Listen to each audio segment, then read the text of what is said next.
Chapter 101, Chapter 101, The Halloween Banquet and the Pumpkin House. The history of magic class had ended.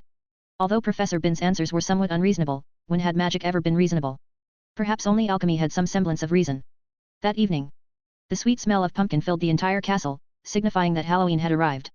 The great hall was decorated, as usual for this time, with live bats. The gigantic pumpkins Hagrid had grown were also put to use, carved into lanterns. There were even large pumpkins modified into pumpkin houses that could fit 3 or 4 people. The most interesting, or perhaps the most terrifying, decoration was the giant spider web hanging from the ceiling of the entrance hall, with a huge black spider crouching on it, occasionally twitching its hairy legs. Moreover, the giant spider would randomly select a young wizard passing by, and when chosen, a silvery grey web would descend from above, wrapping the young wizard tightly.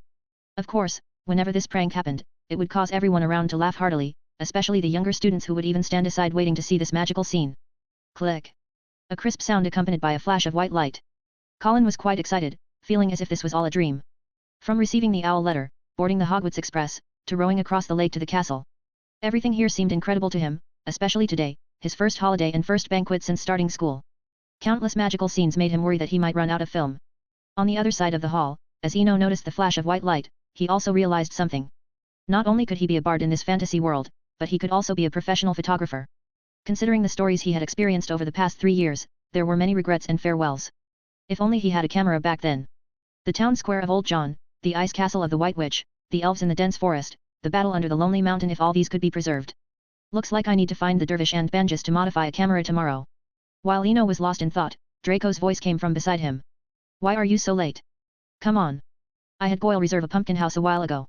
Faced with Draco's invitation, Eno didn't immediately agree as usual. He knew the purpose of the pumpkin house, which at Hogwarts was also known as the Halloween couple's house. Due to its limited number, it was always in high demand each year. Think about it, a boy inviting another boy into a couple's house. It would be weird no matter how you looked at it. What are you thinking? Realizing Eno's hesitation, Draco was somewhat annoyed. Pansy and Daphne are already inside. Goyle got a big pumpkin, so it can easily fit 4 people. Oh. Then let's go. Eno nodded lightly. For a moment, when he first heard the invitation, he was really stressed. Walking along the edge of the hall. Before long, Eno saw the pumpkin house that Goyle had reserved.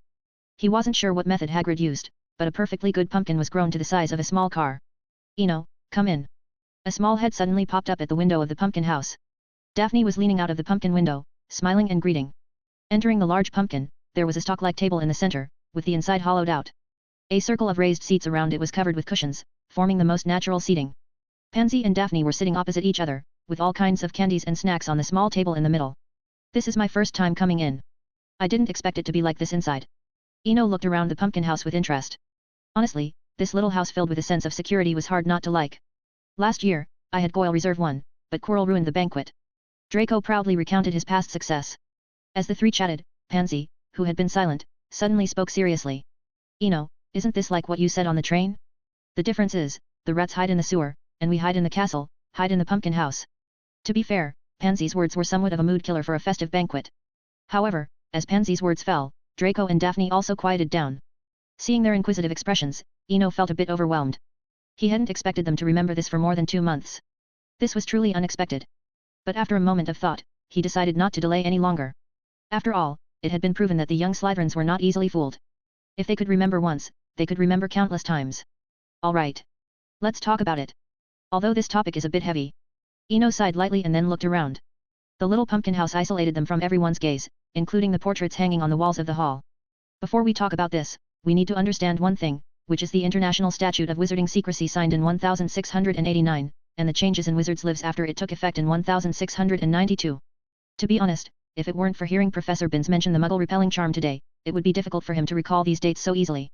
Time passed by minute by minute. Unlike the bustle of the hall, the small pumpkin house was filled with a quiet atmosphere. In the end, let us remember this turning point in history and pay tribute to the pioneers who sacrificed. Without their efforts and struggles, we wouldn't be sitting here enjoying delicious food and chatting freely. After about half an hour, Eno had re-explained the history lesson from that morning. Unlike Professor Binns' tedious and lengthy lectures, his retelling was more concise, retaining only the essential points of history. We really are like rats in the sewer. Draco was the first to react, murmuring in disbelief. Quite pathetic, hey. Pansy and Daphne also nodded in agreement. Their inexplicable reactions left Eno bewildered. He had merely edited Professor Binns' content without adding any personal bias. Oh, come on. Is this necessary? This was today's history of magic lesson. And the professor also mentioned the Muggle repelling charm. If you're interested, I can teach you. Professor Binns? History of magic? He taught a spell. Draco's eyes widened, firing off 3 questions in quick succession. Yes. History of magic. It's not my fault you all always fall asleep. Eno rubbed his temples in frustration. That old ghost's voice has some sort of magic. I want to listen properly, but I just can't control myself. Daphne said pitifully. As Daphne finished speaking, Pansy said slowly. Eno, you should teach us. In all of Slytherin, you're the only one who can endure Professor Binns' droning. From now on, just like today, after every history of magic class, we can gather together. I think many people will join us. Last year, aside from you, everyone else got either P or A in the history of magic. Faced with his landlord's request, Eno thought for a moment before agreeing. It was a simple task, after all, just 1 class a week. It wasn't worth damaging his relationship with Pansy over it. No problem. After each history of magic class, we'll find a place, and I'll go over it with you. Dash. Chapter 102, Chapter 102, First time breaking school rules. With no Tom and no Basilisk, the Halloween feast in the 2nd year was exceptionally lively. Everyone did their best to enjoy themselves, as curfew on the night of the feast was extended until midnight. After all, the next day was Halloween, a traditional holiday where Hogwarts gave students the day off. Although the curfew was extended until midnight, most young wizards would slowly disperse after 10 p.m. Of course, this didn't mean they obediently returned to their dormitories to sleep. That's because another feast awaited them in their respective house common rooms, a feast exclusive to their house. In the Slytherin common room. Even though everyone was gathered together, the ingrained hierarchy among the young Slytherins remained. Based on family background and abilities, they formed small, complex cliques within the common room. At this moment, Eno was sitting with only Draco, Pansy, and Daphne, representing the pureblood sacred 28 families, Malfoy, Parkinson, and Greengrass. Other classmates of the same year would never voluntarily join this group. Even though this wasn't Eno's intention, rules were rules, and the system was the system. Slytherin had its own set of traditions developed over 1,000 years. The lively atmosphere in the common room continued until 11 p.m. After 11 p.m., though no one went to bed, the overall mood gradually quieted down. Most were now sitting together, drinking pumpkin juice and butterbeer, eating various novelty candies, and chatting about interesting topics. Feeling the time was right, Eno stood up and walked toward the largest group in the common room, made up of older students. Excuse me, Mr. Flint, could I borrow a few minutes of your time? Eno smiled at the Slytherin Quidditch captain, Marcus Flint. Of course, Swinburne. Please follow me. Flint grinned, revealing his characteristic buck teeth. The two moved to a quiet corner of the common room. Eno looked at Flint and began, I need a favor. Tomorrow during the holiday, I need to go somewhere, and I need the hair of a 3rd year or above student who is eligible to visit Hogsmeade. He straightforwardly stated his request, subtly handing over 2 galleons. Eno had learned a bit about Flint over the past few days. The big guy was a kind of unconventional shrewdness.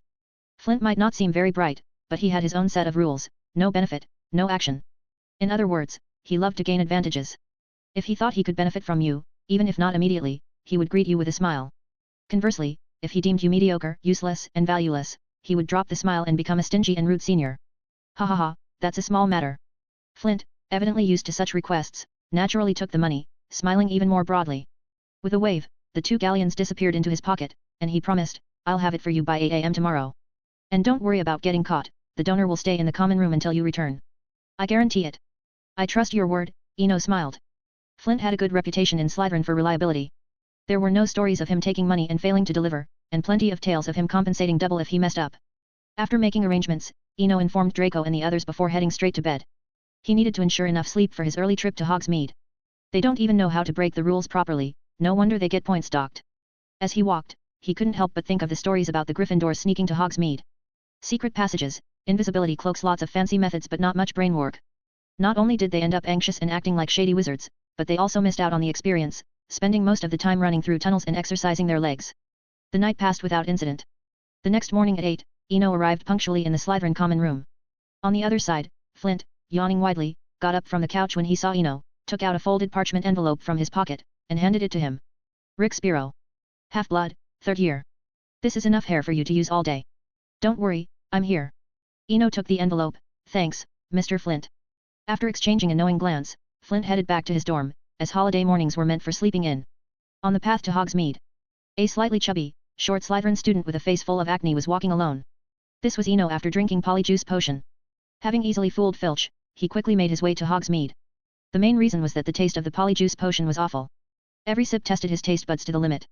About half an hour later, Eno hurried to a bookstore, bought a copy of Advanced Potion Making, and then left the main commercial street, turning into a quiet alley.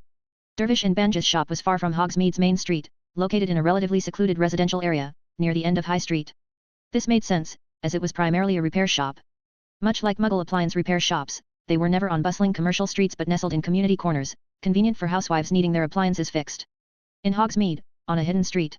The houses stood quietly on either side of the street, their walls marked by the passage of time. At the end of the street was a small, old shop less than 10 square meters in size. The shop's walls were yellowed, and the sign above the door had faded long ago. Despite its unassuming appearance, the shop had a unique charm. The door was open, giving a clear view of its simple interior, a walnut-long table, a high-backed chair, and a basic storage shelf, with nothing else. An old man with white hair sat in the chair, wearing a dark blue robe. His face was lined with age, but his eyes were bright. The old man wore black round glasses and was engrossed in his work at the table. The walnut table was covered with various strange parts and tools. The old man occasionally picked up a tool, worked on it briefly, and put it back. His movements were smooth, his hands deftly switching between wand and knife, each detail seeming meticulously planned. He appeared focused and steady. Eno stood quietly at the door, not wanting to interrupt. He waited until the old man put down his tools, pausing his work, and then gently knocked on the door. "Good day, Mr. Davis." Chapter 103, Chapter 103, 10 Instruments and a Single-Handed Sword. Hogsmeade, in front of Dervish and Banja's shop. "Good afternoon, Mr. Davis." Eno greeted softly as he walked into the shop. "Welcome to Banja's repair." Davis stopped mid-sentence, narrowing his eyes as he carefully examined the person before him. "Polyjuice potion? Who are you?" His smile vanished, replaced by a calm interrogation. On the other side, as Davis narrowed his eyes, Eno felt a sudden discomfort. It was like being a prey spotted by a golden eagle, its sharp eyes locking onto him. It was a peculiar sensation, he felt like the prey being targeted, ready to face an attack from the sky at any moment. "It's me. Eno from the alley next door. I snuck out of Hogwarts," Eno explained quickly. As he did, Davis' face lit up again with a smile, even kinder than before. "Eno, I always thought you were a good kid, but it seems you've turned naughty. Sneaking out, I'll write to Phileas later." Davis's tone was playful, despite the reprimand. "He won't care." Eno waved his hand lightly. "I'm not in Ravenclaw, so Professor Flitwick can't do anything about it." "Yes, you're not in Ravenclaw." Davis's eyes dimmed slightly as he muttered to himself, "What times we live in. Ravenclaw isn't what it used to be, I wonder what they're all doing." All right, let's pause that for now. My time is limited, and Polyjuice potion tastes terrible," Eno quickly interrupted. Knowing Davis from their interactions over the summer, Eno knew the old man sometimes fell into reminiscing like any other elderly person. He decided to get straight to the point. "Mr. Davis, I need to order some instruments, a lot of them. Clarinet, violin, timpani, harp, saxophone, guitar, trombone. Oh, and if the price is right, I'd like to order a piano too." "That many? This will be a big project." Davis took off his black-framed glasses and pulled out an old, coffee-colored notebook from a drawer, noting down each instrument. After about 10 minutes, he concluded, "I've calculated it. Without the piano, the 9 instruments will cost 125 galleons. Including the piano, it comes to 200 galleons." Hearing the quote, Eno quickly did some mental arithmetic. The 9 instruments for 125 galleons was indeed a fair price, considering he had spent 10 galleons on an accordion in Diagon Alley. Custom orders usually cost more, so 125 galleons was reasonable. As for the piano, the 75 galleons seemed fair as well. "All right, let's include the piano. Here's a 30% deposit." Eno counted out 60 galleons from his pocket and placed them on the table. This was why he had only paid Pansy 9,000 galleons for the house, keeping a few hundred in reserve for emergencies. "Oh, Mr. Davis, since I'm making such a large order, could you throw in some small items as a bonus?" "Small items? This isn't Sunko's joke shop. What could I give you? A file?" Davis chuckled. "I don't want a file, I want a sword.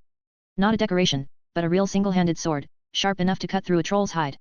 And it would be great if you could assemble an old camera for me." "It doesn't need to look nice, just needs to work," Eno said, feeling a bit sheepish at the end. He hadn't spent a huge amount, yet he was asking for more. "A sword sharp enough to cut through a troll's hide? You're asking for this as a freebie after spending 200 galleons? Should I just give you Godric Gryffindor's sword?" Davis almost choked on his own words. Realizing his request was excessive, Eno quickly revised his ask. "Just something sturdy and sharp, not a toy. That's more reasonable. A single-handed sword will cost an extra 2 galleons. As for the camera, I'll throw it in for free," Davis said with a mixture of amusement and annoyance. He then started muttering, "A Slytherin wanting a single-handed sword. The sorting hat must be broken." After agreeing on a pick-up time, Eno headed back to Hogwarts. Unlike other young wizards who yearned for Hogsmeade, Eno's curiosity had waned since he bought a house there. It was like living in a tourist city and never visiting its famous attractions, the novelty wore off when you saw them daily. He made his way back to Hogwarts without any trouble. Entering the Slytherin common room, he saw Flint sitting on the sofa, enthusiastically talking. After exchanging a knowing glance with Flint, Eno headed to the washroom and emerged a few minutes later in his original form. "Mr. Swinburne, please wait a moment." A voice from behind made him stop. Turning around, he saw a face he didn't recognize, a first-year Slytherin student. He couldn't recall the name immediately. "Hello, what can I do for you?" Eno asked calmly. "I ran into Professor McGonagall in the castle just now. She asked me to tell you to visit the Transfiguration office when you have time," the young wizard said nervously, barely pausing for breath. "All right, thank you. What's your name?" Eno asked.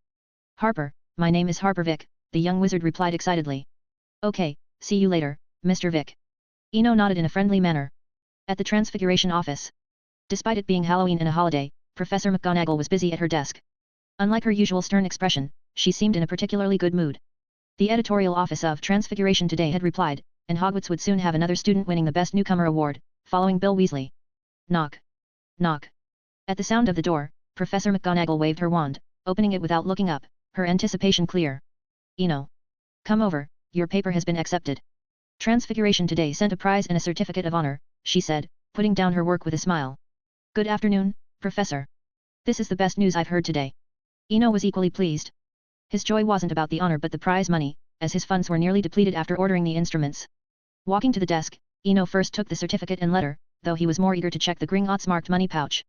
However, he had no choice but to read the letter and examine the certificate first, as those were what Professor McGonagall handed him initially. Chapter 104, Chapter 104, Professor McGonagall's Promise. Dear Mr. Eno Swinburne, we are pleased to inform you that your Transfiguration paper, The World as a Whole, has won the Best Newcomer Award for Transfiguration Papers in 1992. The letter was brief, and Eno quickly skimmed through it. Although it didn't contain much useful information, mostly encouraging, polite remarks, it was essentially courteous but uninformative. Finally, at the end of the letter, he found the information he was looking for. To encourage your future work, the editorial board of today's Transfiguration has agreed to award you a prize of 150 galleons. Secure in hand. Seeing the amount, Eno let out a sigh of relief. He had been worried that today's Transfiguration might only give him a token amount, like a few dozen galleons. Getting 150 galleons, while not a lot, at least solved his immediate financial issues. Finished reading. Professor McGonagall had been paying attention to his reaction. Seeing Eno put down the letter, she spoke up. "There is something I need to ask your permission for. I would like to make a copy of this honor certificate to keep in my Transfiguration Club. Also, I am formally inviting you, Mr. Eno Swinburne, to join my Transfiguration Club." "It would be my honor, Professor." Eno accepted without hesitation. No one would refuse such an offer. Professor McGonagall's private academic club was known for accepting only true geniuses. Even someone as brilliant as Hermione Granger had not received an invitation during her time at Hogwarts. The only known member from the stories was Cedric Diggory from Hufflepuff, considered a rising star. As for who else was in the club and how many members there were, that was unknown. But one thing was certain: the club had very high standards. Many students spent 7 years at Hogwarts without even knowing the club existed. Meanwhile, Professor McGonagall's smile grew wider after receiving his affirmative answer. "Our meetings are on Thursday evenings from 7 to 9. The location is somewhere in the castle's third-floor corridor, which is a test for new members. Every newcomer must find it themselves." After a brief pause, she added jokingly, "Don't think about slacking off. I'll inform the others in advance that next Thursday you'll have to find it on your own." "Professor, I wasn't planning on slacking off." Eno felt a bit exasperated. It was just a matter of finding the entrance, he didn't need to cheat. If worst came to worst, he could always use his divination dice. "That's good to hear. And don't forget to take your prize money." Professor McGonagall waved her wand, duplicating the honor certificate. Eno didn't refuse, grabbing the money bag and putting it into his robe pocket. "Professor, if it's all right, may I take a few minutes of your time?" "Of course. I have plenty of time during the holidays." Professor McGonagall answered briskly. "It's like this, I'm very curious about Animagus transformation. Is the animal one transforms into completely random, or can a wizard influence it through some means?" After hesitating for a moment, Eno voiced his question. Animagus transformation, while practical, seemed too arbitrary in terms of the resulting animal form. He didn't want to spend half a year only to turn into something bizarre. Beetles were one thing, but if he turned into a fish or some kind of amphibian or soft-bodied insect like a snail, he would be devastated. On the other hand, Professor McGonagall sighed upon hearing his question. "Animagus again? You kids are really... Never mind, it's not your fault." After teaching for more than half a century, she knew these young wizards well. If she didn't explain things now, they would start experimenting on their own. "Eno, first I must tell you, Animagus transformation is a very dangerous magic." "Professor, Let me finish, don't interrupt." McGonagall rubbed her temples, seemingly having encountered this many times before. "With your current level of transfiguration, you barely meet the requirements to learn Animagus transformation. I know I can't stop you because you're all the same. So, go ahead and start holding a mandrake leaf in your mouth. I'm sure you've already looked up the steps." Reluctantly, Professor McGonagall employed a delaying tactic. Her years of teaching experience told her that many interested students got stuck at the first step. After struggling for a few months, their enthusiasm would wane, and they would give up. This was more effective than direct discouragement. I've already done that. I've also made the potion and stored it in a light-proof box, just waiting for a stormy night. Eno said somewhat embarrassedly. You really are. Professor McGonagall's eye twitched. She had seen students secretly learning Animagus transformation before, but rarely had she encountered one who had quietly arranged everything so thoroughly. It seems I can't dissuade you. Professor McGonagall sighed. Now to answer your earlier question. The form an Animagus takes is influenced only by their personality and body weight. No other factors can affect the animal form. However, at UAgadu, there is a method to choose from several forms, but unfortunately, we don't have that at Hogwarts. Thank you for your answer, Professor. I understand now. Eno bowed slightly. McGonagall's response gave him a hint. When it came to Transfiguration and Animagus transformation, UAgadu's school of magic in Africa was unrivaled. You understand what? Professor McGonagall angrily slapped the table. Are you planning to go to the library again? I know you too well. The transfiguration magic at UAgadu is not something you can learn from books. They don't even use wands. Try transforming a needle without your wand. McGonagall seemed agitated, pulling a matchstick from her drawer and tossing it on the table. I'm not running away. I just plan to look it up, I don't intend to learn it. Eno said weakly. Honestly, whether facing Dumbledore or Snape, he felt he could communicate smoothly. But facing Professor McGonagall, he always felt like he was back in school, dealing with a stern headmistress. Fine. Just remember to inform me before you drink the potion. Professor McGonagall sighed. After a moment, she seemed to come to a decision, speaking resolutely. I don't want you to get hurt during the transformation. Too many young wizards have suffered permanent injuries from Animagus attempts. As for registration or anything else, don't worry, I'll pretend I didn't see anything. This seemed typical of McGonagall. Though traditional, strict, and proper, the safety of her students always came first in her heart. Faced with such a professor, Eno felt no resistance. He solemnly said. Professor, don't worry.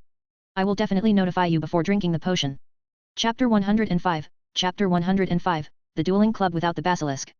After arranging a meeting with Professor McGonagall, Eno returned to his dormitory with his certificate and prize money. While waiting for a thunderstorm, he also planned to lie low for a while. Since the start of the school year, he had felt a sense of complacency, perhaps influenced by his ice magic, but overall, he hadn't been as grounded as he should be. Snape's earlier warning and today's conversation with Professor McGonagall made him aware of his shortcomings. The greatest takeaway from that conversation wasn't the information about UAgadu nor the factors influencing the Animagus transformation. The most beneficial part was an offhand comment by Professor McGonagall: throw away your wand and transform a matchstick into a needle for me. A simple sentence shattered the last bit of pride he had. Arrogance stems from ignorance, humility comes from wisdom. In the dormitory, Eno sat by his bed, murmuring to himself. Without his wand, he couldn't even transform a matchstick into a needle. No matter how many excuses he made, no matter how proficient he was with ice magic, no matter how intimidating the basilisk was. But facts were facts, without his wand, he couldn't perform transfiguration. Looking at the Best Newcomer Award certificate in his hand now, it seemed somewhat glaring. The red wax seal felt more like a clown's nose, ridiculous and laughable. Eno stood up without hesitation, opened the box by his bed, and placed the Best Newcomer Award certificate at the very bottom. Time passed slowly but steadily. 3 days after Halloween, Hogwarts saw its first snowfall. With the arrival of the first winter snow, the temperature dropped rapidly. The entire castle, draped in silver, looked particularly clean and dazzling. Perhaps because of the cold, the young wizards liked to stay in the common rooms, where the huge fireplace enchanted with a warming charm made the room as warm as spring. It was probably due to the weather that the entire castle seemed a bit lethargic, and the young wizards' overall spirits were somewhat low. However, when drowsiness comes, someone always provides a pillow. After finishing the charms class on Friday morning, Eno and Draco were crossing the entrance hall when they saw a small group of people gathered around the notice board, reading the text on a newly pinned piece of parchment. The young wizards around the notice board looked very excited, discussing the content on the parchment. When it came to watching the excitement, Draco was always the most enthusiastic. He squeezed through the crowd in no time, also making way for Eno. A dueling club? Lockhart. They've all gone mad. The content on the notice board left Draco incredulous. He couldn't understand when Lockhart had the capability to host a club, let alone a dueling club. What do you think, Eno? Draco turned and asked. I don't think at all. I'd rather spend the time reading in the dormitory. Hearing Eno's response, Draco couldn't help but roll his eyes. His good roommate had returned to his first-year bookworm state, uninterested in anything, spending all his time either in the library or the dormitory. I mean, how does Lockhart have the nerve to host a dueling club? Who gave him the courage? Courage. Eno chuckled and corrected him. It's fate. A rabbit walks into a trap for the grass, a donkey puts on a bridle for a carrot. Everything is predestined, they can't escape it, especially with an old hunter watching from the side. You're speaking nonsense again. Draco grumbled helplessly. Eno, are you going? Let's go together. It's the weekend anyway, and it might be fun to watch the commotion. Seeing Draco's eager look, Eno decisively refused. I'm not going. I need to study the weather. Theoretically, England's winter climate is typically influenced by the North Atlantic drift and westerlies, characterized by a temperate maritime climate. Winter temperatures are relatively mild, with precipitation mainly as rain and fairly frequent, though thunderstorms are not excluded. Enough, another one gone mad. Draco tiredly looked up at the ceiling of the Great Hall. He now felt as if he hadn't fully woken up or had drunk a hallucinogenic potion. Evening. The Slytherin common room was unusually quiet, or rather, all 4 house common rooms in the castle were quiet. Because more than 80% of the young wizards had gathered together, though their purposes were different, some to watch the spectacle, others with genuine anticipation. In any case, the Dueling Club attracted a lot of attention. After all, the castle had been too quiet this year. There hadn't even been any fights, let alone any romantic disputes. Of course, none of this had anything to do with Eno. The round table in his dormitory was filled with various books about weather and climate. At the moment, he was troubled by the thought of winter thunderstorms. Calculating the time, it had been almost half a year since he last entered the fantasy world. Barring any surprises, the next entry would likely be before Christmas. This was also why he was troubled, wanting to complete his Animagus transformation before entering a new story. However, England's climate had seen only a handful of winter thunderstorms in the past decade. Time passed minute by minute. Unlike the quiet dormitory, the Great Hall was bustling and lively. The 4 long house tables representing the 4 houses had disappeared, replaced by a golden stage along one wall, illuminated by hundreds of floating candles, while the ceiling turned velvety black once more. After being knocked down twice in a row by Snape, Lockhart persistently got up, still remembering to take out a comb from his inner pocket to tidy his messy hair. Did you see that? To make it clear to you, I didn't hesitate to be knocked down twice. Although counterattacking is very easy for me. Seeing Snape's face looking a bit unpleasant, Lockhart quickly changed the topic. Now it's your turn, Harry. Come up, don't be shy. When Harry stepped forward, Lockhart looked around and said loudly, I now need someone to duel with Harry, preferably someone of the same year, to ensure a fair duel. I'll do it. Draco stepped forward, interrupting Lockhart's performance, then looked disdainfully at Harry. Hey! Potter, you'd better pray you're wearing underwear today. An ordinary statement, but it made Snape, who was beside him, suddenly open his eyes. After thinking for a moment, he revealed a hint of anticipation. On the other hand, although Harry didn't understand what dueling and underwear had to do with each other, he defiantly retorted. Malfoy. You're everywhere, like a noisy toad. Why can't you just be quiet? Sometimes I really don't want to deal with you, but you insist on getting in my way. Faced with Harry's near-personal attack, Draco's face turned red instantly. Without saying more, he drew his wand and stood opposite Harry, showing his stance through actions. Chapter 106, Chapter 106, Greenhouse and Thunderstorm. Slytherin Dormitory. So, you're saying you not only hung Harry upside down but also Ron? Eno asked curiously, looking at Draco. This conversation happened about 15 minutes ago when Draco, looking very pleased with himself, had pushed open the dormitory door and started eagerly recounting his shining moment. Although most of his tale was filled with flamboyant language, Eno managed to extract the key details. Yes. That's exactly right. I hung both of them up. Draco nodded emphatically. You have no idea how dangerous it was. Scarhead threw countless spells at me. If it weren't for my quick reflexes. Oh, and that red-haired pauper, he jumped out when he saw Scarhead being hung up and tried to sneak attack me. He didn't even consider his own skills and still tried to ambush me. I dodged again and then with a flick of my wrist, hung him up too. It's a pity, though, that they were both wearing underwears. Draco muttered, his tone full of regret. This was an epic scene, and Eno somewhat regretted not attending. No one could have imagined that the events of 15 years ago would be recreated in a fairer duel. One could only marvel at fate. It seems Professor Snape is destined for a good night's sleep tonight. Eno remarked softly. How do you know? Draco asked in surprise, then continued. But you're right, Professor Snape actually smiled. Merlin. Flint and the others said that in all 7 years they've been at the castle, they've never seen Professor Snape smile. But today, he did, and he looked quite nice when he smiled. Time quietly passed by. The Dueling Club incident became the hot topic among all the young wizards in the castle. Even though a week had passed, the excitement had not waned. It couldn't be helped. Since the start of the school year in September, nothing significant had happened in the castle. All the mischievous young wizards were holding back their energy, so when it finally burst forth, the aftermath was enormous. Outside the castle, Greenhouse number 5. It was the last class of the day at 4 p.m. Professor Pomona had just assigned an essay on bubotuber pods and then opened the greenhouse door, signaling to the young wizards that class was over and they could leave if they wished. Of course, those who wanted to stay and continue observing could do so as well. Neville and Eno were among the few who stayed. Eno, we have a lot of bubotuber pods in our garden. When I missed my parents as a child, I'd hide in the garden and touch each shiny pod with my fingers, watching them bloom into pink flowers. Although talking about a sad memory, Neville's expression remained optimistic and sunny. Eno looked at Neville beside him, finding it hard to believe that the chubby little boy who used to cry at the greenhouse door had almost transformed into a bright, sunny boy. I envy you. Your family grows bubotuber pods. When I was little, all I had was a stick to hit canola flowers, Eno said, following Neville's lead. As he finished speaking, Neville suddenly became serious. Do you have time this Christmas? My grandmother and uncle would like to invite you to the Longbottom Manor. We could visit my little garden, I've planted a lot of interesting things there. I'm not sure. Shook his head helplessly. Christmas always gave him a headache. To be honest, although he had lived in England for about 10 years, he still wasn't used to visiting other people's homes or staying over. But rejecting sincere invitations from friends always felt like hurting them. Sure enough, upon hearing a response similar to last year's, Neville's expression instantly fell. After a moment, suddenly thought of a perfect solution. Neville. How about you come to my place for Christmas? I bought a house in Hogsmeade. I'll be inviting many friends over, though, some might be from Slytherin. Neville's expression brightened up like a withered plant meeting rain upon hearing the invitation. That sounds great. As for Slytherins, honestly, I don't really hate Malfoy. It's my own fault for being weak. My grandmother also said that if I don't change, even if it's not Malfoy, someone else or even a Gryffindor would bully me. As Neville spoke, observed his calm expression when mentioning Draco, as if he were swatting away mosquitoes on a summer night. This was understandable, largely thanks to Lucius Malfoy. During the Death Eater's rampage, Lucius had shrewdly avoided doing anything too outrageous. Overall, the Malfoy family hadn't made mortal enemies. If it were the Lestranges, Neville might already be drawing Gryffindor's sword. Of course, if you dug deeper, both Bellatrix and Narcissa were from the Black family.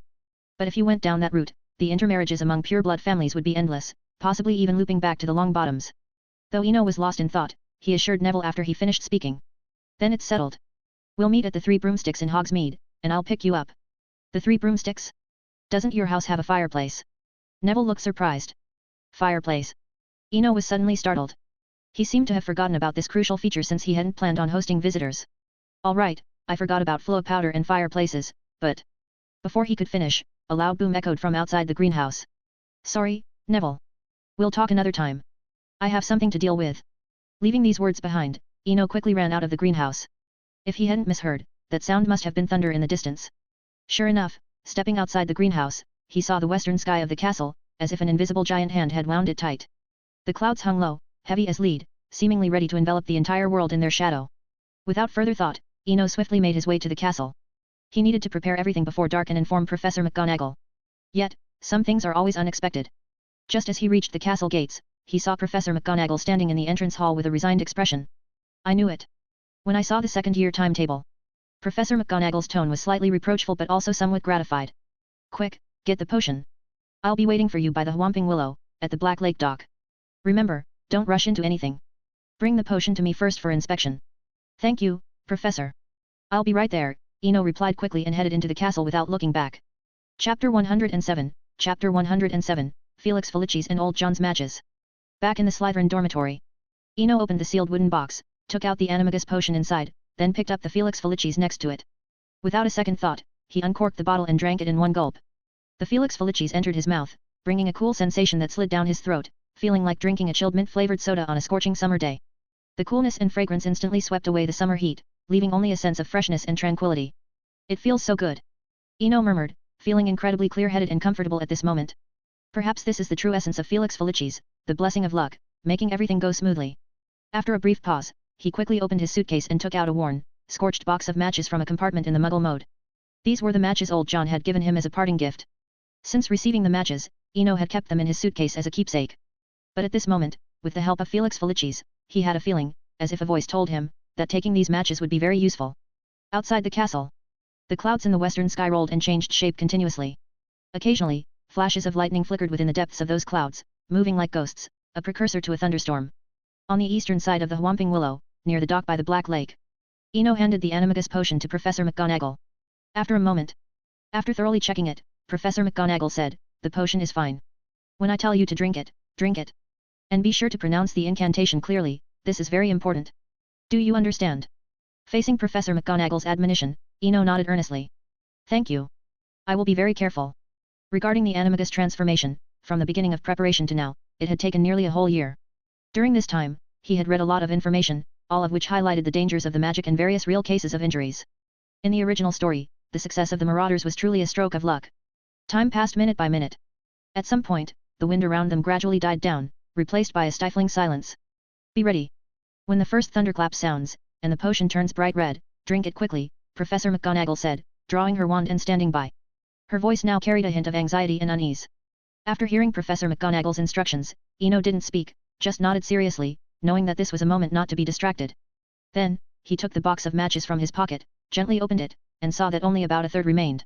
Carefully, he drew out a match, striking it against the phosphorus side of the box. Sizz. With a soft sound, the match ignited. It was magical. Like a beacon of hope in the darkness, like the faintest but most resilient starlight in the night sky.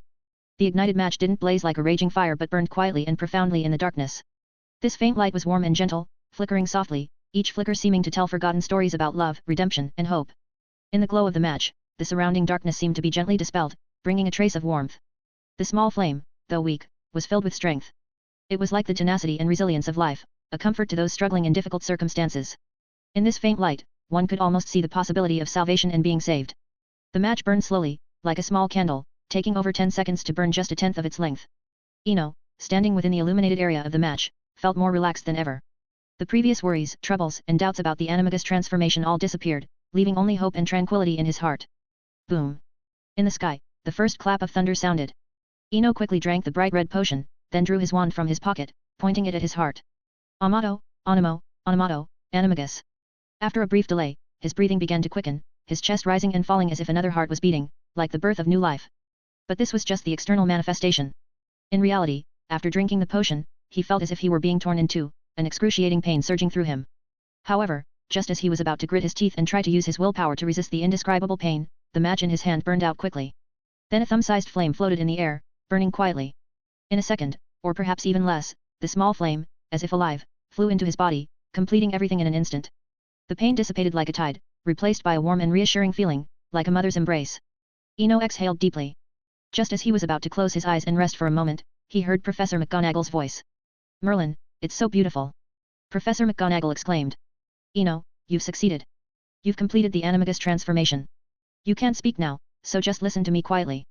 Don't be afraid or panic, I'm here. Professor McGonagall tried to make her tone as gentle and soothing as possible because she knew better than anyone the pain of this magic during the initial transformation. Listen to me. You don't need to do anything now, just try to familiarize yourself with your Animagus form. In about 1 or 2 hours, you'll automatically revert to your human form. Next time, you'll be able to control this magic yourself. Saying this, Professor McGonagall drew her wand and pointed it at the ground, and a beautifully crafted standing mirror appeared instantly. Take a look, your Animagus form is truly beautiful, elegant, and lovely. On the other side, upon hearing Professor McGonagall's words, Eno realized that he had succeeded. However, hearing the words beautiful, elegant, and lovely, he couldn't help but feel nervous. An Animagus form should be discreet and agile, but the words Professor McGonagall used sounded more like descriptions of a peacock. If it really was a peacock, he would rather give up this magic. After all, a medium-sized peacock that can't run fast or fly high, besides being eye-catching, is utterly useless. But all his worries vanished when Professor McGonagall conjured the standing mirror. In the exquisite standing mirror, Eno saw a black swan with glossy, elegant feathers. He was not unfamiliar with swans, as they appeared in many classic stories. They are large birds, typically 1.2 to 1.6 meters long, with a wingspan of about 2.5 meters. Of course, people often see only the graceful appearance of swans and overlook their abilities. Swans, along with bar-headed geese, are some of the highest flying birds in the world. Though it's not common, if swans were to exceed their usual limits, they might have the ability to fly high enough to reach the summit of Mount Everest. Flying at altitudes above 7,000 meters is as easy as walking for them, not to mention their average flying speed of 75 to 95 kilometers per hour. With the addition of their swimming ability, swans are indeed highly versatile. Chapter 108, Chapter 108, Animagus and the Path of the Legendary Wizard. Outside Hogwarts Castle. Professor McGonagall stood by the Black Lake, pleased, and said, "It went more smoothly than I imagined, and it's even a rare black swan. You can move around now, in the lake or the sky, your choice. I'll be waiting here for you to transform back." Hearing this, Eno tried to stand up. Although swans also walk on 2 legs, having an extra pair of wings made it a bit awkward. But there's a saying, if you're beautiful, even clumsiness is seen as charming. The same applied to Eno. Although he wobbled as he walked, the elegant posture and inherent nobility of the black swan turned all his shortcomings into cuteness. Professor McGonagall couldn't help but want to reach out and support the stumbling swan in front of her. But she held back at the last moment, knowing that this was Eno's first time adapting to his Animagus form. Just like a child learning to walk, this step must be taken on his own. On the other hand, after several attempts, Eno finally plop fell into the Black Lake. But unlike what he had imagined, after floundering for a while and realizing that he couldn't sink, he began to try moving his feet to glide through the water. Thanks to the physiological structure of the swan, both his feathers and feet allowed him to move freely on the lake's surface. Playing in the water seemed to be addictive. Eno had a lot of fun but forgot about Professor McGonagall on the shore. After about 10 minutes, Professor McGonagall couldn't hold back any longer and shouted, "The first transformation is to get you familiar with your body. You're not a fish. How long do you plan to play in the lake? Swans are meant to fly. Hearing this, Eno quickly put away his playful thoughts but also realized that in the Animagus state, he was easily influenced by the animal's instincts. Just like how turning into a swan made him love the water. Thinking of this, he couldn't help but glance at Professor McGonagall, imagining her as a tabby cat. The elegant swan's neck swayed gently as Eno shook off the impolite thoughts from his mind. He then spread his wings, preparing to attempt flight. For his first flight, he wasn't clear about the exact steps for a swan's takeoff, but he knew a bit about the widely known 9 steps and 18 flaps. This refers to swans running on the water surface multiple times to adjust their posture and gather strength before flapping their wings to take off. Under the cover of night, the black lake lay still like a deep mirror, quietly basking in the moonlight. The bright full moon hung high in the sky, casting a soft silver glow. Suddenly, ripples appeared on the lake's surface. A beautiful black swan stretched its elegant neck, then began to flap its wings vigorously, breaking the lake's tranquility with a thwack, thwack sound. With each powerful flap of its wings, the swan's body began to rise lightly. Like a black sprite dancing in the air, it traced beautiful arcs in the sky. On the shore, Professor McGonagall nodded in satisfaction upon seeing this. In midair, as Eno soared, he instinctively learned to fly, just as he had instinctively learned to swim when he fell into the water. Flying and swimming were innate abilities of swans. Once activated and briefly adapted, they could be mastered skillfully. Enjoying freedom, unrestricted. At this moment, he truly experienced the wind and the eagle. Hogwarts Castle grew smaller in his eyes, and his flight height increased. Stratosphere, also known as the tropopause. At an altitude of over 10,000 meters, among known birds, only swans can reach such heights. Even bar-headed geese only fly up to 9,000 meters. After a short excitement, Eno in the sky began to reflect on his recent experiences. Firstly, the greatly underestimated Matchstick, the last relic left by old John's daughter in the icy wilderness, was not just a memento. It seemed more like a miracle. Perhaps it surpasses magic. In his black swan form, Eno thought to himself. But he quickly dismissed this absurd idea. How could someone who hadn't even stepped into the Hall of Magic evaluate something as surpassing magic? However, no matter what, the match from old John was the most powerful and mysterious item he had encountered so far. Even though Professor Hans's divination dice were practical, they did not compare to the grandeur of the burning matchstick. If he had to find a comparison, only Dumbledore had a similar quality to the matchstick. It was a pure kind of love, boundless love. The difference was that Dumbledore's love was for one person. While the gentle, small flame of the burning matchstick seemed to gather the love from countless fairy tales, folklore, and stories over the centuries. Thinking of this, Eno's mind gradually conjured up the image of the protagonist of this world's story, Harry Potter. A story that began and ended with love. Voldemort cleverly broke Lily's protective magic but ultimately lost to love. Perhaps it was the effect of Felix Felicis. Eno felt as if he had understood a lot, seemingly lifting a corner of the veil of the magical world, yet this also brought more questions. 4 houses, 4 founders, cleverness, bravery, wisdom, loyalty. Professor Hans's rejection of greed, Dumbledore's boundless love. It seemed these legendary figures always found their own path, or rather, carved out their own path. What is my quality? Eno couldn't help but sigh. Freedom wasn't a quality, although he yearned for it, it was merely a lifestyle and attitude. However, one thing he was fairly certain of was that other people's qualities were not suitable for him. Because throughout the centuries, there had never been a legendary wizard who inherited the qualities of all 4 founders. The most vivid example was Dumbledore. Becoming a legendary wizard, he didn't inherit Gryffindor's bravery. Or rather, after reaching the extreme of bravery, he found the path that was truly his. Eno thought of Professor Flitwick's talk about magical emotions and Dumbledore's challenging life. However, as he tried to ponder more, the feeling of effortless insight and serendipity vanished. A sense of loss. But after the brief disappointment, there was more joy because he had discovered the proper use of Felix Felicis. This miraculous potion wasn't meant to be used for playing Quidditch, being a goalkeeper, or solving cases like an Auror. That would be a waste. The true purpose of Felix Felicis was likely for thinking and learning. Felix Felicis, in a way, seemed to offer guidance, like signposts at a crossroads, helping one easily find the correct path and reach the destination smoothly. My dear Professor Snape. At this moment, Eno thought of his house head. Whether it was the powerful Sectum Sempra or his exceptional potion skills, they were unparalleled. If not for his first Animagus transformation still ongoing, he would have flown back to the castle to seek out Snape to learn the making of Felix Felicis. Perhaps he wasn't confident enough before, but now he felt brave enough to try. After all, Draco used Levi Corpus not only to hang up someone with the surname Potter but also his followers. The most important part was that everything was done openly and honorably. No sneak attacks, no taking advantage of unpreparedness. All actions were completed on the dueling ground, under the watchful eyes of everyone. Chapter 109, Chapter 109, The Second Class. Slytherin Dormitory. Eno quietly used the water-making spell to clean the branches and leaves of his potted plants. The green leaves became even more translucent, like the rising sun, brimming with vitality. After watering the plants as usual, he sat quietly on a nearby chair. The thunderstorm was already a thing of the past, just as Professor McGonagall had said. Once you get through the initial transformation, you can master the Animagus form, switching shapes almost instantly. Of course, he knew this wasn't because his transfiguration skills were particularly strong. It was simply due to the unique nature of the Animagus form. It was like eating, drinking, or breathing. Once a baby takes its first breath, it never has to worry about how to breathe again. Humans seem naturally restless, one thought hasn't even passed before another quietly arises. Eno thought about today's history of magic class, where Professor Binns, in his usual monotonous tone, detailed the dramatic events of the 1752 Goblin Rebellion in England. Though Professor Binns' narration was calm, the death, sacrifice, and bloodshed were innumerable. Bang! Bang bang! A short and orderly knock on the door brought Eno back to the present. The door opened from the outside. Unsurprisingly, Draco had brought people back. He always knocked first when bringing Goyle, Crabbe, or other guests into the dormitory. However, when he returned alone, he would just push the door open. Eno, we're here. Sorry, it's a bit crowded today. Draco said apologetically as he entered. Eno looked up in surprise. 1, 2, 3, 4. Wow, the spacious dormitory was now filled with 9 people. Draco, Goyle, Crabbe, Pansy, Daphne, and 4 other second-year Slytherin girls. It's fine. Studying together is a good thing, Eno said lightly. Since they were already here, it wouldn't be polite to turn them away. After today's history of magic class, Pansy and Draco had suggested a review session and mentioned bringing a few students who wanted to improve their history of magic grades. He had agreed, but he hadn't expected 9 people to show up at once. Slytherin wasn't like Gryffindor or Hufflepuff, where a single year could have dozens or even hundreds of students. As the house with the fewest students, 9 second-year students was more than half the year's total. Looking at the young faces and the empty dormitory, Eno waved his wand, and 9 white ice chairs suddenly appeared on the floor.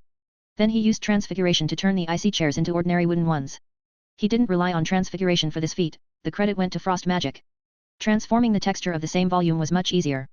Unbeknownst to Eno, this bit of trickery with Transfiguration had greatly impressed the young wizards. Draco wasn't too surprised, having seen the frost serpent, but the others, including Pansy and Daphne, were awestruck. Please sit down. Let's begin reviewing today's material. Eno said softly. His voice wasn't loud, but the 9 students responded without hesitation, each finding a chair and sitting down quietly. Today, Professor Binns talked about recent history, but this time it was another tragic event, the 1752 Goblin Rebellion. In the mid-18th century, on English soil, the Goblin Grubby Lala led a severe rebellion and subsequently appeared on chocolate frog cards. The rebellion started because there were no Goblin representatives in the Wizengamot. The content was heavy, so he spoke without a bard's cadence, just a calm recounting. The rebellion swept across England, causing countless deaths, including the elderly, students, and even infants. No one was spared, be they pure blood, half-blood, or muggle-born wizards. Goblins didn't care about wizards' blood status. To them, we're all wizards, undifferentiated and indistinguishable. Eno narrated slowly, recounting the lost history and reviving the era of blood and fire hidden in the river of time.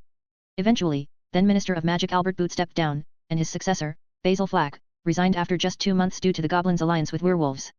History was finished. Despite the dormitory being packed with 9 people, there wasn't a sound. Even the breathing was light. No one spoke, as if everyone was immersed in that hidden era. After a while, a gentle voice broke the silence. Goblins are untrustworthy. This species should be exterminated, every last one, Pansy said sweetly, despite her harsh words.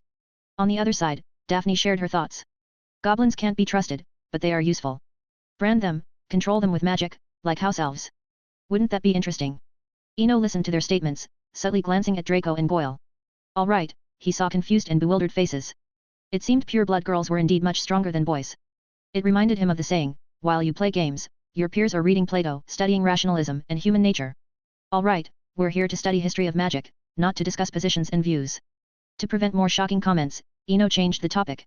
The key points we need to remember are the 3 exact dates of the Goblin Rebellions and the Ministry of Magic's decision in 1865 to restore Goblin sovereignty over Gringotts. However, the topic was not so easily changed. Just as he thought the lesson was over, one of the 4 new girls raised her hand. Miss Bulstrode, do you have a question? Eno asked calmly.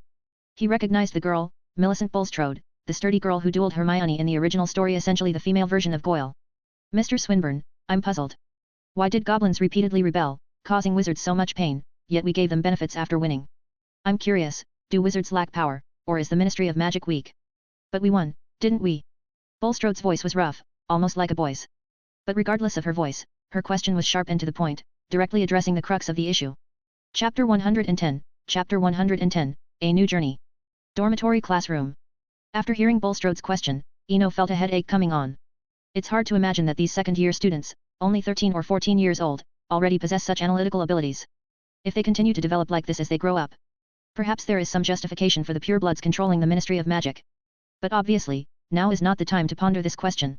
He needs to answer Bulstrode's question. Because this question had already resonated with everyone, as he looked at the curious faces before him.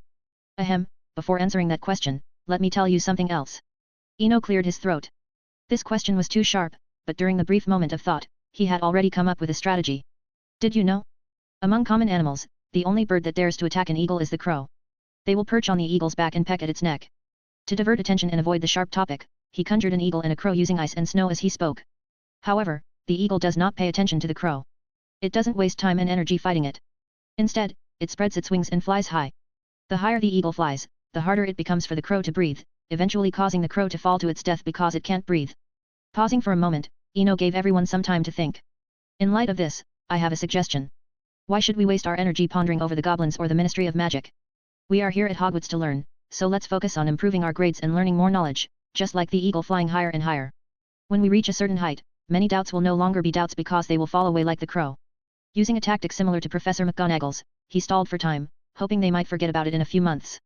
Although it was obvious that the Ministry of Magic was incompetent and there was a high probability that some people had secretly made deals with the goblins and received blood-stained galleons, he couldn't openly say that. Even if he had solid evidence, he wouldn't dare say it. This matter involved too much. Even after 100 or 200 years, it was still a landmine that could explode, enough to sink the British Isles. This was far more dangerous than Voldemort's chaos, potentially leading to another goblin rebellion. If the conflict dragged on and couldn't be stopped in time, it could affect goblins worldwide. After all, Gringotts wasn't exclusive to Britain. On the other side, as Eno finished explaining, Bozd wanted to ask another question but was stopped by a soft voice beside her. Millicent, that's enough. Your question is like a wagtail wondering why a dragon breathes fire. It's meaningless. Daphne said softly. Sometimes, some interesting phenomena can't be explained but do indeed happen. At this moment, Daphne's gentle demeanor and soft voice surprisingly made the burly Bulstrode immediately close her mouth. Eno even saw a trace of fear in Bulstrode's eyes. But as the host here, seeing the awkward atmosphere in the dormitory, he could only hurriedly make peace.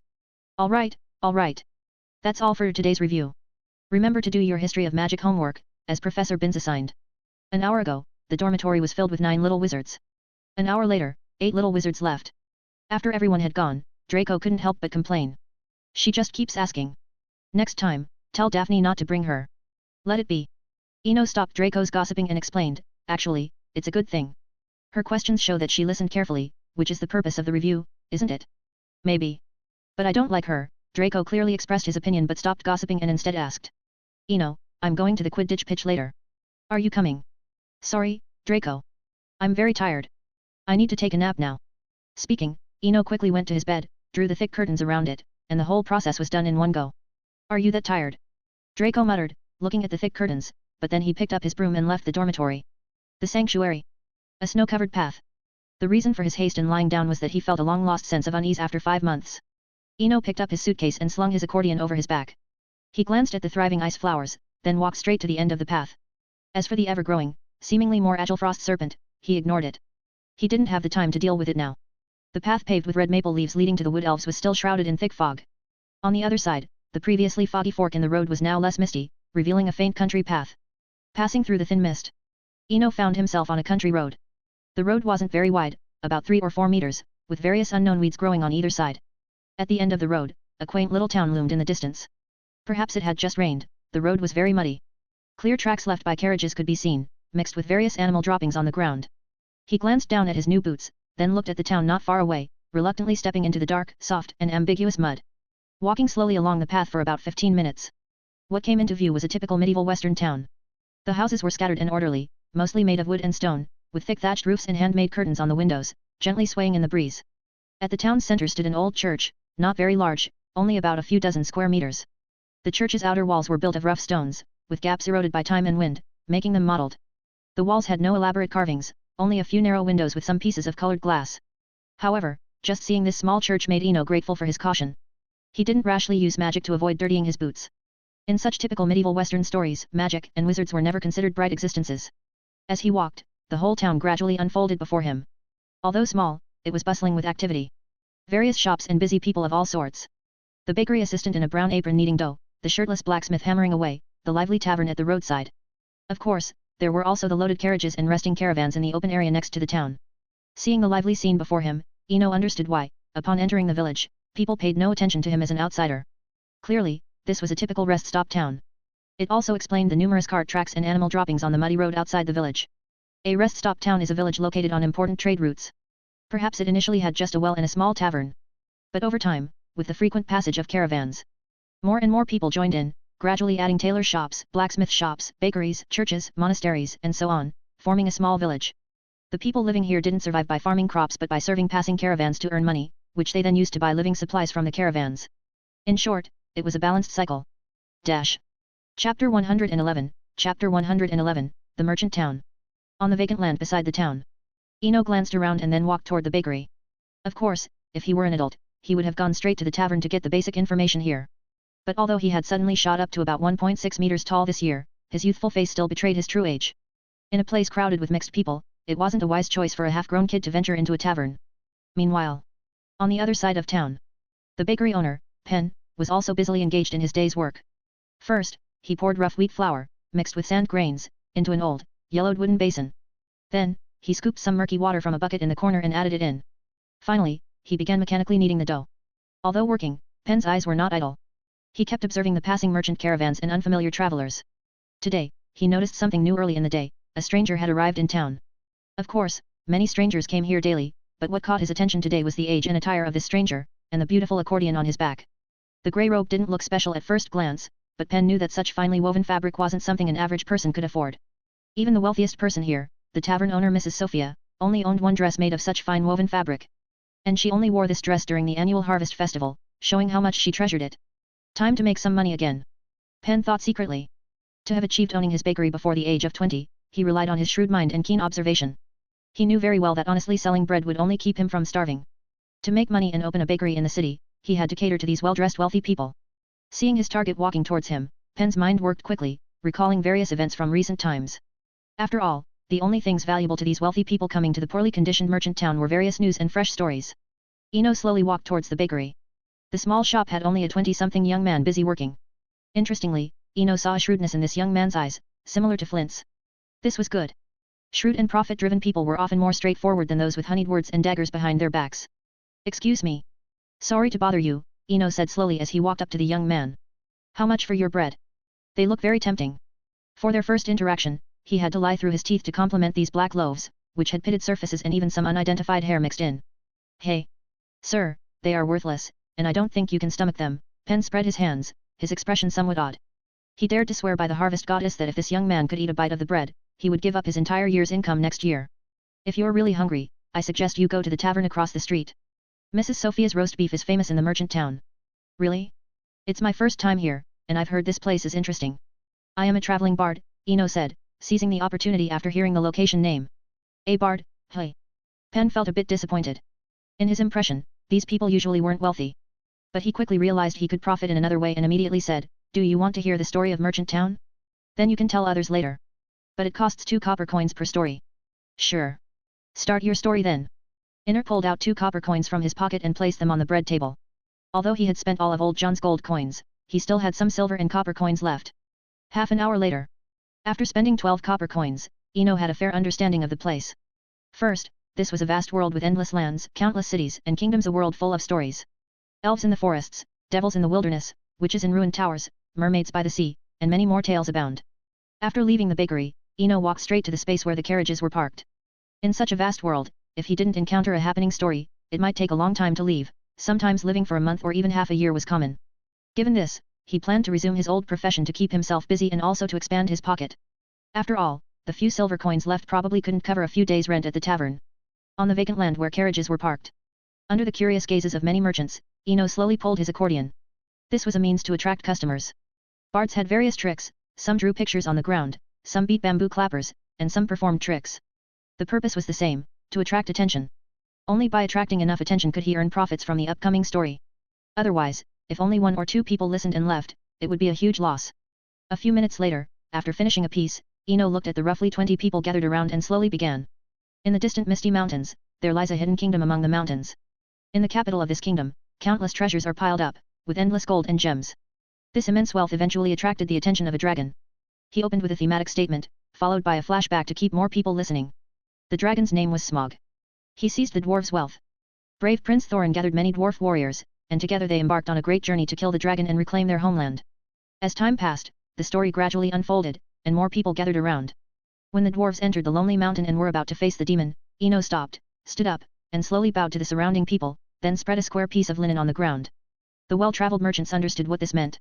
Those who wanted to listen generously threw a few copper coins onto the linen, those who wanted to leave did so quietly, all in an orderly manner. Clink. Clink clink.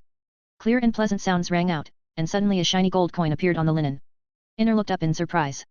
The one who paid was a mature-looking young man with thick glasses. Perhaps seeing Inner's puzzled look, the young man spoke. I really like your story, but I feel you've left out a lot, so I paid in hopes you could tell me the full story in private someday. I want to buy it and record it in my storybook. Oh, by the way. My name is Wilhelm Green. I'm an adventurer and novelist. Chapter 112, Chapter 112, The Brothers Grimm. In the small tavern of Merchant's Town, at a corner table. Inno's gaze was fixed on the two young men sitting opposite him, their appearances strikingly similar. Although he had grown familiar with them, he still felt a sense of incredulity. In this fantastical journey, encountering the living brothers Grimm was akin to a fan meeting his idols. After all, in the countless fairy tales and folklore, the names of the brothers Grimm occupied a significant place. And now, sitting across from him, were these legendary brothers. Wilhelm Grimm, the elder, wore thick glasses, exuded a calm demeanor, and had a slightly tanned face that was full of life. He was currently bent over, diligently copying down stories. His younger brother, Jacob Grimm, was a vibrant and energetic young man, sitting upright like a tall birch tree. As he looked at the two brothers before him, Eno couldn't help but recall what had happened half an hour earlier. At that time, after he finished telling the story of the Hobbit, he was invited by Wilhelm, a generous patron, to the tavern for one purpose, to record the story. Seeing Wilhelm pull out a notebook 3 inches thick, Eno had faithfully recounted the background, origins, and exciting scenes of the Hobbit.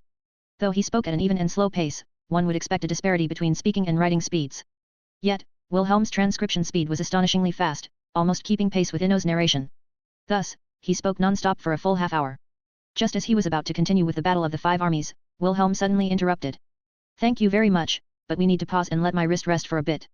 Wilhelm gently flexed his wrist, clearly feeling a bit of fatigue from the prolonged high-speed writing. Seeing the story come to a halt, Jacob's eyes sparkled with excitement as he praised. It's wonderful.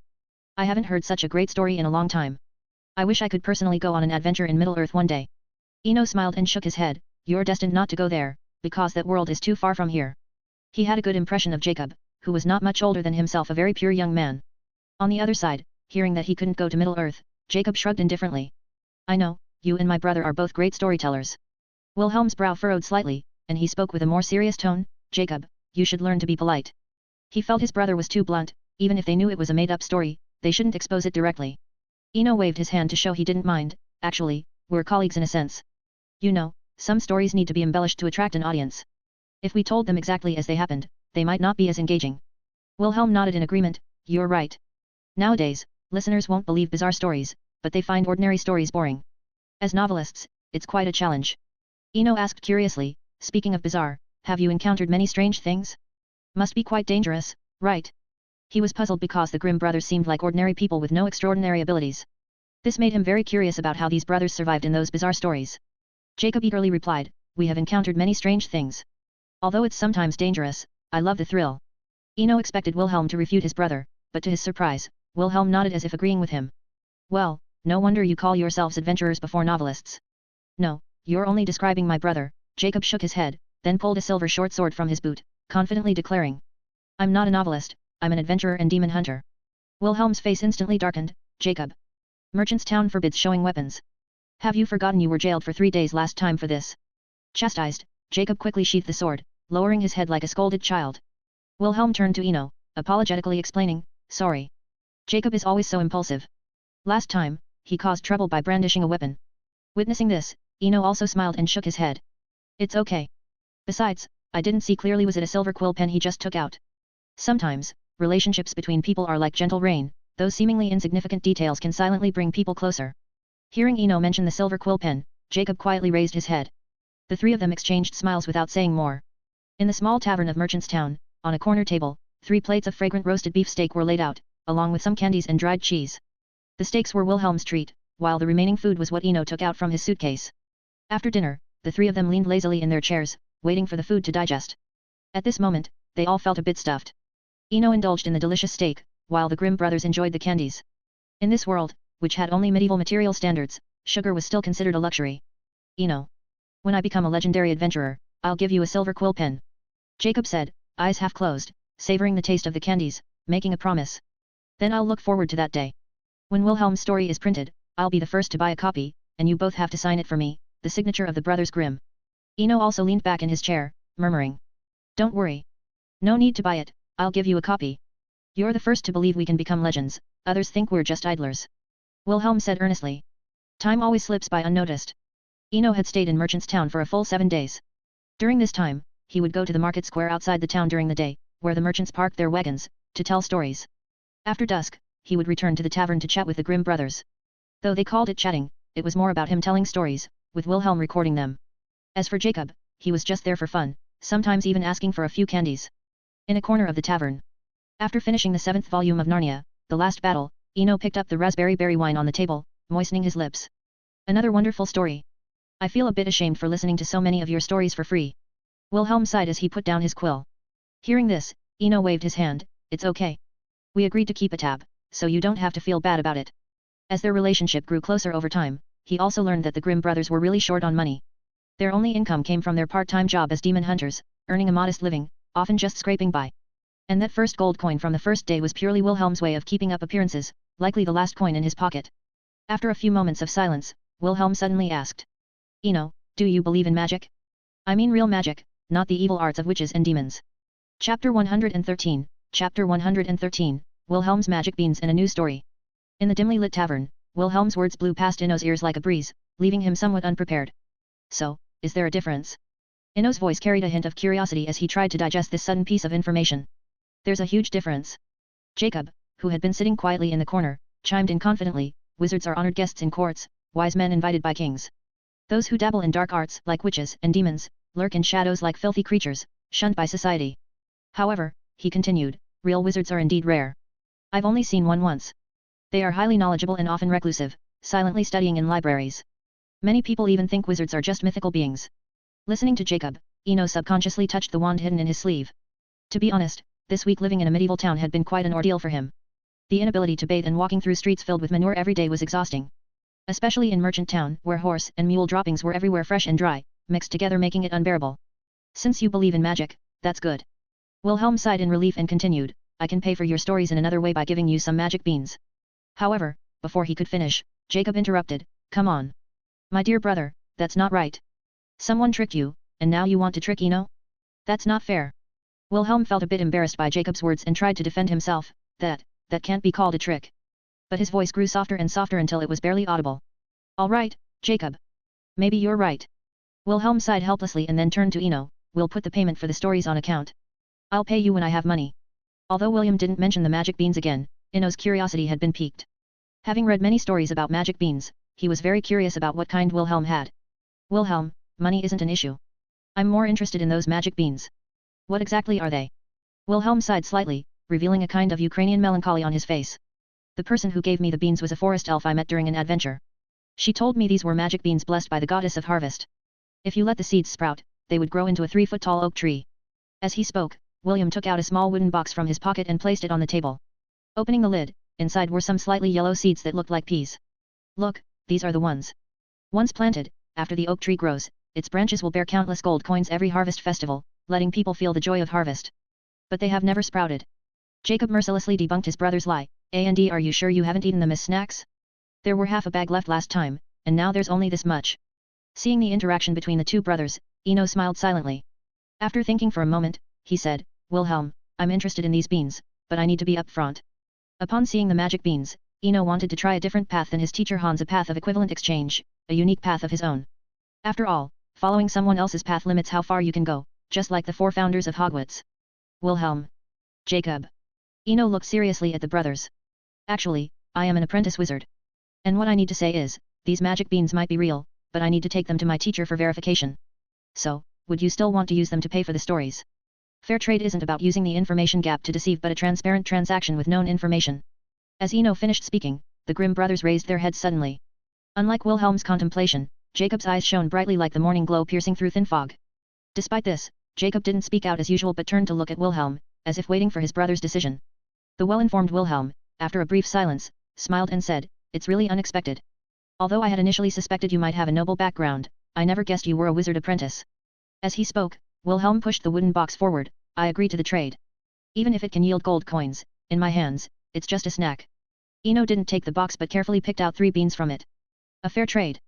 Although you agreed, I'll only take 3. For Narnia, Pirates of the Caribbean, and The Lord of the Rings, 3 stories in total. The other short stories are free.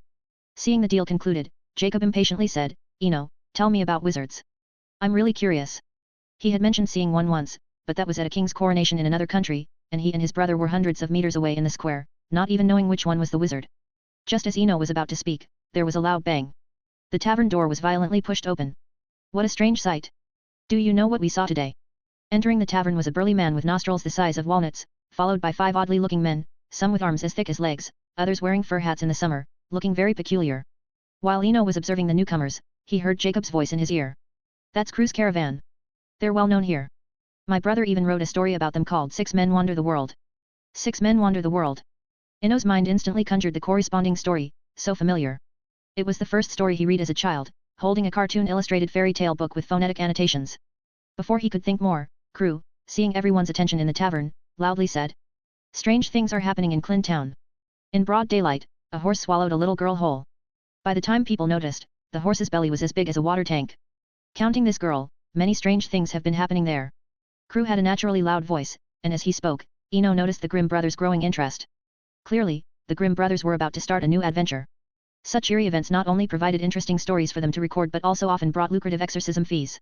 If you'd like to support me and get some extra chapters, you can visit patreon.com/dark_peace.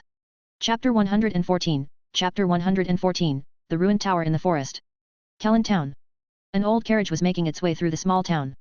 Suddenly, the carriage stopped by the roadside, and 3 young men emerged from its shabby interior.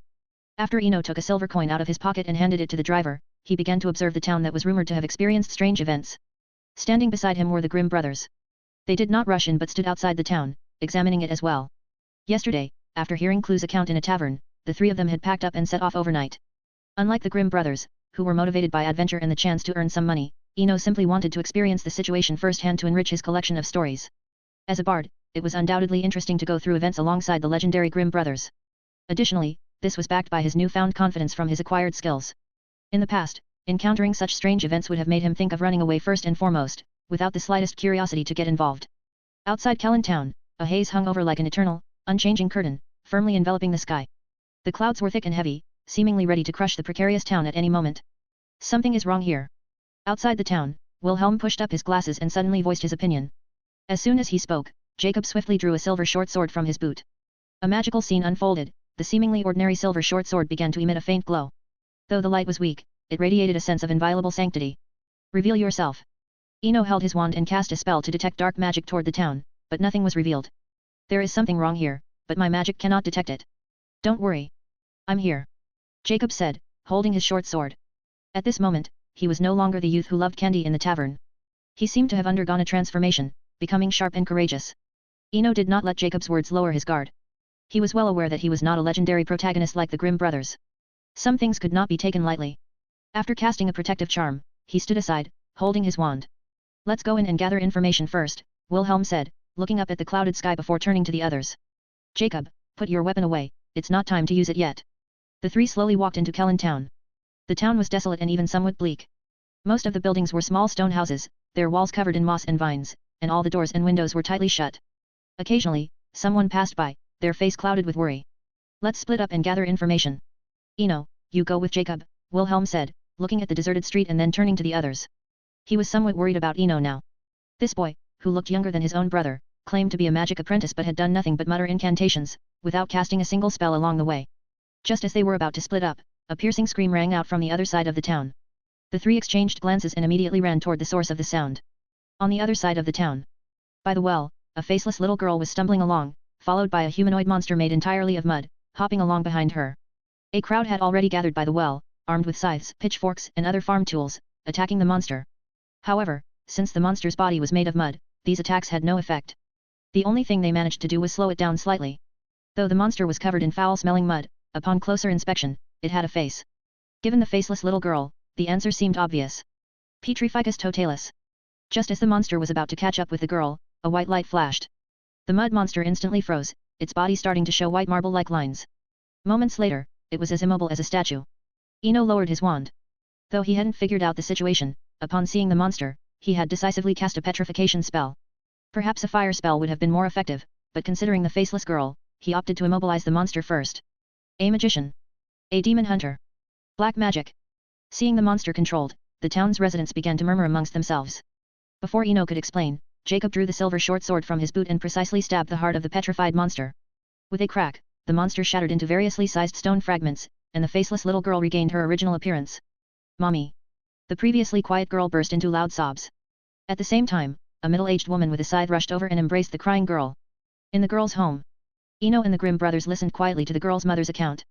Unlike other farm women, the girl's mother, Emily, clearly had a certain level of education, which was evident in her words. "What do you think this situation is?" Wilhelm asked Emily. "I don't know, but there are rumors that these strange events are related to the ruined tower in the forest," Emily said, shaking her head, a lingering look of fear on her face. "This is the 9th strange incident in the past 6 months. Each time, the victims were young girls around 10 years old. I plan to take my daughter and leave this place. The town is cursed. Can you tell us about the ruined tower?" William asked. "There's not much to say, everyone around here knows about it." Emily suddenly stood up, rummaged through a corner of the room, and pulled out a yellowed notebook. "This is my father's notebook. He used to be a priest here. The records about the ruined tower are all in here. It's said that 100 years ago, a princess was imprisoned in that tower." Wilhelm took the notebook and began to read it carefully. Half an hour later, Eno had also figured out the story's background. It was clear that the problem stemmed from the ruined tower in the forest. About 100 years ago, an old witch coveted a beautiful princess's appearance and wanted to claim it for herself. She used crows to capture the princess and imprison her in the tower. However, a brave soldier discovered this. He secretly climbed the tower and met with the princess while the old witch was away. This clandestine affair continued for some time until the old witch discovered it. The soldier killed the witch, but he was mortally wounded and died as well. Witnessing her lover's death, the beautiful princess went insane. She began studying the witch's dark arts, hoping to resurrect her lover. However, this reckless behavior drew attention. The church sent a team of exorcists, including Emily's father. The exorcists sealed the evil princess. Everyone thought that was the end of it, but it now seemed clear that the seal had failed. Chapter 115, Chapter 115, The Tower in the Forest. The second day in Kellen Town. At the forest's edge, the dappled light and shadows cast everything in a half-lit glow. Eno looked helplessly at the eager Grimm brothers. Just yesterday, after they saved the little girl from the mud monster, the town mayor had hired them for 15 gold coins to solve the town's mysterious occurrences. They had only conducted a preliminary investigation and didn't even know where the tower was. Yet, this morning, the Grimm brothers were already set on venturing into the forest. The forest ahead was filled with bizarre trees, their branches twisted as if they had endured countless agonizing struggles. The bark was covered in mottled cracks, as if mercilessly torn by time, exposing the grotesque wood beneath. There were no bird calls, no insect chirps, not even the wind, leaving an eerie, deathly silence all around. Eno gripped his wand, cautiously watching the strange forest. "Wilhelm, Jacob, are you sure you want to go in now? We don't even know which direction to go." Hearing this, Wilhelm also took out a sharp dagger from his boot, responding with a helpless tone. "I know what you are saying, but we have no choice. This happened 100 years ago. Emily doesn't know, and no one else knows either. We can't find anyone to ask." Jacob nodded in agreement beside him, indicating that the two brothers were not new to such situations. Seeing the two about to enter the forest, Eno took a deep breath and said, "You two wait here, I'll go up to figure out the direction." With that, he leapt into the air, transforming instantly into a graceful and mysterious black swan. The swan's wings were broad and shiny black, reflecting a sapphire hue under the sunlight. With two powerful flaps of his wings, by the time the Grimm brothers realized it, the black swan had already broken free of gravity's pull, soaring a dozen meters high.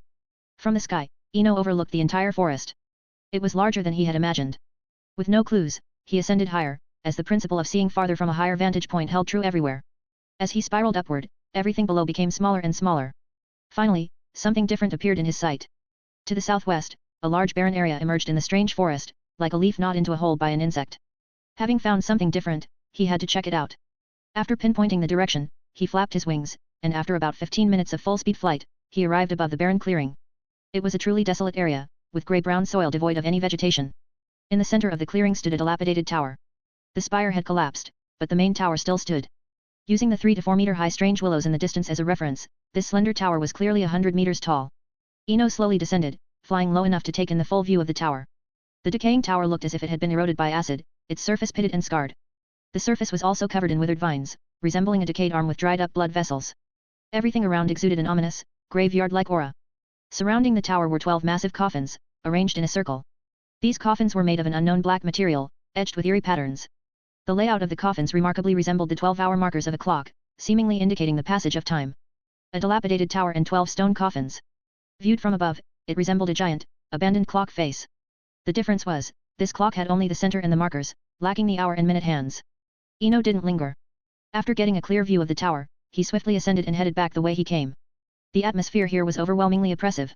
Even while flying low, he had felt as though an invisible eye was watching him. At the forest's edge, Wilhelm and Jacob sat on the ground, with Wilhelm engrossed in writing in a thick notebook. Jacob, bored, was whittling a branch with his silver short sword. After a while, seemingly tired of his game, he tossed the branch aside. "Don't you think he's very mysterious? Haven't we encountered enough mysteries?" Wilhelm retorted without looking up, still writing in his notebook. "Jacob, do you think he's an evil person?" "Absolutely not." Jacob sprang to his feet. "Eno is a good person, and he means no harm. I'm certain of that. No one can deceive me." After a moment, Wilhelm closed his notebook, then chuckled. "Well then. Why worry about his mysteries? Everyone has their own secrets. As friends, we should respect his privacy, not pry into it." Jacob was about to say something more, but Wilhelm cut him off. "All right.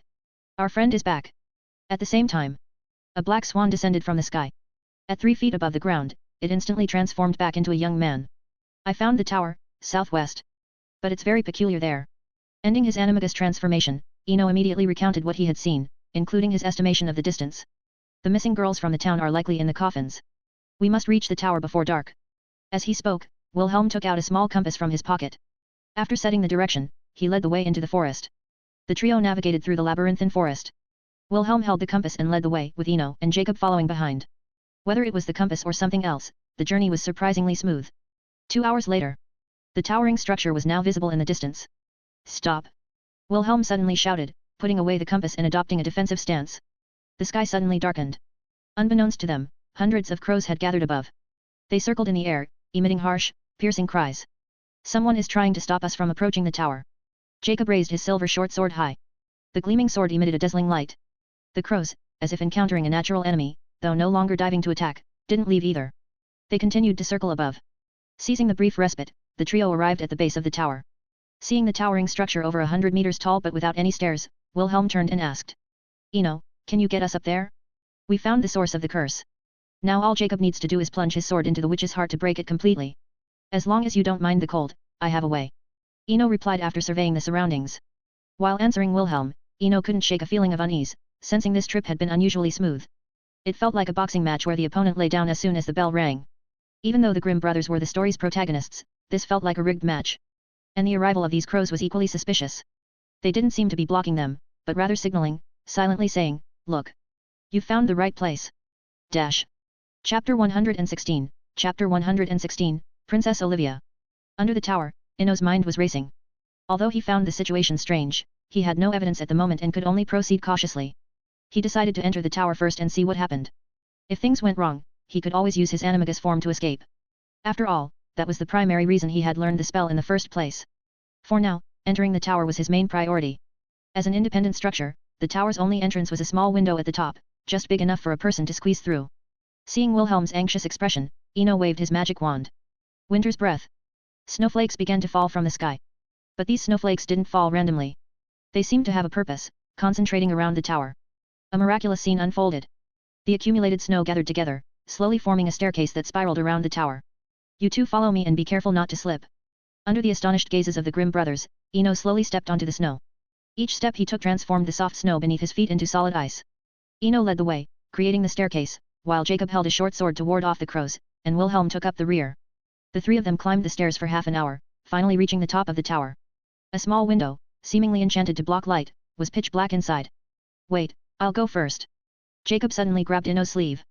He then extended his glowing short sword into the window, and seeing no reaction, swiftly leaped into the tower. Witnessing this, Eno was filled with apprehension. He realized he had been reckless for not performing any checks before. "It's a room inside, you can come in now." Hearing Jacob's voice from inside, Eno also climbed through the window. The room inside was spacious. Although Jacob's glowing short sword provided some illumination, it wasn't enough to cover everything. After all, a short sword was a weapon, not a candle, and Jacob's constant movement made the light flicker, making it hard to see clearly. Solarium. An orange light floated in the air, like a small sun, illuminating the entire room. Seeing the luxurious decor inside, the three were astonished. It seemed like the room was built to royal standards. After a brief moment of amazement, they shifted their focus from the furnishings to the bed in the center of the room. On the bed lay a mummy-like corpse, ravaged by time. Its skin was completely withered, devoid of elasticity and sheen, dark and rough like parched tree bark. But eerily, it was still breathing. Each rise and fall of its chest was accompanied by a heavy breath. Seeing this, Wilhelm pulled a stone pen from his pocket and drew a circle around the bed, inscribing various strange symbols on the floor. After finishing, Wilhelm looked at Jacob. Without hesitation, Jacob stabbed the short sword into the corpse's heart. The silver short sword emitted a blinding light. Ugh! The corpse made a sound like air escaping from a bellows. In just a few seconds, it turned into a pile of ashes. At the same time, the flock of crows outside the tower scattered. Is that it? Is it over? Eno muttered as he looked around. He had felt an oppressive atmosphere here before, but now it seemed like drawing a circle and stabbing a sword was all it took to resolve the situation. The contrast was overwhelming. Haha! Of course, it's over. A voice, melodious and clear, rang out. You've already killed the old witch. What else do you want, my dear little swan? Thud. Thud. Two muffled sounds followed. When Eno came to his senses, the Grimm brothers were already knocked to the ground, wrapped in webs, and suspended in midair in a strange posture. From the full-length mirror in the room, a beautiful woman slowly emerged. Sectum Sempra. Sectum Sempra. Taking advantage of the fact that she hadn't fully stepped out of the mirror, Eno cast two of the most powerful curse he knew. This wasn't a drama, no one would wait for the enemy to walk out foolishly. With the two spells, the large mirror seemed to be struck by an invisible force. Its edges began to show tiny cracks, like spider webs spreading on ice. The cracks quickly expanded, spreading like a spider web. Finally, with a loud bang, the mirror shattered completely, and with a piercing crash, the shards scattered to the ground. Although the mirror was gone, the beautiful woman inside it appeared at the original spot. Dressed in a luxurious princess gown, her skirt floated lightly like clouds. Her features were delicate, her skin fair and smooth, with a high nose bridge and violet eyes. In short, she was stunningly beautiful. The scent of a curse. You are indeed a charming boy. The woman licked her lips slightly, speaking with a tone of indulgence. But why did you attack me? You heartless little swan. Look, I didn't even close the window, because I enjoy watching you soar in the sky. It seemed the story had taken a turn. The powerful dark spells not only failed but seemed to please her. Seeing this, Eno quietly moved towards the tower window. However, as soon as he approached the window, numerous spiders appeared, spinning a giant web that firmly blocked it. Ha ha ha, you are truly adorable. The sweet voice rang out again. Since his escape route was blocked, he changed tactics and swung his wand, casting two cutting spells at the webs binding the Grimm brothers. The spells hit the webs as if slicing through flowing water. The webs instantly reattached, as if alive. Magic seemed ineffective. With a sigh, Eno turned to the woman. All right. You must be the true source of the curse, the princess kidnapped by the witch. Everyone has been deceived by you, including the exorcists from the church. Indeed. You can call me Princess Olivia. Olivia gave a graceful curtsy. As for the exorcists, where were they when I was captured? I was trapped here for 10 years, and where were the exorcists then?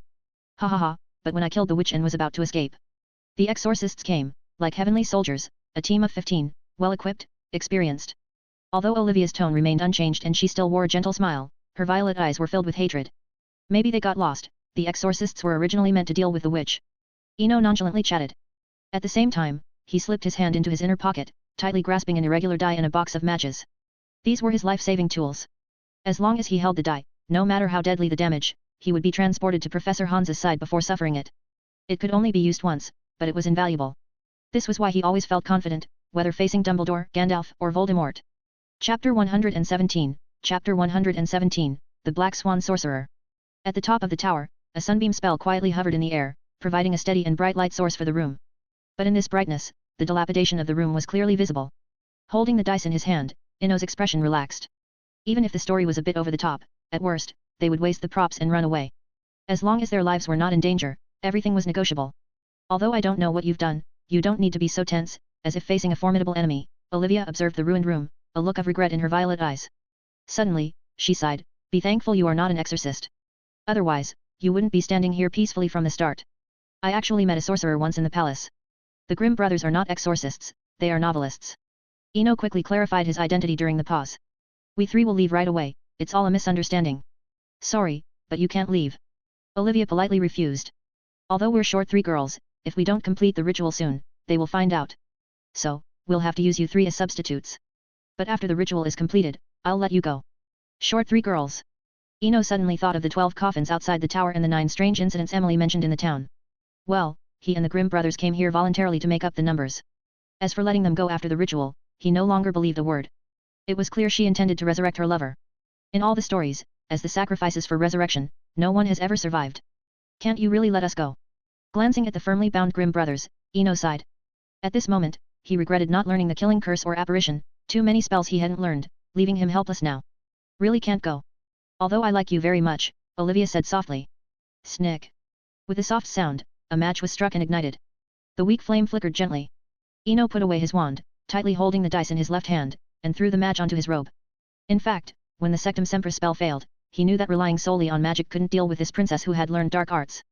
To not waste the precious dice, he pinned his hopes on old John's match. There was no harm in trying. After all, there was still 1/3 of the match left, but only one die. As the match fell on the robe, the fire spread instantly.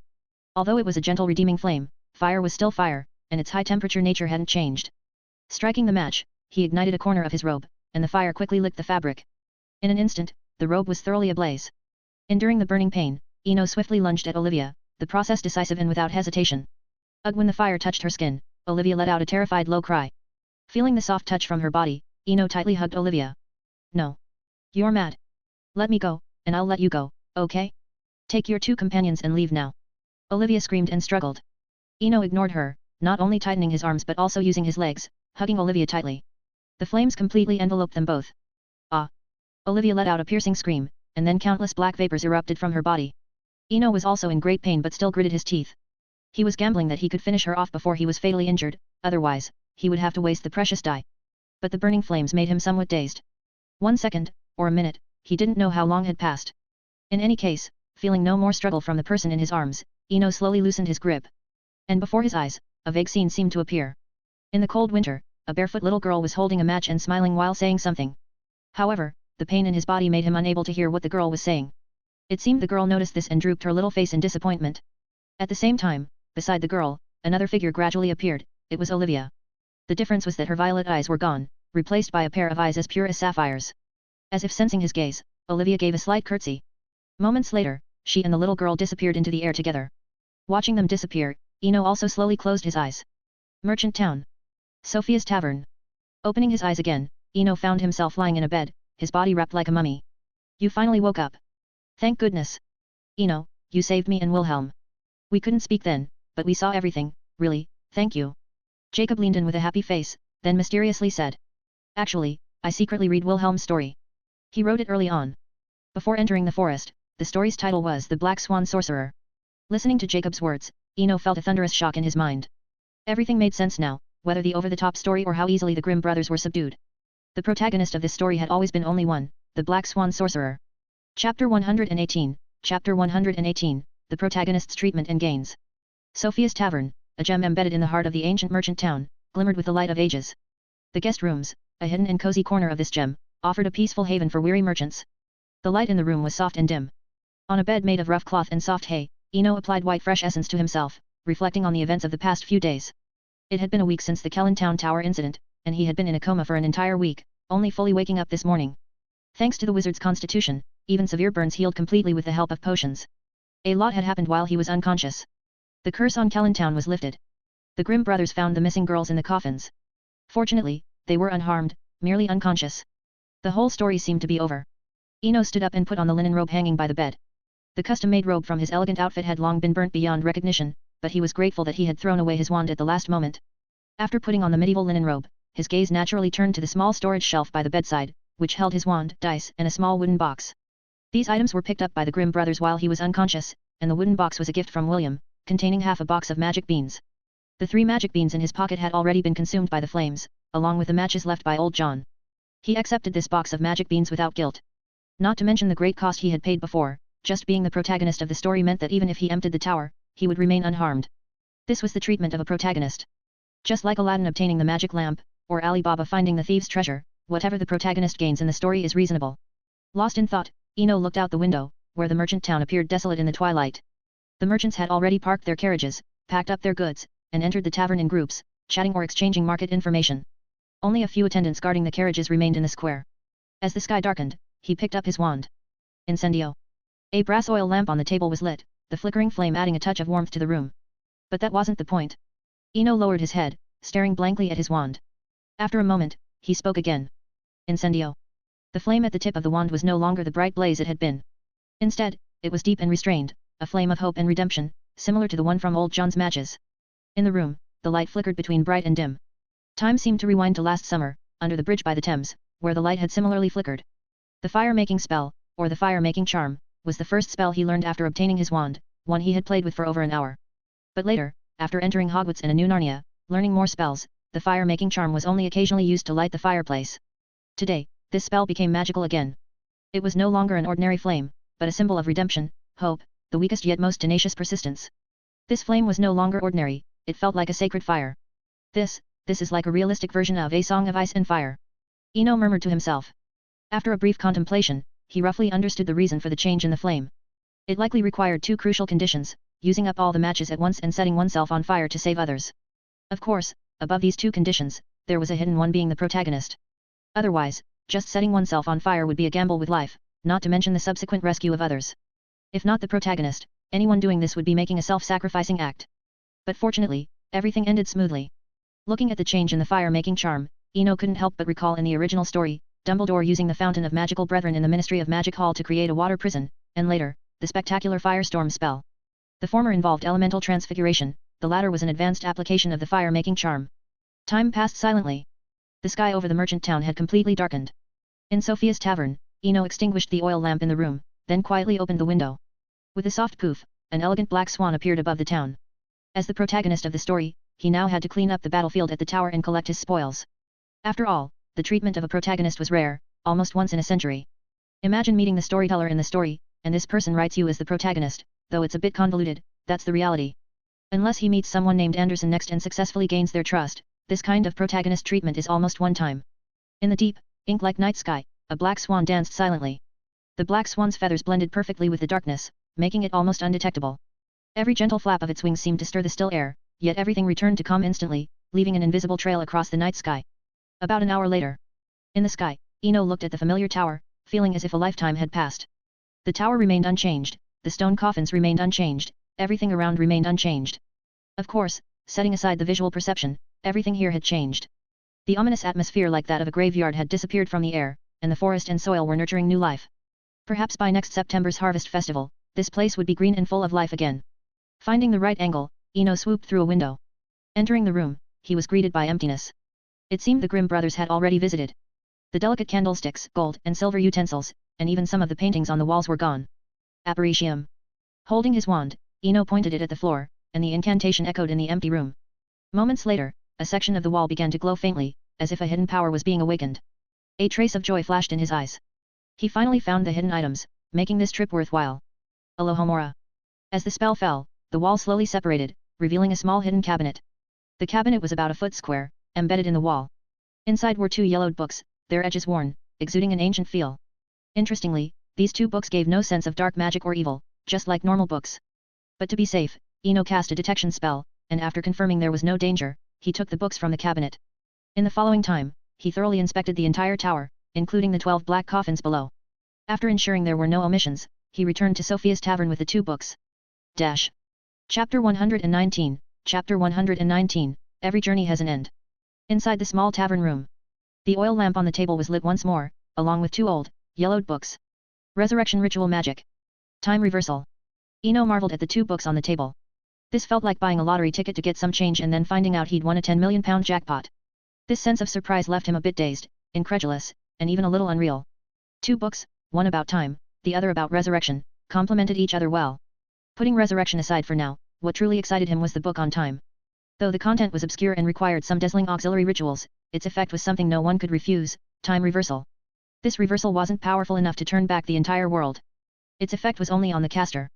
For example, if someone used this magic at the age of 70 and reversed time by 50 years, they would return to their youth, becoming 20 again after the magic ended. What did this mean? This effect seemed to surpass the Philosopher's Stone, achieving eternal youth and immortality in a certain sense. This also explained why the old witch had hidden for so many years without anyone bothering her. And just when Olivia had set up the ritual to revive her lover, the exorcist team descended like divine soldiers. This foolish princess seemed utterly unaware of how important these two books were to some people. Even Emily's father, a respectable priest and elite exorcist, would rather live out his days in obscurity in Creelan Town. Is this what it means to be the protagonist? Eno murmured, looking out at the pitch-black sky. Although his journey was fraught with peril, even facing death, the corresponding rewards were immense. At this moment, he even faintly enjoyed this feeling. Being the protagonist was even more exhilarating than drinking Felix Felicis. Because in the story, no matter how recklessly the protagonist behaved, they would never die, and they would always have bountiful rewards. In the morning, the merchant town was enveloped in a light mist. It was as if a powerful sorcerer had cast a spell, draping this ancient trading town in a veil. Outside the town, in the square where carriages were parked, the diligent merchants, after a night's rest, began directing their assistants to load goods onto the carriages. This seemed like a cycle. After they left, new merchants and carriages would arrive in the evening. On the other side of the tavern, amidst the noise outside, Jacob opened his eyes, washed up, and headed to the tavern bar to get breakfast. 2 servings? Your wizard companion has woken up. Sophia, the still charming tavern owner, asked curiously from behind the bar. Yeah, he woke up yesterday morning, but I got kicked out. Jacob shrugged, looking indifferent. He didn't explain that he was kicked out because Eno needed to apply potions all over his body. In his understanding, it wasn't a big deal for 2 boys to be shirtless around each other. Besides, he had been the one to cut open Eno's clothes and wrap him in herbal bandages before. Though he didn't fully understand, Jacob chose to respect Eno's decision. I suggest you choose oatmeal. An injured person shouldn't eat steak and bread. Plus, the harvest festival is near, and I just bought the freshest oats from the caravan yesterday, Sophia said softly. Not long after, Jacob, carrying a steaming bowl of oatmeal, knocked on Eno's door. He opened the door. My goodness! This is a miracle. Jacob put down the oatmeal, looking shocked at the scene before him. He knew better than anyone the severity of Eno's injuries. It was hard to believe that he was fully healed after waking up just yesterday morning. This was nothing short of a miracle. Seeing Jacob's astonished expression, Eno chuckled, there's nothing to be surprised about because I am the marvelous Black Swan sorcerer. Ha ha ha. Yes. The marvelous Black Swan sorcerer, Jacob laughed in response, then shifted the topic, but it's a pity that Wilhelm isn't here, otherwise, I'd have him add this part to the story. The kind Black Swan sorcerer finally woke up on the 7th day of his coma. It's like a magical spell, no matter how severe his injuries, he always wakes up on the 7th morning, and all his wounds disappear. Jacob narrated the story's commentary, mimicking Wilhelm's storytelling style. Listening to Jacob's playful words, Eno almost wanted to tell him to change waking up to resurrecting. But reason triumphed over desire. The story of the Black Swan had ended last night, and pushing further would be greedy. Most importantly, Wilhelm had left the merchant town. This undoubtedly signaled that another person's story had begun. By the way, where did Wilhelm go? Eno asked curiously. Where else? He must have heard news from the caravan about someone obtaining 3 magical items, a table that sets itself, a stick that hits people, and a donkey that spits out gold coins. As he spoke, Jacob's expression grew dejected, like a child watching others play games in an amusement park while he could only watch from outside the fence. You should go too. I'm already healed. If you leave now, you might catch up with Wilhelm. Besides, the Grimm brothers' stories can't be without Jacob, Eno said. You. Jacob hesitated because he stayed to take care of Eno. Go. I'm really healed, Eno smiled and then gave Jacob a reason to leave, you don't have to worry about me. I'll be leaving in a day or 2 to continue spreading those wonderful stories. No matter how long the journey, a traveler will eventually return home, they return either as a person or as bones. But every journey has an end, and every story concludes. Jacob eventually left the merchant town to follow Wilhelm's footsteps. Although he left behind half a bag of gold coins. This included the 15 gold coins from Creelan Town and the proceeds from selling the exquisite candlesticks and silverware they had taken from the tower. Originally, it was a full bag of gold coins. Eno insisted that Jacob take half of it. After all, his gains this time were already incredible, and there was no need to hold on to half a bag of gold coins. Moreover, since he planned to follow a different path from Master Hans, he had to share the money with the Grimm brothers. Fair exchange, fair trade. In the Black Swan story, the Grimm brothers had their share of toil. Compared to the value of the 2 magic books, sharing half a bag of gold coins was a drop in the pond. In comparison, he had taken the entire pond. Outside the tavern, Eno wore a linen robe suitable for this era, and on his feet was a pair of shoes woven from palm leaves. Slowly walking out of the small town, he once again stepped onto the dirt road covered with mule and horse dung. Perhaps it was really near the harvest festival, as countless light blue wildflowers bloomed along the roadside. They swayed in the wind, as if bidding farewell to the merchants and travelers passing by. Chapter 120, Chapter 120, An Encounter with Hermione. Hogwarts. In the dormitory, thick bed curtains were suddenly drawn back. After changing into the plain robes of Slytherin, Eno opened the dormitory door and walked out towards the castle grounds. The rewards from the recent adventure were truly exhilarating, but he couldn't share this joy with anyone. So, he decided to go to the Black Lake and have a good time in the water to let off some steam. As a black swan, playing in the water was quite natural, after all. With an indescribable joy on his face, Eno made his way to the Black Lake. There were many students at Hogwarts, but the castle was enormous, and the surrounding grounds were even more expansive. Just the Black Lake alone stretched as far as the eye could see. To put it into perspective, a person with normal vision, standing on flat ground, can see up to about 500 to 1,000 meters. If you think of the Black Lake as a square with a side length of 1,000 meters, its area would be equivalent to at least 100 football fields. At the lakeside, under the gallery bridge, Eno approached a huge rock to use as cover. In an instant, a black swan with feathers tinged with a faint blue glow emerged from the other side of the rock. Plop! The swan jumped into the water with a very carefree splash. Its webbed feet gently stirred the lake's surface, creating ripples. As the water waves spread, it swiftly swam towards the center of the lake. Sunlight bathed the Black Lake, and Eno, with his eyes half closed, enjoyed the pleasure of floating on the water. At this moment, he finally let go of all his burdens because everything was settled. Whether it was the mutated fire-making charm or the White Witch's ice magic, as long as he bided his time, he couldn't guarantee becoming a legendary wizard, but he could certainly reach the level of top-tier wizards like Snape or Professor McGonagall. Moreover, if he could fully understand the book on time reversal. In short, the future path seemed as smooth, broad, and tranquil as the black lake before him. Sometimes, time seems biased. When playing and having fun, it quietly speeds up. Unbeknownst to him, the clouds in the sky were dyed a warm orange-red by the setting sun. The clouds floated gently, as if playing with the reflections on the lake's surface. Occasionally, a gentle breeze blew by. If you listened carefully, you could hear the distant laughter of young wizards from the castle mixed in the wind. In the evening, on the gravel-paved path outside the castle, humming a countryside ballad, Eno walked alone towards the brightly lit castle. Eno! A familiar voice called from behind. He stopped and turned to see Hermione and her two friends on the nearby lawn. "Good evening, Hermione. And Mr. Potter, Mr. Weasley." Eno greeted them with a smile. Now that he had completely let go of his mental burdens, he didn't care about the progress of the story. Likewise, he no longer deliberately kept his distance from Harry and Ron. Especially with Ron, he no longer viewed him through a prejudiced lens. It was meaningless and pointless. Outside the castle, Hermione was inexplicably happy. Just now, at Hagrid's hut, she and Harry and Ron were discussing Lockhart's hidden secrets. When she felt at a loss, fate led her to Eno. She instinctively had confidence in Eno. He was good at divination, had excellent grades, was knowledgeable, and, most importantly, very kind. "Eno, are you busy right now? We discovered an earth-shattering secret," Hermione said quickly as she walked over. On the lawn, Harry and Ron exchanged a glance and followed her. Harry had a good impression of Eno, especially since Eno had helped him with a divination. Although Hagrid ended up being fine and Harry got punished, the divination results were accurate. Ron, on the other hand, simply felt grateful. No matter how much he might have held a grudge before, Eno had saved Ginny's life. An earth-shattering secret? Eno asked with a smile, looking at the trio. Yes. Hermione nodded seriously. It's Lockhart. He's a complete fraud. He's deceived everyone. Harry discovered it in Lockhart's office. Ron added promptly, emphasizing the saw with his own eyes part. It seemed the gears of fate were beginning to turn. Hearing this, Eno glanced at the sky. Let's head back to the castle. We can talk while having dinner. In the castle's great hall, Eno followed Hermione and her friends to sit at the Gryffindor table. This wasn't a big deal, after all. This wasn't a start-of-term feast, and these tables didn't have strict rules about who could sit where. It was just that the young wizards naturally formed cliques based on their houses. It was like drawing a line on a school desk to divide territory, except the young wizards at Hogwarts had drawn several lines, dividing into 4 territories. So essentially, there was nothing wrong with Eno sitting at the Gryffindor table. But he overlooked 2 people in the hall, Draco and Pansy. Pansy was fine, she just smiled warmly, though her eyes were fixed on him. Draco, on the other hand, couldn't stay calm. He stood up, ready to walk over.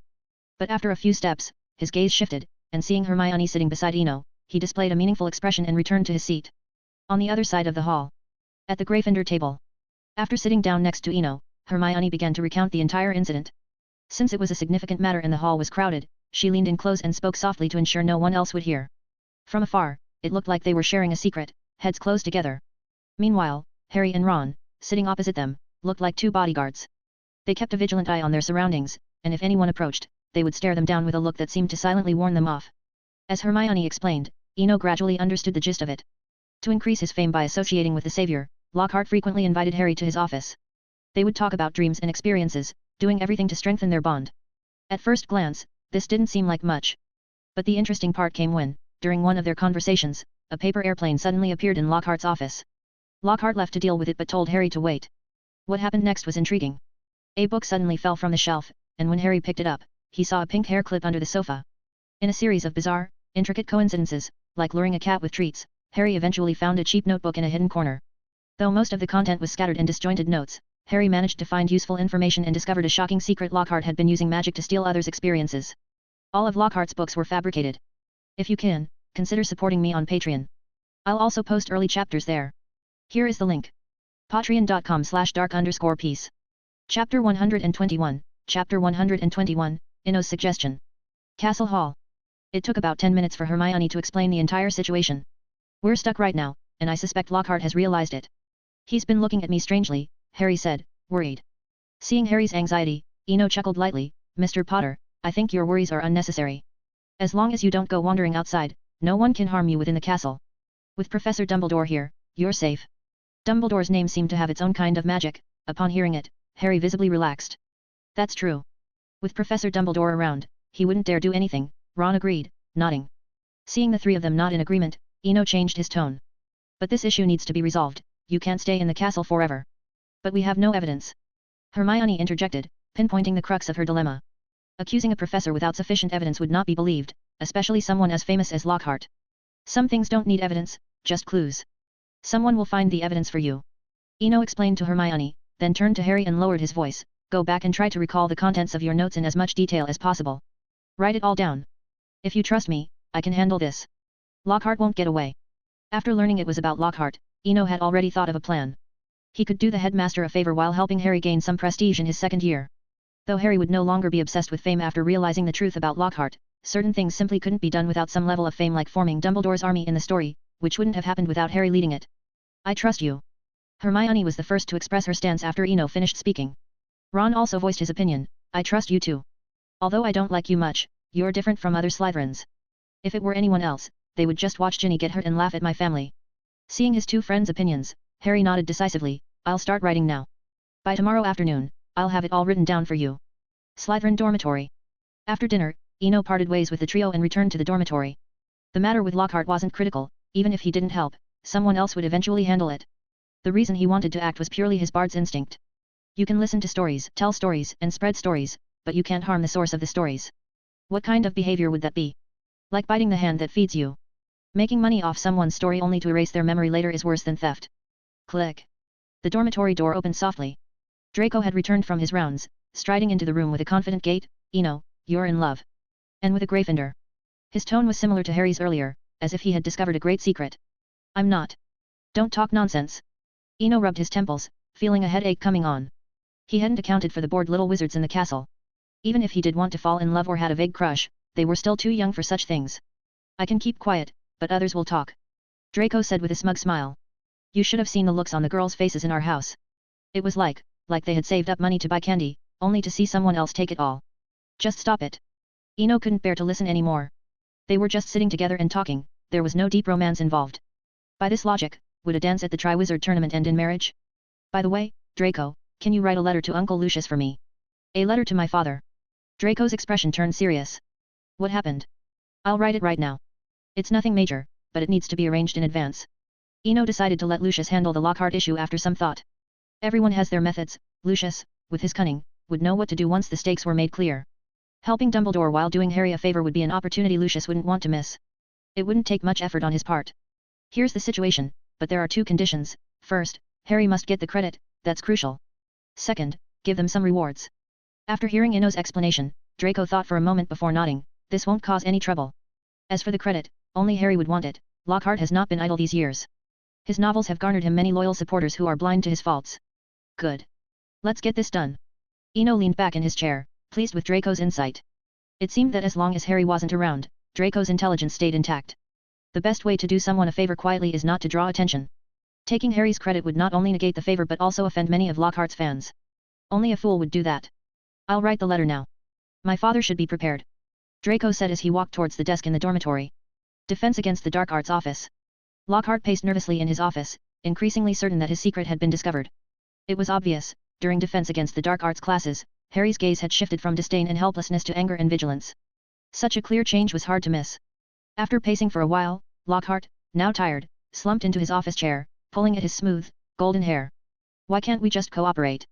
Why not come to me, why not negotiate? He couldn't understand what benefit Harry gained from toppling him without a direct conflict of interest. Yes, Harry would gain some fame, but he would also make many enemies. The best approach would be to negotiate, make some compromises. After all, a famous Lockhart was invaluable. But seeing Harry's eyes and waiting fruitlessly for him to approach over these days, it was clear. Gryffindor. Why don't they ever think things through? All three of them. I must deal with them all at once. Lockhart murmured to himself, glancing at the wand on his desk.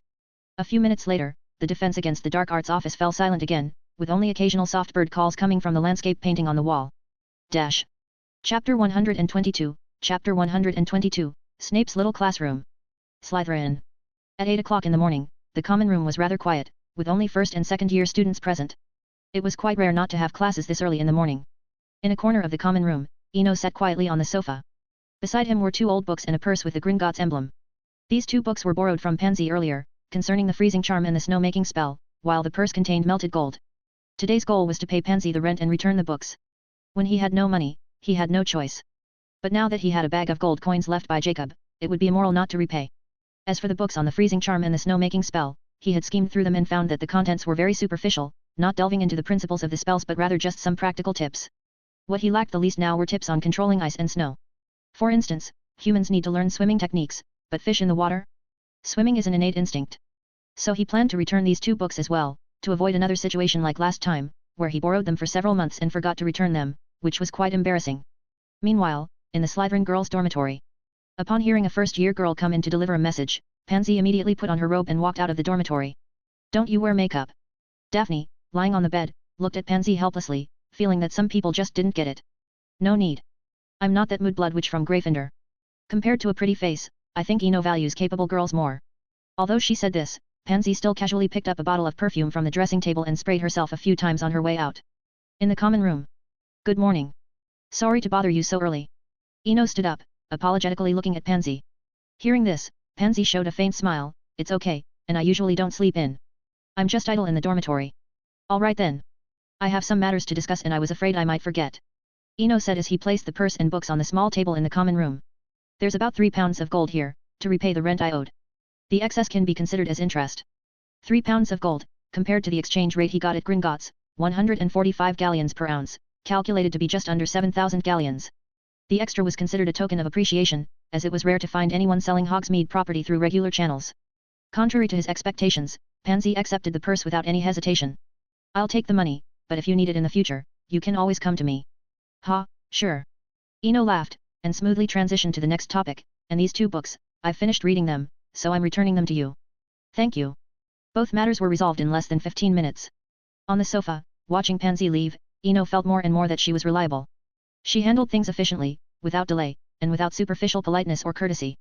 He even noticed that Pansy had a few traces of Professor McGonagall's decisiveness in her, acting swiftly and decisively.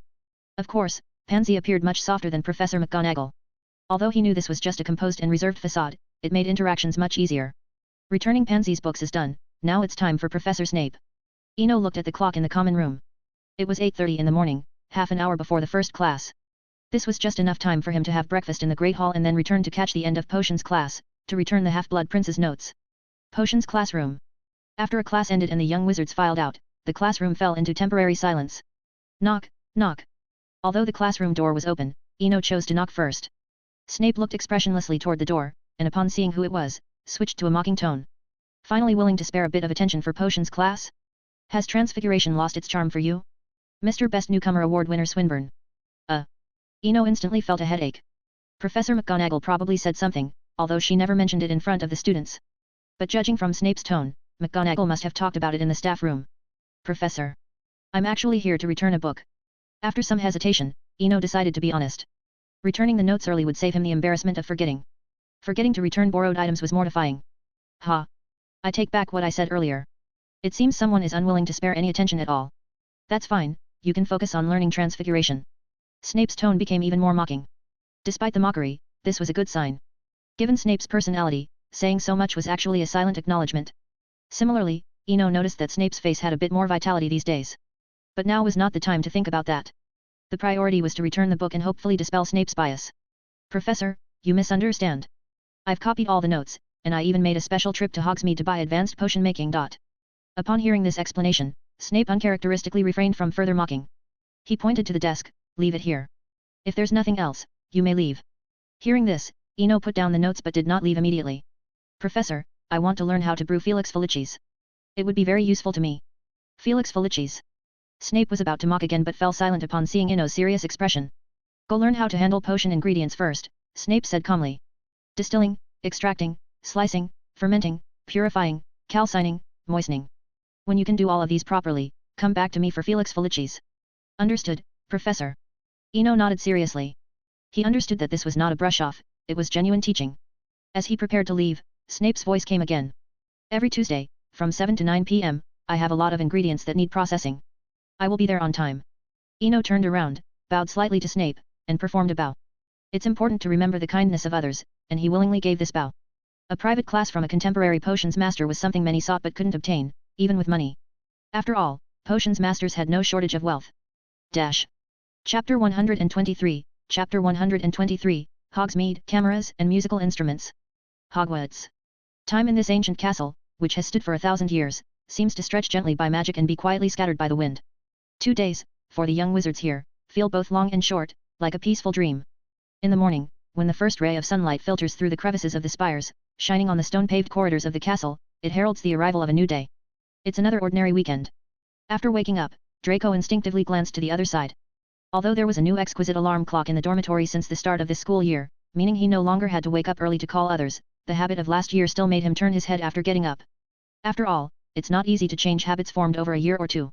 Seeing the empty bed opposite, Draco thought for a moment and then seemed to understand. He had seen Eno and Flint whispering together again last night. Hogsmeade.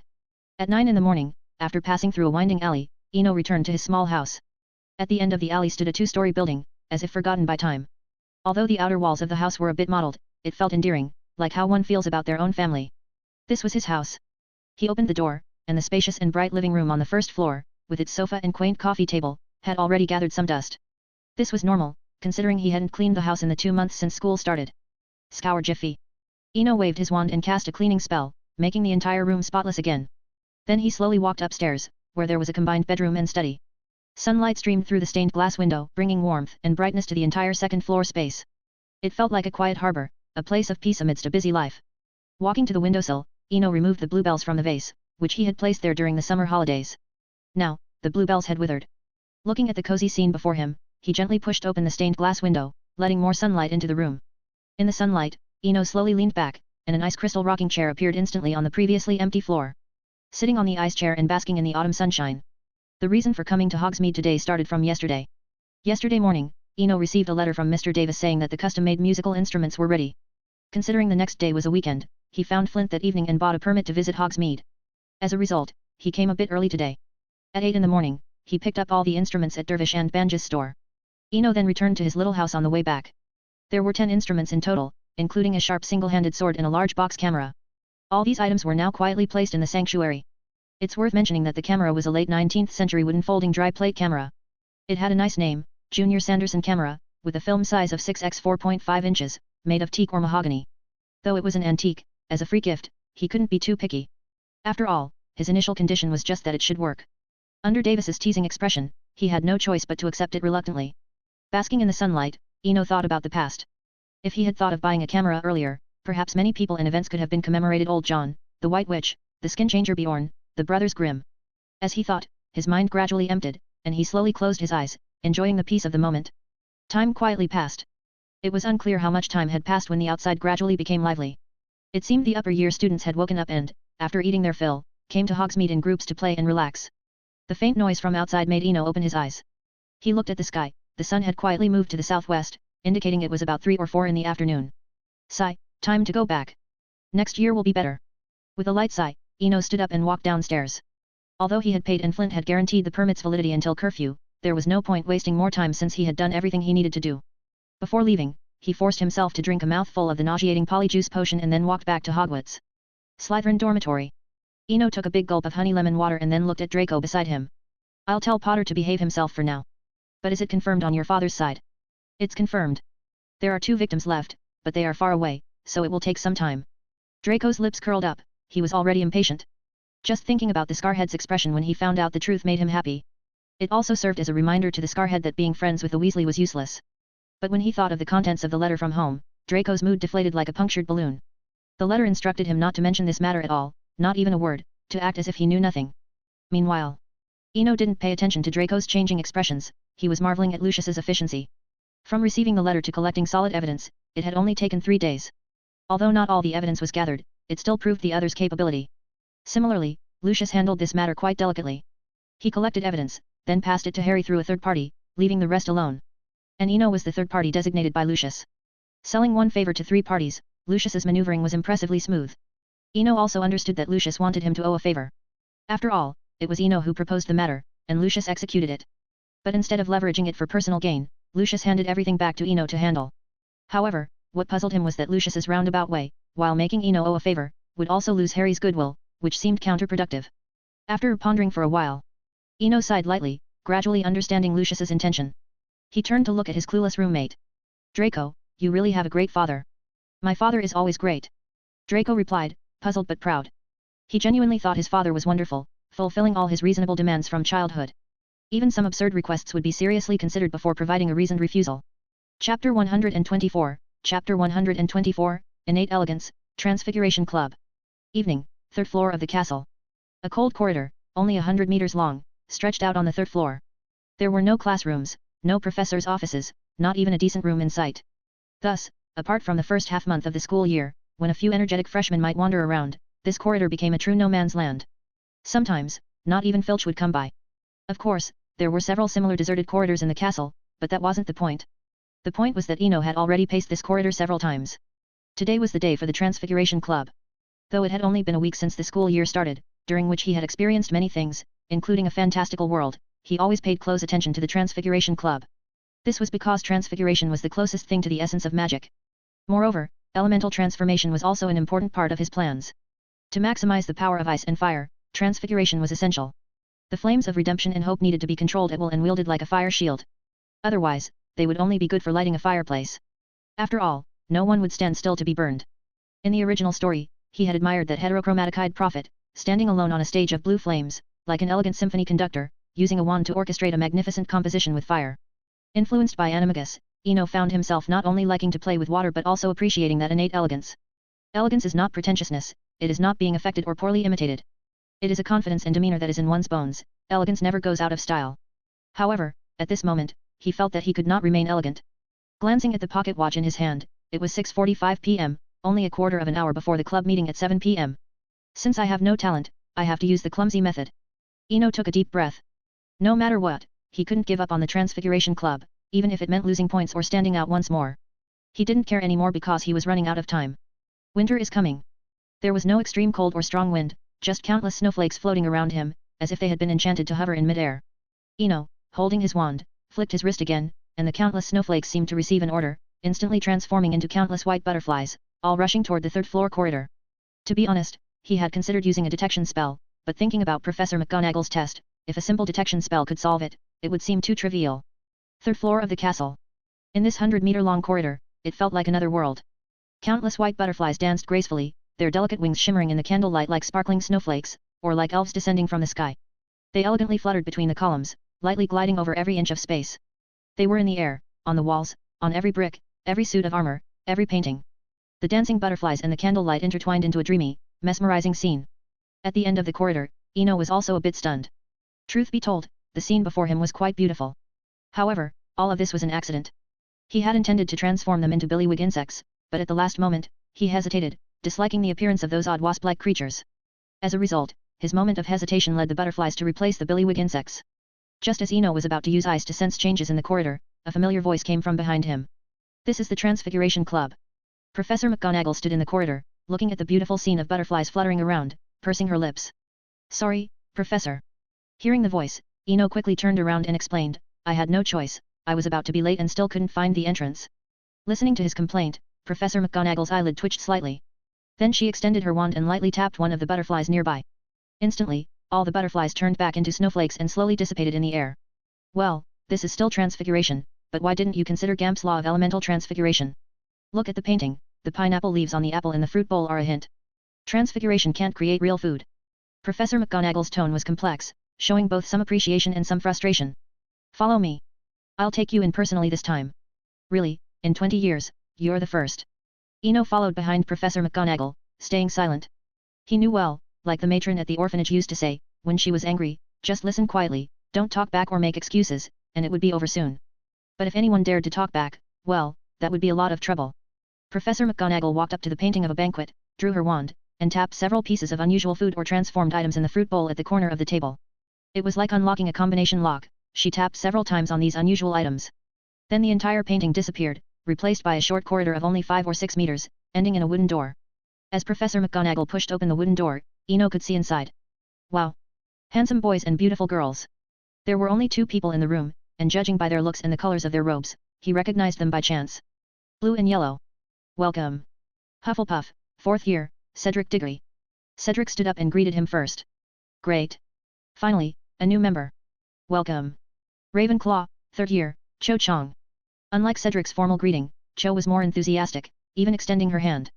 Looking at the fair hand before him, Eno was stunned for a moment. He then gently grasped her forefingers and smiled at the two of them. Slytherin, second year, Eno Swinburne. Professor McGonagall stood aside, quietly watching the three interact. After a moment, she spoke softly. I need to get some materials, I'll be back soon. You can chat here for now. Upon hearing this, Eno chuckled inwardly. Professor McGonagall's intention was obvious. But it was good.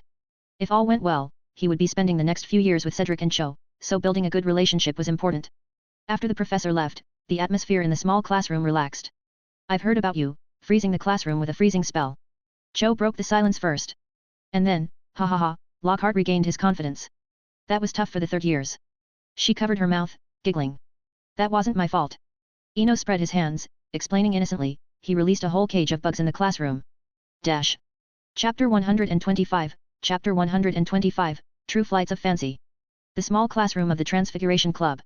Perhaps it was because they were all the same age, or maybe because the professor wasn't present, but the atmosphere here was quite pleasant. By the way, is it just the two of you here? I initially thought there would be more people, Eno asked softly while sitting on an ice-transfigured armchair. Yes, there were no seats in the classroom, everything depended on the student's skills.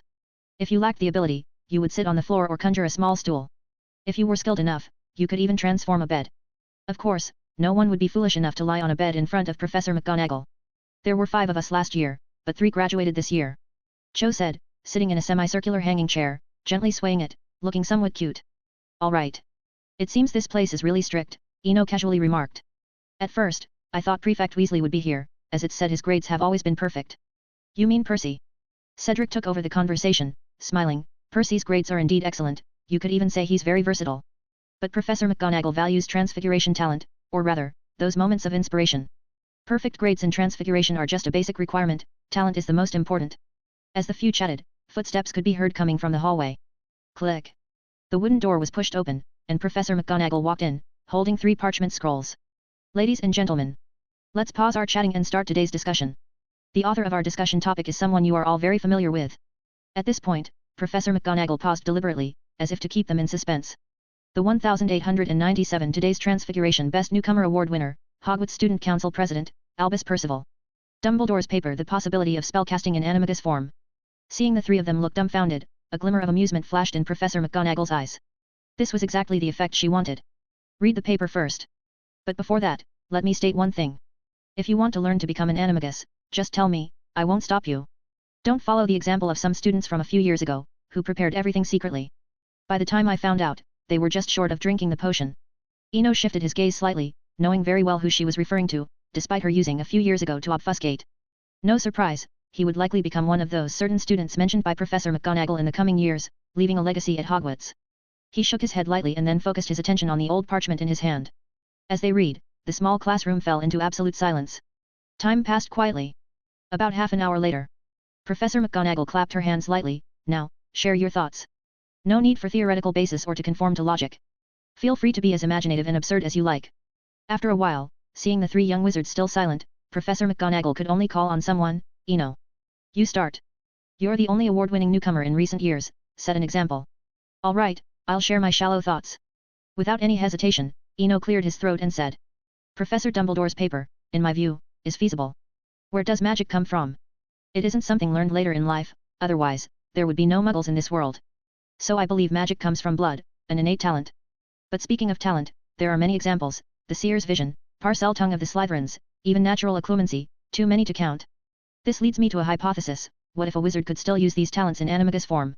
At this point, Eno deliberately slowed down his speech. If, and I mean if, a seer saw the future while in animagus form, then Professor Dumbledore's hypothesis would hold true. If innate magical abilities can be used, why not integrate magic into ourselves, making it our talent? Like how a thunderbird creates lightning when it flies, or how a nunda breathes out toxic gas. Transforming magic into a talent would make the animagus form not just ordinary animals but extraordinary creatures, creating a new kind of magical animal. The more Eno spoke, the more inspired he became, like a river breaking through a dam, initially difficult but then flowing endlessly. After a quarter of an hour. With the final word, the small classroom fell silent again. Seeing Cho and Cedric looking bewildered, Eno suddenly felt he might have been too fanciful and instinctively looked at Professor McGonagall. Excellent. Excellent. Professor McGonagall didn't hold back her applause, clapping and saying. That's the spirit. Speak boldly, don't let existing knowledge constrain your thinking. Progress and the emergence of new spells rely not on exam scores but on the free-thinking minds of wizards. Thank you for your approval, Professor. Sometimes, when inspiration strikes, I don't even know what I'm saying, Eno said modestly. Relax. This is not a classroom, it's my private club. Professor McGonagall smiled and waved her hand but then turned serious, saying. But I must tell you one thing, as Adalbert Waffling's magical theory states, tampering with the deepest secrets, the source of life and the essence of self, must be done with the utmost caution and preparation for the most extreme consequences. Eno nodded solemnly. Professor, I will remember. That's good. Professor McGonagall replied, then turned to Cho and Cedric. What about you two? Who's next? We're short on time, if we don't finish today, it'll be pushed to next week. 9 p.m. There was 1 hour left until the castle's curfew. On the third floor, a few figures appeared in the quiet corridor. It was wonderful. Looking forward to our meeting next week. Cho stretched lazily as she spoke. Me too. I learned a lot today, Cedric said in agreement. Sometimes, learning requires thinking and discussion. I'm also looking forward to the next meeting. Eno sighed. At the end of the corridor, the three parted ways, each heading towards their respective common rooms. The difference was that Eno and Cedric headed downwards while Cho approached the upward moving staircase. Down the third floor, second floor, floor by floor. Glancing at Cedric, who had been hesitant to speak, Eno chuckled, I need to head the other way now, good night. He roughly guessed Cedric's dilemma. After all, Cho had been very active during the last 2 hours. But he wasn't Amos Diggory, always worrying about his son. If Cedric wanted to talk, he would listen as a fellow club member. If Cedric didn't want to talk, there was no need to force it, even if Cedric's behavior was obvious throughout, Eno would just pretend not to notice. Chapter 126, Chapter 126, Storytelling and the Lack of Entertainment in the Wizarding World. The castle's underground corridor was like a winding tunnel, with torches flickering dimly on the walls. Walking alone on the path to the Slytherin common room, Eno was deep in thought about the knowledge points discussed earlier. He also thought of a way to verify Dumbledore's thesis.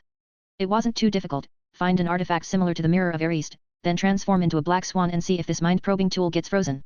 If it does, it proves that the White Witch's Eye's heritage is unaffected by the Animagus transformation. Later, he would need to research in the right direction, and the black swan would become a new magical creature. Lost in thought, Eno soon arrived at the entrance of the common room. Pure blood. With the password spoken, the wall slowly revealed a space barely wide enough for one person to pass through. 9:30 p.m. This was the busiest time in the common rooms of the four houses, and Slytherin was no exception. The students' arrogance was only towards outsiders. In a corner of the common room, Draco was sitting in a chair, speaking excitedly about something, surrounded by many younger students. It's worth noting the interesting population structure at Hogwarts.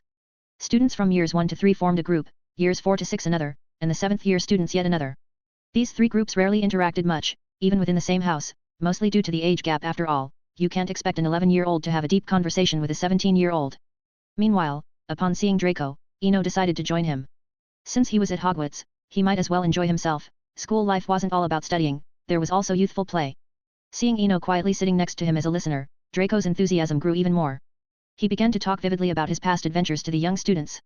After a while, Draco seemed tired and opened a can of butterbeer, drinking it like a bull. Eno, tell them a story. You haven't told a good one since the school year started. Last year, you promised a story about a snake, Draco said expectantly after putting down his butterbeer. Eno readily agreed, thinking that storytelling was something he was quite good at. All right. I'll tell a story about a snake and love. It seemed like the noise level in the common room suddenly dropped several notches. Some younger students even ran off to call others, judging by their hurried expressions. Unaware of the changes in the common room, Eno's mind was racing to come up with a fitting story on the spot. A few minutes later. Around 600 years ago, in a remote farm in medieval France, lived a young man named Leon. He was a half-blood wizard, but he made his living as a cowherd. One day, his cow ran madly into the distant forest. In the depths of the forest, by a pond, Leon found his lost cow. He also saw two beautiful ladies bathing by the pond. He recognized them as the pure-blood daughters of the Angus family from the forest castle. Eno borrowed the opening from the Chinese mythological love story The Cowherd and the Weaver Girl, replacing the celestial beings with pure-blood witches. Over the course of a year, from acquaintance to love, Leon fell deeply for a girl named Annie. But he didn't know that everything was seen by Annie's sister, Anna, who was extremely jealous because she also loved Leon. To exact revenge, she secretly cursed her sister. It was a cruel blood curse, turning the cursed one into an emotionless viper. Combining elements from The Cowherd and the Weaver Girl with the modified legend of the White Snake, and adding the cliché of sisters falling in love with the same man and turning against each other due to jealousy, the story was full of various dramatic elements. As the story progressed, Eno eventually lost track of what he was saying. It was evident the story was falling apart, as it was made up on the spot without any outline or planning. He glanced around and noticed, to his surprise, that the common room was now packed with people. Seeing so many attentive faces, he realized why Gilderoy Lockhart's success wasn't accidental. If the story collapsing went unnoticed, he regained his confidence and continued improvising. In the end, to avoid harming innocent people, Leon took the transformed viper, Annie, to a small island to live in seclusion. Their love eventually moved Venus, the goddess of love, who allowed Annie to temporarily lift the curse on Valentine's Day each year. As Eno finished, applause filled the room. Especially among some of the older Slytherin girls, who seemed enraptured by the story. A pure-blood lady falling in love with a half-blood wizard, facing hardships yet remaining devoted to each other, this was the kind of love they yearned for. Clink. The sound of a galleon hitting the table was heard. A slightly hoarse voice came from the crowd. I really enjoyed your story. As per the custom, here's your reward. Eno looked up to see the speaker, a 7th-year Slytherin girl prefect, Mina Burke, a pure-blood from the Burke family. Before he could respond, more coins started piling up on the table, galleons, sickles, almost covering the surface. Wait a minute, wait a minute. Let me say something. Eno raised his hand to stop this frenzy. This story is free. I promised to tell it last term and only got around to it now, so take your money back. Hearing it was free, the students quickly reclaimed their coins. Many of them had impulsively tipped and regretted it upon cooling down, as not every pureblood bore the surname Malfoy. Refusing the money while maintaining composure earned Eno the basic goodwill of many. Some senior students even showed thoughtful expressions. As for Eno, he didn't overthink it. He didn't accept the money because the story was too cheesy, he couldn't bring himself to take payment for it. Had these pureblood young wizards been exposed to better stories, this cliché plot might have been ridiculed. This realization made Eno even more certain that Lockhart's success wasn't a coincidence. In an era of scarce entertainment, anyone with some talent could easily rise to prominence in the wizarding world.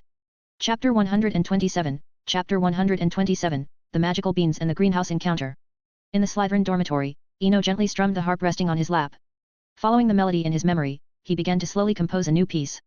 December was fast approaching, and with the Quidditch Cup starting after the Christmas break, he didn't have much time left. After composing for half an hour, Eno slowly put down the harp, only to see Draco's conflicted and hesitant face. If you have something to say, say it. If not, go to bed, Eno said, willing to initiate a conversation with Draco, unlike with Cedric. Eno, I feel like your story isn't finished. What happened to Leon and Annie's child? Rick can't spend his whole life on the island, Draco analyzed the story with conviction. Ha ha ha. Eno couldn't help but laugh. He thought it was something else, but it turned out Draco was waiting for the story's continuation. However, these improvised stories had no continuation. Seeing the expectant look in Draco's eyes, Eno decided to satisfy him for now and started to make up more of the story. Later, Rick grew up and left the island secretly. Because he looked so much like his father Leon, he unknowingly met his young, beautiful, but vicious Aunt Anna. The two of them had another entangled relationship. About a minute passed. That's it. What happens next? Draco asked anxiously. Sorry, that's all for now. Eno spread his hands innocently. You. Draco was stunned. It took him a while to recover. He felt that he would have rather not heard it. At least the first story was complete, unlike now, leaving him hanging and more frustrated. Ha ha ha, there's really no more. Eno laughed with satisfaction, then slowly stopped laughing. Maybe later. I'll tell you when I think of something. Now go to bed. When you think of it, you have to tell me first. Draco reluctantly walked towards his bed. It seemed he was truly unsatisfied because halfway there, he turned back and hesitantly said, Why don't you write it down? I'll help you contact Muglenet Publishers.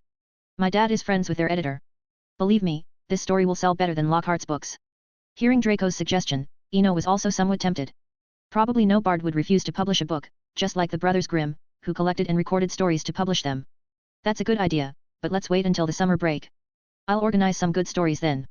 Hearing they had to wait until summer, Draco was instantly disappointed and muttered to himself, Why wait until summer? The story you just told was great. Can't we publish it as a single volume first and then publish the others during the summer? Why? Of course, because of reputation. A boy under 14 writing such a twisted and vulgar love story, what would that do to his reputation? Eno knew the difference. Telling stories and publishing books were two different things. The former could be hearsay, while the latter would be an authored work. Though he thought this, he couldn't say it to Draco. No single volumes. I'll think of a better story for the summer. I'll give you a signed limited edition then. How about that? I can even draw an illustration for you. To brush him off, Eno made a heavy promise. It's a deal. Hearing the promise, Draco finally walked to his bed with a smile. The night passed without a word. The darkness quietly retreated, and dawn broke. Woken up by his alarm clock, Eno got up from his sleep and, as usual, methodically completed his morning routine. After tidying up, he gently opened the dormitory door and walked lightly towards the castle exterior. It was a quiet Sunday morning in the castle. The usual hustle and bustle were absent, and the air carried a hint of leisure. Even the distant Forbidden Forest was veiled in morning mist. After glancing at the slightly mysterious Forbidden Forest, Eno headed straight to the greenhouse. He had no interest in exploring the Forbidden Forest now, maybe he would do it openly in the future, but not sneaking around like this. Outside the Herbology greenhouse, Eno squatted by a pile of defective flower pots, starting a new round of selection. He needed to find new homes for the magical beans. Gifted by Wilhelm Green and blessed by the goddess of harvest. Who wouldn't be excited for these magical beans to sprout? However, fate seemed not to favor his efforts. After selecting over 10 pots, each one had either cracks or hidden damages, making none of them usable. Just as he was about to use Transfiguration to make an emergency pot, a gentle voice came from inside the greenhouse. Silly child, you won't find any usable ones here. They were all sorted out yesterday. Upon hearing this, Eno looked up in surprise. Good morning, Professor Sprout. Pomona recognized the student before her. Although Hufflepuff had many students, she could still remember each one accurately, though she sometimes forgot their names. But this student was particularly memorable, a lover of herbology, much like the chubby Gryffindor boy, both good kids. Come with me. The bouncing bulbs in Greenhouse 7 need calming. Once you're done, I'll give you a few new pots as a reward. That is, if you're willing to do this. Of course. It would be my honor. Eno agreed without hesitation. The pots were a small matter, building a good relationship with Professor Sprout was more important. He would likely need her guidance for planting the magical beans later. More importantly, he wanted to learn Professor Sprout's plant sensing magic, where touching the soil with a wand would reveal the plants needs an incredibly practical skill. Greenhouse 7. Bouncing bulbs were magical plants resembling hyacinth flower balls but were very active, constantly bouncing around in their pots. If not calmed in time, they would turn the greenhouse into a mess. Opening the greenhouse door, countless bouncing bulbs, as if on a stimulant, were jumping around non-stop, on the pots, and the ground, everywhere. You. Professor Sprout hesitated. Eno Swinburne, just call me Eno. Eno quickly added, avoiding any awkwardness for the professor. After all, he had noticed that Professor Sprout might not remember names well. But he understood, given that this year's Hufflepuff first years alone reached an astonishing 103. Well, Eno. Do you know how to calm them? Professor Sprout asked. After a brief thought, Eno recalled information about the plant and replied, Professor, use fire to calm them. Mature bouncing bulbs need fire because they like warmth and light. For immature ones, just grab them and press them into the soil. Correct answer. If this were a class, I'd definitely give you points. Professor Sprout said with a smile. She genuinely liked students who paid attention in her class, especially in herbology. These mischievous young wizards even ranked her herbology class as the third least useful, only ahead of history of magic and astronomy, making it the third least useful course at Hogwarts, even behind the divination class. Chapter 128, Chapter 128, Flames of Hope and Bouncing Bulbs. The number 7 greenhouse was filled with bouncing bulbs. Under the watchful eye of Professor Sprout, Eno drew out his elder wand. Incendio. A fist-sized ball of fire, representing hope and redemption, ignited and floated at the tip of the wand. Before he could react, an interesting scene unfolded. The previously boisterous bouncing bulbs suddenly quieted down. Next, these magical plants, as if possessed with consciousness, began to move towards the fire in an orderly fashion without any command. It was like tadpoles seeking their mother or ants moving their nest, something inexplicable. In just a short while, all the bouncing bulbs in the greenhouse gathered at his feet. Remarkable magic. Professor Sprout, who had been silent, suddenly spoke. She first observed the floating flame, then crouched down and lightly touched the bouncing bulbs with her wand. After a while, Professor Sprout stood up and sighed, Eno, study herbology diligently. I believe we might see another master of herbology in the future. This was a high compliment. In the wizarding world, no matter the subject, being recognized as a master was a mark of respect wherever one went, and this respect was not confined to the British Isles. Thank you for your praise, it makes me a bit uneasy, Eno responded, aware of the weight of being called a master. There's no need to feel uneasy. Your fire spell is remarkable, the bouncing bulbs have already undergone a change, albeit a subtle one. Professor Sprout explained seriously. Moreover, I feel this isn't an isolated incident. This magical fire might genuinely alter the properties of many plants. Devil's Snare, Mimbulus Mimbletonia, umbrella flowers. Well, we'll discuss this later. For now, let's replant these energetic little fellows back into their pots. As she spoke, Professor Sprout crouched down to start grabbing the bouncing bulbs. Seeing the professor get to work, Eno rolled up his sleeves and began helping. Half an hour later. After completely dealing with all the bouncing bulbs, the number 7 greenhouse returned to its usual tranquility. Professor, may I ask you a question? It's about that plant sensing magic we just saw. I wanted to ask last time. After hesitating for a moment, Eno voiced his query. Why not? This isn't the closed-off Middle Ages anymore. Since the founding of Hogwarts, such outdated practices have long been abolished, Professor Sprout explained, somewhat surprised. And my duty is to teach you as much knowledge as possible. As long as you are willing to learn, feel free to come to me. That's great. I've been wanting to learn that spell for a long time, Eno said happily, relieved to have a responsible professor. However, this is a modified spell of mine, so before learning it, you'll need to master the Scarpin Unction spell. Follow me. With that, Professor Sprout led the way out of the number 7 greenhouse. Herbology office. Perhaps to better care for the magical plants in the greenhouse, Professor Sprout had chosen to place her office in a room not far from it. The office had a large desk with a matching chair, a floor-to-ceiling bookshelf, and a wooden sofa. Besides these, there was no other furniture in the room. Despite the lack of many furnishings, the office didn't feel empty at all. It felt like a small garden, fresh and pleasant, thanks to the numerous plant pots decorating the room. In the room, Professor Sprout searched the bookshelf for a while before pulling out a yellowed notebook. This is it. Inside is the record of my modified Scarpin Unction spell. You can take it back and study it on your own first. Ask me if there's anything you don't understand. This spell isn't dangerous. Upon hearing this, Eno stood up and accepted the notebook with both hands. Thank you, Professor. I'll study it diligently and take good care of this notebook. Professor Sprout nodded slightly in approval. Eno, if you don't mind, you can visit the number 7 greenhouse more often. I'd like to study the altered bouncing bulbs. After a brief consideration, Eno agreed, no problem. I'll visit the greenhouse on weekend afternoons to check on these little fellows. It was only fair to repay kindness, especially since this wasn't anything like a rare treasure, and he had no reason to refuse. After all, many wizards privately modified spells, others would likely just believe it was an improved fire spell, nothing more. Chapter 129, Chapter 129, Instant Messaging in the Library. After leaving the greenhouse from Herbology class, Eno went directly to the library. Sunday mornings shouldn't be wasted meaninglessly. This was the perfect opportunity to look up information on the Scarpin Revelio spell. In the library, Madame Pants was quietly reading a book at her usual spot. Unless something unexpected happened, she would likely continue reading until noon.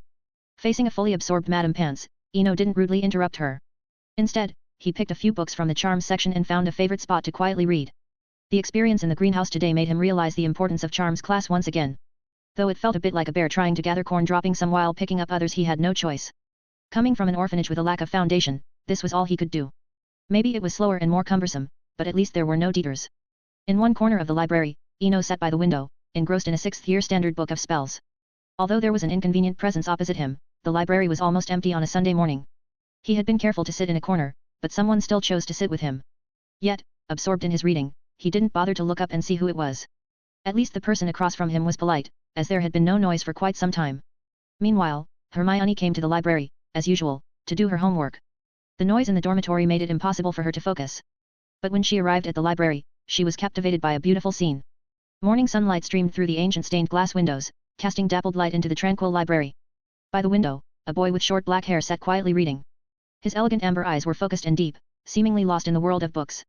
The sunlight softly outlined his profile, giving it a faint golden glow. The pages of his book rustled gently under his fingers, blending harmoniously with the silence of the library. Without hesitation, Hermione walked over.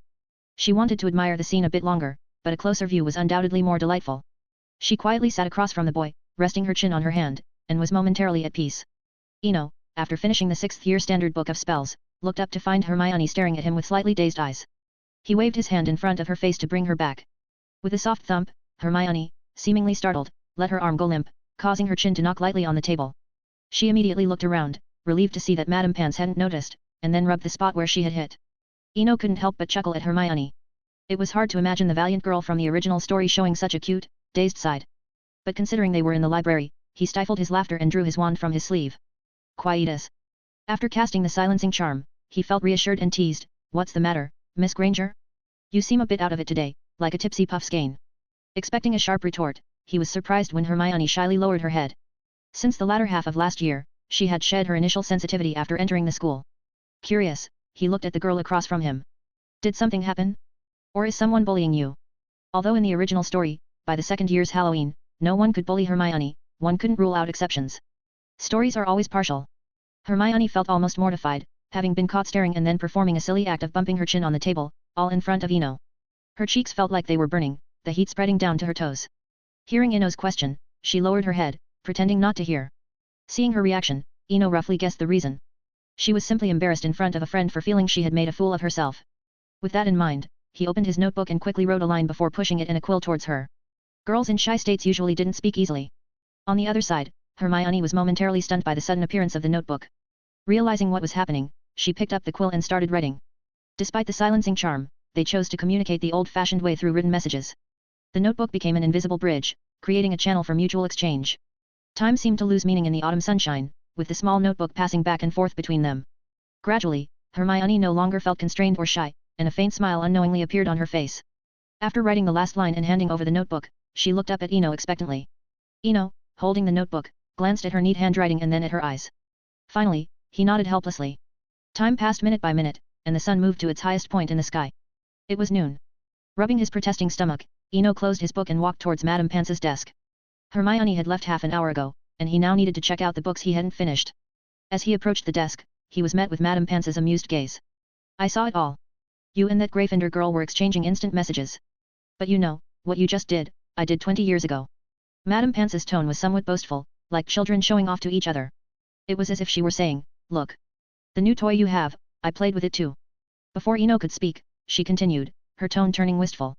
Back then, the library's guardian was even stricter than I am. She even restricted the sound of quills on parchment. But sometimes, I really miss her. Hearing the sadness in her voice, Eno put down his book and comforted her. The greatest significance of time is to let us appreciate the scenery along the way, not to dwell on the past. But in my opinion, you're strict enough. That Ravenclaw last time. Eno hadn't finished before Madame Pance interrupted, angrily saying, was that sneezing? Merlin's beard. It sounded like thunder. If I didn't kick him out, I'd be failing my duty. Chapter 130, Chapter 130, The Gradually Growing Study Group. Time passed slowly, like the grains of sand in Gryffindor's hourglass, thanks to Snape's friendly assistance. As December arrived, the atmosphere in the castle became visibly more restless because the long-awaited Christmas was approaching, a holiday everyone eagerly anticipated. Everyone. Although summer vacation is great, for 7th-year students nearing graduation, summer often signifies farewells and sadness. But the Christmas break is different, everyone can fully enjoy the holiday's joy. In the Slytherin dormitory. After using a cleaning spell to tidy up the dormitory, Eno sat quietly aside, fully focused on 3 brand new clay pots on the table. These pots contained the magic beans given by Wilhelm Green. It was fascinating, William had given a whole half box of 163 beans, but under Scarpin's Revel spell, only 3 were found to be alive. This made him ponder. The tavern had 3 legendary stories and fairly exchanged 3 magic beans with William. On the tower, 3 were burned, and now 3 show signs of life. It seemed that in the world of fantasy, everything had a price. As long as the hidden price was found and reasonable rules were applied, each world was like a treasure waiting to be discovered. After a moment of thought, Eno stood up and carefully placed the 3 clay pots on the shelf by his bed to avoid them being accidentally knocked over. After all, the dormitory would soon become lively again. Because after another unwavering history of magic class this morning, Draco had already gone to call others to listen to the lecture. In the dormitory, Eno stood alone at the back of the room, and on the wall behind him hung a temporary blackboard created by a transfiguration spell. This was necessary because, unexpectedly, 23 little wizards had shown up today, including all of Slytherin's second-year students, which naturally required a bit of formality. But he understood today's surprise, it was a clear case of peer pressure. If all your classmates start attending extra lessons while you are chatting, boasting, or playing wizard chess, it might not bother you in the short term, but over time, it would start to feel unsettling. After a brief thought, Eno decided not to dwell on the number of people and instead looked at the 23 young wizards. Ahem. Good afternoon. Although we are all familiar with each other, some of you are here for the first time, so I must emphasize the nature of our gathering. At this point, Eno turned around and wrote a few words on the blackboard, correct learning, independent thinking. After writing, he turned back and looked at everyone, Draco, Pansy, Daphne, Goyle. Why do we study the history of magic? Does it have educational value? I think everyone here has thought about this. Listening to a ghost professor drone on endlessly seems like nothing but a waste of time, sometimes, you might even want to hit your head with a stunning charm. After a small joke, the atmosphere in the dormitory relaxed. After a moment, Eno cleared his throat, refocusing everyone's attention. Why study the history of magic? My answer is, history is like an axe, it can break the frozen sea within us. We all desire knowledge, power, and peace. But before that, we must have the ability to think independently. Eno paused as he noticed Pansy raising her hand quietly. Miss Parkinson, please speak. In a formal setting, he didn't call Pansy by her first name. I'm curious, do we really lack the ability to think independently from the start? Pansy seemed to voice everyone's question. All the young wizards, including Goyle, showed curious expressions. That's a great question. Eno clapped lightly, looking appreciatively at Pansy, who responded with a proper, ladylike smile. What is independent thinking? Independent thinking means not blindly believing anyone or anything. We must examine others, our environment, the Ministry of Magic, and even the entire era with a critical eye. And what helps us develop independent thinking is the history of magic. Now, everyone turn to page 167 of Modern History. Professor Binns talked about a wizard movement from half a century ago today. When focused, time always flies by. An hour of reviewing the history of magic covered the major events from 1926 to 1945 and the shift in the overall wizarding mindset. Alright. That's all for Professor Binns' lesson today. Finally, don't forget to complete the essay assignment he gave. As he finished speaking, Eno undid the transfiguration spell on the blackboard behind him. When all the young wizards had left the dormitory one by one, only Pansy and Daphne stayed behind. Draco, who had walked to the door, noticed and returned. In the dormitory, seeing the familiar 3, Eno relaxed and lay down on his bed, leaning against his thick pillow and soft duvet, half reclining. You 3, okay, not counting Draco. What groundbreaking statements do you have? Say them quickly while I still have some energy. Since he started talking about the Goblin Rebellion, he had gotten used to the little snake's extreme remarks, which were crazy. This was why he added some personal insights before the review. Independent thinking is crucial for Slytherin wizards. Ha ha ha. Look. Less than half a term has passed, and someone's already tired of us. How sad. Daphne joked, covering her chest in a dramatic display of heartbreak. Stop fooling around. Eno rubbed his temples helplessly. He felt like he had gained a sister out of nowhere with this quirky girl. I'm not kidding. This time, it's Pansy who wanted to stay. I was really going to leave. Daphne walked over and sat on Eno's bed without hesitation. All right. I misjudged you. Eno spoke without raising his head and then sat up slowly. Unlike Daphne's relaxed manner after becoming familiar, Pansy always maintained basic courtesy, which made it hard for him to be too casual. Pansy, do you have something you want to discuss? With his words, Pansy unusually showed some emotion. Eno, you talk about independent thinking. But after thinking, I found I can't see the future of wizards. Since the Statute of Secrecy in 1689, our living space has been shrinking. At this point, Pansy seemed agitated, her eyes flashing with a hint of sharpness. Why do we have to retreat? I can't understand. Since the signing of the Statute of Secrecy in 1692, wizarding communities in Greater Manchester, Yorkshire, Derbyshire, and Hertfordshire have disappeared. Only Diagon Alley and Hogsmeade are left in the British Isles. We keep retreating and avoiding. But today, after what you said, I independently thought about the wizard movement from half a century ago, and I think I found the answer. Listening to Pansy's statement, Eno felt a strong urge to leave. Talking about independent thinking and examining everything might have calmed the other little snakes, but it seemed to have led Pansy astray. It was like playing whack-a-mole, one problem was solved, and another popped up. Chapter 131, Chapter 131, Explaining Thoughts and Feasible Solutions. The atmosphere in the dormitory was somewhat heavy. Eno regretted starting this study group. It was supposed to be a simple review session, but it always ended up feeling like a secret gathering, and they would often hear some terrifying viewpoints. At the same time, he was also relieved that they were reviewing in the dormitory, with no portraits on the walls. If they were somewhere else, even in the room of requirement, Dumbledore might show up the next day to personally investigate. But now wasn't the time to dwell on this, because Pansy was starting to go off track. And he had to take responsibility for that. Looking at the somewhat agitated Pansy, he decided to deliver a strong dose of reality. Honestly, your idea is very reasonable. But you're ignoring an important factor. As Eno spoke, he extended his hand, signaling Pansy to sit down and not remain in a state of excitement. Do you remember the Goblin rebellions? Why did the Goblins ultimately compromise? It's simple because their overall strength was inferior to that of wizards. Although they had the upper hand initially, the intelligent Goblins realized they could not succeed. Goblins have intelligence, but do wizards lack it? Why do we retreat? Why do we compromise? Because we cannot oppose the entire Muggle world. During the medieval witch hunts, Muggle children who showed signs of magic were sent to the gallows by their own parents. Eno planned to use the witch hunts to enlighten Pansy with facts. The four founders established Hogwarts because, without the Book of Admittance and the Quill of Acceptance, the fate of Muggle-born wizards was to be handed over by their families for a few bloody coins. Without new blood, relying on the pure-blood wizards in the British Isles to reproduce was like a drop in the ocean. As Eno narrated, analyzing point by point, Pansy gradually calmed down. Eno, thank you. I think I understand now. There's no point in doing anything when the balance of power is unequal. Pansy sighed softly, seemingly understanding the core issue. But her next words drove Eno a bit crazy. But for next year's electives, I plan to take Muggle studies. Can you help me review then? Seeing Pansy's determined look, Eno felt helpless but had no choice. Given how things had developed, he couldn't shirk his responsibility. All right, we can review together next year, but just the few of us, no more large groups. It's settled then. Pansy smiled, a smile that was unexpectedly warm and bright. Bang. The dormitory door closed with a thud. The room fell completely silent, and Eno lay on his bed, enjoying a rare moment of relaxation. This quiet lasted for quite a while. Pansy's a bit silly. Draco, who had been silent, suddenly made an offhand comment. Do you have another shocking idea? Lying on the bed, Eno instinctively frowned. If there was another incident, he swore he'd join Hufflepuff, live with the Badgers, eat, sleep, and garden every day, a much more peaceful life. I have no ideas. But I know that everything requires matching strength. Like when we used to encounter Scarhead and the Weasley, I could only argue with them. But since I hung them up in the dueling arena last time, they now avoid me. Draco's tone was calm, as if he were discussing the weather, casual and natural. Hearing Draco's account, Eno couldn't help but sigh in relief. He was starting to feel a bit wary of the Slytherins. No ideas is best. Study well, take your exams, and don't disappoint Uncle Lucius. I will study hard. Draco agreed emphatically, then shifted the topic with some anticipation. Eno, can you teach me a few more spells? Chapter 132, Chapter 132, Family Magic and Tower Compositions. Upon hearing Draco express his desire to learn magic, Eno's first reaction was a headache.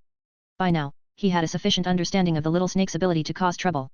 He didn't know if it was because he had just finished recounting the events of 50 years ago, but this scene made him feel as if he had just sent off a female version of Grindelwald, only to welcome a silent young Tom Riddle. However, Eno felt confident in handling Draco. Just like the Malfoy family's legacy, they were destined not to be at the forefront of causing disturbances. With this in mind, he responded to Draco's request to learn magic. Draco, go buy a book called Practical Household Magic. It will give you unexpected rewards. Household magic. Draco's expression was one of disbelief. Seeing his skepticism, Eno, still lying in bed, picked up the wand beside his pillow. Fruit separation. A beam of white light shot from the tip of his wand, precisely hitting the ceramic teacup on the table. There was no big commotion, the teacup was sliced into neat, small square pieces the moment the spell hit it, and the lemon honey water inside was completely separated to the other side of the table. See? This is household magic, the best choice for peeling pomegranates. Glancing at the stunned Draco, Eno chuckled and drew his bed curtains. I'm going to sleep for a while. Remember to use the repairing charm to fix the teacup. I've been using that cup for over a year. Listening to the voice from behind the curtains, Draco silently drew his own wand. He didn't immediately repair the teacup but instead gently poked the evenly sized porcelain pieces with his wand. Peaceful days flowed like a gentle stream, quietly and steadily. At Hogwarts Astronomy Tower, without astronomy classes, the top of the tower was the loneliest place in the castle. But today, not only was it not as silent and solitary as usual, but it was also somewhat noisy. Upon closer listening, it seemed like various instruments were playing by themselves, chaotic notes trying to unify. Gradually, the different sounds began to merge, and a new melody was born. The tune was steady and stirring, like old friends reuniting after many years, sharing a beer and a hug, their friendship needing no words. About 15 minutes passed. The music in the tower gradually faded. Eno, sitting on an icy chair, let out a long breath. Mastering a single instrument was one thing, but mastering a bunch of them was exponentially more challenging. Although these were meticulously crafted automatic alchemical instruments by Davies, the timing of their play, their speed, and when to stop had to be carefully arranged. The most challenging part was the timpani. As one of the most important instruments in a symphony orchestra, the rhythm, tempo, and pitch of the timpani directly affected the overall melody of the piece. But fortunately, it was all over now. All the instruments had successfully recorded the entire melody, like a tape recorder finishing a recording, ready to be played back at the press of a button. Standing up, Eno slowly put away all the instruments, then walked to the edge of the tower. In the twilight, the castle scenery was in full view. A whole week had passed since the last History of Magic review session, and much had happened during that time. First and foremost, the History of Magic review group had been completely disbanded. This wasn't just because they were attracting too much attention, but more importantly, because of Snape's warning. He still remembered, after dealing with a bunch of dozing students, hearing Snape calmly say before leaving, "Don't try to play any tricks in Slytherin, because we're all still alive." It felt like a warning, or perhaps a hint. But no matter what, hearing this sentence had sealed the review group's fate. After all, Snape was never one to make baseless claims. His words meant someone was already watching. The scenery is getting more beautiful, and I am alone, but very content. Eno smiled as he glanced at the Forbidden Forest bathed in the sunset, then walked down the astronomy tower without looking back. Gryffindor Common Room. The bright, warm tones made this place always exude enthusiasm. In one corner of the common room, Hermione gently placed a package on the table. The package was about a foot in size, with a thickness of at least 2 inches, tightly wrapped in cowhide paper, looking completely sealed. "Harry, this is all the evidence against Lockhart. Eno asked me to give it to you." Hermione spoke softly. Though her voice was low, her expression was one of pride. "Give it to me." Harry was taken aback. He hadn't expected Eno to pass the evidence to him rather than report it directly. "Of course. You discovered the matter, so it's best if you handle it. Besides, Eno is very fair and didn't claim your credit." Hermione's tone carried a hint of frustration. Eno had magnanimously given up the chance for recognition, yet Harry still seemed puzzled. "Listen, mate." Ron chimed in, patting Harry's shoulder and speaking with feigned maturity. "In this matter, Eno did the right thing. Clearly, this is an opportunity to gain fame." Despite his mature tone, Ron's excitement was evident in his eyes. As the least regarded child in the Weasley family, he craved fame and attention. Now, exposing Lockhart was the perfect opportunity for that. Ron was already thinking about how to contribute to the matter so he could rightfully have his name associated with it. Even a mention in the Daily Prophet would be a huge success. On the other hand, seeing his friends both agreeing on the matter, Harry put away the cowhide package. "But who should we go to? Professor Dumbledore?" But Lockhart was his hire. Harry's tone was one of confusion. In contrast to Harry's confusion, Ron could no longer hide his excitement, having heard Harry say "we" instead of "I." "I can write to my dad, he has connections at the Ministry of Magic. More importantly, he's disliked Lockhart for a long time. You wouldn't believe how obsessed my mom is with Lockhart." As soon as Ron finished, Hermione added promptly. "Make a copy with magic and give it to Professor McGonagall. There's no one fairer than her in all of Hogwarts." Hearing their suggestions, Harry nodded decisively and prepared to open the package in his hands. "Are you crazy? Not here." Ron grabbed Harry's hand, looked around, and found no one was paying attention. But his long experience told him that despite sitting in the corner, at least 5 to 6 pairs of ears or eyes were silently observing them in the common room. "We'll go to Hagrid's hut. Harry, remember to bring that," Ron said, tugging on his robe nonchalantly. Understanding, Harry stood up to fetch his invisibility cloak from the dormitory.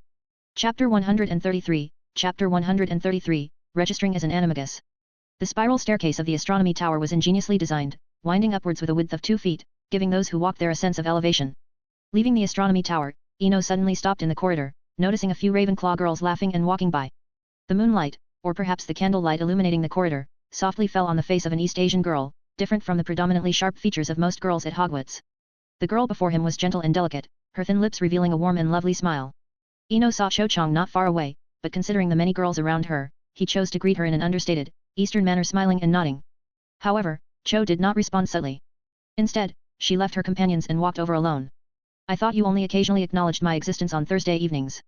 I didn't expect you to greet me in the corridor too, Cho said with a hint of complaint, which, if listened to carefully, had some underlying meanings. Sorry. I usually stay in my dorm and sleep, so I don't have much time, Eno apologized. In truth, he enjoyed spending time with Cho, but as she mentioned, these enjoyable moments were limited to the Thursday evening Transfiguration Club meetings. Sleeping. Cho raised her chin subtly, her dark brown eyes full of disbelief. Leaning slightly forward, Cho whispered softly, do you know, some people run from the first floor to the 8th floor just to bump into me, then casually walk down. But you, when I want to bump into you, I can't find you. Facing the girl so close to him, Eno instinctively took half a step back. Although he enjoyed the company of this theoretical upperclassman in the club, he didn't want to get too involved at the moment. After all, school romances were like bubbles in the sunlight, bursting at the slightest touch. Many things are only understood after graduation, though sometimes it's a bit late. I really do sleep. Otherwise, I just go to the library to read, Eno explained helplessly. Hearing this, a hint of disappointment flashed in Cho's eyes. She had a good impression of this junior, who was as handsome and knowledgeable as Cedric. Especially his humor and mature demeanor in the Transfiguration Club, which were unparalleled. But his instinctive retreat and this formal explanation made her understand a lot. All right. See you on Thursday then. Cho shrugged indifferently, not dwelling on it. As a Ravenclaw, she knew some things couldn't be rushed, especially since they had at least 4 more years. Yes. See you on Thursday. Watching Cho walk away, Eno smiled and shook his head, turning to walk downstairs. Life's little interludes often bring unexpected surprises and joys. But after the interlude, it's time for the main course. He needed to find Professor McGonagall now to discuss officially registering as an Animagus. The idea had occurred to him before climbing the astronomy tower. Sneaking around wasn't fun. Not only did it limit his enjoyment, but he also had to be cautious when testing magic in his Black Swan form. And the benefits of hiding?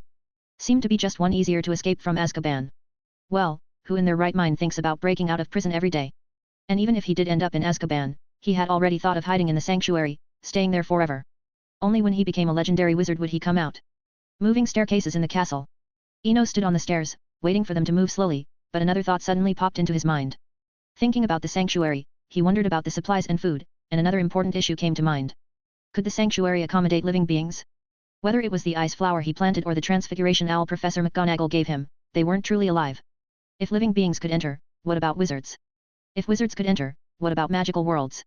As his thoughts wandered, Eno envisioned many things, even Middle-earth.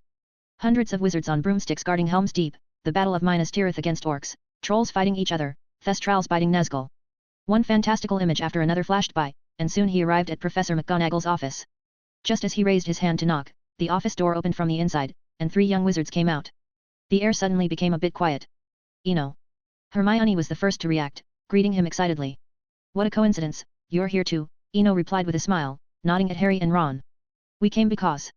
Hermione stopped halfway, mouthing the word Lockhart. All right, seeing Professor McGonagall was the wisest choice. Seeing the relieved expressions on their faces, Eno knew that the countdown for the second-year defense against the dark arts Professor Gilderoy Lockhart had truly begun. Just as Hermione was about to say something more, Professor McGonagall appeared at the door. Once you've said your piece, go back. Stay out of trouble, and I'll handle this matter, Professor McGonagall said sternly to the 3 at the door. She thought that while young wizards were usually mischievous, the past 2 years had been exaggerated.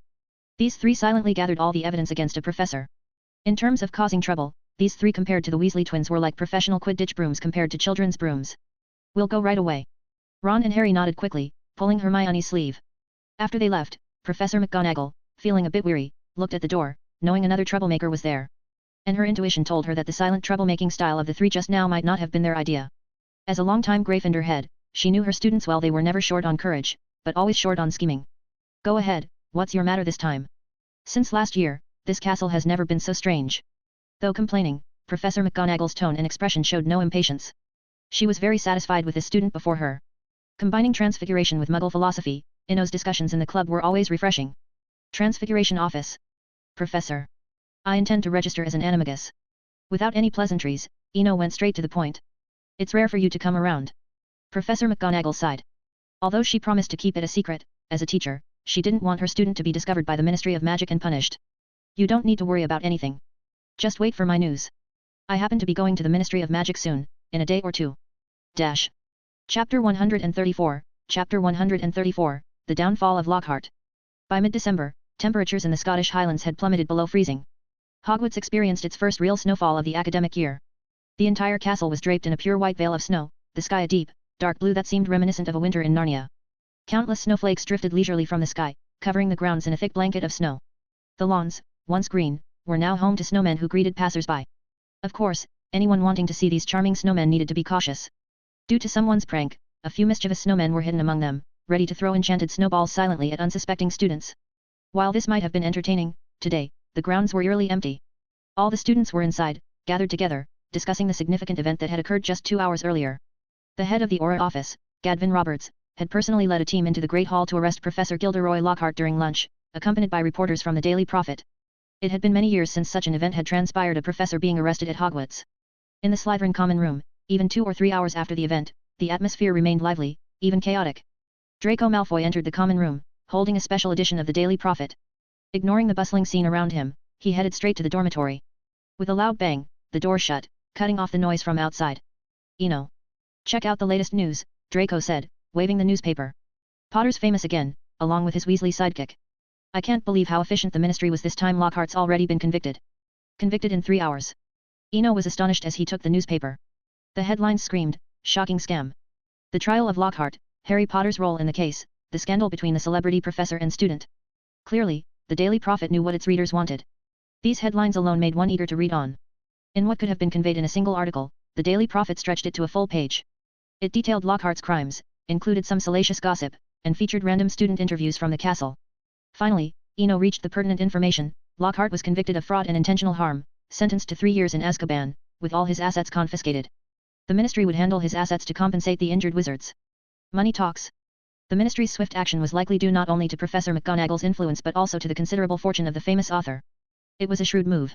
With irrefutable evidence, they acted decisively in arresting and sentencing him. The compensation for the injured wizards? That would be up to the ministry's discretion. No more toad-themed love poems for Valentine's Day. Eno sighed, tossing the newspaper onto the table. Valentine's Day. Draco's curiosity was piqued. He leaned in with a look of keen interest. Are you really in a relationship? Tell me everything. Don't be so nosy. Shouldn't you be more concerned about how Potter's going to handle the aftermath? Lockhart's fans aren't going to be easy to deal with. Eno knew that the only way to deflect a curious wizard was with an even more intriguing topic, otherwise, he'd face endless pestering. Chapter 135, Chapter 135, A Promised Christmas at the Grangers. While the entire British wizarding world was abuzz with the Lockhart scandal, the Christmas holidays arrived as scheduled. The 2-week break served as a strong antidote, allowing Hogwarts to cool down briefly. It also provided an opportunity for the young wizards to go home and discuss the sensational event with their families. This year, as always, Eno signed his name on the departure list. London, Manchester City, Stone District, Lily Street. An upper-middle-class area in England. On Christmas Eve, as dusk fell, warm lights began to illuminate both sides of the street. Through the windows, one could see busy figures and hear laughter inside the houses. Lily Street No. 444. Eno stood at the entrance of the neighborhood, carrying a suitcase and checking house numbers one by one. Thankfully, his decent attire saved him from being questioned by the patrol, allowing him easy entry into this affluent area. 2 years ago, he could only sneak in during the quiet of night, scouring for discarded yet usable household items. Today, his presence in this once unattainable Muggle neighborhood was due to a message sent 3 weeks ago in the library. Hermione had written a Christmas invitation in her notebook, and Eno had agreed at that time. It was a bit incredible to think about now. But since he agreed, he had to fulfill his promise. After buying some butter toffees from Honeydukes as a gift, he took the night bus to the address Hermione had given. Midway down Lily Street. A typical Victorian-style building, with red brick walls covered in ivy, and delicate snowflake decals on the window lattices and front door. Confirming the house number, Eno knocked on the door. Knock. Knock knock. The door was opened by a middle-aged woman with long brown hair, slightly unkempt and held in place by a plain black hairpin. Hello, who are you here to see? Eno got straight to the point. Is this the Granger residence? I'm Hermione's classmate. She invited me to join tonight's Christmas family dinner. Are you Mr. Swinburne? Come in, Hermione wrote to us about you. The woman warmly opened the door and introduced herself. I'm Hermione's mother, Mia Granger. You can call me Aunt Mia if you don't mind. Thank you, Aunt Mia. You can call me Eno, he replied politely. After changing into slippers in the foyer, he was led to the living room. Sitting on the leather sofa and taking in the modern decor, Eno felt a sense of otherworldliness. The lavish chandelier, a TV screen at least 23 inches wide, a bulky VCR, and neatly arranged videotapes. Eno. A surprised voice called out from the stairs.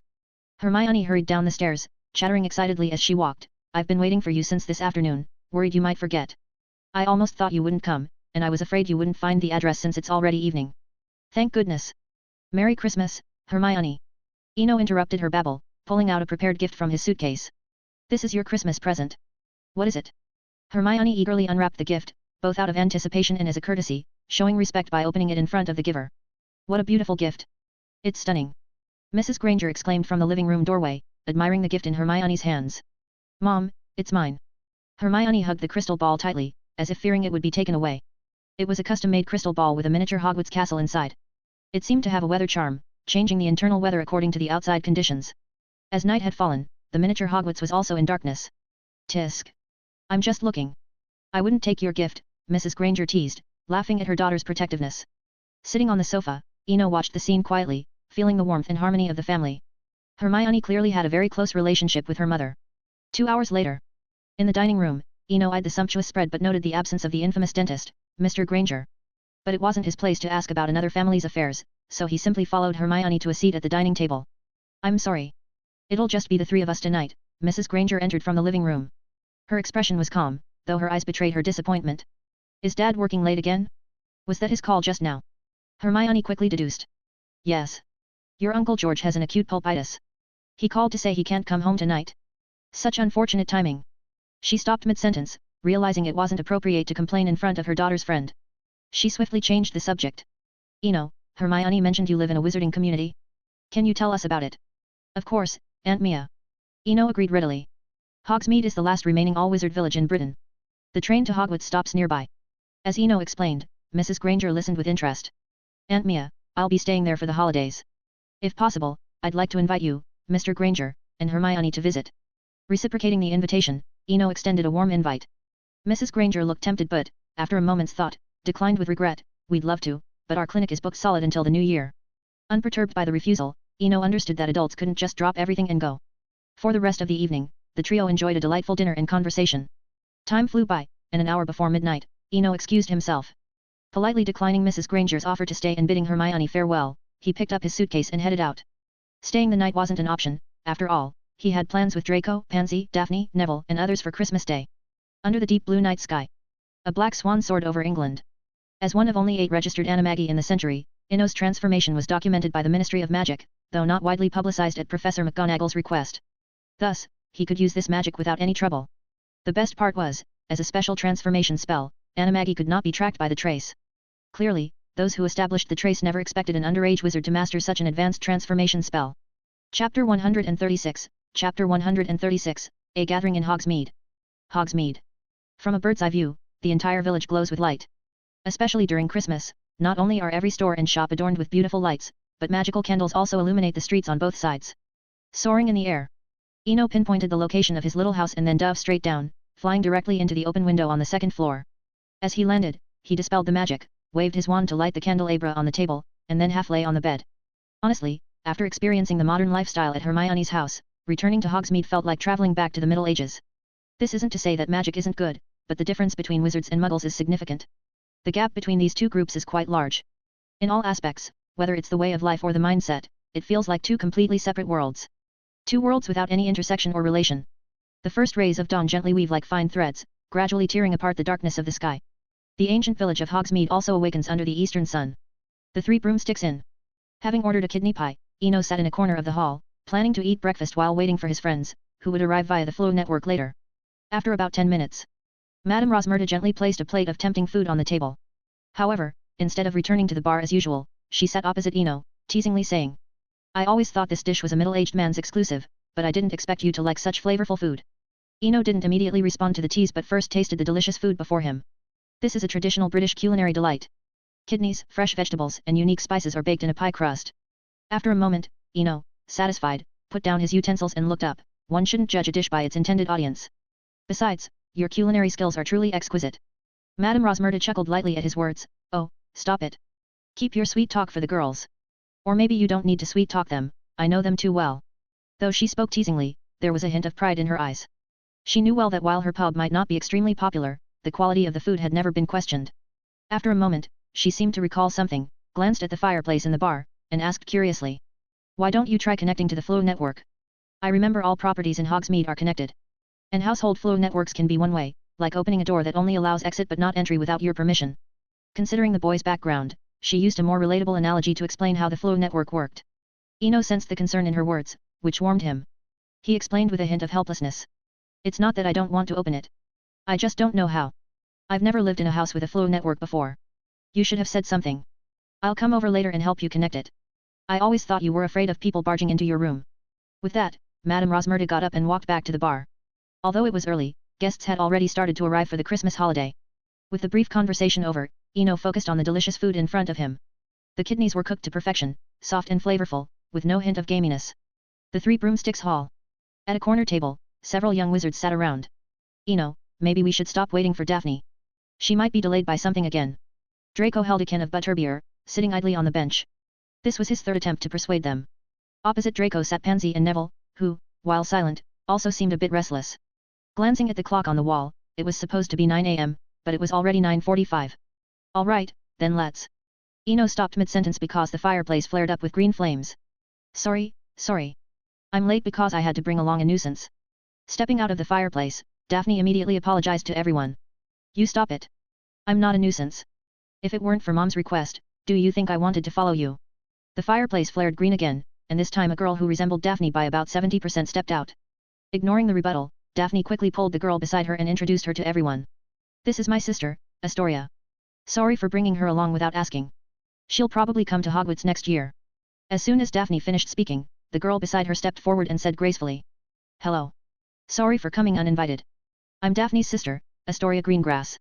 Fate is indeed mysterious, some things seem destined. As soon as the girl introduced herself, Draco was the first to stand up. Welcome. I'm Draco Malfoy, second year in Slytherin. On closer inspection, Draco's action seemed a bit bold since he wasn't the one who issued the invitation. As the actual inviter, Eno watched the future couple interact and also stood up to say. Welcome, Miss Greengrass.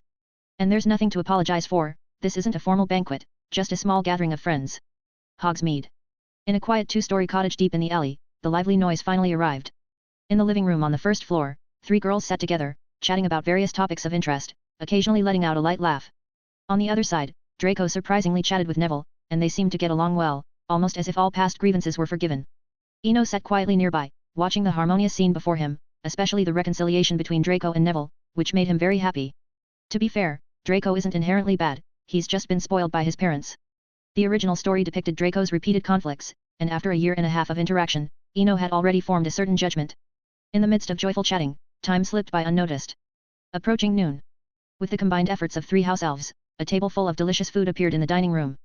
3 house elves. Not only Draco but also Pansy and Daphne brought house elves with them.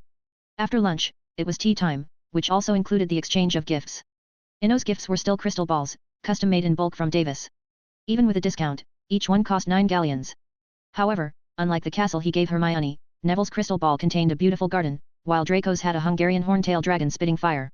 Each gift was different. The only slightly awkward part was Astoria. Eno hadn't expected an extra person, so he didn't prepare an additional gift. But fortunately, his suitcase still had plenty of candies. Finding an excuse to wrap some up midway, he managed to save face. Notably, Astoria seemed smart enough not to open her gift, maintaining a sense of dignity for everyone. Chapter 137, Chapter 137, Shield Charm, Disillusionment Charm, and Apparition. As dusk settled, the remnants of the sunset's glow faded away, along with the joyous laughter of the gathering. With Draco, Neville, and the others having left, the room reverted to its usual tranquility and coolness. In the second-floor bedroom, a bronze candlestick on a large wooden desk burned softly, casting a gentle orange glow. Eno was engrossed in a thick, 3-inch book in front of him. Standard Book of Spells by Miranda Goshawk, without any prefixes or the usual divisions of beginner, intermediate, and advanced levels. This was the complete, unabridged version of the Standard Book of Spells. Apart from the 3 unforgivable curses, it contained nearly every spell known to wizards. This book was Draco's Christmas gift. Eno suspected Lucius had arranged it. To be honest, he was pleasantly surprised when he unwrapped the gift. For some peculiar reason, this unabridged version of the Standard Book of Spells rarely circulated since its publication, making it a treasure trove of knowledge. Even in the Hogwarts library, this book was locked away in the restricted section. So, after everyone left, he couldn't wait to dive into it. Although magic, in theory, should be practiced thoroughly rather than broadly, there were certain essential spells one needed to learn. Eno was hunched over the desk, meticulously copying spells onto a piece of parchment. Among the hundreds and thousands of spells in the book, he carefully selected some of the most practical ones: the Shield Charm, Disillusionment Charm, Obscuro, Apparition, Healing Charm, and the Undetectable Extension Charm. None were offensive spells, but these were the true essentials. Particularly the iconic Apparition and the Undetectable Extension Charm, which offered the highest value for their utility. Late into the night, the candlestick on the desk continued to burn quietly. After copying the final spell, Eno slowly closed the book and then, along with the book, vanished from the spot. Even placing such a precious book in his suitcase made him uneasy. Only in the sanctuary did he feel it was truly safe. On the 5th morning of the holiday. Hogsmeade, number 282. A dilapidated, rickety house. Standing in front of the house, Eno nervously opened the copy of the Daily Prophet he had with him. In a small corner on the last page of the newspaper, there was a small advertisement. Bach Training, Rapid Spell Casting Course, Apparition Crash Course, Stable, Reliable, Efficient. Address. He couldn't shake the feeling that this reminded him of Filch. But since he was already here, he decided to go in and take a look. Apparition, in particular, needed supervision. Practicing it alone could lead to being splinged, a potentially fatal outcome. Knock, knock, knock. Eno carefully knocked on the door, afraid that too much force might cause the shaky door to collapse. The door's unlocked. Come in. A rough voice called from inside. He pushed the door open and entered. The room wasn't very large, roughly 10 square meters. In the center sat a shabby, alcohol-stained middle-aged man. From his appearance, it seemed likely he wasn't a native of England. His rough skin and deep-set eyes made him look more like an Eastern European. Welcome to Bach Training. Rapid Spellcasting Course, 3 galleons per week. Apparition Course, 5 galleons per week. Ministry of Magic Certified, honest and reliable. Though his speech was coherent, Eno could clearly see the man was intoxicated. His slightly reddened eyes and the wet stains on his shirt were clear evidence. I'm not drunk, don't worry about that. 2 bottles of vodka are just an appetizer for breakfast. The man explained, seemingly accustomed to being misunderstood. Hearing about vodka, Eno felt relieved. After all, people from that region were known for their low tolerance. Perhaps due to the environment or other reasons, many people there indeed treated strong spirits like water. I want to enroll in the Apparition course, but you mentioned certification from the Ministry of Magic. The middle-aged man, sensing business, stood up and walked over to a cabinet. Standing nearly 2 meters tall, his imposing figure was somewhat intimidating. Moments later, Eno looked at a certificate stamped with the Ministry of Magic seal. Feeling the same aura as his house deed, he dispelled his last doubts. Despite the shabby surroundings, it was officially certified. He was reassured, but the middle-aged man brought up another issue. How old are you? You need to be 17 to enroll in the Apparition course. I'm 18. Faced with this question requiring tact, Eno responded with the best possible answer without hesitation. Sure enough, the middle-aged man turned a blind eye. 18, hey? That's good. Now pay and sign the contract, we can start immediately. Behind the dilapidated house was an open space. After handing over the 5 galleons tuition, Eno naturally began his training there. He also learned that the middle-aged man's name was Bach, a Russian wizard. He seemed to be a man with a story, as he revealed nothing beyond his name. Meanwhile, Bach came over, carrying 2 large bottles of dittany and several obstacles resembling roadblocks.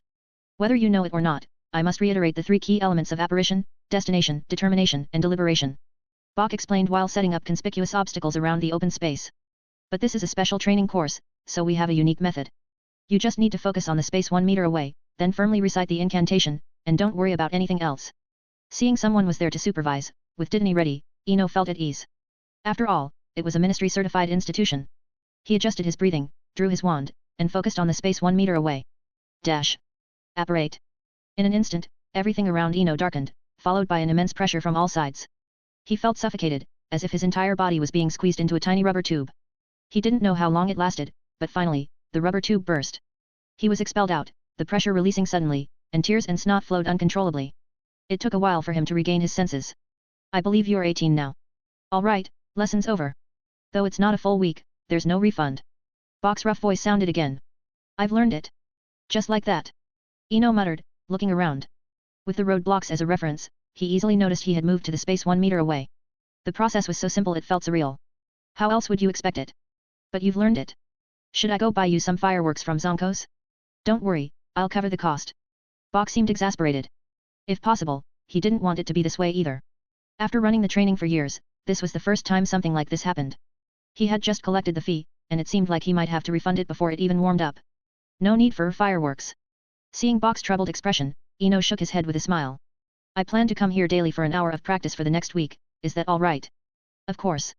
I'm here all day, feel free to come anytime.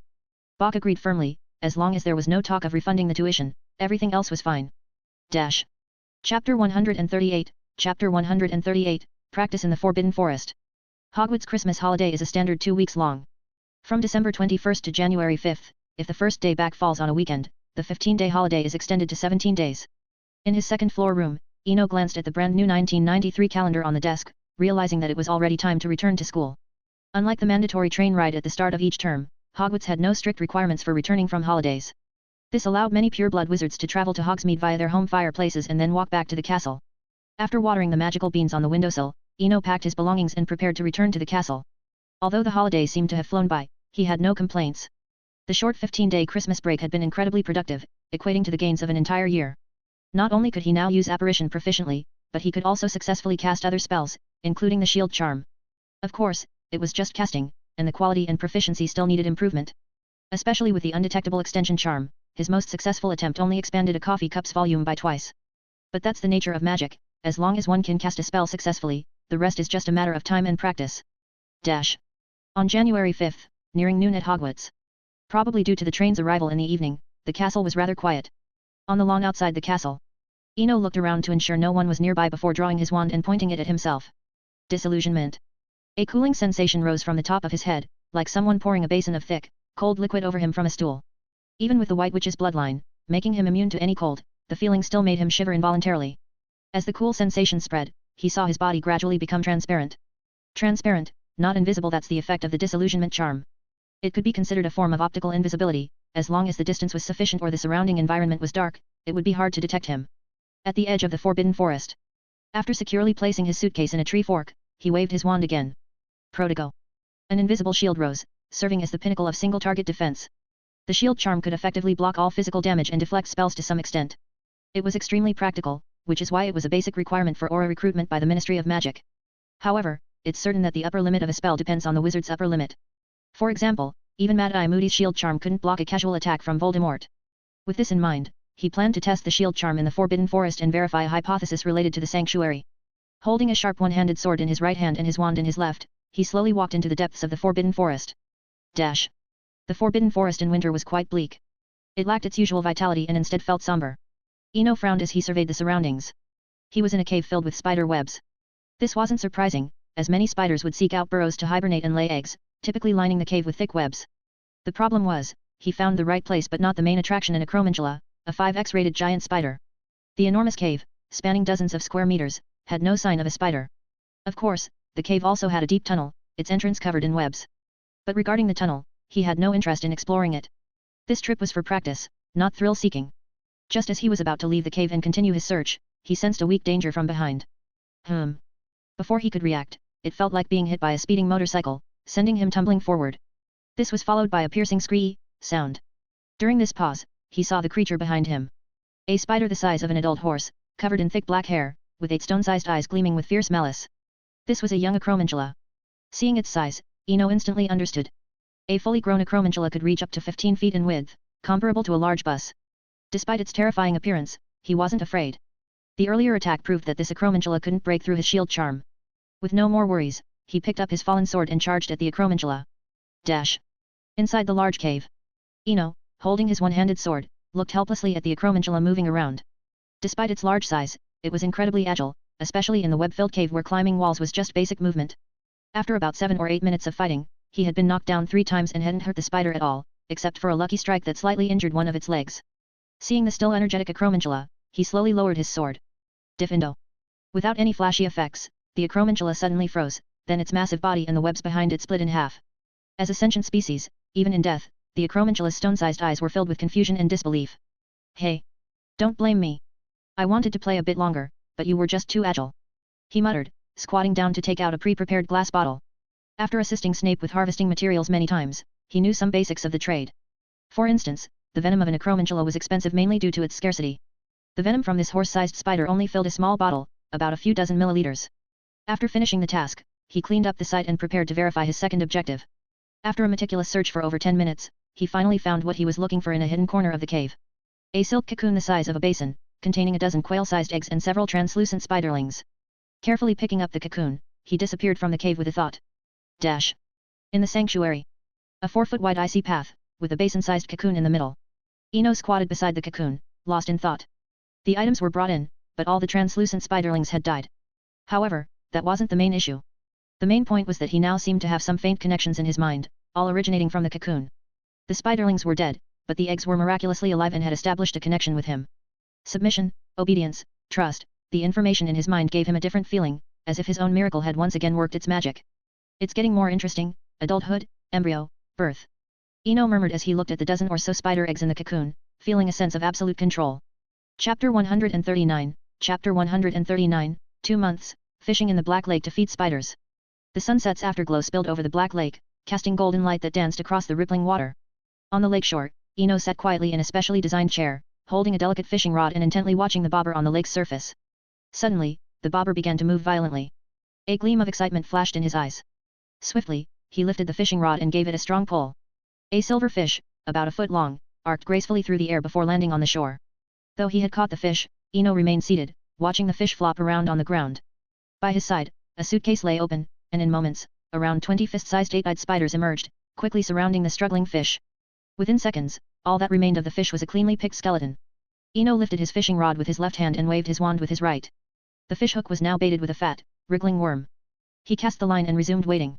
After completing this task, he snapped his fingers. All the spiders scurried back into the suitcase, except for one, the largest, which had a touch of blue in its fur. The blue spider leapt lightly onto his lap. Go back now. I'll call you when there's another catch, Eno murmured, gently stroking the spider. At his command, he felt a sense of obedience from the spider. The blue spider then jumped off his lap and returned to the suitcase. 8-eyed spiders, even as adults, could speak and possessed intelligence comparable to humans.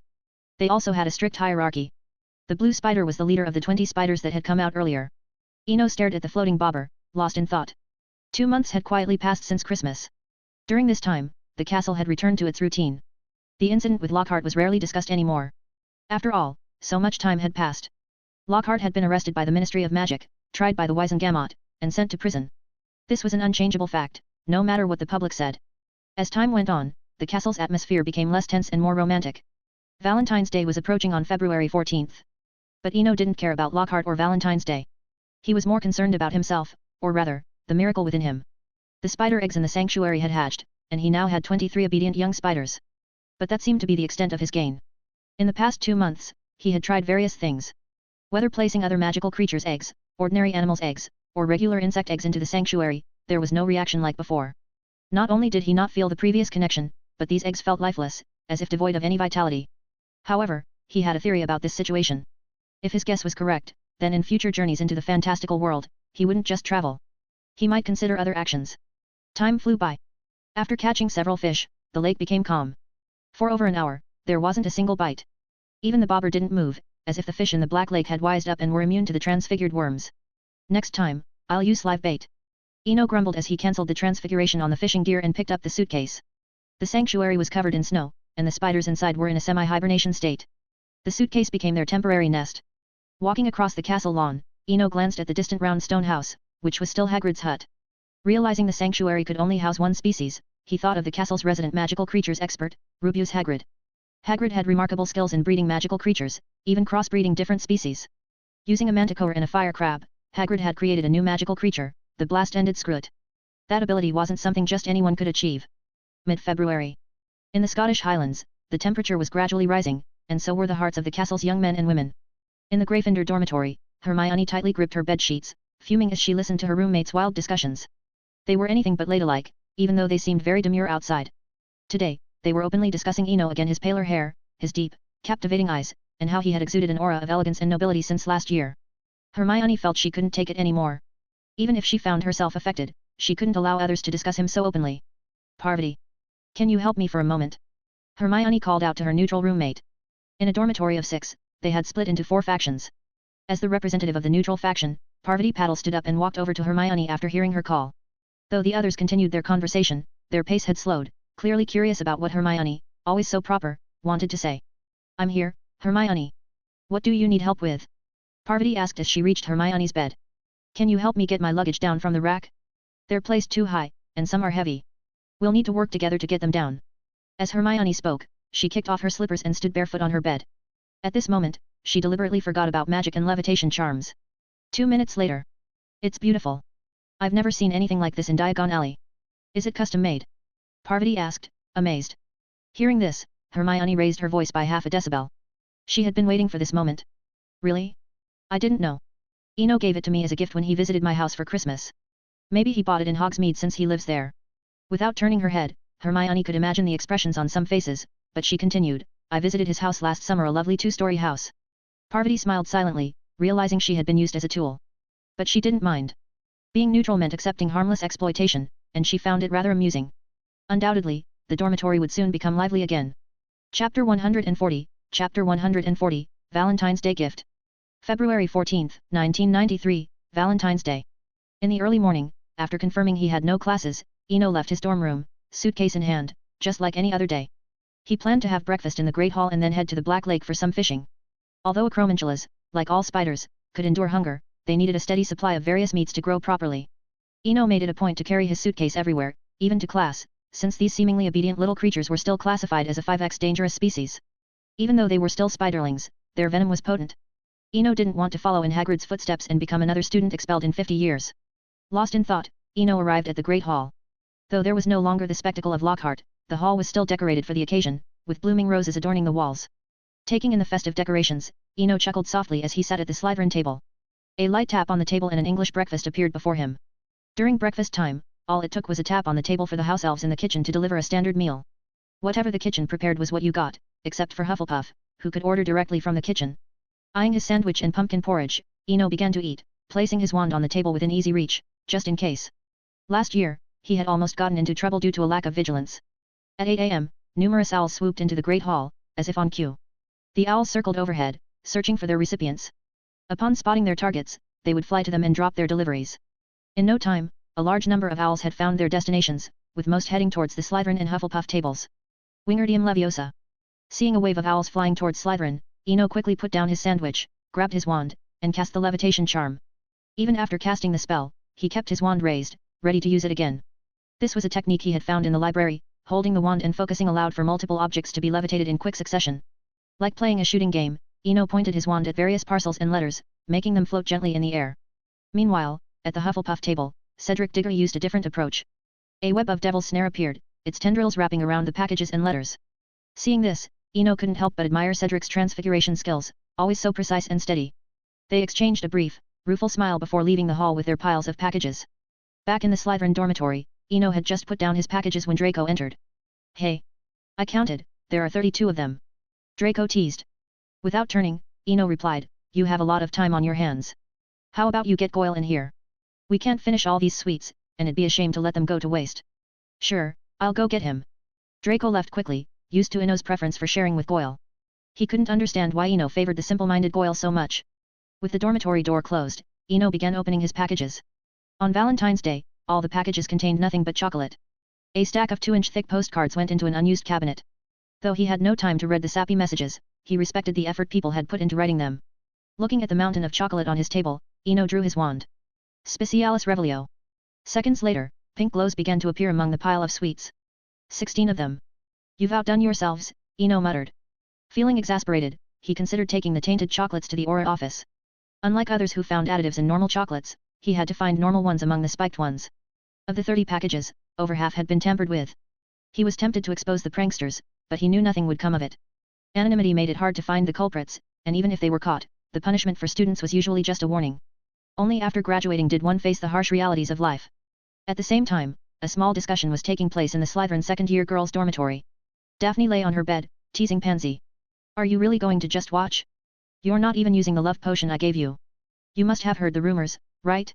That muggle-born girl in Gryffindor had a crystal ball showing Hogwarts Castle. Seeing Pansy's unbothered look, Daphne continued, and Eno visited her house during the holidays. That's the only place besides Malfoy Manor he's visited.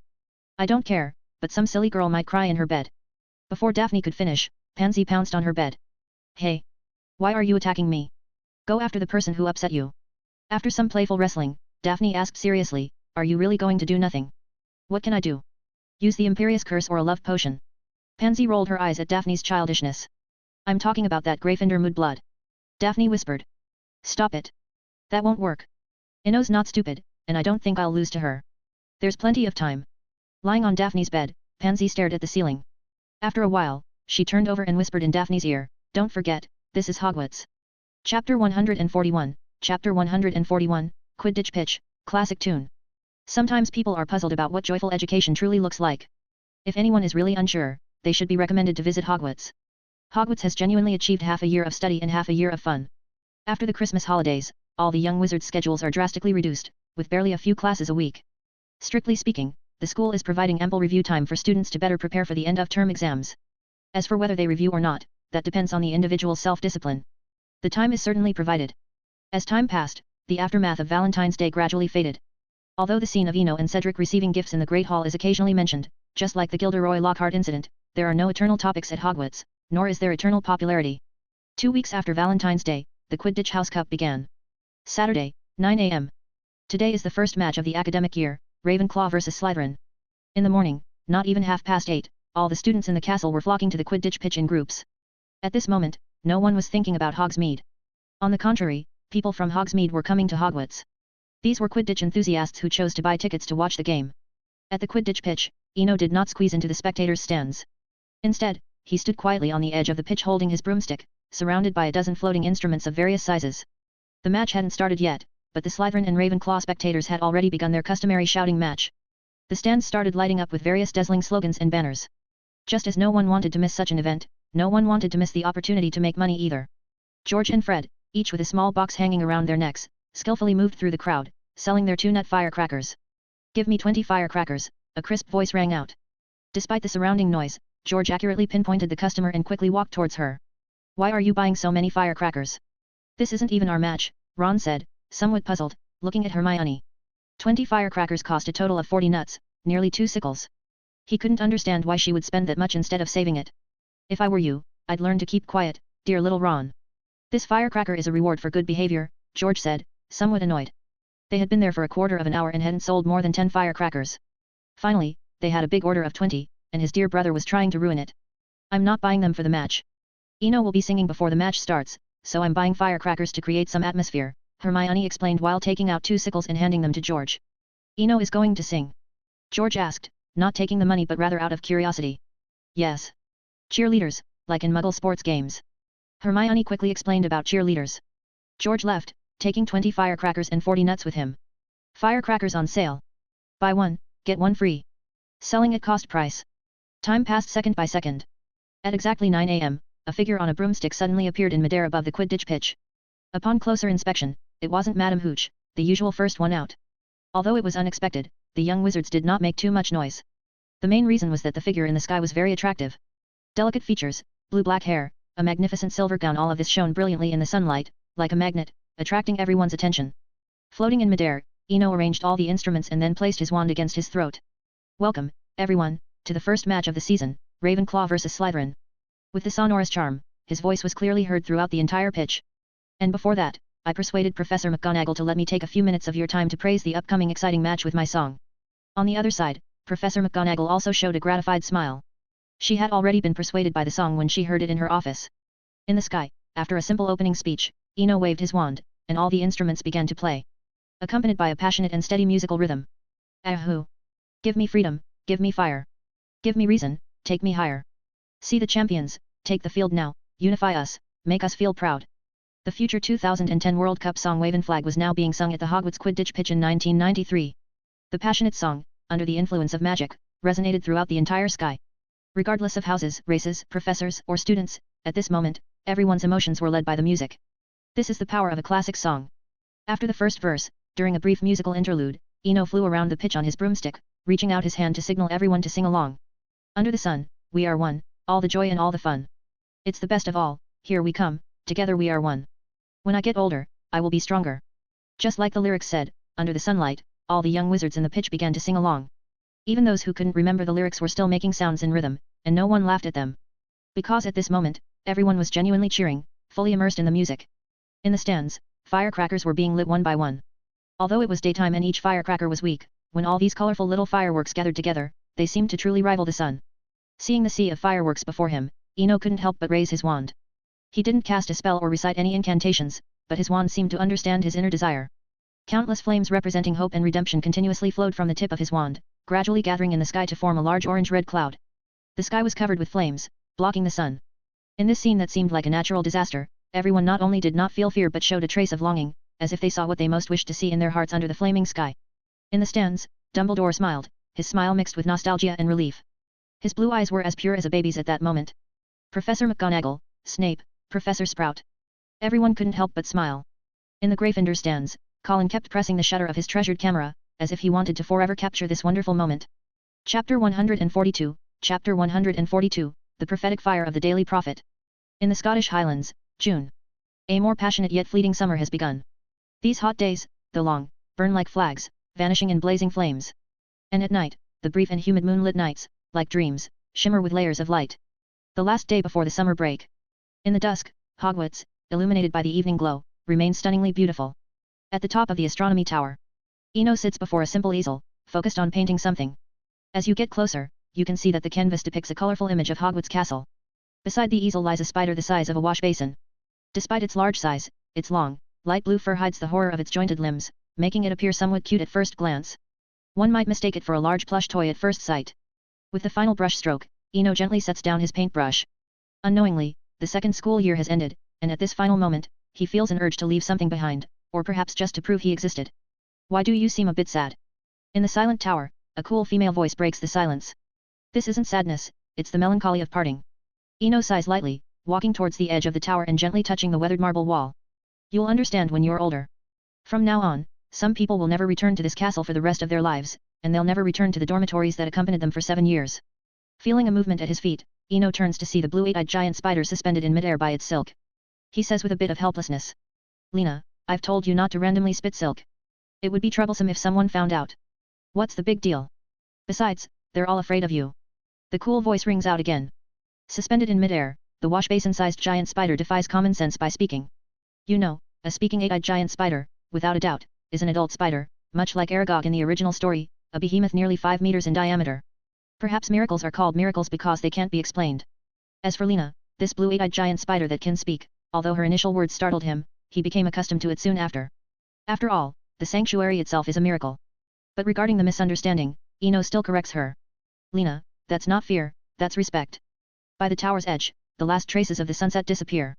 Hogwarts gradually becomes shrouded in darkness, and Eno looks down at the distant castle. Everything that has happened over this time flashes before his eyes like a slideshow.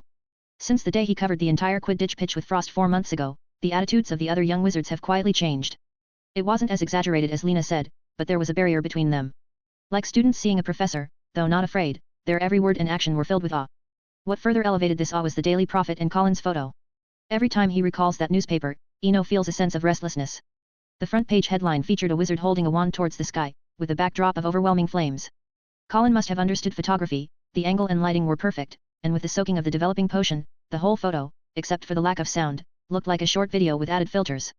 Perhaps the Daily Prophet also invested a lot, as under such a perfect illustration, a detailed article emerged. From fleeing the orphanage, 2 years of wandering, eating and sleeping in the open, sleeping under the bridges of the Thames, setting up a fortune-telling stall at the gate of a Muggle primary school to make a living. Then entering Hogwarts, freezing Lockhart's defense against the dark arts classroom, conjuring a 40-foot-long giant snake on the Quidditch training field, achieving full marks in all subjects in his first year, and finally registering as the 8th documented Animagus of this century. Everything, meticulously detailed, completely exposing his experiences. But the wording of the article was appropriate, the writing style gentle, and the tone polite and respectful. This turned all his dissatisfaction into helplessness, for the Daily Prophet truly understood boundaries. They said everything that needed to be said, and left out everything that shouldn't be mentioned, such as him selling gold coins at Gringotts, buying a house in Hogsmeade, even the address, not a word was mentioned. Moreover, the entire article was filled with positive words, inspiring, diligent, despite a difficult start, never giving up. It perfectly shaped a tragic yet flawless image. The Daily Prophet's sales increased, but since then, Eno often encountered young wizards in the castle holding newspapers. For nothing else, just for an autograph. And all of them hoped he would sign below the front page flame photo.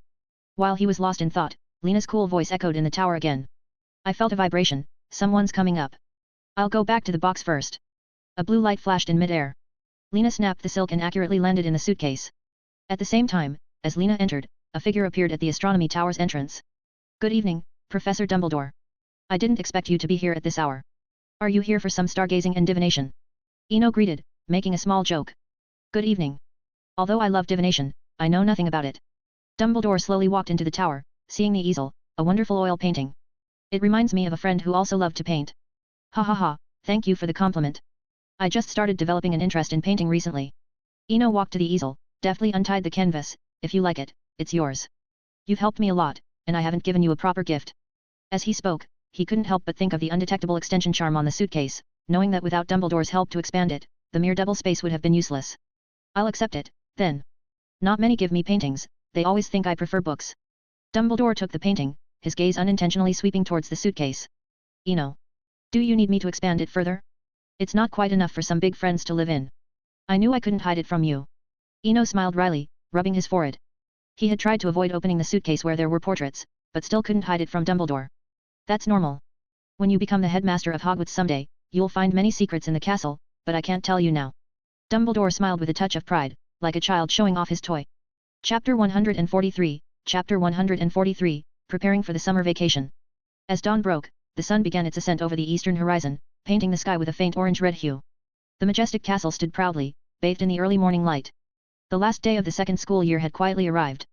By 9 o'clock in the morning, all the young witches and wizards would leave Hogwarts as planned. For some, it would be a brief departure, while for others, it would be a farewell forever. On the Hogwarts Express. Inside a private compartment. Hermione was quite happy because just before leaving school, Eno had agreed to her invitation to visit her during the last week of the summer holiday. As for her previously arranged travel plans, they could go to hell. Although the vacation had just started, she couldn't wait for time to pass more quickly. Why does time pass so slowly? It would be great if tomorrow were the last week of the summer vacation. Hermione mumbled absent-mindedly. But these shocking words left the other three in the compartment stunned. What kind of curse or dark magic have you been under? It's not even the first full day of vacation, and you're already wishing for school to start. Ron stared wide-eyed, utterly incredulous. Harry and Ginny were equally baffled by the idea that someone could think the summer vacation was going by too slowly. I haven't been cursed, I just love studying. What's wrong with that? If I were you, I'd be thinking about how to explain all those P and A grades on your report card. Not a single E in any subject. At least Harry got one E, Hermione retorted without hesitation, never one to show Ron any mercy. Harry felt a bit aggrieved. He was just here to watch the fun, did she have to bring him into it? A report card with only one exceeds expectations wasn't exactly something to be proud of. But at the same time, he felt relieved. Thankfully, Aunt Petunia never cared about his grades, and Uncle Vernon barely acknowledged him. I don't need to worry about explaining my grades. This summer, nobody has time to pay attention to that. We've got big plans. Ron said nonchalantly, his words brimming with pride. Though he stopped mid-sentence to keep them guessing, it successfully piqued Harry and Hermione's interest. Harry looked curiously at Ginny. Ron's right. This summer, my mom probably won't have time to worry about him, Ginny said, her voice soft and sweet as she lowered her head slightly. Our family came into some money. We won the grand prize. Ron announced triumphantly. 700 galleons. The Daily Prophet's grand prize. Although it will take some time to process everything, we've already planned a family trip to Egypt to visit Bill, who works there. Hogsmeade. 2 weeks into the summer vacation. Eno stood on the balcony of his small house, dressed in a light blue ice silk robe, leaning against the iron railing and quietly gazing at the afternoon scene in Hogsmeade. Though bathed in the summer sunlight, he didn't feel the heat at all. There was even a faint refreshing coolness. All of this was thanks to Lena's uniqueness. It seemed as if she was truly favored by fate. Not only did she look different from ordinary Acromantulas, but even her silk was a light blue ice silk. Upon discovering this, he made a special trip to Diagon Alley, paying a galleon in production fees to have Madame Malkin tailor a customized silk robe for him. Thinking of this, he glanced at Lena, who was now hanging from the ceiling. Over the past 2 weeks, she had grown again and was now about the size of a bathtub. Feeling his gaze, Lena shyly retreated, curling up in her web. Don't look at me. I really can't spin anymore. Sensing Lena's dejected mood, Eno smiled and reassured her, I'm not asking for more silk. Besides, one robe is enough. I'll take you out to see the world in a bit. He wasn't making empty promises. Somehow, he felt that the time to enter the magical world was approaching. Stay here and watch the house. I'm going out to buy some things, including some treats for you. When we go out, we won't go hungry. With that, Eno headed downstairs to the fireplace. Diagon Alley.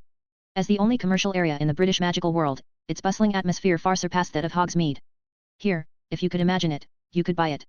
If you couldn't find it, you could always try Nocturne Alley. At the Leaky Cauldron. The green flames flared up as Eno stepped out of the fireplace. A familiar teasing voice greeted him. Oh, look. Our famous guest is back. What can I get you? It's on me. A glass of freshly squeezed grass juice. Eno replied with a smile, taking a seat at the bar. You always offer, but don't let Hannah find out the bar's running at a loss. I'd rather she excelled in her studies and got a job at the ministry than inherit the bar. As he spoke, old Tom placed a glass of emerald green liquid in front of him and sighed, a single glass of grass juice isn't going to bankrupt the Abbott family. All right, wealthy Tom, I underestimated you. Eno took a sip of the drink, the fresh taste of grass filling his senses. Prepare some more dragon meat for me, about 500 galleons worth. I'll pay an extra 10% as usual, but the quality must be guaranteed. If there's not enough dragon meat, other magical creature meat will do. Old Tom didn't respond immediately. After a moment of thought, he spoke quietly. Dragon meat is indeed in short supply, but some Frenchmen smuggled in a batch of grap horns. There's plenty of those. They must be desperate to sell, offering discounts, and no pre-orders are needed, it's all in stock. Nocturne Alley. Carrying his suitcase, Eno walked into a dark and secluded alley. He made no effort to disguise himself. Thanks to the Daily Prophet's coverage, no one would dare to mess with him. Even the dark wizards had brains and read the newspaper. Before acting, they would consider whether they could withstand the overwhelming flames. As for the brainless dark wizards, they were probably studying at Azkaban. Ignoring the hidden glances around him, Eno entered a 3-story building that was old and without any signage. Half an hour later. When Eno came out again, he was enveloped in an inescapable aura of fresh blood. He sighed in resignation. He hadn't expected that these Frenchmen were bold enough to smuggle live grap horns. To get his goods quickly, he had no choice but to help with the slaughter. Walking down the street, he could still smell the strong scent of blood on himself. Returning to the leaky cauldron was out of the question. Reluctantly, he drew his wand. Apparate. Chapter 144, Chapter 144, Two Different Worlds, Choosing the Sequence. Sanctuary. On the icy snow path at the end of the two forks, the thin mist had long since dissipated. One path, paved with red maple leaves, led to Mirkwood in Middle-earth. Next to it was another snowy path, also ending in a lush forest. Eno stood in the middle of the paths, holding a suitcase. This was the first time he encountered such a situation: two portals, two choices. He was momentarily at a loss. Although he had a vague feeling that both worlds were accessible and entering one wouldn't close the other, he was still conflicted about the sequence. Especially the unknown forest, with its faint darkness and fleeting green shadows, appeared somewhat eerie. After 5 minutes, Eno put away the dice from the ground and walked directly toward the red maple leaf path leading to Middle-earth. Third Age, 2971. 30 years after the Battle of Five Armies. Deep within the Mirkwood forest, moonlight fell like a silver ribbon, illuminating a mature and beautiful female elf. In Middle-earth, no matter the type, elves always seemed to be infinitely favored. Looking at the somewhat unfamiliar female elf beside him, Eno found it hard to believe that this was the same Doris who used to follow him like a little shadow. Her long hair flowed like a waterfall, light and graceful. Her tall figure was as elegant as a blooming lily, exuding an innate nobility and purity. Although Doris's eyes were still the same bright emerald green, unlike 30 years ago, they now held a wisdom and depth, shining like stars. You said you'd never come back again. Doris looked at the figure before her. For ordinary elves, 30 years might feel like yesterday. But for Doris, the events 30 years ago were the first genuine childhood play and frolic she had experienced in 1,000 years before coming of age. I really thought I wouldn't be able to come back. But fate always takes unexpected turns. Eno slightly raised his head, looking at his old friend. Doris had changed significantly. Despite his height of nearly 1.7 meters, he could barely look her in the eye. On the other hand, Doris also quietly observed her old friend.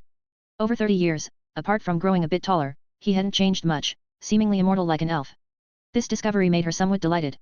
After all, many stories circulated in Middle-earth about humans and elves, but they always ended in tragedy, mainly due to the difference in their lifespans. Suddenly, her gaze swept over Eno's arm. His smooth wrist was empty. So? You lost the bracelet I gave you. Unlike her previous clear voice, Doris's mature tone now held a certain magnetism. But at this moment, it also carried a hint of anger. I didn't lose it. Eno denied firmly, explaining, the bracelet turned into a guide. It was through its direction that I found my way back. Doris responded softly, will you leave again? I will. But I will return. Eno didn't hide anything. He cherished this elf friend. After all, no one wanted their friend to die of old age after just a few meetings, a common frustration among immortals. You still don't lie as always. Come with me, your room is still kept. Doris smiled lightly. On the other side, Eno was also stunned by the sudden, serene smile. After all, from the moment he arrived in Middle-earth and first met Doris, she had kept a stern face during their half-hour conversation, appearing somewhat aloof. But now, her smile felt like a blossoming of hundreds of flowers. Woodland Realm. In the underground palace, Eno once again met King Thranduil. As an outsider, to enter the elven territory, he needed Thranduil's approval. Even Legolas did not have this right. Time seemed to leave no marks on this elven king's face. His beautiful appearance, the crown woven from red maple leaves and berries, everything was as it once was, unchanged. Thank you for your generosity before leaving. Those potions saved many soldiers from dying. In any case, the Woodland Realm welcomes you again, my friend. Thranduil's tone carried a hint of gratitude, as those potions indeed saved countless elven lives. You don't need to thank me. I just utilized them properly. After all, war and sacrifice are things none of us wish to see. In the face of the Elven King's gratitude, Eno did not take credit. After all, Middle-earth had become a fixed world in the sanctuary, and maintaining good relations with Thranduil was beneficial. Similarly, he also marveled at how his initial act of kindness yielded such positive results. I've arranged your room. Doris will show you the way. You probably have a lot to catch up on, so the banquet will be tomorrow. Rest well tonight. As Thranduil spoke, he looked playfully at Doris beside him. Having lived through several ages, he understood some things too well. 3 months later. On the outskirts of Mirkwood, even though the orcs of the Lonely Mountain had been wiped out, Sauron still lurked in Mount Doom, so this forest tainted by evil remained as dark as ever. In a part of the forest filled with spider webs, Eno lay on a hammock woven from blue spider silk, with sharp screeches occasionally piercing the air around him. Beside him was Doris, dressed in armor and holding a short bow. Before long, the sharp noises gradually faded, and from the shaking woods, 8-legged spiders about 3 meters tall emerged, moving toward him like trained soldiers. Behind these giant spiders trailed long strands of silk, at the end of which were variously sized cocoons, the smaller ones about a meter tall, and the larger ones 4 or 5 meters. The spiders, in orderly fashion, approached an open box. In a miraculous scene, the small box acted like a bottomless pit, effortlessly swallowing the dozens of spiders with their prey. Beside him, Doris watched the scene with interest. Even after witnessing it numerous times over the past 3 months, she still found it fascinating. I feel redundant here. King Thranduil assigned me to protect you. Stroking her short bow, Doris lowered her head, somewhat embarrassed. How could you be? Without you, I'd definitely get lost in such a large forest. Eno sat up, jumped off the spider silk hammock, and walked to the suitcase, expertly closing it. But there's something I need to tell you. While there's still time, I plan to go on a journey. Visit the human world, see the White City of Gondor, the vast plains of Rohan, or the homeland of the hobbits, the Shire. Chapter 145, Chapter 145, Call me Master Painter Eno. On the towering Mindallowan Mountains, stands a city radiating with holy light Minas Tirith, the White City. This city is like a brilliant gem, embedded at the confluence of the plains of Rohan and the Anduin River. Viewed from above, the White City resembles a pristine snowflake, quietly lying in the embrace of the surrounding mountains. The city walls soar into the sky, with white stones gleaming solemnly and divinely in the sunlight. On the city walls, spires rise densely, each equipped with a large catapult, standing as the city's protective swords pointing towards the heavens. At the center of the White City stands the towering castle the White Tower. In the Third Age of Middle-earth, around 1900, Kalamurtar, the 30th king of Gondor, built the first White Tower in Minas Aenir to house the Palantir. The White Tower stands tall and flawless, while beneath it lies the 7-tiered city of Minas Tirith. Though each tier has its own walls and entrance, these entrances are not aligned in a straight line. The main gate of the primary city wall faces east, with the next gate positioned to the southeast. All entrances follow this pattern, with roads winding around the hill to reach the fortress. Third tier, outer city of Minas Tirith. Beside a wide, clean street, a young man in a light blue robe sits before an easel, painting. This serene and beautiful scene is suddenly interrupted by a raspy voice. Young painter, are you really going up there to paint for those big shots? You must be making quite a bit, right? The speaker is a short, simply dressed elderly woman, who has set up a stall selling fruits and vegetables next to the young man. Julia, I've told you, don't call me young painter. Call me Eno, or better yet, the marvelous master painter. Putting down his paintbrush, Eno leans back in his chair, looking at her. Having known each other for over 2 months, Eno and the elderly woman have grown familiar, occasionally exchanging harmless jokes to lighten their days. Marvelous? Your paintings aren't even as good as my granddaughter's. I don't know why those big shots keep hiring you. Julia shakes her head in disbelief. She cannot fathom how someone could spend a whole gold coin for a painting, yet people still do. Eno, have you considered my granddaughter? Though she's younger than you, she's very capable. You could settle down now and get married in a few years. There you go again. I've already said I'm not getting married. Eno turns his head aside, feeling exasperated. He knows Julia means well. Early widowhood left her to make a meager living selling vegetables while caring for a young granddaughter. Worried about dying and leaving the child alone, finding her a good match has become her obsession, even though the girl is only 5 years old. Meanwhile, despite the direct rejection, Julia persistently advises. What do you mean, there you go again? You're not getting any younger, you should get married. Plus, with your talent. Seeing she's about to continue her nagging, Eno stands up and interrupts. I have to go. I have an appointment. No, a painting session to get to. Goodbye, Julia. He grabs his briefcase and leaves without looking back. As for his easel and chair, the stall fee in the White City is a steep 1 gold coin per month. In a corner of the White City, Julia stands sadly at her vegetable stall. If you didn't want to hear me nag, just say so. Running off like that. Who goes to paint without taking their brushes? Despite her complaints, she packs up the brushes and paints on the easel, placing them under her stall. Perhaps humans are inherently divided by class. Minas Tirith is no exception. The higher you go, the more beautiful the city's construction, and the more influential the residents. 5th tier, inner city. Here, the streets are not only wider and cleaner, but also lined with potted plants and flowers. Occasionally, residents pass by, faces beaming with contentment and peace. Inside a refined house in the 5th tier. So, you've finally decided to spend a gold coin on a painting? No longer think I'm a swindler. Eno sits in a chair, teasing the young man opposite him, a youth of about 20, with a well-built frame and golden hair, exuding a bold and brave aura even while sitting. Meanwhile, hearing Ino's teasing, Theoden feels a headache coming on. If time could be reversed, he would never have confronted and mocked Ino as a fraud 2 months ago. But what's done is done, and he can only endure his friend's teasing. Yes, it was that clash 2 months ago that gradually turned them into friends. My friend. I must leave. Theoden's tone is somewhat melancholic. Ino stops teasing, puzzled. Leaving? For a trip? That's nothing, I travel often, much farther than you can imagine. No. I'm leaving for good. Theoden waves his hand, a bit wistful. My father's guards brought word, I must return to Rohan. Rohan? Guards? Theoden. Ino mutters these words. Yes, exactly as you think. Theoden nods seriously, officially introducing myself, Theoden, son of King Nigel and Morwen of Losaranch, Crown Prince of Rohan. Hearing this string of titles, Ino is momentarily stunned. Regaining his composure, he thinks a Crown Prince is not such a big deal, since he's not a citizen of Rohan anyway. All right, Your Highness the Crown Prince. I always thought you just had some family influence. The familiar teasing voice rises again, making Theoden cover his face in exasperation. Stop it. Or I won't commission a painting from you and let you starve in Minas Tirith. Fine, you're the big client, you have the final say. Pay up now, I'll paint right away. Ino spreads his hands in a gesture asking for the gold coin. After a brief joke, Ino looks curiously at Theoden. Why does the Crown Prince of Rohan live in the White City of Gondor? Top tier of Minas Tirith. Beside the fountain court. Theoden stands under a withered white tree with arms folded, while 10 feet away from him, Ino sets up a wooden box on a stand. Move a bit to the left. You're blocking the trunk. Ino, adjusting the focus, directs Theoden's position. With a click, time seems to freeze. Looking at the photo of the majestic figure, Ino switches to auto shooting mode. Don't move. I'll come over, and we'll paint a picture together as a keepsake. Chapter 146, Chapter 146, Taking Photos for Theoden. High-end painting is often completed in the simplest ways. An hour later. After completing a personal photo album for Theoden, Ino began taking photos of the scenery with great interest. He captured the White Tower holding the Seeing Stone Crystal, the Council Hall of Gondor, and other buildings on the upper levels. It's worth noting that without the guidance of the Rohan Crown Prince by his side, he wouldn't have even been able to get into the 6th level, let alone take photos. Just as he was about to capture a swift flying swift above the White Tower, a disgruntled complaint came from beside him. My turn. We agreed to take turns. You've taken 2 rounds in a row, Theoden said, looking somewhat upset. All right. You take the photos. Ino responded quickly, stepping aside from the shooting spot. The swift he intended to capture had long since flown out of sight during this brief distraction. Watching Theoden eagerly squatting by the camera, Ino couldn't help but smile and feel sentimental. This future king of Rohan, known for his bravery, had remarkable achievements. He was able to break free from the control of Saruman with sheer willpower, although with Gandalf's help. Accomplishing this as a mere mortal was already a point of pride.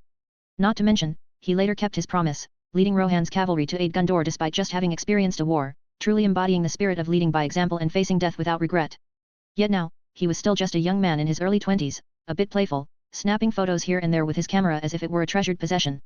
Seeing Theoden continue beyond his allotted time without relinquishing the camera, Ino didn't bother to say anything. He pulled out a piece of toffee from his pocket, and just as he unwrapped it, the candy vanished from his hand. I'll have one. I'll pay for it later. Theoden grabbed the candy and popped it into his mouth, then quickly ran back to the camera. Ino sighed but wasn't surprised. Throughout today's interaction, Ino had learned about Theoden's background, which, in essence, was his ancestors' fault.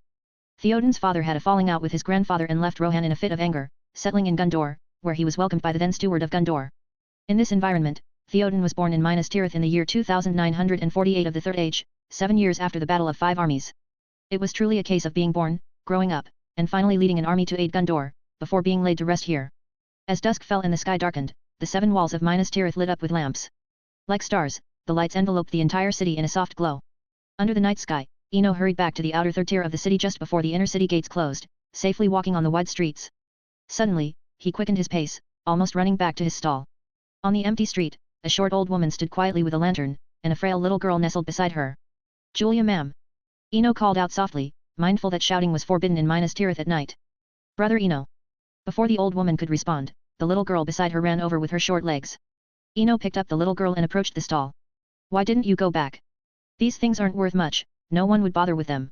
I wasn't watching your things, I was worried you'd get lost. The old woman raised the old lantern she was holding. After all, you haven't been here long. With this, you can find your way back. Back when Lily's father. Let's go home. I have some candy for you too. I made quite a bit of money today. Without hesitation, Ino interrupted the old woman. Yes, he lived at the old woman's house, paying 2 silver coins a month for room and board. Yay, candy! The little girl's cheer matched perfectly with Ino's words, making the old woman laugh too. Despite laughing, she continued her complaints without stopping. Always thinking about eating. Do you think making money is easy? Why don't you save up? How will you marry Lily in the future? At night. In a small, old stone house in the outer third tier, Ino sat quietly on a chair, facing the 2 figures, one old and one young, who were eating candy. The room was small, perhaps less than 10 square meters. Although there wasn't much furniture, it was tidy and orderly, even the rough stone walls were carefully polished. Despite the room's overly simple furnishings, several handmade oil paintings hung on the walls, their colors faded, but still conveying the stories and emotions within them. Julia ma'am, I might have to leave in a while. This sudden statement left the old woman stunned, not even noticing the candy she treasured falling to the ground, while Lily beside her looked like she was about to cry. You should come with me. Bring Lily, and we'll go to the Shire to settle down. Seeing the old woman's emotional turmoil, Ino quickly finished his sentence. People aren't plants, how could they be without feelings? When he saw that guiding lantern today, he made his decision. He would take this grandmother and granddaughter away from Minas Tirith, away from this future war-torn place. The old woman might not live to see the war, but decades later, Lily would be in her prime. When Sauron's orc army breaks into the city, how could anyone survive the devastation? The Shire? Why do we have to leave so suddenly? The old woman didn't refuse immediately but instead asked for the reason. Because I'm a human wizard, I saw that this place would be ravaged by war in the future, so I want to take you away in advance. Without hiding anything, Ino drew his wand, and a small flame quietly burned at its tip. This magical scene didn't elicit any amazement because the grandmother and granddaughter were both quietly watching the flame, seemingly seeing the beauty of the world in it, their lips curving into slight smiles. After a long time, a relieved sigh. We'll go with you. I believe you, and they believe you too. The Anduin River flowed gently to the west of Minas Tirith, its water clear and sparkling. The Shire was also west of the White City. After crossing the river, Ino waved his wand, and through transfiguration, he turned a person-sized boulder into a small cart, then used the same method to create a draft horse to pull it. This is amazing! Lily exclaimed. There's even more amazing things. But you can only see them in the Shire. Now, be a good girl and get on the cart. Ino patted the soft hair of the little girl, lifted her onto the cart, and then helped the old woman get on. Chapter 147, Chapter 147, The Beauty of the Shire and the Final Oil Lamp. Early autumn morning. A slight chill lingers in the air. In the morning light, a winding gravel path stretches quietly through the green fields. Sunlight filters through sparse clouds, casting dappled patterns on the ground. On either side of the road, golden waves ripple across vast rice paddies as the rice stalks bend, seemingly whispering to the Earth Mother. A gentle breeze rustles through the fields, producing a soft, soothing sound. Occasionally, a sparrow flits by, its cheerful chirps adding a touch of life to the tranquil scene. At the end of the path, a simple horse-drawn carriage approaches from afar. The driver, a young man in a light blue robe, leans casually against the carriage rail, engrossed in a thick book he holds in his hands, unconcerned about the horse's direction. Ino, how much longer do we have to travel? A young, curious voice comes from inside the carriage. Almost there. Almost there. Ino closes his book with a sigh. Middle-earth seems exceptionally vast. Despite traveling with an elderly woman and a young child, making for a slower pace, this journey has already taken 3 months. Even now, they haven't yet reached the Shire. Though the journey is monotonous, it has been rewarding. Not only has Ino had the time to thoroughly read the standard book of spells given to him by Draco, but the passage of time has also led to significant growth in his passive magic power. Over the nearly 1 year spent traveling from Mirkwood to Minas Tirith and now on the road, Ino has noticed a remarkable increase in his magical abilities. Reflecting on Professor Flitwick's previous assessment that he had the magic power of a 4th-year student, Ino now realizes he has surpassed that of a 7th-year graduate, approaching the level of a fully fledged adult wizard. Even more exciting is that this isn't his limit. Being in his 2nd year at Hogwarts means his magic will continue to grow with time. Just accumulating experience might make me a legendary wizard. Ino muses. He shifts his gaze to the horizon, where low hills come into view. What's more striking are the small door frames and windows nestled in the hillsides. Mrs. Julia. Lily. We've arrived, we're at the Shire. Bag End. Bilbo Baggins rubs his eyes in disbelief. If he hadn't just turned 50, he would have thought he was experiencing vision problems. Is it really you, Ino? Seeing the young man nod slightly, Bilbo rushes over excitedly. Ha ha ha. My old friend. If it weren't for you pulling me out of that forest, I would have been spider food long ago. You wouldn't believe what happened next. In the cozy but low-ceilinged Bag End, Ino sits quietly, listening to Bilbo recount his adventures. It seems Bilbo has felt somewhat lonely over the years. Like someone who has seen the world and then returned to a quiet village, feeling out of place. Ino's arrival fills that void, prompting Bilbo to spill stories he'd kept bottled up for decades. You know, in all these years, only Gandalf occasionally visits me. I thought you'd forgotten about me. Today, I'm so happy. Bilbo's tone is a mix of sorrow and joy, the true essence of bittersweet emotions. Don't be sad, my old friend. I'm here now, and I plan to settle down here, Ino interrupts Bilbo with a smile. Settle down? Not leaving. Bilbo stands up excitedly, pacing the room. I'll still leave occasionally. But I want to establish a home here, and I'll return periodically. Eno glances at the table where an elderly woman and a young girl sit. I'll handle it. Leave it to me, Bilbo says, rushing toward the door, seemingly oblivious to the late hour. Winter in the Shire. Winter in the Shire is a season of joy and festivities. After the autumn harvest, the good-natured hobbits gather to sing and dance, making every day full of joy and fulfillment. Not far from Bag End, a somewhat unique house is brightly lit and filled with laughter. The house, built in the traditional hobbit style with an additional two-story wooden structure, stands out in the neighborhood. Inside, Eno and Bilbo chat leisurely, while Lily plays with several children. Meanwhile, Mrs. Julia packs food into a basket. Aren't you coming to the party? Still playing? Still chatting? Mrs. Julia's raspy voice cuts through. Let's go. Don't want to keep everyone waiting, Eno stands up, taking the basket of food. Tonight is special, the old year ends, and the new one begins. Thus, the hobbits, who love a good time, each bring food to the Shire Square for a grand feast that lasts until dawn. As Eno rises, Bilbo jumps off his chair, a hint of melancholy in his voice. Gandalf probably won't come this year. Maybe next year, or the year after, but eventually, he'll come to the Shire before the new year to light up beautiful fireworks for everyone. My friend, Gandalf isn't the only wizard. Eno laughs, drawing his wand from his sleeve. End of the Third Age, 2971. All the hobbits in the Shire experienced an unforgettable New Year's Eve. Dazzling and lifelike fireworks, countless delicious candies, small snow castles, tall snow slides, and gentle yet exotic animals for riding made the night magical. Late at night, Eno gently places the sleeping Lily in bed. The little girl, exhausted from a day of fun, had fallen asleep on the back of a small unicorn. After settling Lily, Eno steps outside. Are you leaving? Don't underestimate an old lady's intuition. Mrs. Julia sits quietly in the living room. Seeing Eno's silence, she walks to a cabinet and returns with an old oil lamp. This isn't anything valuable, but I have nothing else to give you. Take it, it might light your way at night. A path near the Shire. In the pitch-black night, the faint light from an oil lamp illuminates a small circle around it. Moments later, the light and the figure holding the lamp vanish, leaving the surroundings to return to normal. Despite the late hour, the faint sounds of hobbits' laughter can still be heard carried by the wind. Dash. Chapter 148, Chapter 148, An Unexpected World. Sanctuary, the Frozen Path. Eno looked down at the oil lamp in his hand. Though there wasn't anything unusual about it at first glance, his intuition told him that this lamp might be of some interest. He reached out to turn off the lamp, extinguishing the flame, and then placed it into a Muggle-mode suitcase. After doing all this, he lay down slowly on the frozen path, memories of his time in Middle-earth flashing through his mind. This experience had been remarkable. It was the longest he had ever stayed in a fantasy world an entire year. There were no epic battles or grand adventures, but he encountered a different kind of scenery. Family, friendship, and a touch of happiness in the midst of tranquility, like a glass of lightly flavored lemonade on a midsummer night. It wasn't as colorful as a cocktail, but it still had a hint of tartness and sweetness when you drank it. Lying by the roadside, Eno recalled many things from the past, quietly thinking until he gradually fell asleep in the snow. Meanwhile, as Eno slept, the suitcase beside him quietly opened. Lena stood on the snowy path. She first glanced at the figure sleeping in the snow, then spat out blue spider silk. The silk quickly wove into a thin blanket. The blanket silently fell on Eno. After ensuring it covered him properly, she stepped on her 8 long legs and quietly approached the ice blue flower. When she got close, she gently kicked the giant snake coiled around the ice flower with one of her legs. Surprisingly, the frost giant snake, which was over 40 feet long, obediently slithered away.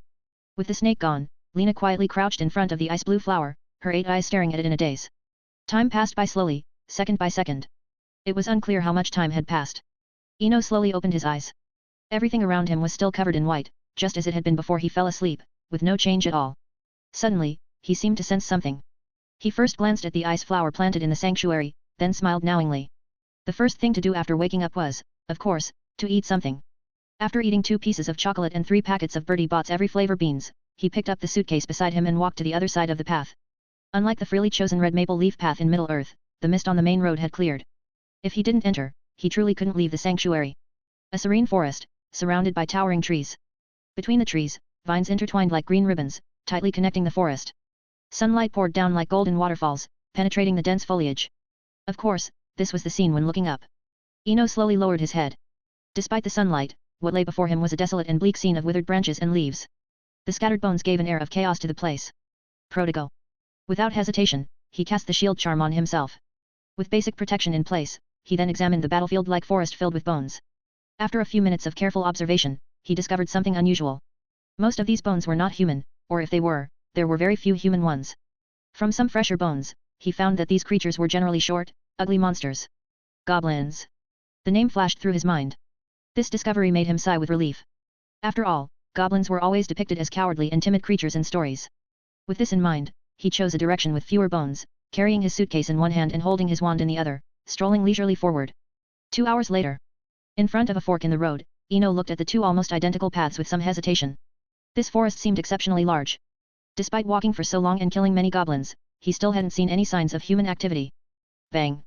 A loud noise, as clear as a firecracker, sounded not far away. With such a conspicuous natural marker, he immediately picked up his suitcase and walked towards the sound. Bang! Bang! Bang! Bang! The continuous sounds made Eno's face grow serious. He thought of a possibility. This wasn't just firecrackers, these were real gunshots. However, gunshots meant people.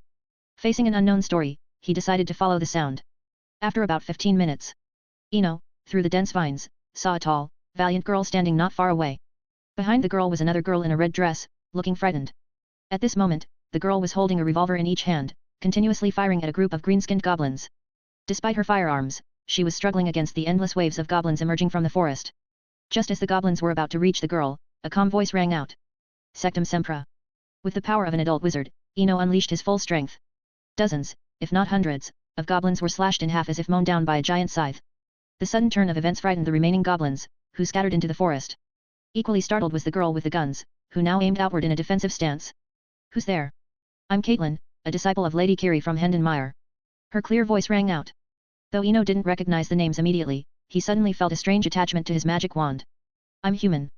I mean no harm. Though he trusted his shield charm, he didn't want to test the power of bullets, so he called out from a distance. Hearing his response, the girl gradually lowered her guard. After all, she had never heard of goblins speaking. As Eno emerged from the bushes, the girl holstered her guns. Thank you for your help, mighty wizard. I am Caitlin, a gunslinger student of Lady Curie. At the same time, the other girl spoke up cheerfully, thank you for your help, brave adventurer. I'm Syria. This simple explanation struck Eno like a thunderclap. He now understood why the name Lady Curie had made him value his wand.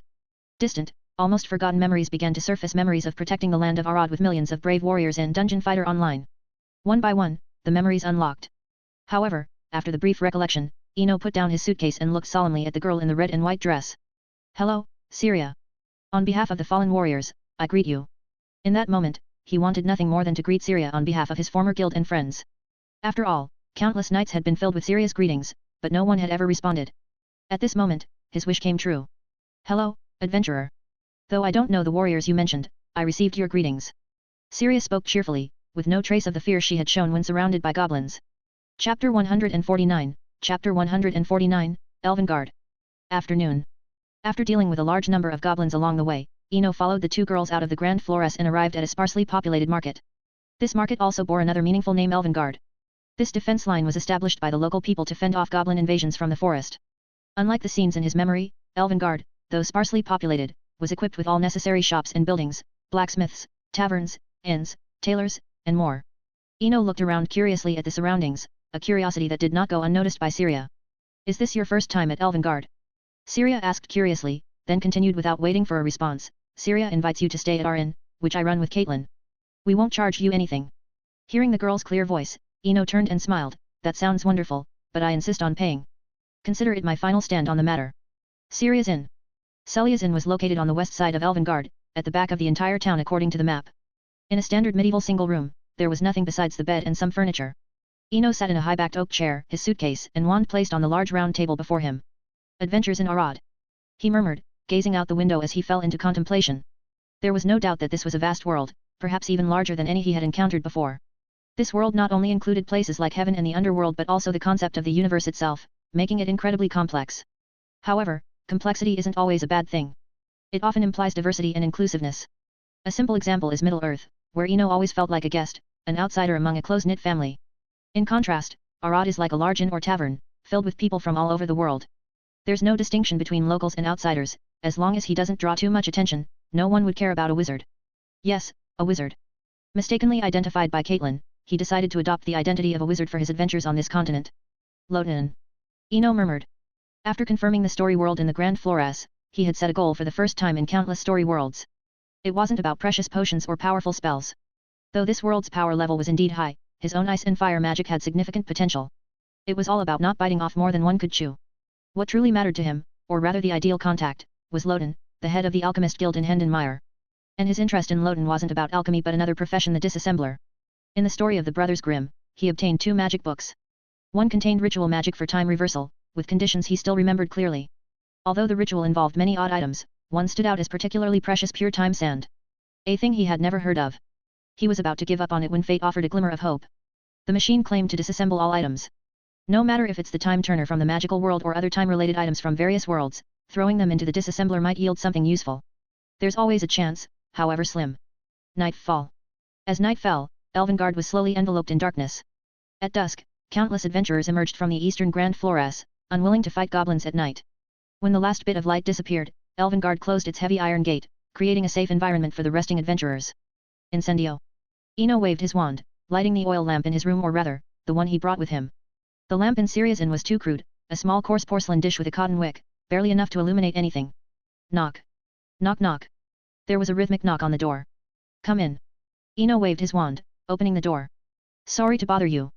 Siria said you hadn't come down for dinner yet, so I brought some up for you. Caitlin entered with a tray of food, her tone respectful, not judging by his youthful appearance. Having grown up in Hendenmire and studied various firearms with her mentor Lady Kiri, Caitlin was worldly wise. She knew some wizards had elven blood, making their age deceptive. Thank you, Caitlin, Eno said, grateful for the food. It's nothing. I should be the one thanking you, Caitlin sighed. If it weren't for you, Siria might be fine, but I might not have made it. Maybe it's fate. Eno said softly, mind sitting and chatting for a bit? To be honest, you might have guessed this is my first time at Elvengard. Well, there's nothing special about this place, Caitlin said, sitting down and placing the tray on the table. But a casual gesture drew Eno's gaze. Is something wrong? Caitlin asked, uneasy under his piercing gaze. No, no. It's just your ring is quite unique, Eno said, easing his expression. Ring. Caitlin looked at the straw ring on her left index finger. She didn't see anything unusual but still explained, I found this when playing in the ruins behind Hendenmire as a child.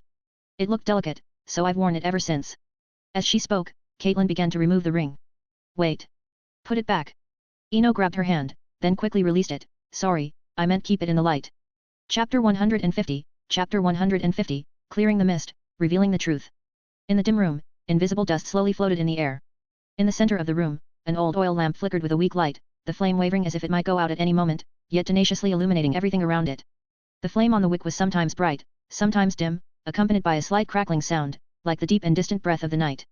Under the oil lamp, Eno held a delicate straw ring in his hand. That's how the story goes. The nameless young man in the back alleys of Hendenmire still died in the end. Love ultimately lost to material wealth, and the straw ring lost to luxurious jewels. Before his death, the young man left these words, if she truly loved me, she would gladly accept this straw ring, wouldn't she? No one knew the young man's name, and no one remembered his existence. The only proof of his time in this world might be the straw ring. As the last word fell, Eno placed the ring back on the table, and the room fell silent once more. For a long while. Caitlin lifted her head, her eyes brimming with tears. If she didn't love him, why didn't she tell him? Why be so cruel? Why? Even with his vast experience, Eno couldn't find a standard answer to this question. Perhaps, that's the complexity of fate. Caitlin left. She came in high spirits and left in tears. In the room, Eno sat in his chair, gently stroking the ancient oil lamp on the table. Although he had a feeling that this lamp would be interesting when he was in the sanctuary, he didn't expect it to bring such a great surprise, clearing the mist. In the real world of Arad, there was no concept of experience levels, nor any data bonuses. But, this place never lacked stories. Every object might hide an unknown story behind it. And this oil lamp could reveal the stories hidden behind these objects, like clearing the mist and seeing the truth. It seemed, as Aunt Julia said, I fear you might not find your way back. Ordinary yet extraordinary. This phrase flashed through his mind like lightning. At this moment, Eno suddenly relaxed. Lowden, the decomposition machine, none of it seemed so important anymore. Even the excitement of coming to the world of Arad had faded considerably. Let it be. A sigh echoed in the silent room. After letting go of his utilitarian mindset, he opened his briefcase, took out an automatic writing feather pen, and a stack of loose parchment. As if sensing its owner's mood, the feather pen floated in midair, then drifted toward the parchment on the table, writing swiftly. In Eno's story, the young man in the back alleys of Hendenmire has a name, Azra, meaning pure blue sky, representing his love, pure and faithful. The night was always short, and dawn would eventually arrive. On the horizon, the first light of dawn spread out like delicate silk. The morning light penetrated the clouds, casting golden rays that intertwined with the ancient bricks of the Elvengard. Shops along the street began to open one after another, the wooden doors creaking softly, like the prelude to the morning. Good luck, adventurers. It's another energetic day. Siria, wearing a light pink dress, stood at the counter. Because of her height, from a distance, only a small head could be seen above the counter. Even so, Siria still stood on tiptoe, giving her daily blessings to the adventurers as they left the inn. Time passed slowly. In the inn's lobby, near a window, Eno sat by the window, watching the bustling crowd on the street, some carrying shotguns, some wielding giant swords, and others carrying large crosses. Despite their different weapons, their goal was the same, to exterminate the troublesome goblins in the eastern part of the Elven Guard, in the Grand Flores. Before he knew it, it was late morning. The streets gradually became deserted, probably because all the adventurers had entered the forest. After finishing his breakfast, Eno stood up and walked toward the counter. "Good morning, Eno. Aren't you going on an adventure today?" Syria greeted softly from behind the counter. "I'm not planning to adventure here. I'm looking for Caitlin. Why haven't I seen her this morning?" Eno looked around in confusion. Since he got up this morning, he hadn't seen the female gunner. Caitlin left for the forest early. She's always the first to go. Seemingly tired of standing, Syria lowered her head, looking listless. Not seeing Caitlin, Eno didn't mind. After all, her primary identity was an adventurer, and it was normal for her to head to the Grand Flores early. "By the way, Syria, do you know how to get to Hendenmire? Or where I can buy a map?" In the sky above the Elven Guard. In the stratosphere, over 10,000 meters above the ground, a graceful black swan was flying leisurely. Using Animagus for travel was a last resort. Although there was the apparition spell, it required the user to have been to the destination before. In the morning, with Syria's help, Eno obtained a route map to Hendenmire and confirmed the timeline, Arad year 993. It was the time when adventurers had successfully purified the complex sewer system of Hendenmire. Now was the most prosperous time for Hendenmire. In the sky, Eno flew with all his might, pushing the swan's long-distance travel capabilities to the limit.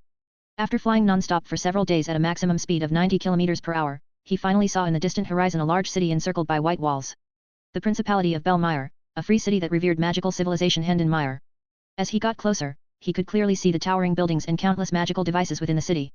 Chapter 151, Chapter 151, The Lamp Bearer Outside the Moonlight Tavern. The sky over Hendenmire was always so blue, with a few white clouds leisurely drifting by. It is said that this city was established in the desert by a great mage named Mar using a powerful magic array. However, for the adventurers living in Hendenmire, all this seemed insignificant. When the past becomes history, and history turns into legend, adventurers prefer tangible rewards over elusive tales.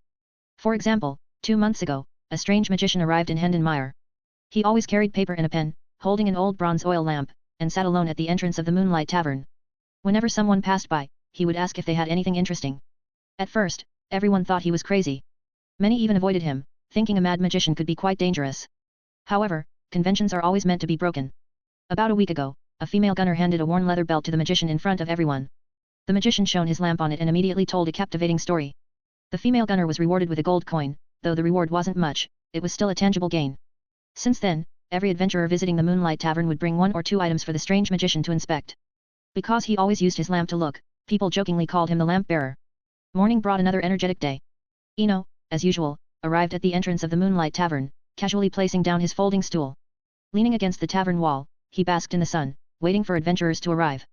Having been in Hendenmire for 2 months now, he had not only experienced the prosperity brought by the combination of magic and alchemy but also corrected some of his preconceived notions. First, this was a populous city.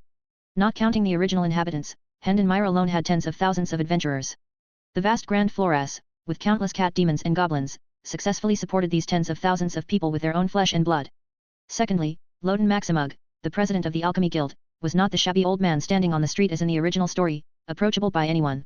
As the knowledgeable president of the Alchemy Guild, meeting Loden required considerable fame and status, and more importantly, an appointment. After all, an alchemy master's time was always the most valuable. Thus, after detailed understanding, Eno abandoned that unrealistic hope and resumed his old profession. Either he stayed at the tavern entrance collecting stories, or he went into the Grand Flores to practice magic and earn some extra money. While he was pondering, a shadow blocked the warm sunlight. Looking up, he saw a bright and cheerful face. "Let's go collect cat demon claws." The female gunner, Caitlin, said pitifully. "No, you're a burden." Glancing at the 2 new pistols at her waist, Eno decisively refused. He was very curious about what came over Caitlin, who had also arrived in Hendenmire a week ago. She couldn't even handle a few goblins, yet she dreamt of clearing out cat demons. "Why can't you stay obediently at the Elven Guard? Cat demons aren't what you imagine, and changing your guns won't make you stronger. These are guns modified and enhanced by Teacher Kiri. I'm not a burden." Caitlin pouted discontentedly. Eno turned a deaf ear to Caitlin's complaints. He couldn't indulge her bad habits, otherwise, it would lead to trouble. "Listen to me. You can play in Hendenmire, but when you've had enough, go back. This place isn't suitable for you. Go back to killing goblins, picking wild strawberries, and running urine with Syria. Adventure isn't foolishness, don't gamble with your life." Faced with Caitlin, Eno truly felt sympathetic. It would be a pity if such a young girl, barely 18 or 19, were to perish. On the other hand, just as Caitlin was about to retort, a gloomy voice interrupted. He's right. Adventure isn't foolishness. When you're dead and your bones are rotting, no one will remember you on this continent. A middle-aged man with a long sword on his back had appeared 3 meters away from them at some point. I mean no harm. I heard there's a lamp bearer here who can see the stories behind objects. So, I came from elsewhere, hoping you could take a look at my old companion. Don't worry, no one dares to make trouble in Hendon. As he spoke, the middle-aged man spread his hands to show he was harmless. As the man finished speaking, Eno slowly put down his wand. Indeed, in Hendon, no one dared to make trouble. Even the most unruly adventurers became docile here. This wasn't magic, it was the order forged with blood over hundreds of years. Sorry. I got a bit nervous. Eno apologized to the man wrapped in resentment. It's nothing. The man waved it off, seemingly used to being misunderstood. The curse has been eating away at me, but my will is stronger. Today, I want you to see my old companion. As he spoke, the middle-aged man removed the long sword from his back. A magnificent ice-blue sword, long and narrow, glowed faintly blue, as if it contained a frozen lake, cold and deep. Even sitting in the warm sun, Eno felt a chill. This wasn't mere cold but cold mixed with extreme resentment and regret. Despite having some guesses, he still picked up the oil lamp by his feet. The quill pen lying beside him floated up, seemingly ready to write. Snowflake Dance. This is a princess's sword. A sorrowful and beautiful love story. Sitting on the small stool, looking at the weapon placed horizontally before him, Eno began to narrate its story. The core story wasn't long. A prince and princess from 2 countries were engaged and deeply in love. But due to border disputes, their countries went to war. The prince abandoned love for his people, and the princess, driven by pain and hatred, took up a sword. She won and led her army to confront her former lover in the palace. Even in defeat, the prince chose his people. In despair and anger, the princess killed him herself. But even with her lover dead, she couldn't let go of her hatred, so she chose to end her own life. The endless resentment turned into a curse, attaching itself to this weapon. Finishing the story, Eno put down the oil lamp, and the quill pen stopped writing. What a tragic and beautiful story. A melodious voice sounded from behind them. The tavern owner, Susha, was leaning against the door frame, smiling with a cocktail in hand. I'm sorry for turning you away last time, but if I had known there'd be such a story, I wouldn't have made that choice. Can I buy you a drink as an apology? Eno shook his head at Susha's apology. There's no need to apologize. After all, I wasn't a real customer, your refusal was entirely reasonable. As he spoke, he took a gold coin from his pocket and handed it to the middle-aged man. The rule of paying for stories must not change.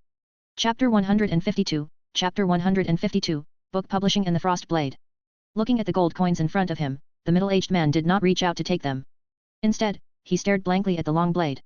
He had always thought it was a natural curse, but he never expected that the source of the curse was the weapon that had accompanied him for over 30 years.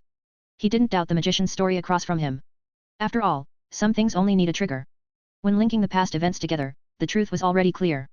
At 16, on his first adventure, he found the long blade in the ruins. The following year, the curse descended torment by cold and resentment.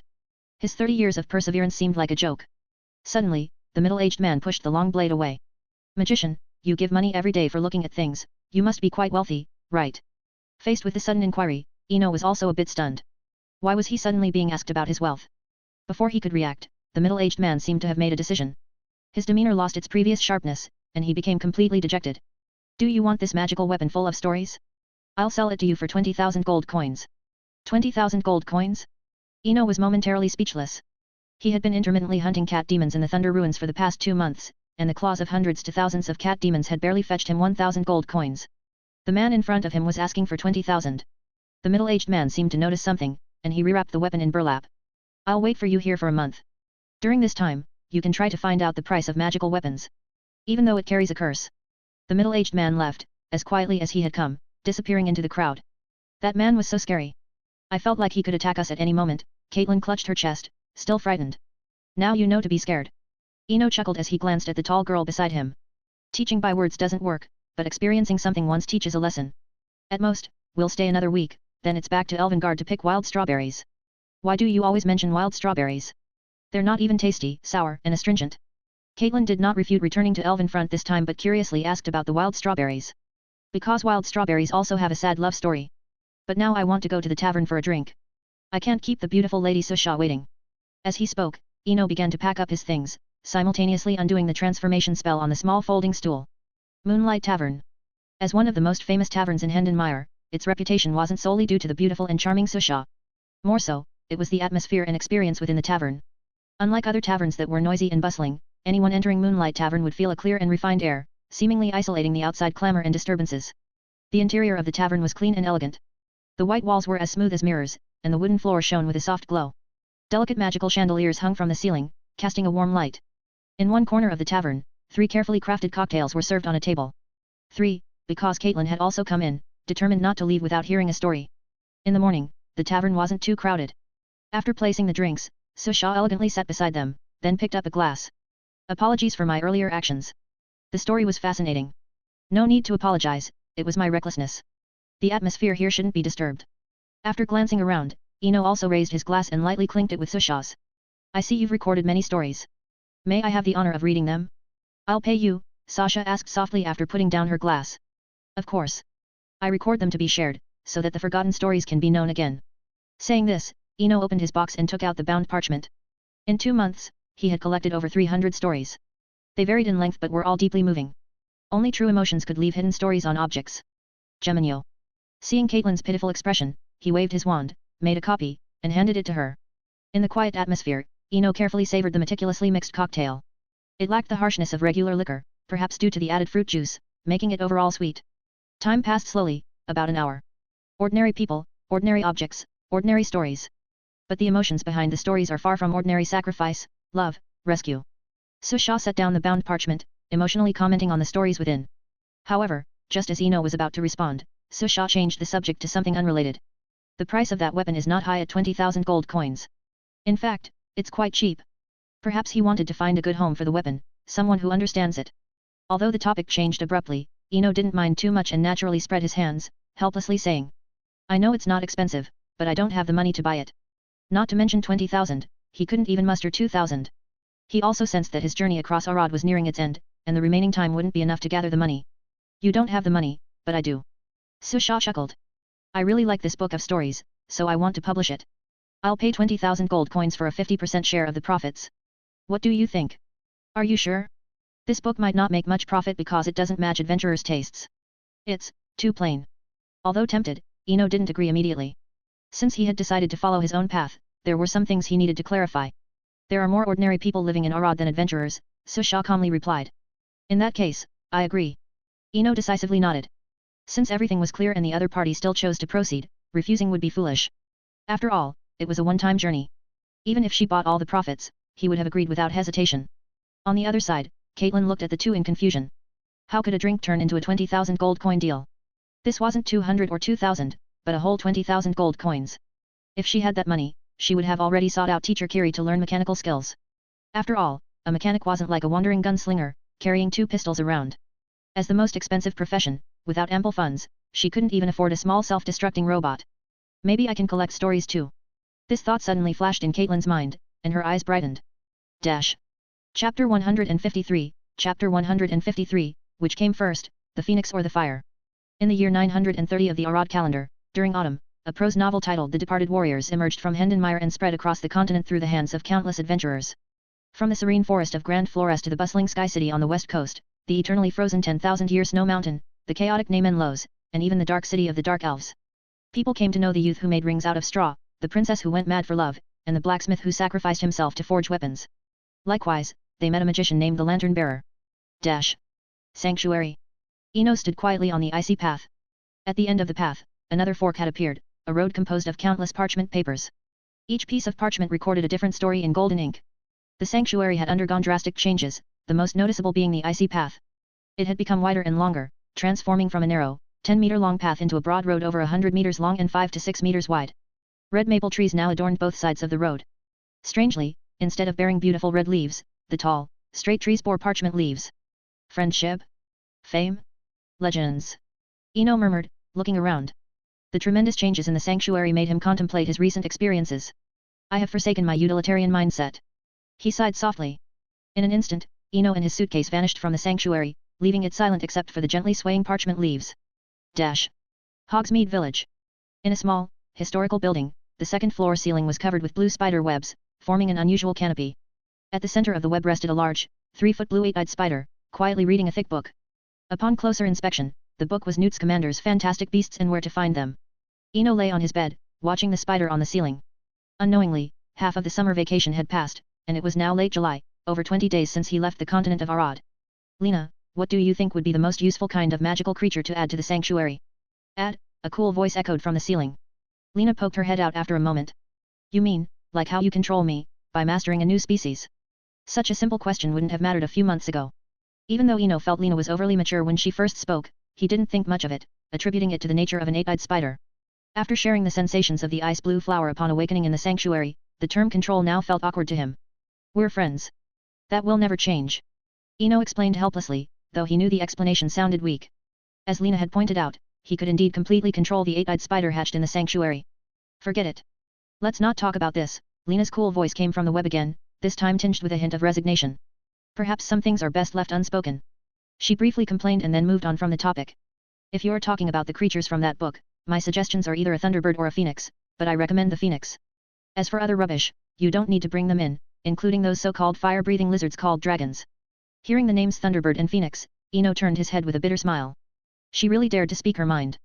Aside from their rarity, only two phoenixes were known to have interactions with wizards, Sparky, the mascot of the New Zealand Motoroma Cause, and Fox, Dumbledore's messenger. There were no other known phoenixes that interacted with wizards. While Thunderbirds weren't as rare, they weren't easy to obtain, especially needing Thunderbird eggs. Forget it. You continue reading, I'll think of something else, Eno responded weakly from his bed. Useless. Lena's harsh voice made him shiver instinctively.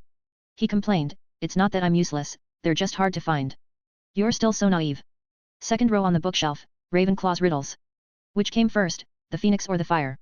Think about it yourself. If fire can bring hope, why can't it birth a phoenix? Magic requires research, not lounging around all day, Lena replied before returning to her book, her tone filled with a mix of frustration and care. The room fell into silence. Eno didn't respond, his mind filled with thoughts about the phoenix and fire. The phoenix dies in flames and is reborn from them, but which came first, the fire or the phoenix? If it were just a riddle, there could be many answers. It could be a cycle, or it could be approached with philosophical idealism, neither fire nor phoenix, only what existed before being perceived. But researching fire and phoenix wasn't something that could be solved with just rhetoric. Let's give it a try. Eno whispered before disappearing. Lena didn't react to his departure, continuing to read quietly on her web. Egypt. Under a majestic pyramid, Arthur Weasley stood with his entire family. In front of them were two reporters from the Daily Prophet, one reporting and the other taking photos. Mr. Weasley, please have the children gather closer. And for the one holding the rat, if you want it in the picture, place it on your head or shoulder, the photographer complained. Ron. Stand still. And the rest of you, straighten up, Mrs. Weasley commanded, and everyone obediently gathered together, smiling happily. Ron didn't put scabbers on his head as suggested but held it prominently in his hands. Click. The shutter sounded, capturing a new family photo. Chapter 154, Chapter 154, Overcast England. Time is fair, it doesn't favor anyone nor does it stop for anyone. Similarly, time is also fickle, changing the world silently with every passing minute and second. While the Weasley family was vacationing in Egypt, the British Ministry of Magic was under dark clouds. More precisely, the minister's office was under dark clouds. Fudge sat in a dragonhide upholstered chair, his face ominously grim. He had received news from Azkaban half an hour ago, the notorious Sirius Black had escaped. Of course, this wasn't a big deal in itself, he could just blame the Department of Magical Law Enforcement. After all, the public didn't care about the truth, they just wanted an explanation or someone to blame. But this time, the blame was hard to shift because he had visited Azkaban just yesterday and even kindly handed Sirius a newspaper. This should have been a commendable action, and in fact, the minister's office did receive some letters of praise this morning after the event was reported. Mostly from old pureblood families, commending the ministry for being kind to the last scion of the Black family. However, within just one day, everything had turned upside down. I called you here for a meeting, not to act like mute birds. Why isn't anyone speaking? Are you all waiting to see me make a fool of myself? In the office, Fudge glared at the two people opposite him, Amelia Bones, head of the Department of Magical Law Enforcement, and Gadvin Roberts, head of the Aura Office. But in response, there was only silence. Fine. Before I fall, you won't have it easy either. Really? I mean what I say. Seeing Fudge's feigned fierceness, Amelia looked aside disdainfully.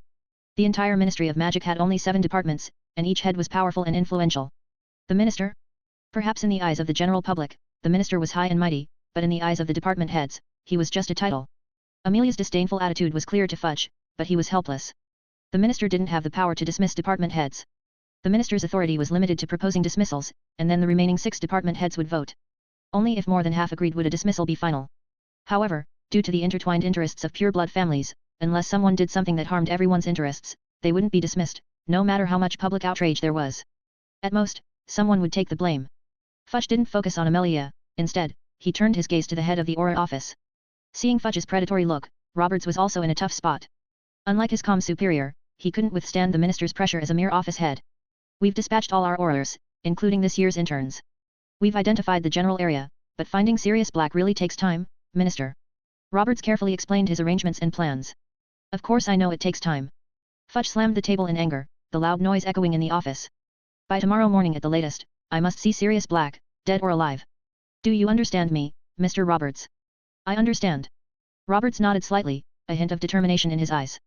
As the three were about to reach an agreement, a paper airplane flew leisurely to the large desk. Unlike usual, Fudge immediately opened it to check. Time passed silently. After a long while. It can't be hidden.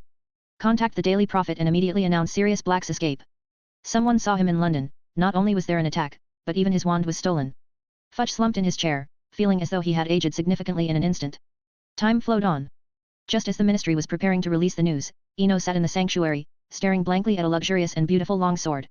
He had spent a whole 20,000 gold coins to buy the magical weapon Dance of the Snow. However, the curse and resentment entwined around the blade left him helpless. He had tried every available spell, but nothing worked. Such a weapon couldn't be used, even carrying it would attract a lot of trouble, given the innate sensitivity of wizards. Lena, what do you think about this curse? Eno turned to the side. Before he could finish, a cold voice interrupted him. Don't look at me. I'm just an Acromantula, what can I do? Then I'll think of something myself. Eno lowered his head again, inch by inch, tracing the blade with his wand. Ugh. Lena sighed and walked over to the sword with her long legs. Aren't you good at telling stories? Tell it some sweet love stories. Maybe that will help, who knows? Oh. Eno nodded silently. However, this simple response annoyed Lena. What do you mean oh? I'm not the one who wants to hear stories. It's the resentment on the blade. You can try this method. Or you could use the fire from an oil lamp, but it might cause irreversible damage.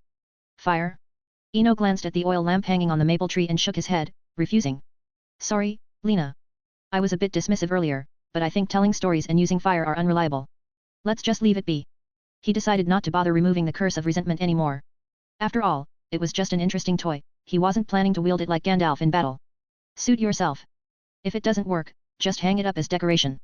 It's quite pretty anyway. Although Lena sounded indifferent, she wasted no time in her actions. She spat out silk and quickly wove an ice blue scabbard in a few seconds. The sword was hung on another thick branch of the maple tree. After finishing this, Eno inadvertently looked at the suitcase.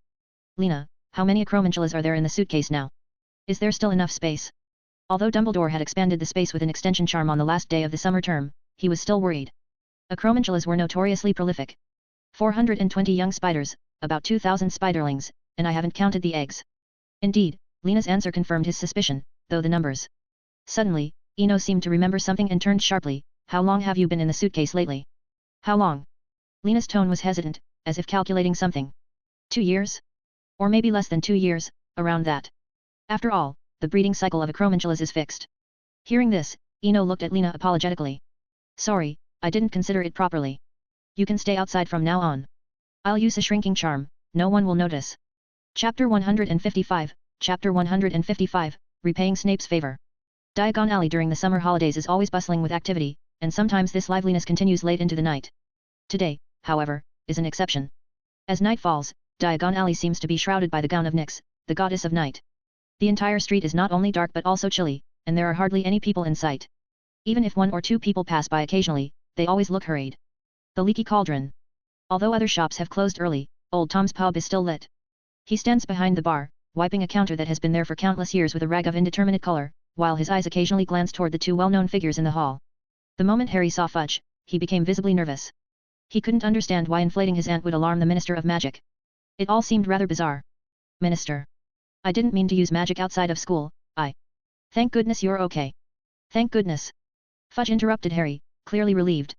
If something had really happened to Harry, it wouldn't just be about his position as minister, avoiding trial by the Wisengamot would already be fortunate. Harry, what did you say? Inflated your aunt? Don't worry, that's a minor issue. A minor issue?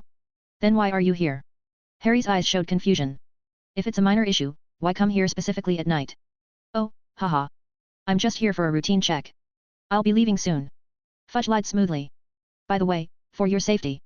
I mean, since you inflated your aunt, you'll stay here at the Leaky Cauldron for now. I'll arrange a room for you until you go to Hogwarts.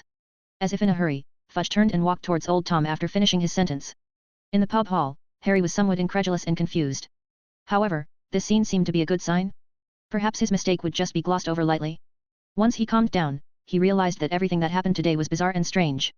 First, his inflated ant flew away from home, then he mysteriously boarded a bus, and finally, he met the Minister of Magic, who personally arranged a room for him. Various events flashed through his mind, but somehow, he kept thinking about the black dog he encountered while waiting for the bus by the roadside. Harry eventually stayed at the Leaky Cauldron as arranged by Fudge. As the first rays of dawn rose from the northern hemisphere's horizon, the entire magical community of the British Isles was in an uproar. The front page of the Daily Prophet featured the news of Sirius Black's escape. In the center of the page was a 10-inch photo of Sirius in prison attire, looking deranged as he roared within the frame. Time flies. Truly in the blink of an eye. Eno sighed, putting down the newspaper. He hadn't felt much before, but after spending nearly a year and a half traveling through 2 major worlds, coming back felt like a lifetime had passed. Do you think to repay a favor, I should capture his enemy and deliver them to him, or give him the known clues? Eno leaned back on the sofa, staring at the light blue ceiling. After a moment, a voice came from the ceiling. Haven't you already made up your mind? Yes, I have. Ha ha ha. Eno laughed heartily. Today's Daily Prophet gave him an idea on how to repay Snape's favor. Gratitude should be repaid, whether it was for Sectum Sempra or the little lessons afterward. Snape had been kind to him. How's your research on that flame? Don't tell me you just used it to light a lamp and then ignored it. Lena's cool voice sounded. What else could I do? The book you read, Newt Scamander's Fantastic Beasts, only mentions the phoenix briefly. Without information, what else can I research? Eno's tone was somewhat helpless. The lamp hanging on the maple tree contained a flame he had magically ignited. The flame of redemption and hope, an attempt to hatch a phoenix, although it hadn't worked, at least served as a psychological comfort. You should visit and study. I once, forget it. I just want to tell you that some knowledge won't be found in public books, especially ones meant for the public. Lena's tone carried a hint of nostalgia. Before Eno could respond, she continued. Some thoughts, insights, and even unverified guesses, these kinds of knowledge will never appear in public books, and what you need is precisely these non-public things. You're right. Eno nodded affirmatively. I'll write a letter now and find someone to introduce me. There's still time during the summer holidays. With that, he decisively stood up and walked slowly to the desk by the window. Wanting to visit Newt Scamander, finding the old headmaster for an introduction was undoubtedly the best choice. Half an hour later, a carefully worded letter was written, and with a wave of his hand, the owl in the corner of the room flew to the desk. Eno increasingly liked the transfigured owl Professor McGonagall had given him. It didn't need feeding, didn't get sick, but could perfectly complete its job as a messenger. As the owl's figure gradually disappeared, Eno slowly withdrew his gaze. Lena, have you ever thought about living independently? I mean finding a world you like. Halfway through the sentence, Eno stopped, unsure if Lena could survive in a fantasy world after he left. Similarly, Lena, on the spider web on the ceiling, fell silent upon hearing this. After a while, a faint sigh came from the ceiling. I don't want to lie to you, but let's talk about it later. If you can, buy me some books on blood curses. Okay. Eno said firmly. For Lena, or rather the White Witch, he always felt a sense of gratitude. Although she had imprisoned him for half a year, she had always treated him with respect, and her parting gift of the ice magic inheritance had opened a path to legend.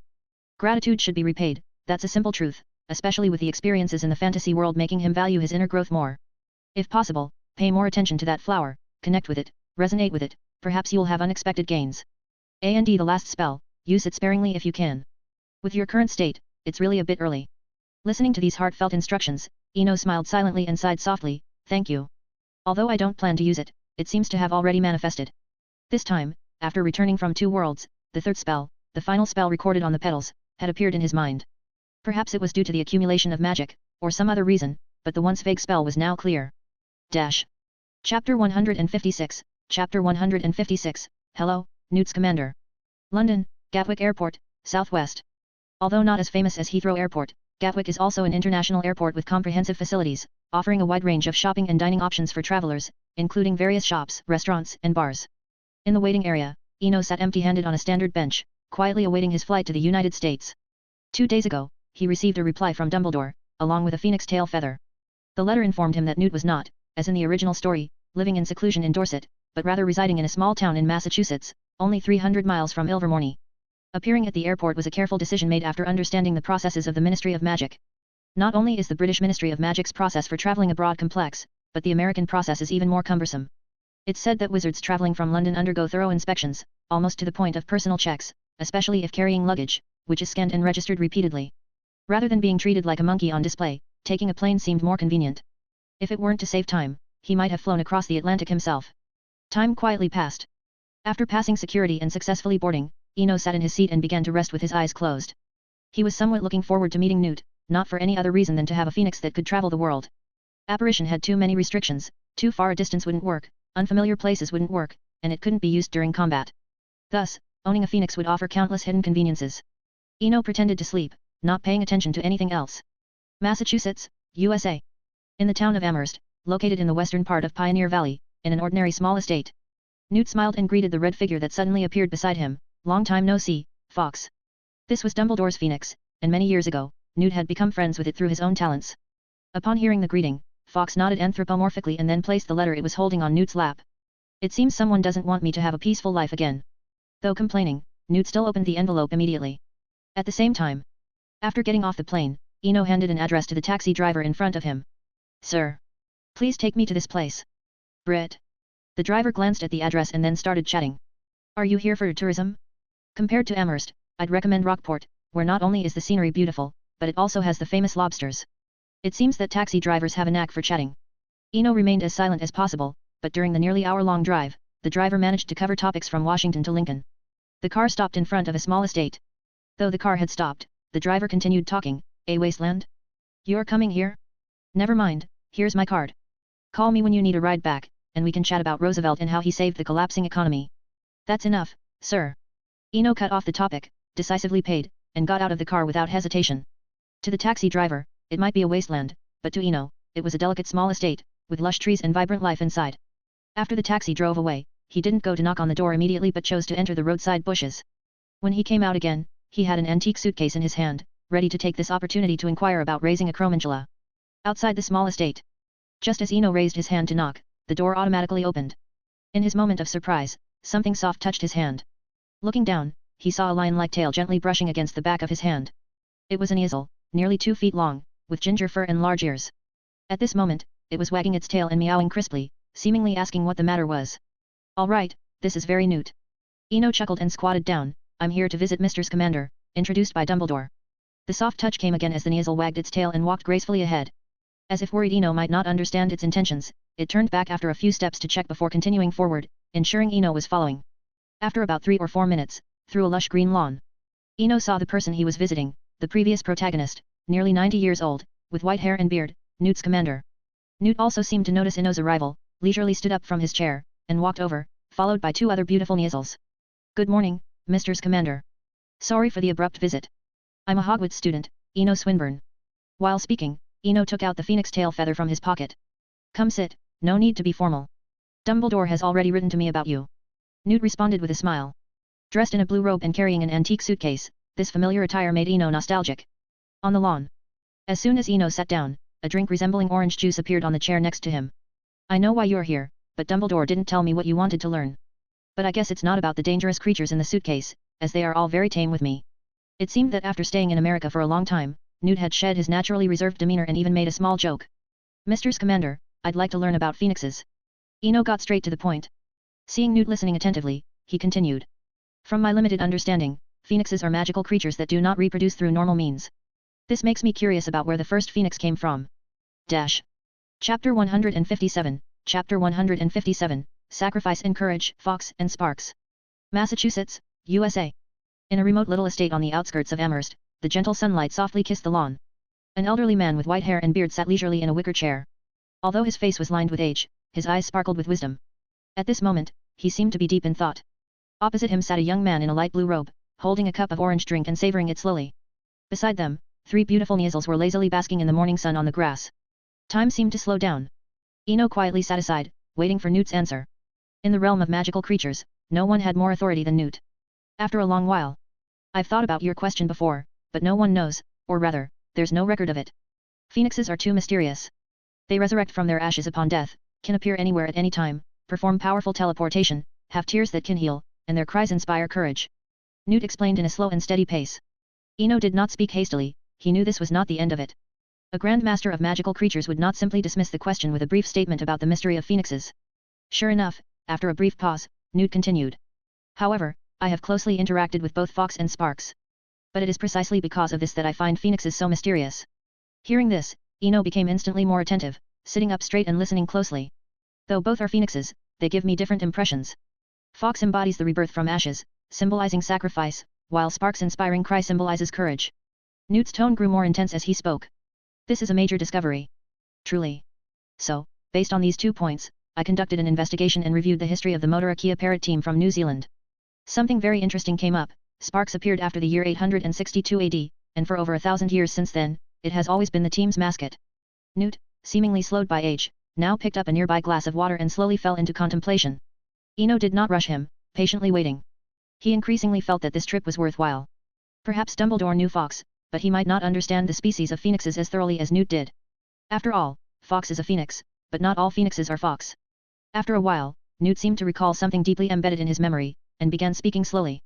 It was the 16th Quidditch World Cup, held in New Zealand.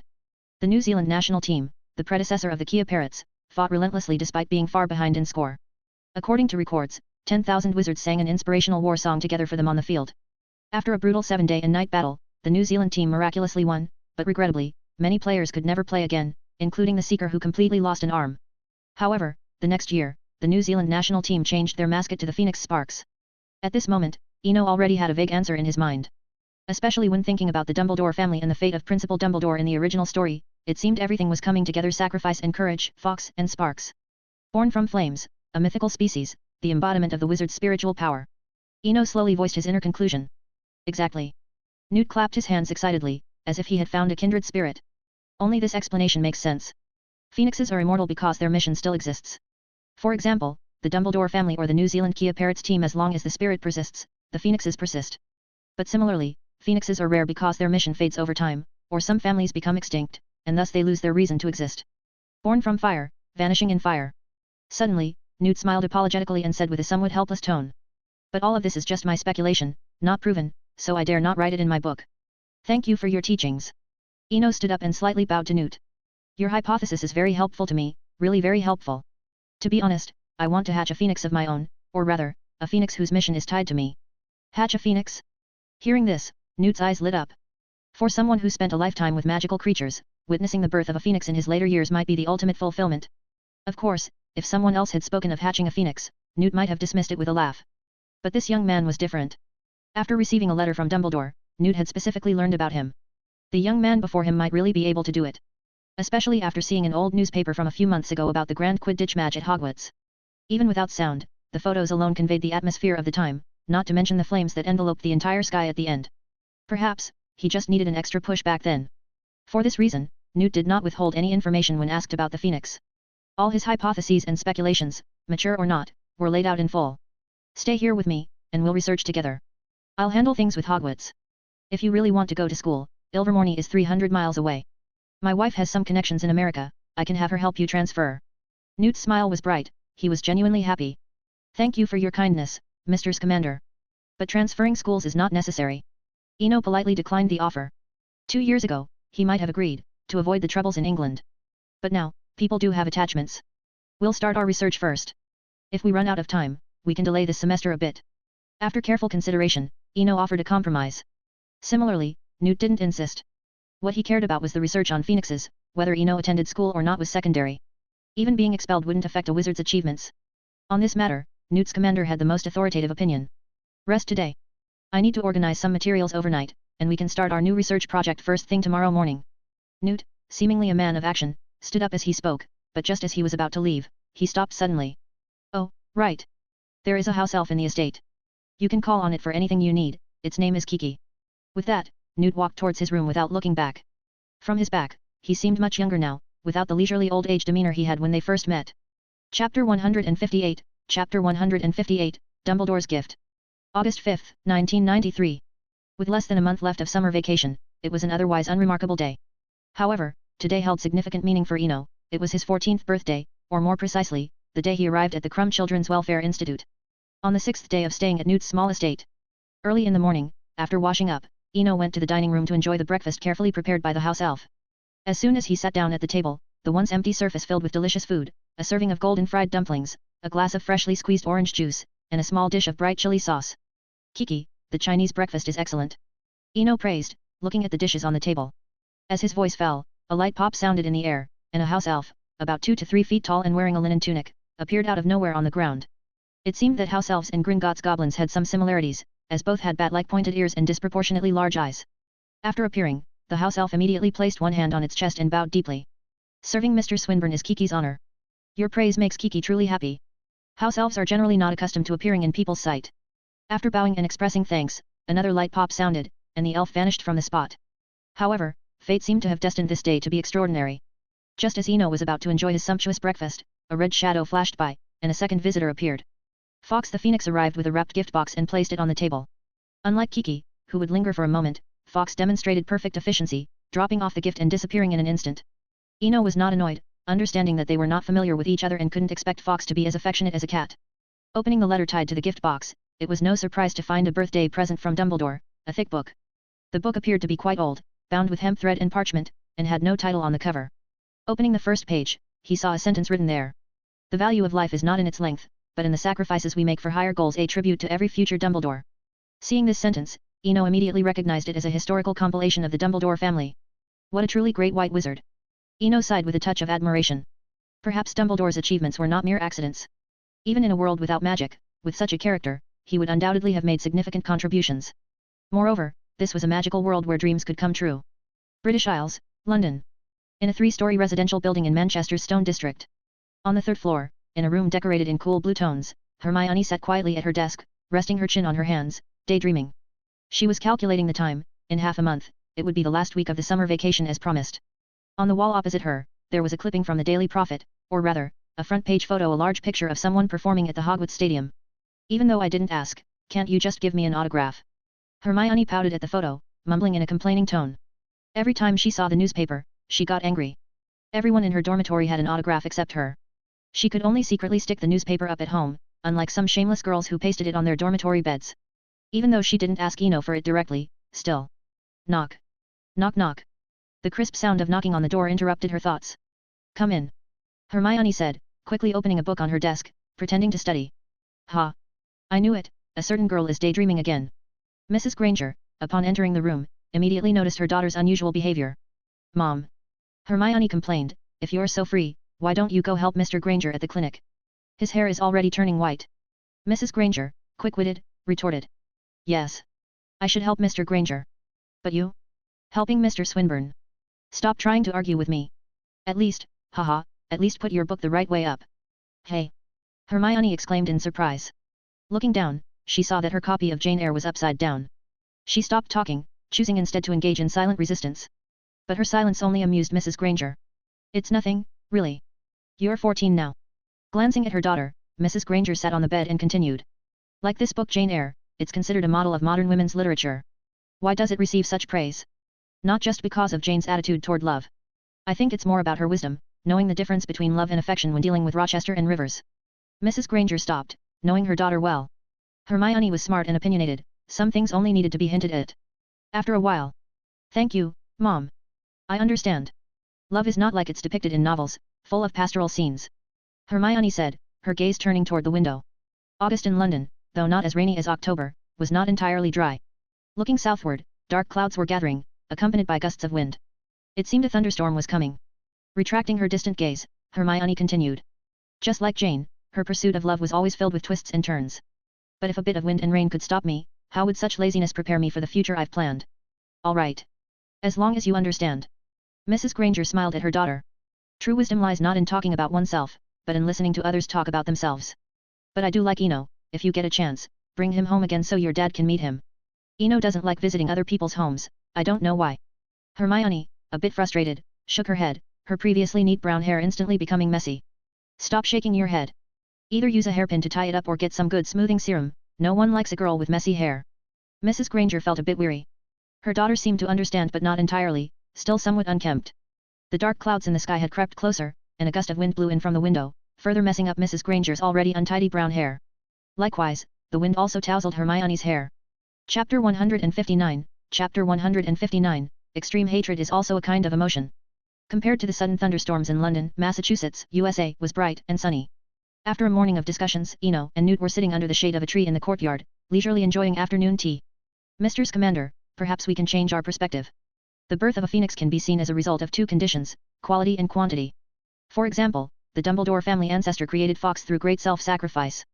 But he was just one person. Newt turned his head slightly at these words. Theoretically, that is possible, but I still lean towards the majority. Although singular acts of self-sacrifice are great, it's undeniable that this condition is quite harsh. Extreme emotions often don't involve any other factors. Like we are discussing with the phoenix, if one thinks about it, it won't be born. Eno nodded frequently at Newt's explanation, strongly agreeing with him. It's like when someone asked a wise man, after so many years, have you let her go? And the wise man replied, who is she?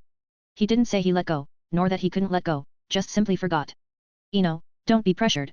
I'm old, but you're still young and have plenty of opportunities. Newt comforted him, seeing that the young man in front of him was still a bit impatient. I've contacted the LAA publishing house for you. According to our plan, we'll publish a book and a record first to build your reputation. After that, I'll personally talk to Fudge. Performing at the opening of next year's Quidditch World Cup, with the emotions of 10,000 wizards gathered, should be enough to birth a phoenix. If not, then our hypothesis is wrong. Thank you, sir. Eno sincerely thanked him. He increasingly felt that Newt was very pure, lacking the cunning and shrewdness of the world, doing things straightforwardly without any emotions or interests. Perhaps this is also the fundamental reason why magical creatures recognize and rejoice in Newt. Just like magical creatures, if you're good to me, I'll be good to you, it's that simple. Like the current project on the phoenix, Newt wanted to research it, so he did his best, even though the phoenix might not recognize him in the end. But he still put in all his effort, time, connections, and even a lot of galleons. Not to mention the publisher, just getting Fudge to add an event to the Quidditch World Cup was already an unattainable task for many people. Similarly, Newt seemed to hear the underlying emotion and waved his hand with a smile. No need for that. I'm also curious about the birth of a phoenix. This species is so perfect that it shouldn't even be a magical creature. If our research succeeds, the phoenix might be reclassified as a spiritual magical creature like a patroness. I hope to see that in my lifetime. Hearing Newt's lament, Eno suddenly made a decision, wait here for a minute. With that, his figure abruptly disappeared. Moments later, Eno reappeared, holding a bright blue straight sword, about 3 feet long, with intricate carvings on the blade. But as soon as the weapon appeared, Newt's eyes widened, and the 3 Neasels playing nearby arched their backs, growling lowly. A strong curse, filled with hatred. Newt gave a precise evaluation after just one look. Yes. I got this by chance. Eno placed the dance of the snowflakes horizontally on the small tea table under the tree. I was thinking, if a phoenix is born from extreme emotion, does it matter what kind of emotion it is? Extreme hatred is also an extreme emotion, sometimes even more so than love and sacrifice. As Eno explained, Newt's eyes grew brighter. We can try. Use your magical flame to scorch it. Don't worry, if it gets damaged, I'll compensate you. For some reason, seeing Newt's eager expression, Eno's mind flashed to 2 children standing under a window, one encouraging the other to use a slingshot to hit the opposite window. Though he thought this way, Eno did not refuse. He had already decided to burn it when he took it out, especially since Newt had invested so much. Should I burn it now? Despite his resolve, he still hesitated before starting. Why not? Burn it now, I have many interesting collections that are not inferior to this alchemical weapon. Seeing Newt's enthusiastic look, Eno said helplessly, I meant, shouldn't we take notes? If there are any changes, it's best to record them as future references. Right. Take notes. Kiki. Newt patted his head and called for his house elf. A thick notebook instantly appeared on the small tea table. Under the shade of the tree in the courtyard. The old and the young leaned together, despite the vast age difference, their eyes revealed the same expression, expectation and nervousness. This was a crucial experiment. Whether it succeeded or not, as long as the flame showed any change, even a tiny bit, it would prove their hypothesis correct. Conversely, if there was no change, the subsequent plans wouldn't need to be implemented since the entire theory would be overturned. Shall I really burn it? Burn it. Are you ready to take notes? Burn. Incendio. As he finished speaking, a warm orange flame rose from the magic wand. Eno held the wand carefully, letting the flame drift toward the weapon on the ground. Sizzle. Sizzle. As the flame approached the weapon, it seemed to hit an invisible barrier, making a harsh, sizzling sound like oil boiling. The sound made the curious Neasels not far away flee with their tails tucked. Similarly, for the 2 people in close contact, Eno and Newt, it was uncomfortable. It felt like 2 extremes colliding. Hope and redemption clashed with extreme hatred and despair. As time ticked by. When the clash of extreme emotions reached its peak, Newt quietly drew his wand, the first time he held it in 30 years. If things go wrong, you run. Disappear like you did before, and leave this to me. Facing Newt's instructions, Eno didn't get distracted but nodded silently. It seemed that everything followed basic rules. The curse and hatred on the weapon were limited. Under the continuous scorching of the flame, it seemed to reach a critical point. Bang! The sound of a mirror shattering rang out. The dance of the snowflakes on the ground began to change. The blade first shortened and thinned, melting away like snow in the morning sun. Similarly, the flames burning it also changed. Somehow, the orange flames were now laced with faint blue lines, resembling tiny veins. Chapter 160, Chapter 160, Divergence of Opinions, Dumbledore Visits. Under the shade of the courtyard trees. The flames burned intensely, like a pulsating heart radiating heat. The color of the flames had changed. The once vibrant orange-red was now fading, and the air around it seemed distorted by an invisible force, creating subtle ripples. At the center of the flames, a small azure dot quietly emerged, resembling a lone star twinkling in the cold night. Surrounding the dot, Thin blue threads formed a network like capillaries supplying nutrients, causing the dot to grow gradually. Eno and Newt watched the flames with full concentration, the scene before them proving their hypothesis correct. The flames had indeed undergone a transformation under the influence of extreme emotion, albeit a negative one. However, as with the previous collision, everything seemed to adhere to basic rules. What was once the graceful dance of snowflakes had now transformed, like a heroic princess shedding her heavy armor for a beautiful dress. The nearly 1 meter long straight sword had now shrunk to about 2.5 feet, shifting from a two-handed grip to a one-handed one. The color had also reverted to the metal's original hue, with the silver blade reflecting a cold light in the fire's glow. The source of the change had directly influenced the transforming flames. First, the blue threads within the flames gradually faded and disappeared. Then the blue dot, as if deprived of nourishment, slowly quieted down and stopped twinkling like a star. The entire mass of flames floated in the air, burning silently. Time passed by the second. Eventually, after confirming the flames would no longer change, Newt sighed with a hint of disappointment. We're still far from success. I can feel it. Not witnessing the birth of the phoenix left Newt feeling somewhat down. In contrast, Eno's emotions were more complex, a mix of fear, relief, and a joy akin to regaining something lost. Yes, regained. Because he had just thought of a crucial issue, if these flames had indeed birthed a phoenix, it wouldn't belong to either him or Newt. It would be someone else's phoenix, born of someone else's emotions. This phoenix would probably only heed the owner of the dance of Snowflake, the princess in the story who hated because she loved. Although the princess had long since committed suicide out of love, her story had ended, but her hatred was real. The princess didn't just hate the prince, she hated everything in the world, which is why her resentment had turned into a curse passed down through time. Perhaps this phoenix, once born, would become immortal, living until everything in the world perished, leaving nothing left to hate. A phoenix born of resentment and curses, with no restraints. Thinking of this, Eno shivered and shared his thoughts with Newt. Phew. You're right. Thank goodness it wasn't born. Realizing the implications, Newt sighed with relief, his words filled with gratitude. Even as it is, it's a problem. While its origin is connected to us, the emotions driving it are not. A phoenix birthed from this could cause significant disasters in the future. What did you say? Eno suddenly raised his voice, his tone puzzled. It can still hatch? It won't dissipate. Newt looked up, confused as to why this was surprising, but considering Eno's age, he patiently explained. The singularity has already been born, which means it possesses life. It's like throwing a stone into a perfectly calm sea, even if the ripples are small, they will eventually create a massive wave. The only difference is time. A kind of activation in absolute stillness. Eno muttered to himself. Yes, activation. Newt clapped his hands suddenly. That's the perfect word, activation. Because it's already broken the original state, all that's left for it is the initial rebirth. Newt continued speaking, but Eno was already lost in thought. The flames before the phoenix's birth could theoretically be considered unhatched eggs. Since they're eggs, he had nothing to fear. As long as they hatched within the sanctuary, they could be absolutely controlled, just like the Acromantula. Mr. Commander. Leave these flames to me. I can handle everything. Eno interrupted Newt's speech. You handle it. Newt was stunned, his expression turning somewhat agitated. Child. Listen to me, this is not a small matter. Although I know you might be reluctant, it absolutely cannot hatch, absolutely not. Even Dumbledore wouldn't be able to handle such a phoenix. In his agitation, Newt grabbed Eno's hand, speaking earnestly. Let this old man handle it. I'll take it to the Department of Mysteries and personally put it behind the veil of death. Sir. I'm confident. Please trust me. Eno broke free from Newt's grip and waved his wand. Suitcase, come. The window opened, and a suitcase flew swiftly towards them, landing and opening its latch automatically. Then a young Acromantula, about 4 meters tall, emerged, followed by another, and another, until there were 412 in total. In moments, Newt watched in astonishment. The courtyard lawn was now densely packed with Acromantula, their menacing appearance and sharp fangs making them look like soldiers awaiting orders, standing quietly in place. This scene was truly shocking, even Eno was a bit surprised. Who would have thought that an army of Acromantula could be so imposing? A phrase popped into his mind: Zerg invasion. This, all right. Newt was now somewhat convinced by Eno but still hesitated. But I need to write to Dumbledore. I hope you understand. Hearing this, Eno felt a bit helpless. Despite everything, he still couldn't fully convince Newt. Just as he was considering running away with the flames, a familiar voice echoed in the courtyard. Ha ha ha, no need to write, Newt. I'm already here. Well, now he had no chance of running. Eno quietly released the wand hidden in his sleeve. No one dared to act rashly in front of the old headmaster, not even Voldemort. A quarter of an hour ago, Fox told me a new phoenix was about to be born.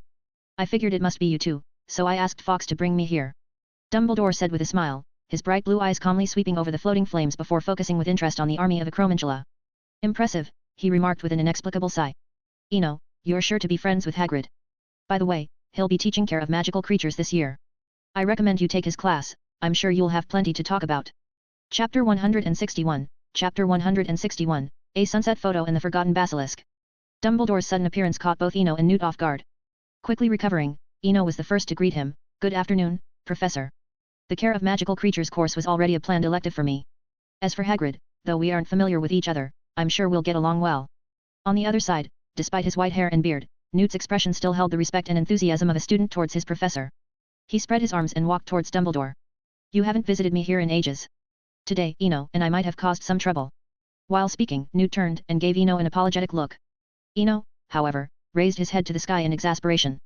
He now thought of Newt as quite naive, but also a bit untrustworthy. It felt like two kids had broken a window with a slingshot, and the moment a parent arrived, one of them immediately told on the other. Their exchange of glances didn't escape Dumbledore's notice, and for a moment, he felt a pang of envy. Since becoming the headmaster of Hogwarts, nearly half a century had passed without any student interacting with him on equal and playful terms.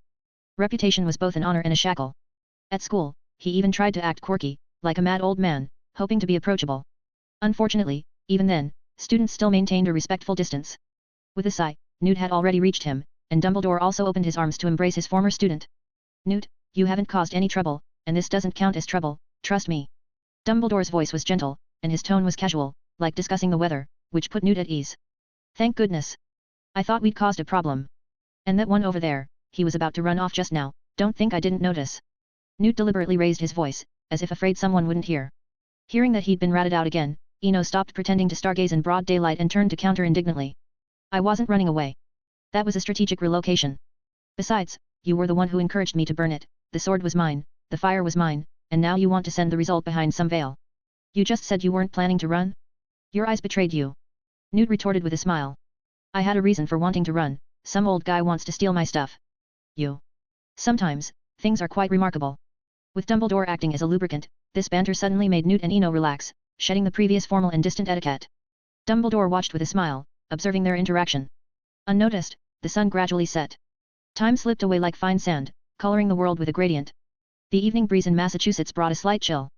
It gently brushed over the lawn in the courtyard, and the lush grass swayed with the wind. The fresh green blades of grass shimmered in the soft light of dusk, as if dusted with a thin layer of gold. A tranquil midsummer night. On the lawn, a sturdy round wooden table was set with 3 exquisite dinners. Eno leaned back in his wicker chair, utterly relaxed, while across from him, 2 elderly men, with a combined age of over 2 centuries, chatted quietly. With these two present, it seemed that no one in the magical world would dare to cause trouble. Another thing that relaxed him was the flame stored in the sanctuary. Whether out of trust or some other reason, he had proposed to handle the flame privately, and Dumbledore had agreed without hesitation. Some things, some people, seemingly cannot be expressed in words. Dumbledore's actions made Eno feel strongly trusted and respected. Perhaps everyone was growing, changing their ways of handling things with time, regardless of age. Eno sat in his wicker chair, quietly watching the 2 main characters of the story opposite him, the protagonists of the previous and the one before that, creating a rare picture. Ahem. I'm sorry to interrupt, gentlemen. With such a beautiful sunset, why don't we take a photo to commemorate it? A photo. Dumbledore looked up, noticing that today's twilight clouds were indeed beautiful, with hues of orange, pink, and violet blending together. I agree. Let's take a photo. Newt stood up, looking pleased. Today, he not only reunited with his long-absent professor but also confirmed his theory about the phoenix. Seeing no objections from the two, Eno decisively took out a large box camera from his suitcase. However, Merlin. A Sanderson camera from the late 19th century. It's older than I am, probably as old as Dumbledore. Newt exclaimed at the sight of the antique camera, a model he was all too familiar with from his childhood. Well, now it was Eno's turn to feel awkward, but as a bard, he was never afraid of awkwardness, so he responded with a confident smile. You don't understand, this is a vintage sentiment, taking photos should have a sense of ceremony. Enough with the sentiment. Wait here a moment. Newt saw through the lie immediately and headed back inside. With just the 2 of them left on the lawn, a flash of red appeared again, and Fawkes delivered a letter to Dumbledore. After a moment, seeing the sudden appearance of the phoenix, Eno seemed to remember something and sat up slowly. Professor. Do you know there's a basilisk hidden in the castle? Left by Salazar Slytherin. Dumbledore gently took off his half-moon glasses, his tone somewhat enigmatic. I know. But I don't know where it's hidden. I've been looking for it. No doubt, no questions, nor any curiosity about how Eno knew this information. Dumbledore's answer was as plain as soda water, revealing no joy or sorrow. If I said I know where it's hidden, what would you do? As he spoke, Newt quietly returned, and Eno stopped the conversation. Some things could be discussed later. In the evening courtyard, Newt was adjusting a new camera, the latest Polaroid instant camera popular in America. Watching Newt's deliberate show, Eno discreetly felt his pocket. He still had plenty of gold coins from selling cat demon claws in Arad. An alchemically modified camera is indeed a bit of a hassle. It not only instantly takes photos but also automatically adds developing solution. Newt loudly explained while walking slowly towards the lawn's edge. When he stopped, a camera stand suddenly appeared on the ground. After adjusting the angle, Newt quickly returned and stood to Eno's right. In the sunset, Eno stood with Fawkes in the middle, flanked by Dumbledore and Newt. Click. The Polaroid camera emitted a crisp sound, then printed 3 photos with developing solution added. In the photos, the 3 of them were all smiling brightly, especially Dumbledore, who always struck some playful poses. Chapter 162, Chapter 162, Miss Bunny and Mr. Deceiver. August 21, 1993. Time passed slowly, and before he knew it, Eno had been staying at Newt's Manor for more than half a month. During this time, they exchanged as much knowledge about magical creatures as possible. In the morning, in the dining room. After finishing the last golden dumpling, Eno picked up the napkin beside him and wiped the corner of his mouth. Sir. I need to go back. Isn't there still 2 weeks until school starts? Newt was somewhat surprised. Yes, 2 weeks, Eno sighed lightly. But I need to buy books, and the room needs to be tidied up after being unoccupied for a long time. All in all, there's never enough time. There's never enough time. Newt repeated softly, then stood up. Wait here for a moment, I have a parting gift for you. As Newt left, Eno's gaze turned to the window. This summer vacation had indeed been vibrant and colorful for him. 2 consecutive journeys into fantasy worlds, learning apparition in a training course, meeting the magical creature's master Newt, and even obtaining his own half-grown phoenix. Maybe I should write a travel journal, like the brothers Grimm, to pass down the stories. While he was contemplating, Newt returned to the dining room, holding a Polaroid camera in his hands. This is for you. Nostalgia aside, young people should use these new things. The camera was placed on the table, and Newt took a letter out of his pocket. Here's my address in Dorset. I expect to return to England to settle down after Christmas this year. You're welcome to visit any time during the holidays. Eno took the envelope and carefully put it into his suitcase, then turned to look at the camera on the table. Thank you for the gift. To be honest, I was planning to buy one when I got back. Ha ha ha. I knew it, your eyes can't fool me.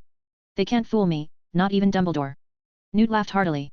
Listening to Newt's laughter, Eno couldn't help but laugh along. After a while, the laughter in the dining room gradually subsided. Eno, our plan remains unchanged. We still need to go to LAA Publishing. A phoenix must be born under the watchful eyes of many to be recognized. Otherwise, without evidence, even if I write it in my book, it will be considered fanciful. Hearing this, Eno nodded silently and then hesitated. Are you sure? I mean, this way I might end up with 2 phoenixes.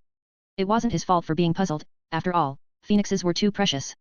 Simply selling their tail feathers could be a continuous source of income. Besides, Newt wasn't alone, he had a wife, a son, and even a lovely grandson. Sensing Eno's doubt, Newt waved his hand dismissively. They're not suitable, I know this well.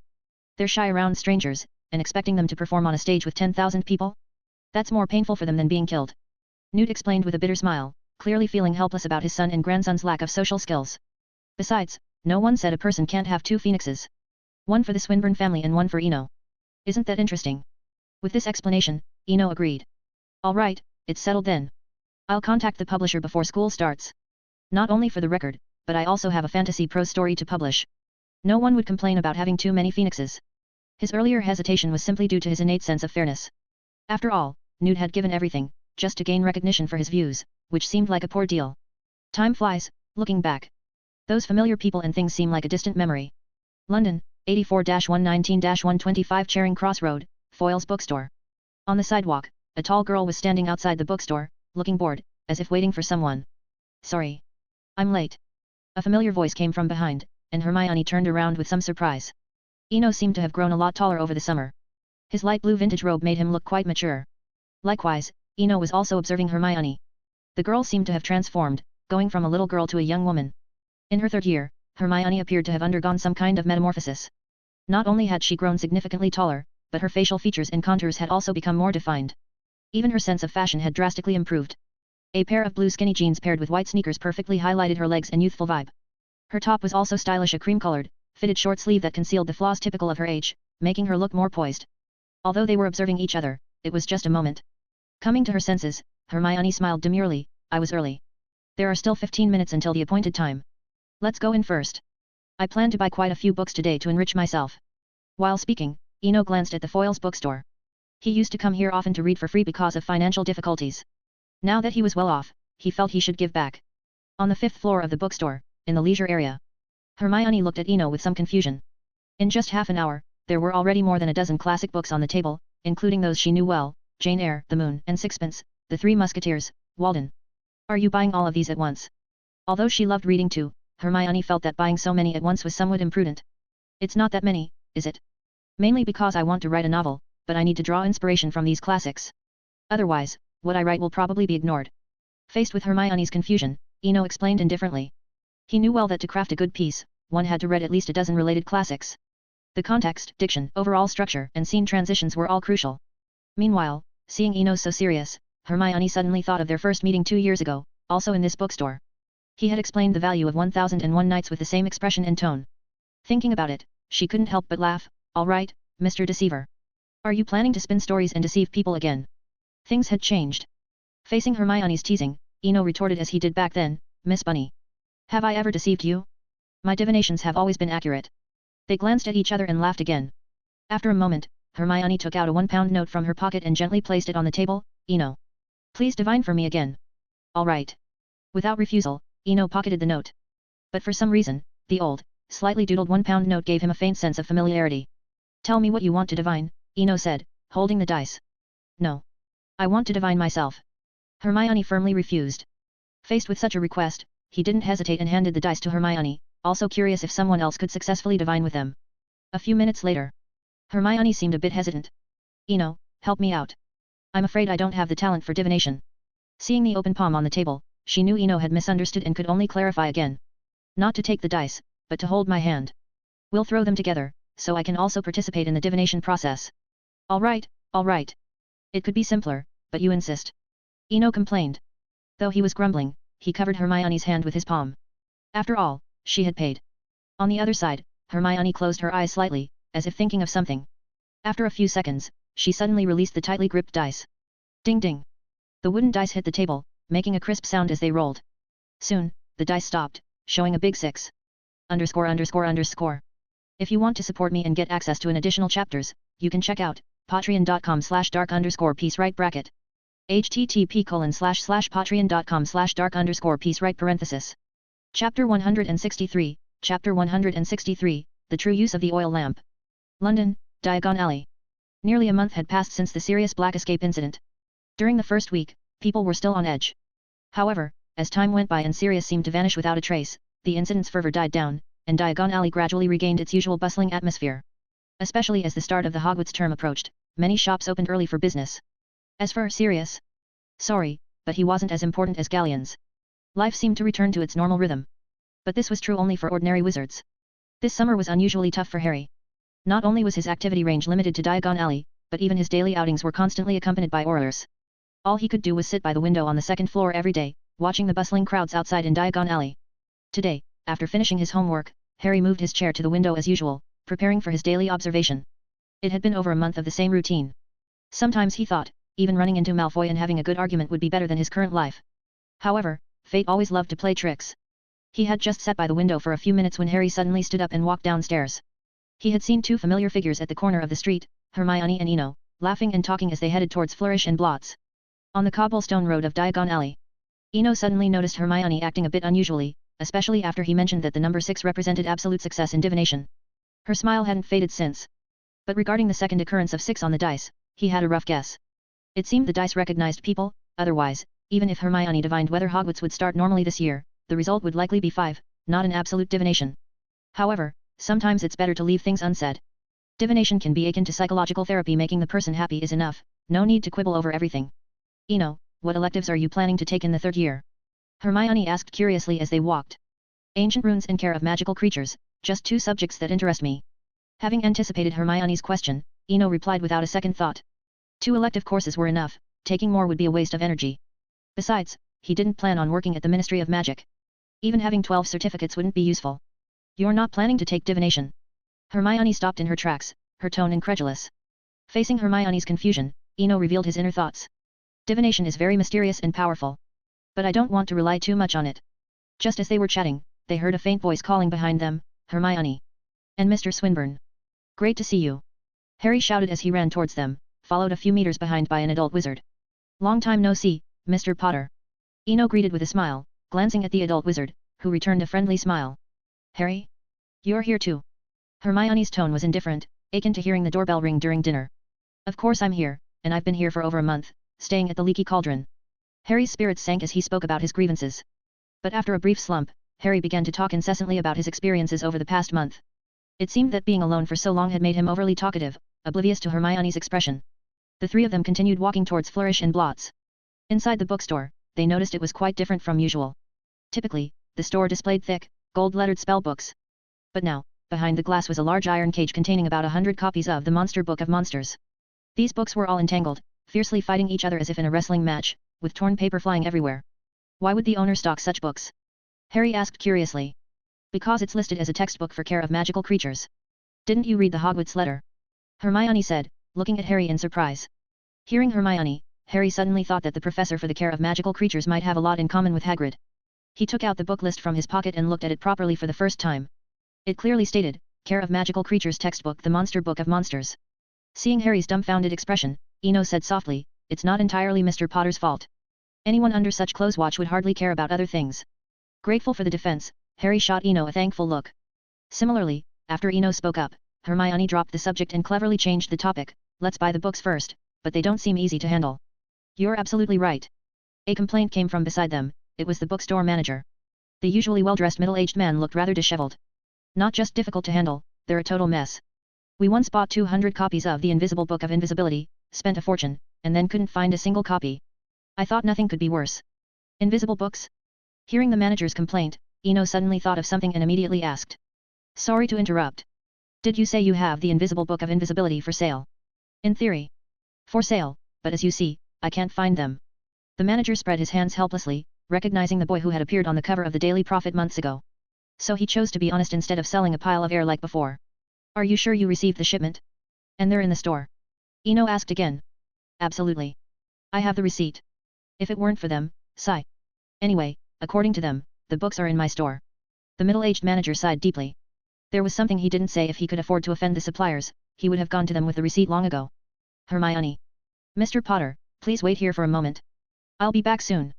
With that, Eno headed outside. The manager's words had given him a revelation. Couldn't see even a shadow of those books. What causes shadows? Only objects illuminated by light.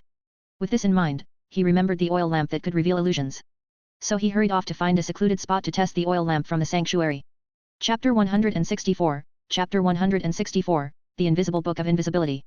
Flourish and Blots. After Eno left, the bookstore descended into chaos. The cause was the request from Hermione and Harry to buy some books. What should have been a pleasant task instead filled the bookstore manager with dread. With an expression like he was facing a firing squad, he approached the cage. Quickly opening the door, he used a long stick to push back the flood of the Monster Book of Monsters. Ah! In the confusion, one book managed to climb onto the stick, slide up his arm, and bite into his shoulder. One mistake led to another. With his rhythm broken, the manager dropped the stick, allowing the monster books to jostle and scramble out of the cage. Immobiles. Hermione, wand in hand, decisively used magic to bind the rampaging books. She couldn't care less about the rule against underage magic outside school. Several books were already poised to bite the fallen manager. To his credit, the middle-aged manager quickly took action once the books were under control. He grabbed the escaping monster books and threw them back into the cage like baseballs, then slammed the door shut with a bang. These aren't the Monster Book of Monsters, they're actual monsters. Fine, just come pay. I'll give you a 50% discount. The bookstore manager spoke with a pained expression, picking up two immobilized monster books from the floor. Time always passes in busy moments. A quarter of an hour later, Eno returned to the bookstore, holding an old bronze oil lamp. His unusual action intrigued both Hermione and Harry, as well as the bookstore manager. Upon learning that Eno intended to use the lamp to find the Invisible Book of Invisibility, the manager generously promised that if they found the books, they could take as many as they wanted for free. People often say cats are very curious, but little lions can be just as curious. Gryffindors seem to naturally enjoy treasure hunts. Seeing the two approaching, Eno didn't mind. Perhaps the lamp Aunt Julia gave him was also person-specific. Just like in the Arad continent, only he could see the hidden information and stories illuminated by it. So, having two people tagging along was no big deal. Soon, people in the bookstore noticed something strange. 3 kids wandering around with a lamp, and those who heard from the manager that they were searching for the Invisible Book of Invisibility smiled knowingly. This book was written by a reclusive goblin and published through Gringotts. From printing to sales, it was widely regarded as a well-crafted scam. No one had ever seen the books, much like the Emperor's new clothes, everyone deceiving each other. Gringotts knew they were selling air, wholesalers knew they bought air, yet they still put it up for sale. Honestly, the bookstores suffered the most. Perhaps the act was too outrageous, and soon the Ministry of Magic ordered it to stop, as it was becoming an international embarrassment. However, since only a few hundred copies were involved, the quantity and amount were too small to escalate the matter. In the end, it was quietly dropped. After all, those capable of challenging Gringotts wouldn't bother over such a trivial matter.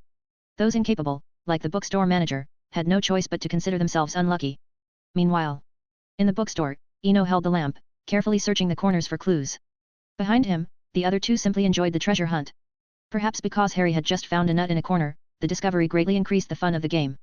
Despite the many bookshelves, it didn't take too long to search the under 200 square meter bookstore.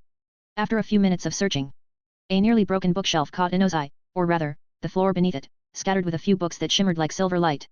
He bent down to touch the books, finding them surprisingly soft and smooth, like they were wrapped in egg whites. Finally found it. Eno sighed in relief. At his exclamation, Harry and Hermione looked up, but all they saw was Eno holding nothing but air.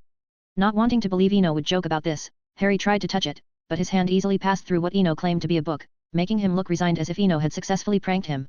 Unlike Harry, Hermione first looked at the oil lamp in Eno's hand, then thoughtfully pursed her lips without saying anything. At the checkout of Flourish and Blots. Sir. I found the Invisible Book of Invisibility. As agreed, I'll take 2 copies, all right. Eno waved his hand in front of the middle-aged manager. Halloween is still 3 months away, whatever, if it makes you happy, take them. The manager looked at Eno's empty hand, chuckled, and nodded, used to such pranks. After spending half the day shopping and strolling, Eno suggested they take a break at the Leaky Cauldron after buying all the necessary items on their book lists. Harry eagerly agreed, seeing that it was getting late and his free time was running out. The Leaky Cauldron. Noticing Hermione's distraction, Eno smiled and explained, you don't need to worry about a warning from the Ministry of Magic. While technically you did violate the rule against underage magic, you were in Diagon Alley's Flourish and Blots. Taking a few minutes, he explained the loopholes in the trace to them. Hermione's expression brightened, and Harry also had an epiphany. That's unfair. Hermione said. There's nothing unfair about it. The trace exists to uphold the statute of secrecy, not to protect young wizards' interests. Eno interrupted Hermione's preconceptions, explaining that what seemed unfair was actually a necessity. The statute of secrecy is so important. Even if Muggles found out about wizards, what's the big deal? Aunt Petunia's family knows. Harry said, puzzled. Eno didn't hold back, using a Muggle analogy knowing both had Muggle primary school experiences. Imagine if one day people discovered a 665-year-old mouse. Would biologists put it in a zoo as a mascot or dissect it to uncover its secrets to longevity? Seeing their stunned expressions, Eno said no more. Some things become clear once you change your perspective. Chapter 165, Chapter 165, The Path to a Legendary Wizard begins with a name. The screeching sound of wheels rubbing against the ground rang out as a double-decker bus came to a stop on Lily Street. A youthful and vibrant girl stepped off the bus. You should head home soon. Even though the Ministry of Magic has increased patrols, I still feel like Sirius Black is in London, Hermione advised as she turned back to the window where Eno was seated. All right. I'll head home now. See you at the start of term.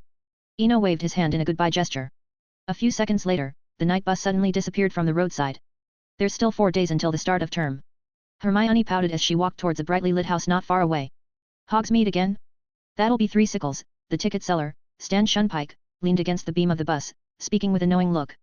To be fair, the night bus fares are quite expensive in the wizarding world, so not many people take it, which allows Shunpike to remember every passenger. Similarly, because Eno often took the night bus, he had become familiar with the talkative ticket seller, forming a relationship that was almost, but not quite, friendship. Not Hogsmeade, this time. Take me to Spinner's End. Oh, I get it. I get it. Shunpike said with an understanding expression, quickly operating the fare machine on his chest. Spinner's End, 4 Sickles. After paying, Eno sat on the moving bed and closed his eyes to rest. Today's encounter with Harry had reminded him of something he had almost forgotten, Sirius Black and Peter Pettigrew. Rather than let the Dementors cause a stir, it would be better to notify Snape early. Leaving Sirius aside for now, Peter Pettigrew could be dealt with directly on the train, ensuring he wouldn't have a chance to escape. This would not only repay Snape for the favor but also ensure that the 3rd school year wouldn't have too many disruptions, allowing him to deal with the basilisk smoothly. Even though 50 years had passed, Myrtle's death still troubled Dumbledore, even though he wasn't the headmaster at the time. Eno began to recall the scene in Newt's courtyard. When it came to the basilisk, Dumbledore's answer was firm, it could live, but it had to leave the castle. It's a nice idea, but I can't take care of it. Thinking of Dumbledore's inexplicable look, Eno couldn't help but laugh. It seemed like another misunderstanding. He had probably been classified as a Slytherin heir and even linked to Parseltongue. He also felt that the surname Swinburne seemed to naturally attract trouble, making him want to return to his old orphanage to ask the old matron where the name came from. In the magical world, a name itself carries a certain mystical power. The most direct example is Voldemort, whose name causes fear among all wizards in the British Isles. If hearing or saying the name causes fear, there must be some mystical magic involved. Similarly, Dumbledore's name also seemed to have a mysterious effect, bringing calm and reassurance to those who heard it. Suddenly, a word flashed through Eno's mind, legendary. A legend is a term used to describe people and things with poetic or mysterious qualities, and it carries strong symbolic significance, such as heroes, wars, love, etc. A living legend seems to possess a mysterious power, making those who utter their names feel corresponding emotions. This is akin to Voldemort's killing and fear, Dumbledore's love and sacrifice. Even in Narnia, when the animals mentioned the White Witch's name, they would instinctively feel bone-chilling cold and terror. Perhaps a true legendary wizard possesses more than just incomparable magic and great power. Magic and power might only be the starting point. Eno murmured, looking out the window. The night bus sped along the road, and the scenery outside the window flashed by in a bizarre way, like distorted slides. The screeching sound of the brakes interrupted Eno's thoughts. Spinner's End, arrived. Shunpike's distinctive voice echoed in the bus. Spinner's End, number 19. This was the address Eno had deliberately asked Dumbledore for while in Newt's mansion, just to make it easier to find Snape. However, after living for a dozen days, he had gradually forgotten about Sirius until Harry reminded him today. Walking down the somewhat dirty and chaotic Spinner's End, it was hard to imagine such an old street existing in late 20th century London. The only good news was that although it was very dilapidated, it had corresponding house numbers. 17, 18, watching the house numbers pass by, Eno finally found number 19, Severus Snape's residence. A brown wooden house, even the design of the window frames was from the previous century, with old wooden lattice windows. The stained glass on the windows had long been blurred by time, but this blurriness gave it a hazy charm in the old Spinner's End. Knock. Knock knock. Eno stepped forward and knocked on the door. After about 10 seconds, the door was suddenly opened from the inside. Snape stood there expressionless, dressed in his usual black, flowing robes. I don't recall telling you this address. Sorry to bother you, Professor Snape. Eno apologized. I asked Headmaster Dumbledore for the address. I'm here today because of something important. I'm afraid if I wait until the start of term, I'll miss an excellent opportunity. Snape did not respond immediately but silently scrutinized the student before him. After a moment, he said. Follow me. Following Snape into the house, Eno controlled his eyes well, not rudely looking around. They walked to the living room, and once seated, Snape spoke first. Tell me about this important matter. Professor. Before I say anything, I hope you can remain calm. This is very important. As Eno spoke, he placed his wand on the table beside him, within easy reach. Seeing this silent gesture, Snape sneered, I admit you have the strength to defeat most adult wizards, but that's not enough against me. Though mocking, Snape casually pulled out his wand and threw it aside, placing it just out of easy reach, a little over a meter away. This was also a silent gesture. Seeing this, Eno hesitated no more and spoke directly, you know I have a talent for divination. Recently, the Daily Prophet reported that Sirius Black has escaped from Azkaban. At this point, he paused deliberately, observing Snape's unchanged expression before continuing. A quarter of an hour, or perhaps longer, passed. So, this entire thing is a gross miscarriage of justice. We may not talk about Sirius Black's foolishness, but at least we can't let the real culprit go unpunished. Chapter 166, Chapter 166, Snape's Choice. Spinner's End, number 19. As Eno's words dissipated into the air, the wooden house, seemingly forgotten by time, fell into an unprecedented silence. This silence was not merely quiet but was akin to a heavy cloud pressing down, making it hard to breathe, with the atmosphere in the entire room becoming extremely oppressive. At this moment, Snape sat there, motionless, like a cold, frozen statue.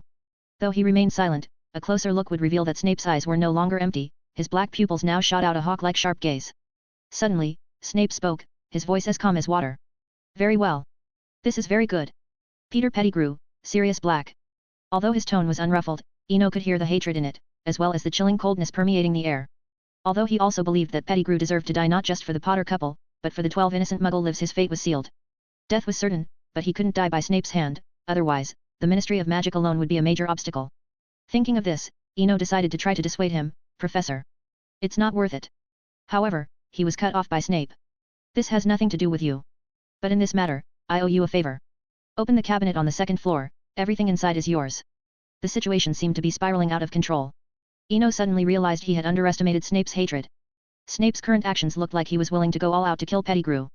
Eno had chosen to tell Snape everything, intending only to capture Pettigrew, perhaps use the Cruciatus curse to torture him for 10 days or so, and then hand him over to the Ministry of Magic. But now, it seemed that Snape had truly lost his reason due to his hatred. Suddenly, as if he had thought of something, Eno began speaking rapidly to himself. Professor, do you know? This time, thanks to Harry. Harry told me. Harry was grounded.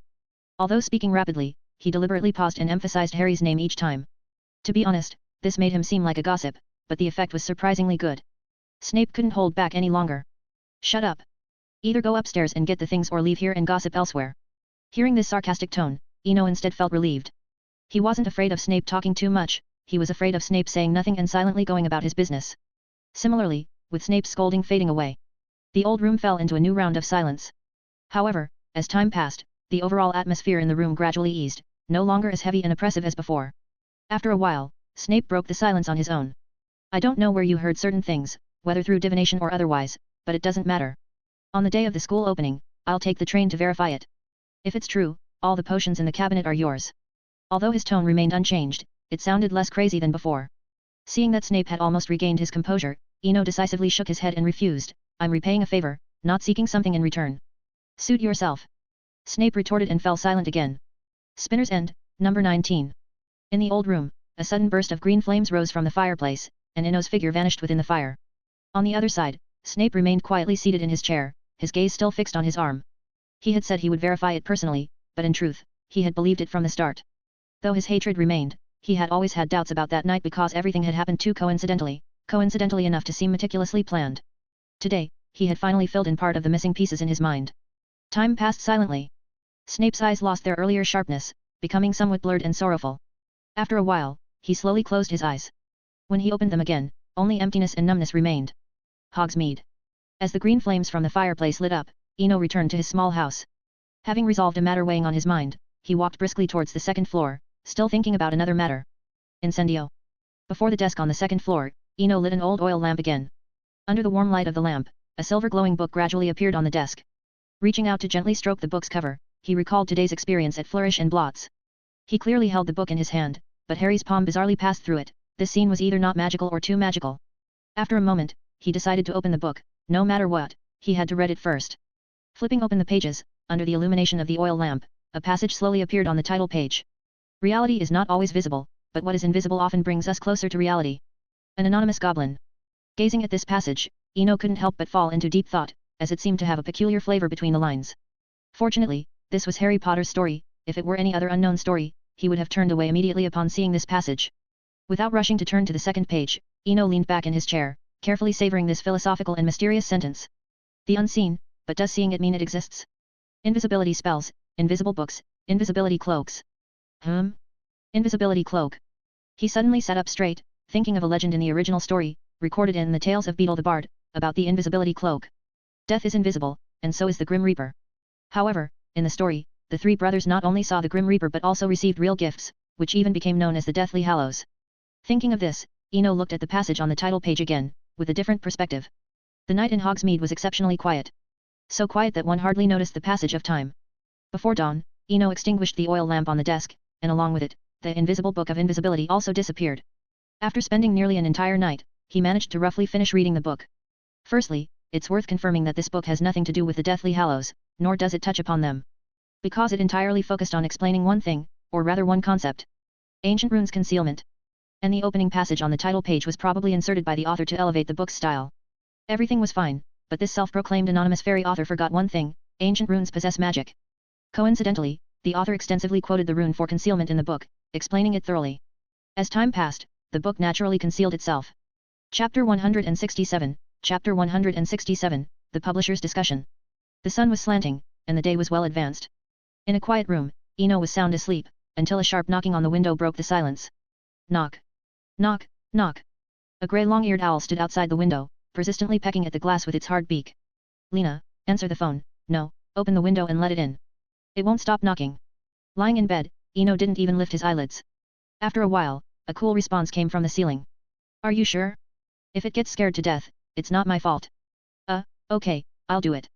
Forcing himself out of his sleep, Eno opened his drowsy eyes and started rummaging by his pillow. With a wave of his wand, the window opened by itself under the influence of magic. The owl outside, seemingly impatient, flew in and headed straight for the bed. A few minutes later, looking at the letter in his hand, Eno reluctantly walked toward the washroom, while a letter bearing the wax seal of the LAA publishing house lay tossed on the bed. It feels like you are busier than a king. On the cobwebbed ceiling, Lena looked at the listless figure below and, unusually, made a joke. Hearing this, Eno paused and sighed inexplicably. You'll be just as busy sooner or later. The waters in that world run deep. From the ceiling's cobweb, a blue giant spider with 8 eyes suddenly emerged. I know, but as long as their profound codices don't reject me, I won't cause trouble. Hearing the tone of this sigh, Eno recalled his past conversation with the dwarf Simon, about how Narnia repels all outsiders.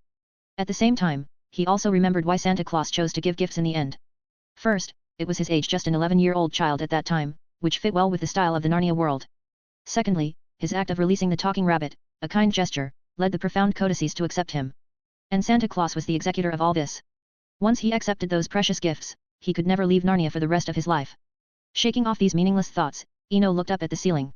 Although that story doesn't reject different tunes, forget it, we'll discuss it later. After school starts, I'll take you to the Hogwarts library.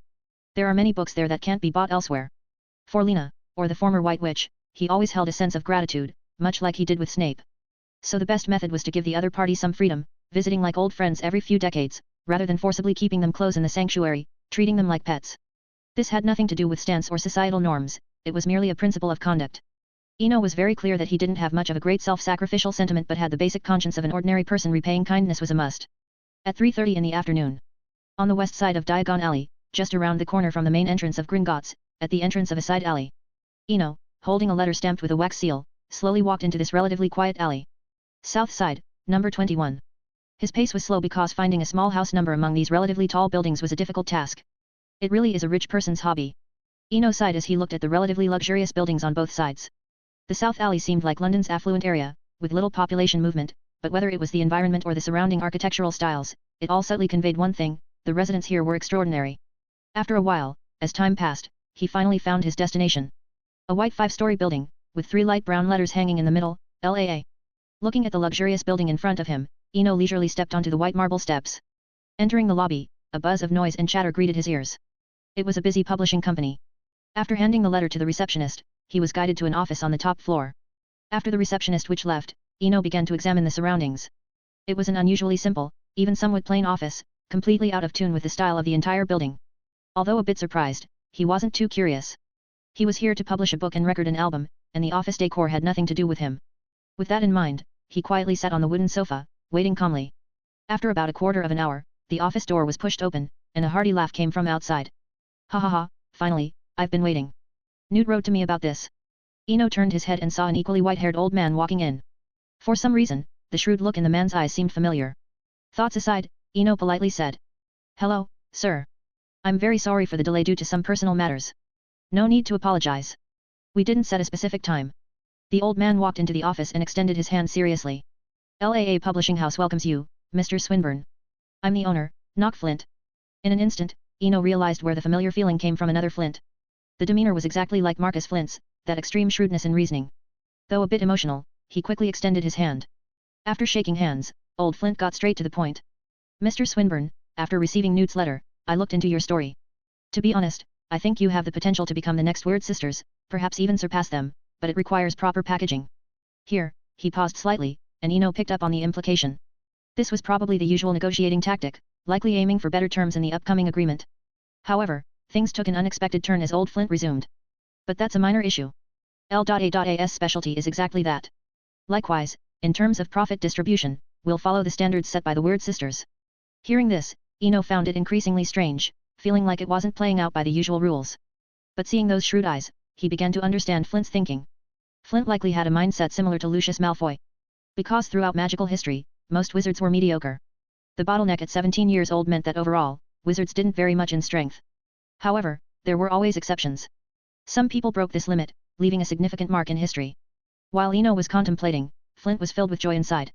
Months ago, upon seeing the photo in the Daily Prophet, he had been intrigued. But after some investigation, he found that the Malfoy family had already taken the lead, and with only Marcus and the Flint family having any interaction, this was the reason he agreed to Marcus's retention this year. Thinking he had missed the opportunity, a letter from afar brought unexpected delight. Money could be made gradually, but one must seize opportunities. Some people were inherently different, showing unparalleled potential even during school years, a point well documented in history, much like half a century ago. At this moment, old Flint's eyes were filled with Slytherin cunning. Dash. Chapter 168, Chapter 168, The Capture of Scabbers. September 1, 1993. King's Cross Station in London was as bustling as ever. Eno, carrying a suitcase, stood quietly beside the train after passing through platform 9 3/4. Dressed in a cobalt blue robe that highlighted his upright posture and matched his handsome, mature features, he was a sight to behold just standing there. Beside him stood another boy with platinum blonde hair. Draco seemed to have grown quite a bit taller over the summer, but his expression was somewhat gloomy. Eno, why are we standing here like idiots for everyone to look at? We're not standing like idiots, we're waiting for someone. But you don't need to be here, go back on the train and rest. Although responding to Draco, Eno's gaze was fixed on the entrance of the platform, waiting for Snape. Go back to the compartment. Draco quickly shook his head and said with a somewhat pitiful tone, I don't want to face that crazy pansy. You really messed up, promising to tutor her and then not choosing Muggle studies. Hearing this, Eno turned his head and glanced at the unusually behaved Draco, explaining, I didn't forget our agreement, but having lived in the Muggle world for 12 years, I know some things without taking the class. But you, why do you seem afraid of her? Phew. That's good. Draco breathed a sigh of relief. Not afraid, just find her a bit strange. And then there's Daphne. You don't know, during the summer, they started their own history of magic study group and even sent us letters, asking everyone to join. Listening to Draco's account, Eno felt a bit helpless or perhaps a bit unexpected. It seemed the butterfly effect had already begun to take shape. Just as Draco was about to say something else, Eno interrupted, all right. The person I'm waiting for is here, sorry to leave you. Following Eno's gaze, Draco's eyes widened in a ghost-seeing expression. Snape appeared on the platform, his expression impassive, walking slowly towards the train, with no young wizards daring to stay within a 3-meter radius of him. This reaction from the young wizards was understandable because, despite Snape's blank expression, his eyes were no longer empty but eagle-like, surveying his surroundings. Suddenly, Snape stopped. Seeing the figure before him, his gaze softened slightly. Are you afraid I can't catch him? No. I'm afraid you'll kill him in a fit of rage. Professor, that's not worth it. The Cruciatus curse will suffice. Eno stopped mid-sentence because he felt someone approaching from behind, slowly turning around, as did the expressionless Snape. Draco regretted his actions immensely. He shouldn't have stayed or followed out of curiosity, listening to this conversation about killing and the Cruciatus curse. He thought the world had gone mad, everyone had gone mad, but the immediate concern was that these two were now staring at him in silence. I didn't hear anything, just passing by. Draco's voice trailed off. Go back. This doesn't concern you, stay in your compartment and lock the door, there might be Dementors visiting this train. Seeing Draco's fearful expression, Eno also gently advised. However, this well-meaning advice made Draco flee back to the compartment as if his life depended on it, because he had just heard something alarming again. There would be Dementors. Woo woo woo. At 11 o'clock, the train departed the station as scheduled. This weather-beaten train sped along the tracks towards Hogwarts at 30 miles an hour. In a quiet compartment, Eno and Snape sat facing each other, neither saying a word. Similarly, in another compartment at the back of the train, Ron was narrating his summer adventures in Egypt, the exotic pyramids, and the local legends of Pharaoh's curses. You have no idea what I went through. I was almost cursed, if not for my quick reflexes. Ginny, sitting nearby and listening to Ron's third version of the story, lowered her head in exasperation. If it were a different situation, she'd have drawn her wand on him by now. However, despite the absurdity of the story, Harry was listening with great interest, even craving more. After being cooped up all summer, he was desperate for any distraction, even if it was Ron's made-up tales. Seeing his friend's enthusiastic response, Ron's imagination ran wild, and the story became even more fantastical. You won't believe it, but the pharaoh's sarcophagus was empty, and the real pharaoh had already revived inside the pyramid. One telling with gusto, one listening eagerly, neither Ron nor Harry noticed the compartment's rapidly dropping temperature. Only Ginny and Hermione, sensing something wrong, exchanged glances and drew their wands simultaneously. In that brief moment, the compartment window was silently covered in ice, with even the floor forming a thin layer of frost. Bang! A loud noise, and the compartment door was violently flung open from the outside. Interrupted, Ron looked up angrily, but his furious expression quickly froze.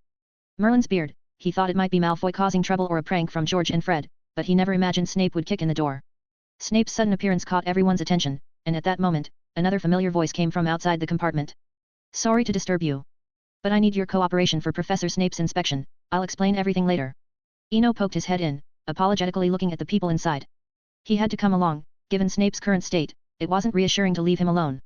Scabbers, come here. Without hesitation, Eno cast the first spell.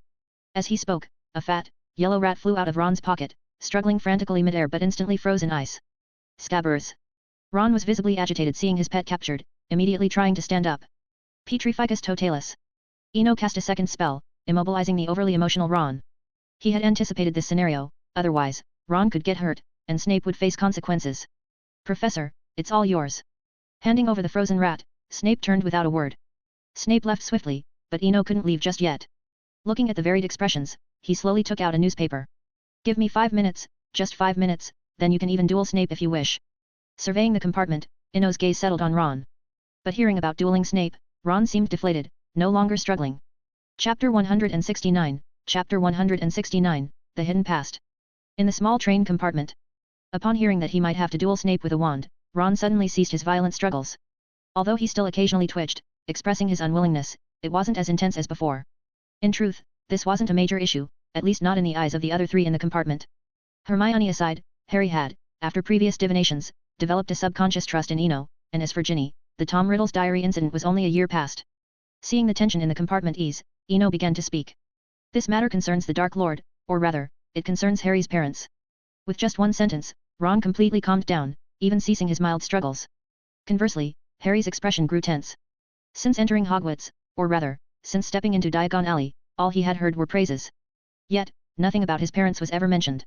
As everyone quieted, Eno released Ron from his binding spell and began to recount.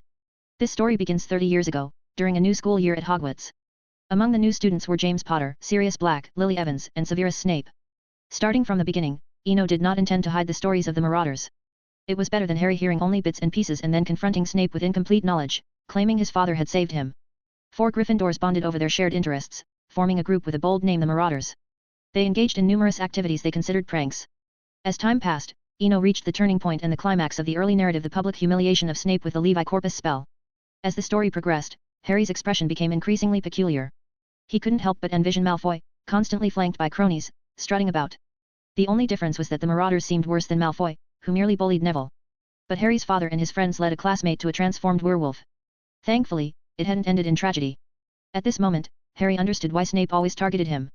Now, he felt that Snape's restraint, merely picking on him rather than lashing out, was quite significant. The story continued. As time passed, the plot moved forward. Harry's changing expressions did not go unnoticed by Eno. Lily's strong genes had passed on to her son, whose eyes and temperament resembled hers. Indeed, as the saying goes, the eyes are the windows to the soul. Perhaps feeling tired from standing, Eno waved his wand, conjuring an icy panton chair in the empty space near the door. Leaning against the door, he continued the tale. The Potters decided to use the Fidelius charm to create a safe house. The most crucial part of the Fidelius charm is the secret keeper. After about 10 more minutes, Eno concluded the story of the Marauders' 30-year saga. I want to kill him. Harry staggered to his feet, rushing towards the door. However, Ron grabbed him tightly, genuinely afraid. Sharing a bed with a dark wizard, a Death Eater, for years terrified him. More so, he feared Harry's rash actions. Thus, he used all his strength to restrain Harry. Beside them, possibly due to grief or an unsteady stance, Harry collapsed onto the compartment bench under Ron's pulling. When he lifted his head, silent tears streamed down his face. The years of suffering, growing up without parental love, being mocked by classmates, and bullied by Dudley. All this tragedy stemmed from the traitor's betrayal. He wanted nothing more than to kill Peter now. As Harry drowned in grief, a small flame appeared before him. The orange glow brought a long-lost warmth. Through the flames, he saw a beautiful vision, the scene from the Mirror of East. His parents, his elderly grandparents, all happily together. Mr. Potter, don't do anything foolish. You are not alone. They are always with you, and you have found friends now. Eno spoke in a soothing tone, waving his wand to conjure a foot-long candle on the table. The small orange flame seemed to have a life of its own, flying to the candle's wick and quietly burning. Meanwhile, Ginny, who had been silent, joined in.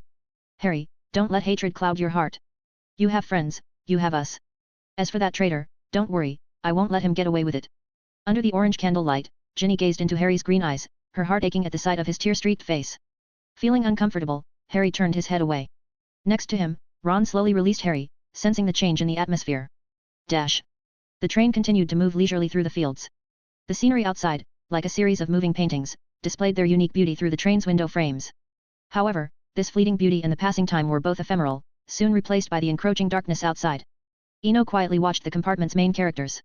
He did not regret revealing the truth to Harry today, hoping to prevent a future tragedy. Whether Voldemort could resurrect without Peter, Eno wasn't worried. At worst, he could delay it until Harry's natural death, just like the third brother in the tale of the three brothers, who only met death at the end of his life. With 5 years until graduation in the fantasy world's time, Eno was confident they could handle Voldemort. Dumbledore had kept Voldemort at bay for half a century, Eno could surely do it longer. With a slight smile at this thought, Eno's expression soon turned serious, sensing a cold chill from the sky as the train began to slow.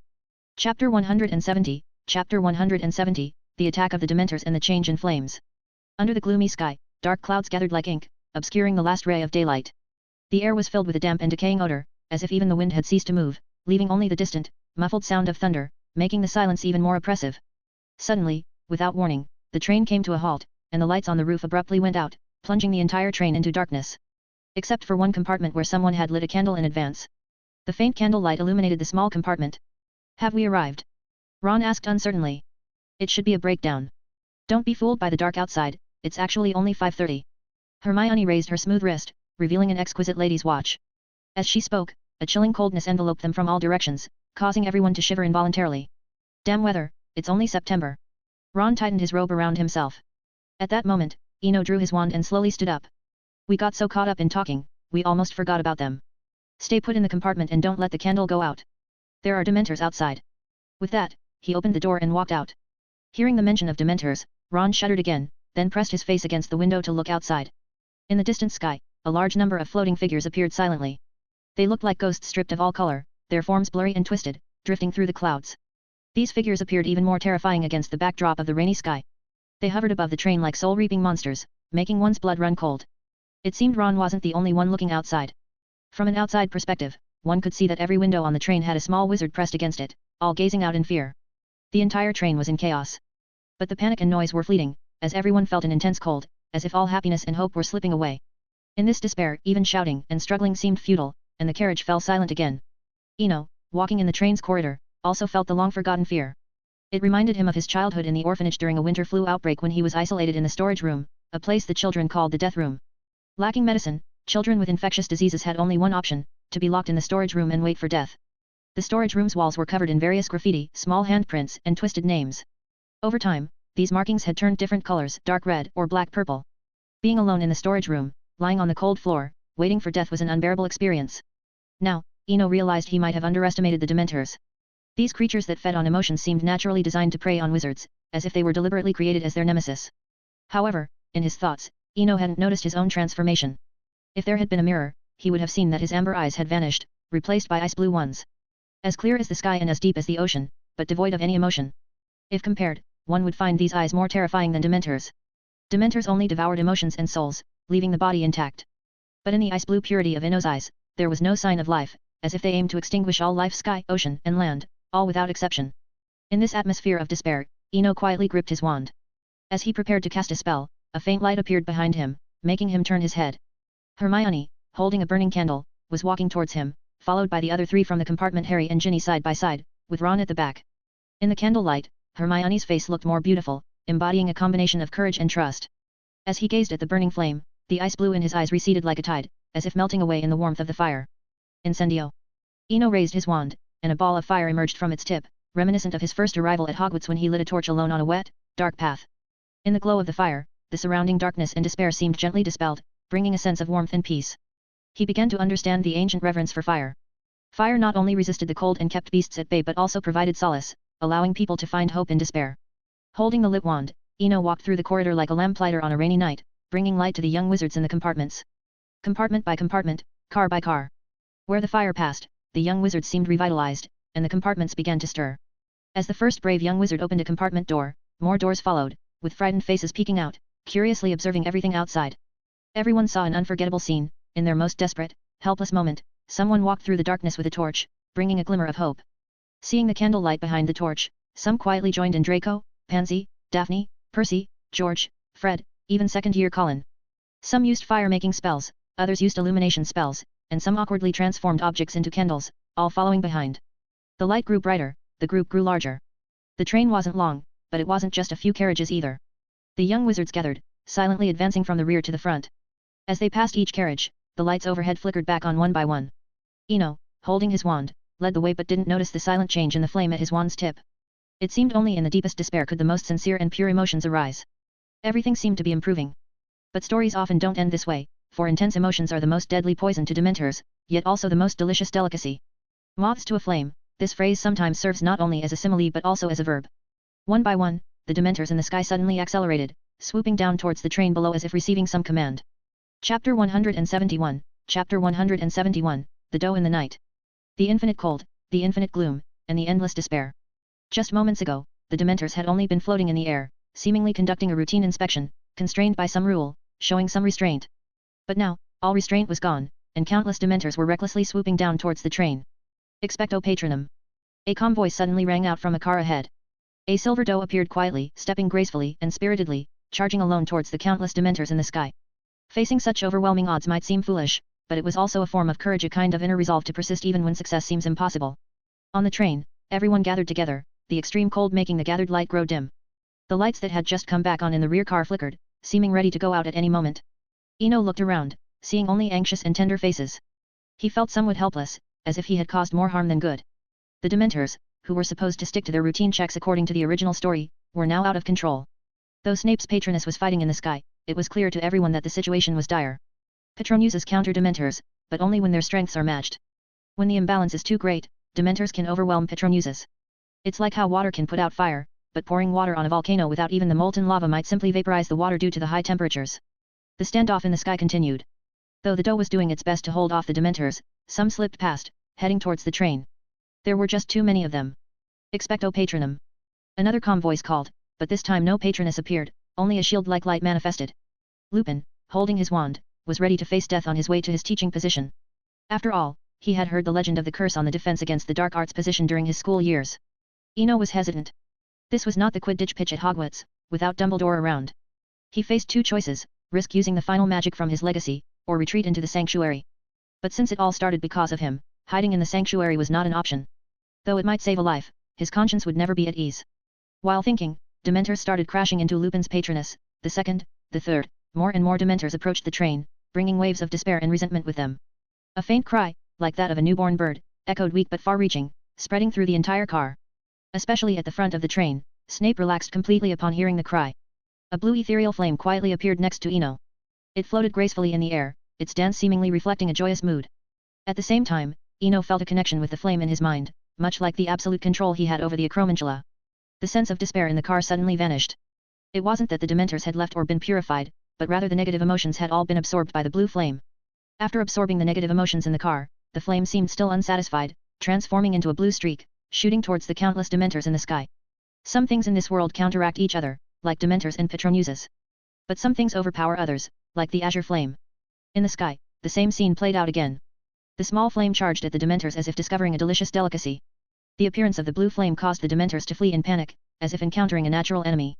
In just a brief moment, several Dementors were ignited, their tattered bodies burning in the air like blue stars. Unnoticed by everyone, Colin Creevey once again pressed the shutter on his camera. Though today's experience had been terrifying, he had never let go of his camera along the way. As time passed, countless Dementors fled, and the blue flame behind them gradually grew larger. Finally, a more distant and ethereal cry sounded, like celebrating new life and mourning death. Under everyone's gaze, the flames in the sky dissipated, replaced by a graceful and beautiful blue phoenix. It was ethereal and beautiful, but no one wanted to look at it too long, as its gaze seemed to invoke feelings of despair and fear. It was a deep-seated resentment, as if it could overwhelm anyone at any moment. The Dementors left, and the train returned to normal. At a steady pace of 30 miles per hour, it continued along the tracks, seemingly in no hurry to reach its destination. Eno sat quietly in a compartment, across from a calm Snape. Neither spoke, just sitting in silence. Eno's heart was filled with joy. Thanks to the Dementors, a phoenix born of curses and resentment had finally hatched. Though it was perhaps not a proper phoenix. Due to the sanctuary's existence, he had absolute control over the phoenix and could clearly sense its abilities. The phoenix's powerful teleportation and rebirth remained, but two other abilities had drastically changed. First, its cry no longer brought courage and hope, but instead despair and pain. Secondly, its tears were no longer healing elixirs but the deadliest poison. But despite these changes, Eno was deeply joyful, as the phoenix belonged to him, and nothing could change that. Perhaps because it had just hatched, he could only faintly sense the phoenix's emotions, but the sense of dependence and intimacy was always present. At this moment, Snape's voice broke the silence. You better come up with a reasonable explanation, this won't stay hidden. Though his words were brief, Eno understood the underlying meaning and smiled lightly. I won't need to explain. Newt's commander will handle it, and Dumbledore knows as well. The appearance of a third tamed phoenix in the wizarding world might be seen as a mere amusement to some, but to others, it represented countless galleons and a new industry. On the other hand, Snape nodded slightly upon hearing these two names and fell silent. Eno didn't ask about Peter's fate, as the silver doe in the sky was explanation enough. Chapter 172, Chapter 172, Dumbledore's Attitude. Once upon a time, someone reviewed the Hogwarts Express in the Daily Prophet as follows. You can complain about its slowness, and you can complain about its lack of punctuality, but you can always trust its mission. No matter how long the journey, it will eventually deliver young wizards to Hogwarts. The train in motion began to slow down again, and the station announcement echoed through the carriages. A quarter of an hour later, the train came to a shuddering halt once more. This time, all the young wizards scrambled off the train as if something terrible was chasing them through the night. Unlike the others who rushed and scrambled, Eno followed Snape at a leisurely pace, walking along the quiet path towards the carriages. Suddenly, Snape stopped. I have other matters to attend to. You don't need to follow me. Eno looked at Snape's back somewhat confusedly. Although curious, he didn't think much of it. Today's experiences had already left him feeling a bit worn out. If possible, he didn't want to attend the opening feast at all. He just wanted to lie down on the soft bed in his dormitory and have a good night's sleep. Though he thought this way, it was impossible to achieve. Some rules can be broken, while others must be followed. Walking alone, Eno noticed that the path was almost empty, perhaps because everyone else was in a hurry to return to the castle. Eno. A clear voice called from ahead. Looking up, he saw Hermione standing not far away. Hermione, why are you here alone? Eno asked, forcing himself to stay awake. It's not why I'm here but why you took so long. I've been waiting for ages and didn't see you get off the train. Hurry up, there might not be many carriages left. Hermione spoke quickly, her tone a mix of nagging and concern. Thank you, Hermione. Ino's gaze softened as he looked at the girl before him. Although it was a misunderstanding due to a lack of information, many in Slytherin knew he was with Snape. This friendship was genuine and unblemished. Talking as they walked, they soon arrived at the grassy area where the carriages were parked. Luckily, there's still one left. Hermione sighed, then quickly walked towards the carriage. Ino followed leisurely behind Hermione. Seeing the Thestrals again after a year, his feelings were entirely different. For some reason, the words the nameless goblin had written on the front page resurfaced in his mind. Looking at the skeletal Thestral in front of him, he couldn't help but say, "Invisible things often bring us closer to the truth." Suddenly, a voice came from the seat in front of the carriage. I like that saying. Many things are invisible but not non-existent. Like Raxperts, many people can't see them. At the mention of Raxperts, Ino immediately knew who was sitting at the front of the carriage. It was the eccentric Ravenclaw girl, Luna Lovegood. Although I haven't seen Raxperts, I'm quite certain of one thing, invisible doesn't mean non-existent. As Ino finished speaking, a figure dressed in quirky attire appeared on the front seat. A striking girl, perhaps not traditionally beautiful, but her unique charm was impossible to ignore. Ethereal and otherworldly, like a fairy living in the forest. Her hair seemed a bit messy, likely from lying on the seat earlier, but this perfectly messy look, paired with her exaggerated butterbeer cap necklace, gave her an air of being untouched by the world. If you don't mind, could you please get in the carriage now? Hermione said somewhat angrily. Just moments ago, he looked exhausted and ready to collapse, but now he was suddenly full of energy and enthusiastically chatting with another girl. Although she didn't understand the Raxperts, after hearing about the visible and invisible, Hermione roughly knew what they were talking about. Hogwarts history records that from the second year on, students would take carriages to the castle, pulled by the magical creatures known as Thestrals, which are generally invisible to most people. Although there's a legend that seeing a Thestral brings bad luck, she really wanted to see one at this moment, rather than just watching Ino chat with others, like she used to in primary school. Luna seemed to sense something and turned her head to look at Hermione. You're lucky not to see them, it spares you a lot of trouble. Suddenly having her thoughts exposed, Hermione blushed but stubbornly said. That's not necessarily true. How do you know I can't see them? They look like horses, very tall, with bat-like wings, and so skinny you can see their bones. Hermione recited from memory the description of Thestrals in her books. However, Luna didn't continue the conversation and instead lowered her head to examine the bottle cork necklace hanging around her neck. To be honest, this behavior was a bit rude. As the initiator of the conversation, Luna suddenly ignoring others after they said just one sentence was unusual. But with Luna, it's hard to judge by normal standards. Seeing Hermione about to explode, Ino reached out and patted her shoulder to prevent any conflict. Let's get in the carriage, or we'll be late for the feast. Perhaps the word late has magical power over good students.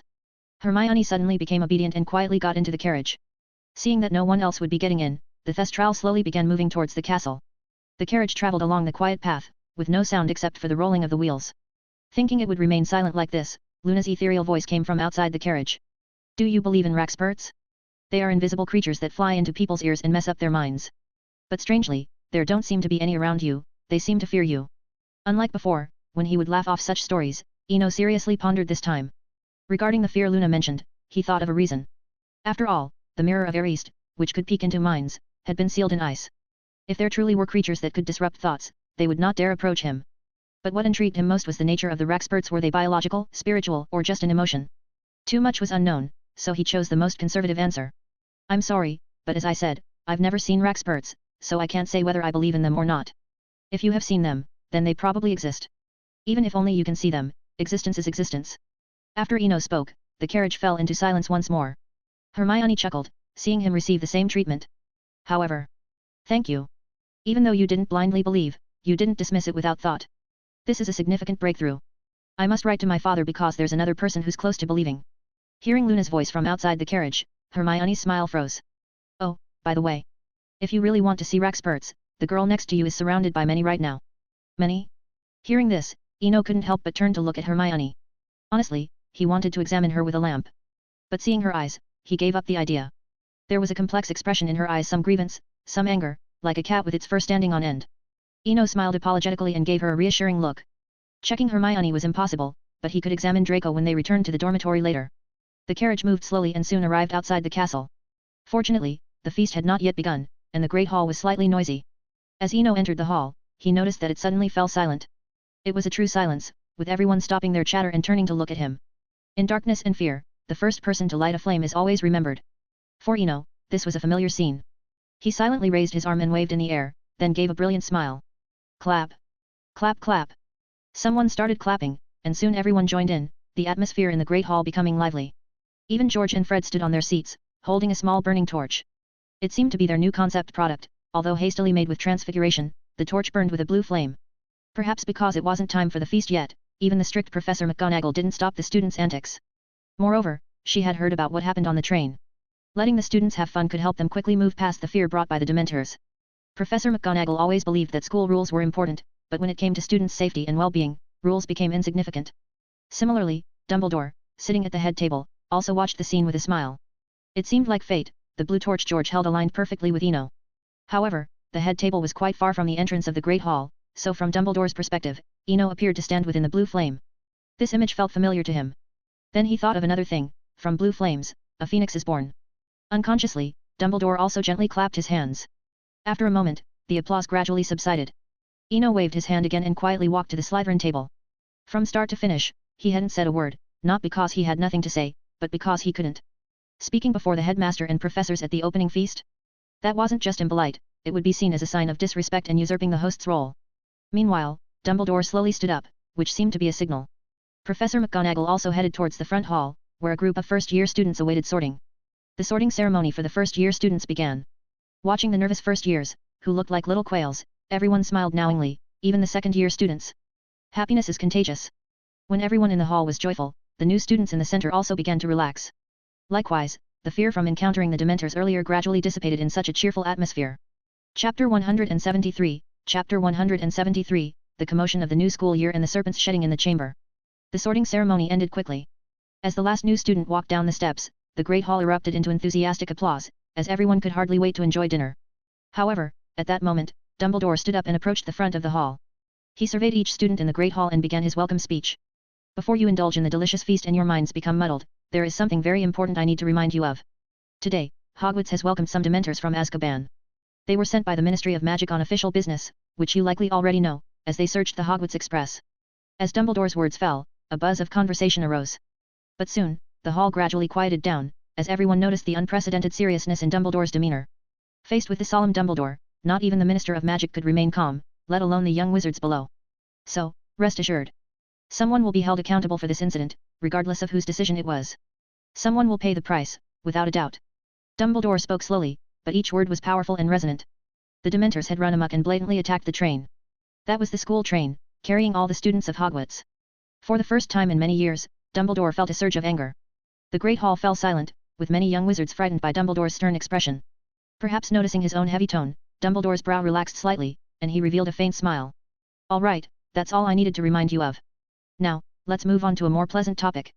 This year, we have 2 new professors joining us. First, we have Professor Lupin, who has graciously agreed to fill the vacancy for Defense Against the Dark Arts. Dumbledore stepped aside, gesturing toward the staff table and leading the applause. Lupin nodded to everyone, embodying the traditional English reserve, in stark contrast to Lockhart's flamboyance from last year, coupled with his performance on the train. Despite his shabby attire, all the young wizards applauded. In their eyes, at least this new professor seemed competent, sparking anticipation for this year's Defense Against the Dark Arts class. Dumbledore waited for the young wizards to digest the previous news before continuing. And our second new professor is Rubeus Hagrid. Hagrid, as if suddenly switched on, stood up with a jolt. His massive frame caused the table in front of him to shift several inches. Noticing everyone looking his way, Hagrid's cheeks flushed red. His large, rough hands fidgeted on the table before he lifted them again, unsure where to place them. Seeing this, Dumbledore chuckled softly and stepped in to help Hagrid out. Due to the retirement of your previous care of magical creatures teacher, Professor Ketleben, at the end of last term, I have appointed Rubeus Hagrid to take over. In addition to his duties as gamekeeper, he will now also be your new professor. Another round of applause followed. However, compared to Lupin, the welcome for Hagrid was more perfunctory. Nevertheless, this didn't dampen Hagrid's joy. Becoming a professor at Hogwarts and gaining Dumbledore's approval were his dreams come true. As Hagrid sat down, Dumbledore tapped the table with his fingers, and an abundance of food began to fill the tables in the hall like a flowing river. The start of term feast officially began. Time sometimes feels like the mist over the Black Lake. It seems to linger, but a slight breeze can make it vanish without a trace. The first weekend of the new school year. After getting up in the morning, Eno didn't choose to go to Hogsmeade but quietly sat in his dormitory. Most people, when unable to have something, go to great lengths to obtain it, but once they have it, it often feels somewhat dull. Of course, Eno didn't fall into this majority. For the first weekend of his 3rd year, he chose to stay in his dormitory simply because the wind outside was a bit too noisy. In the past week, the magical world of England seemed to be in turmoil. On the first day of school, the Daily Prophet ran a full-page article on the incompetence of the Ministry of Magic and Fudge's dereliction of duty. The article was sharp and insightful, accompanied by images of the rampant Dementors and the terrified faces of young wizards, igniting everyone's fury. After all, every wizard in England was a Hogwarts graduate. Even those without children had parents or grandparents who were alumni.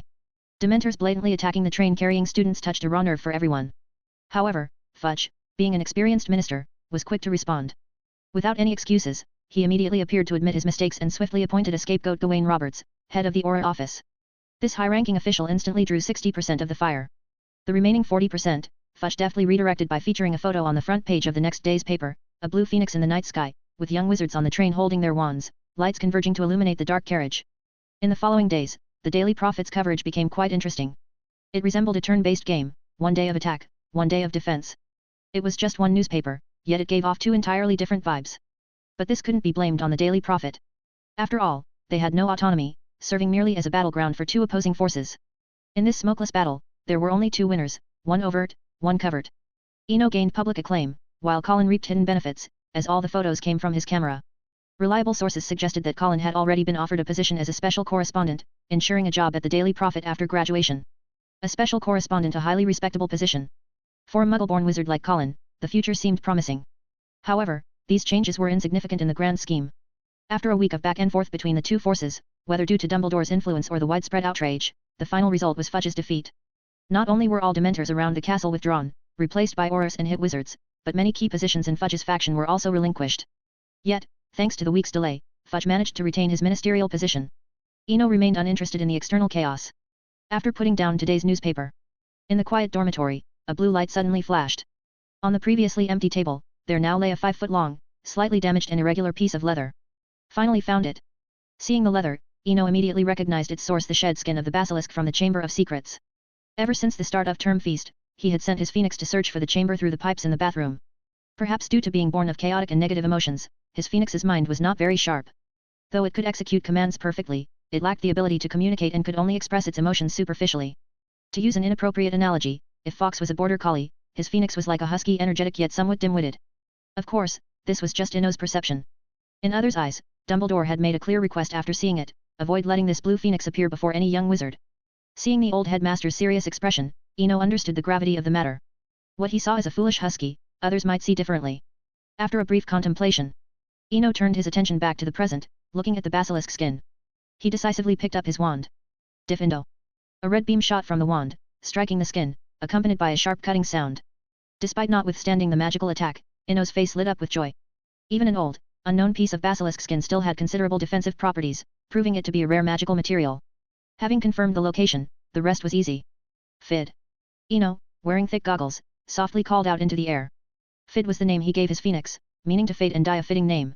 As his call ended, the dormitory was suddenly bathed in a blue glow. An elegant phoenix, about 1.5 feet long with long tail feathers, appeared beside him. Of course, if one ignored its dead, cold, black eyes. Eno avoided looking into those eyes for too long, as prolonged eye contact, despite their bond, still caused discomfort. He turned his gaze away and instructed. Take me to where you found this skin. In the blink of an eye, the blue light flashed again in the dormitory. Instantly, Eno found himself in a dilapidated, damp place. The ground was littered with small animal skeletons and various disgusting fungi. Facing the basilisk's lair, he didn't act rashly. Despite wearing goggles, he didn't want to risk a direct confrontation. After all, those deathly eyes were still intimidating. But he had long planned a method to deal with cold-blooded serpents. He immediately swung his wand. Winter is coming. As the voice fell, countless snowflakes danced in the air, and a cold mist spread forward along the ground. Wherever the mist passed, whether walls, stone pillars, or the bone-covered ground, thick frost visibly formed. Keep an eye on it. If it gets frozen, call me. Eno turned and instructed the phoenix beside him. At the same time, he began collecting the snake sheds on the ground. Although he didn't need them at the moment, leaving such rare magical materials unused would be a waste. Time passed slowly, roughly half an hour. After collecting all the relatively intact snake sheds, a blue light flickered beside him again. Sensing the emotions transmitted to his mind, Eno grabbed the phoenix, and in an instant, his figure vanished from the spot. Sanctuary. A huge figure, about 10 meters long, lay on the wide path. A fresh basilisk corpse. Looking at the intact basilisk corpse, Eno confirmed his suspicions. As long as no new paths were opened and the life was not hatched in the sanctuary, it truly seemed like one would die for sure if brought here, adhering to the strict rules. Now, with the phoenix's mobility, the sanctuary's mechanism could finally be used as a trump card. Chapter 174, Chapter 174, Speculation on Slytherin's Legacy. Some creatures seem to inherently induce fear, like the basilisk and the Acromantula. Eno crouched down, carefully examining the basilisk's corpse in front of him. At 50 feet long, it wasn't extraordinarily large, about the same size as an ice forest anaconda. However, the basilisk seemed far more terrifying. This fear didn't stem from its size but from an inexplicable intuition. The most obvious example of this would be the Dementors, which aren't very large, yet few wizards can face them calmly. Why do you think it can kill with a direct gaze? After studying it for a while without finding any answers, Eno turned his head to look beside him. Why ask me? Why don't you experience it for yourself? Standing in front of the basilisk, Lena stepped forward with her slender limbs, teasingly speaking. Hearing Lena's suggestion, Eno hesitated no longer. This wasn't about being brave. If he was scared to face a dead basilisk even with glasses on, he might as well stay in the sanctuary forever. As he spoke, he stood up and walked toward the basilisk. When he met its large, orange-yellow crystal ball-like eyes, he felt a sudden stiffness and numbness. But shortly after this brief moment of dizziness, the basilisk's eyes were instantly covered with a thin layer of blue spider silk. How do you feel? Lena asked from the side. Amazing. Even though it's dead, I can still feel the magical effect, like a charger, you know. Eno muttered, uncovering the basilisk's silk eye mask once again. The feeling of numbness and stiffness struck again. This time, having been prepared, the stiffness was significantly reduced. Immediately, he thought of a possibility. Perhaps the breeding of basilisks was not as simple as the books suggested. If it only required a rooster and a toad to breed a 5x basilisk, the magical world would have been in chaos long ago. Or, the entire magical world, or even the whole world, would have been dominated by parcel mouths. After all, if breeding a basilisk was easier than 7 years of magical education, everyone would choose to tame beasts instead of learning magic. Lena, the basilisk's eyes are alchemical creations. This time, Eno's tone was very certain. Without waiting for Lena to respond, he turned and grabbed the oil lamp hanging on the red maple tree. Although it was daytime, under the dim light, the deepest part of the basilisk's pupils seemed to faintly imprint something. Wait for me here. After speaking, Eno quickly left the sanctuary. Half an hour later. In the sanctuary, on a small frosted tea table, lay a 2-inch thick tome. Next to the book was a piece of parchment covered in strange symbols. Eno sat cross-legged, flipping through the book while occasionally referring to the parchment. In the silent shelter, the only sound was the rustling of turning pages. Lena stayed quietly beside an ice flower, while the previously present forest boa had been driven to the other side. Interestingly, even though the forest boa was a transfigured creature, it still retained the nature of a snake, silently staying aside and barely moving for an entire day. Time always passes unnoticed when one is focused. Although the sanctuary's overall size had expanded several times, resembling a small square. But despite the larger space, the interior had not increased in furnishings, not even a basic alarm clock. Sitting by the small tea table, Eno had no idea how much time had passed. The only noticeable change was the pages of the ancient rune dictionary in his hand, which were getting thinner as he flipped through them. Ancient runes. Under the lamp's light, the pattern in the basilisk's pupils gave him a feeling of an invisible book. Thus, he speculated that it might be related to ancient runes. However, as the pages thinned and he reached the last one, there was still no corresponding record. This was very disappointing. While Eno was lost in his disappointment, Lena broke the silence from not far away. Why don't you seek guidance? I remember telling you this before. Since you are nominally their apprentice, you should ask questions. But... Eno hesitated, as he had selfish motives. If it really were ancient runes, it would represent a new discovery, an unrecorded treasure. Your idea is good, but it's unnecessary. Perhaps seeing through his hesitation, Lena slowly walked over, her slender legs brushing the books on the tea table. The world you live in is very strange. Very strange. They are unwilling to study magic or even learn it. But in such a world, there are countless precious pieces of knowledge. I've thought about it for a long time and still don't understand. Lena's voice was filled with emotion, but upon hearing her words, Eno was equally puzzled. I don't get it either. Clearly, no one is pioneering knowledge, yet there are so many treasures left by pioneers. Though equally puzzled, he also understood Lena's implied meaning, hiding knowledge in this world was pointless. A thick book of ancient runes, as a textbook for an elective course at Hogwarts, could be bought cheaply at Flourish and Blots for a few galleons.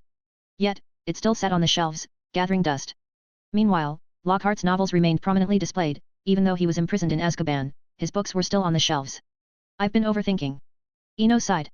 An entire book of ancient runes lay untouched, and he was hiding his new discovery. It seemed a bit laughable. It's not that you're overthinking, it's just that this place is peculiar. Lena's voice held a hint of comfort. Though he sensed the comfort, Eno didn't continue the conversation.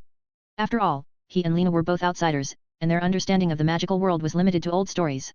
But trying to understand a world through a storybook was clearly nonsense. After the conversation ended, Eno unintentionally noticed the frost anaconda quietly crawling on the side. It seemed that with Lena away, it wanted to coil around the ice flower again. He didn't know why, but even though it was just a transfigured creature, it was always persistent about the flower, always trying to get closer whenever it had the chance. Lena, what do you think about putting this thing's eyes on it? Eno pointed to the basilisk and then to the coiled the frost anaconda. 60 feet long, the frost anaconda was even bigger than the basilisk. Fitting it with the basilisk's eyes would be more than sufficient. If it weren't for other plans, he would have already skinned the basilisk and pasted the skin onto the anaconda. A fake basilisk, not afraid of a rooster's crow, would be perfect for scaring people. Though he had this thought, he currently lacked the ability to execute it, at least not until he completed his elective course.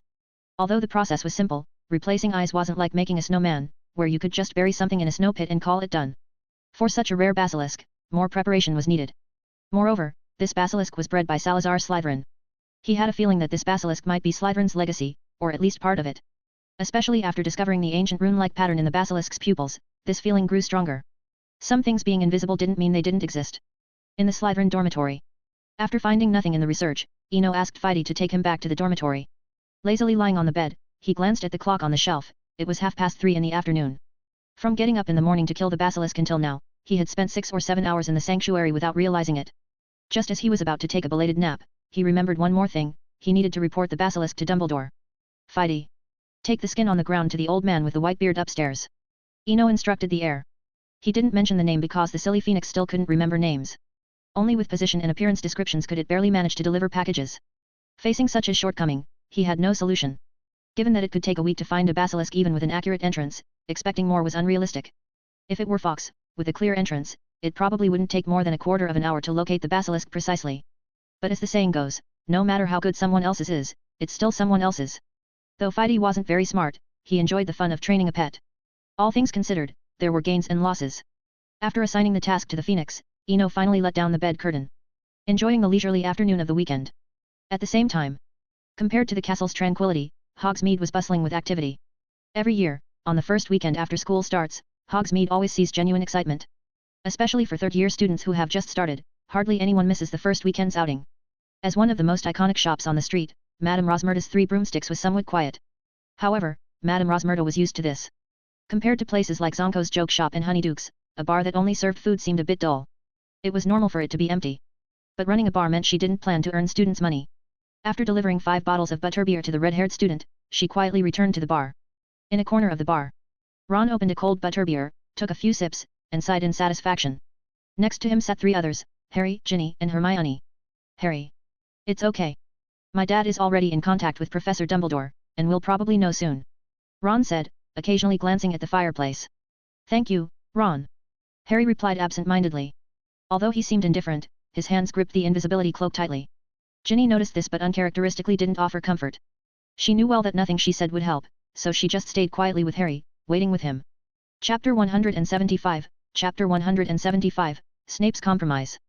Boom. In the Three Broomsticks, the fireplace suddenly flared up with a burst of green flames. A portly middle-aged man emerged from it, looked around, and then walked towards a table in the corner. Sorry, Harry, I was delayed on the way. Arthur Weasley looked a bit tired, as if he had indeed been very busy. After sitting down, he grabbed a butterbeer from the table and drank it in one go. It's all right, Uncle Arthur. How is he doing over there? Harry's eyes sparkled with a mix of anticipation and anxiety. Fantastic. He's eating more than the ghoul in the attic. Perhaps noticing Harry's unease, Arthur joked to lighten the mood. Hearing this, Harry visibly relaxed, and so did the other 3 at the table. Ginny, in particular, looked delighted as she asked, Dad, did he ask you to give Harry any message? Or anything else? A message? Oh, right. Arthur suddenly slapped his forehead and pulled a letter from his inner pocket, handing it to Harry. This is from him. Oh, and Dumbledore also replied. It'll take some more time. You know how Fudge is these days, a bit jumpy. We really can't afford to provoke him further, or things might go wrong. Harry nodded seriously, understanding Arthur's caution. He had read the newspapers recently and knew there was a lot of commotion. I'm not in a hurry. Besides, I don't have many family members left. Harry spoke calmly, as he picked up the letter from the table. He had come to realize that clearing Sirius's name was more important than seeking revenge on Peter Pettigrew. As long as you understand. At most, it'll be a month. We're working on smoothing things over. Arthur patted Harry's shoulder reassuringly. All right, I'll leave you now. By Christmas break at the latest, you should be able to see him, a free Sirius. With that, Arthur stood up and walked towards the fireplace. At the same time, Harry eagerly tore open the envelope. Sirius, perhaps because of his long stay in Azkaban, had handwriting that was shaky and uneven. But despite the childlike script, Harry read the letter with rapt attention. The concern and care evident in the words made him feel the warmth of family for the first time. The letter also described Sirius's current life, even praising Mrs. Weasley's cooking. After a while, Harry gently folded the letter, carefully placing it in his pocket. Seeing his friend's brightening mood, Ron couldn't help but ask curiously, what do you think, why would the old bat agree to hand over Pettigrew? You should call him Professor Snape. Hermione corrected, somewhat disapproving. In her view, Snape's situation was truly pitiful. Girls, being emotional, Ginny also couldn't help but nod in agreement. There was no denying that Snape had done many unlikable and even repulsive things, but a tragic figure could easily evoke sympathy. Meanwhile, in another part of the castle. In the basement potion classroom. Snape finished his daily task of feeding Peter. Listening to Peter's heart-wrenching screams, he closed the hidden compartment door without looking back. His expertise in potion making allowed him to concoct a potion that wouldn't damage the mind but would ensure ample pain. The reason for not harming the mind was simple: Peter's screams were only satisfying when he was fully conscious, giving Snape a sense of redemption. Of course, this redemption ritual wouldn't last much longer, as Dumbledore needed to take this scum to save another rat. Snape sat quietly at his desk, on which lay an open, old notebook with a 3-inch photo tucked inside. The photo showed a girl with a sweet smile, her green eyes clear and bright like the tender leaves of spring, stunningly beautiful. Gazing at the photo, Snape recalled his conversation with Dumbledore at the start of the term.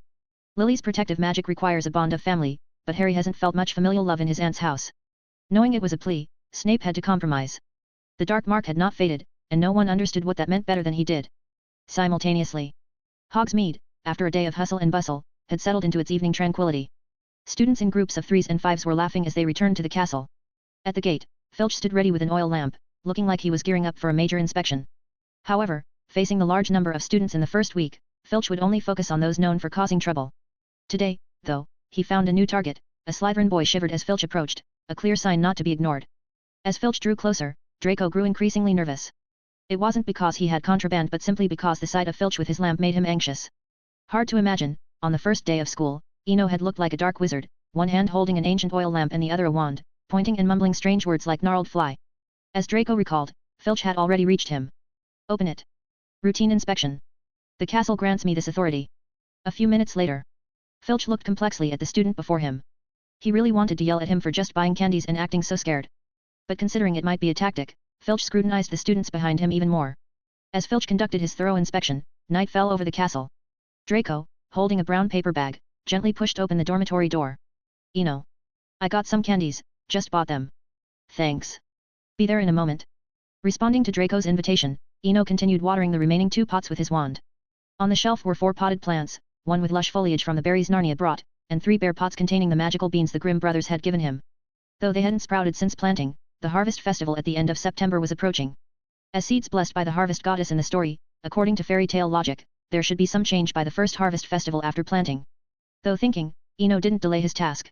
After watering the last pot, he set down his wand and walked toward Draco. Taking a toffee from the table and popping it into his mouth, the familiar taste filled his senses. Meanwhile, Draco sat by the table, chattering about the day's events. Hearing about Filch's lamp inspection, Eno apologized. Sorry, it's my fault. I was out of my mind then. It's nothing. Draco waved it off nonchalantly. After a moment, he seemed to remember something and asked, Eno, your book is being published on the 12th, right? Yes, on the 12th. Next Wednesday, it'll be released in England first, along with a matching record. Don't worry, I'll give you a signed copy with a personalized message. Eno wasn't surprised Draco knew about the book release. In the small circle of purebloods, news traveled fast, especially with a repeat student like Marcus Flint around. A gift is fine, but I still want to buy some to keep in the common room. Draco said earnestly. Eno shook his head decisively at the gesture. There's no need. We're friends, and I'm not looking to make money from this. Even if I don't buy it, others will to keep in the common room. Just wait and see. Faced with Draco's certainty, Eno didn't argue further. It probably would happen as he said. Eno admired old Flint's timing, releasing the book while the Dementor craze was still fading.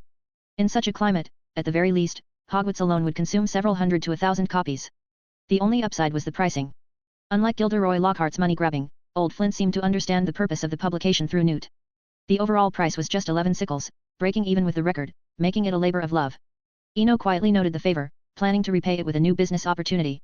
After chatting with Draco for a while, he turned towards the washroom. Tomorrow would be the first elective class of the term, and he didn't want to be late. A quiet night passed. The morning sun once again shone on the Scottish Highlands, and Hogwarts, like a sleeping giant, began to wake up. Outside the castle, near the Forbidden Forest. Hagrid woke up early, not only applying hair-smoothing tonic but also unusually using scented oil. Today was his first lesson as a teacher, and he wanted to give the young wizards a unique experience. He chose some gentle magical creatures for the first lesson. Leaving his hut, after confirming Buckbeak's condition, he led the hippogriff towards the open lawn. Chapter 176, Chapter 176, The Time Turner Conjecture. Under the warm morning sun. Eno stood quietly on the lawn, watching Hagrid excitedly teach the young wizards how to open the Monster Book of Monsters. There were some things he didn't plan to intervene in. Whether it was Hagrid or Draco, they both needed to learn a lesson. People can't be taught by others, only experiences can teach them.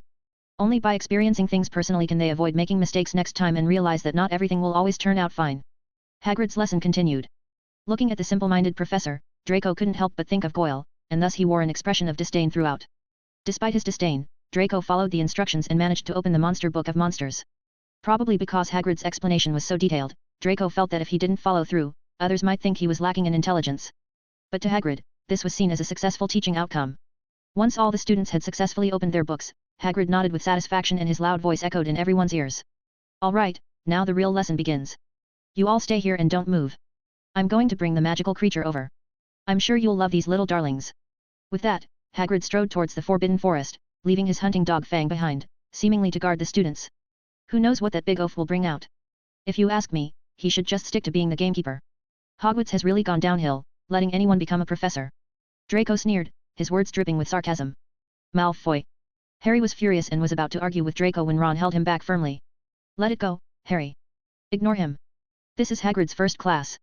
Ron whispered in Harry's ear, trying to calm him down. Times had changed. The memory of being hung in the air still lingered in Ron's mind, especially since he was only wearing his robes today. The shared memory made Harry recall last year's incident too. After a brief struggle, he stopped arguing. Seeing this, Draco was annoyed. He preferred it when the Scarhead fought back, this easy submission was boring. Time slowly passed. Hagrid was leading a large magical creature toward them. Seeing Hagrid's figure, Draco chose to fall silent, as the man was, after all, nominally a professor. As Hagrid approached, everyone could see the magical creature hidden behind him.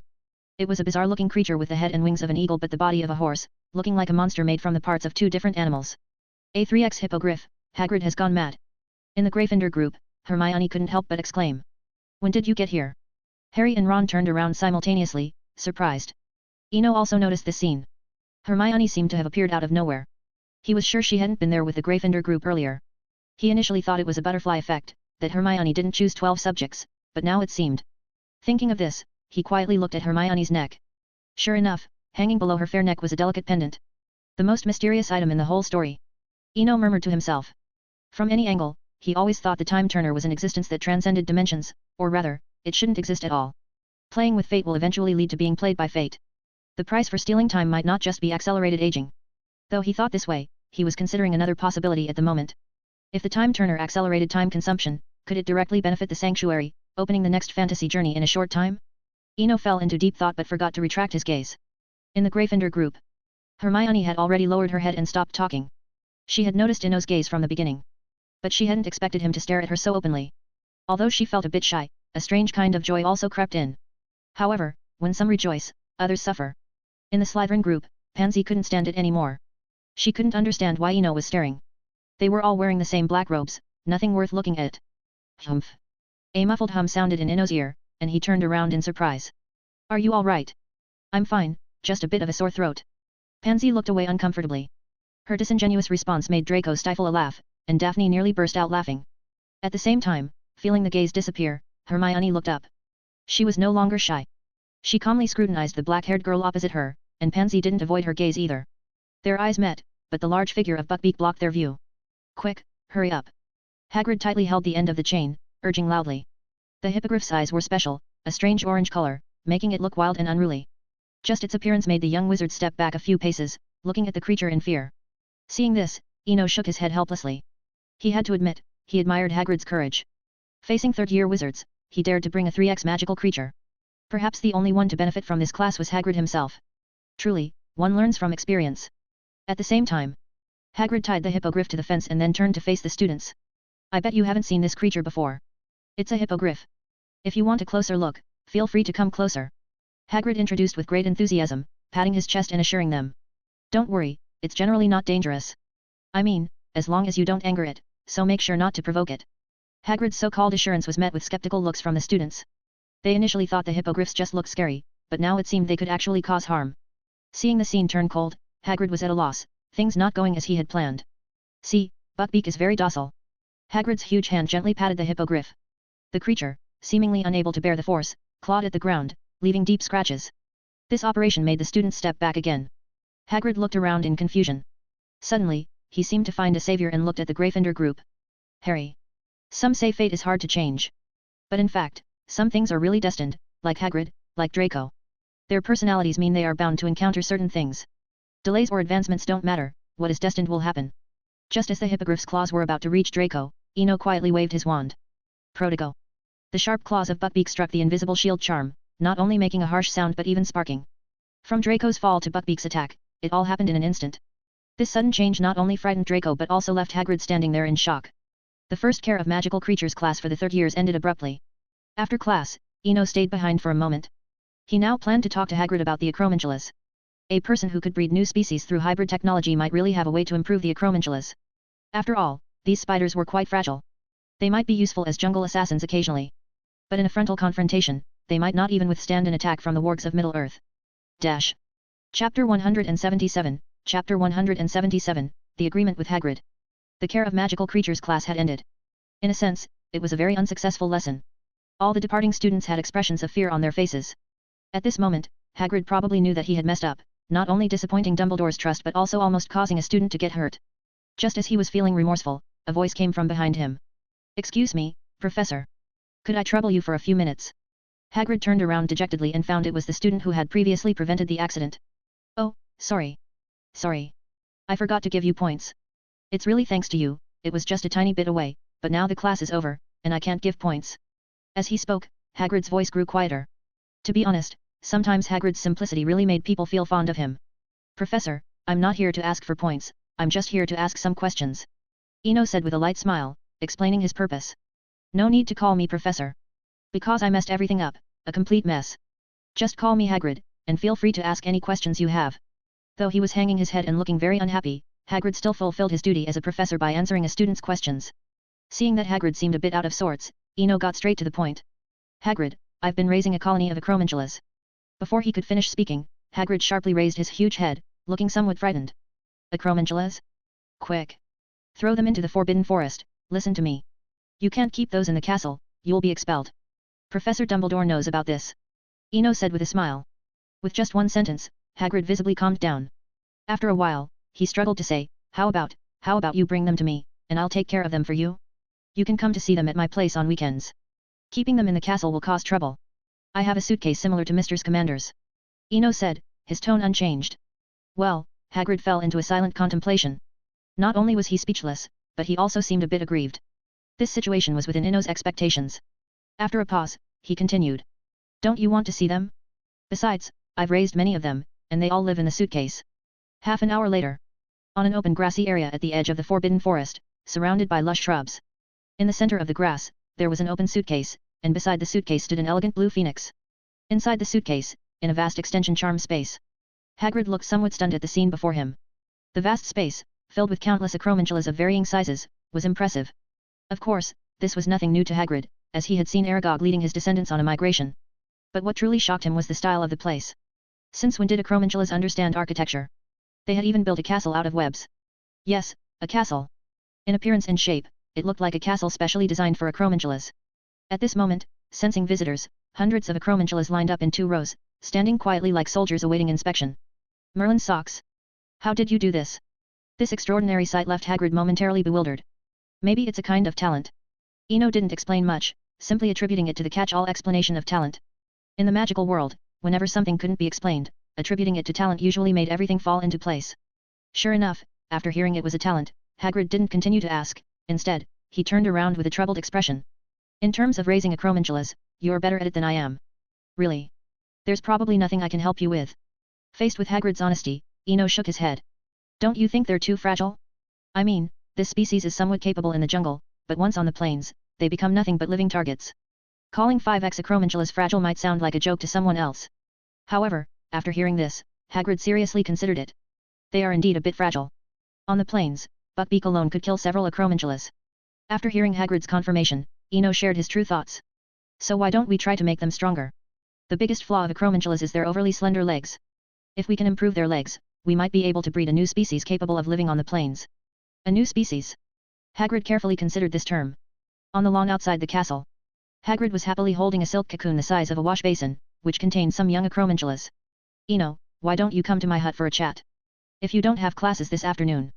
"Sorry, Hagrid," Eno said apologetically, then turned his gaze towards the castle.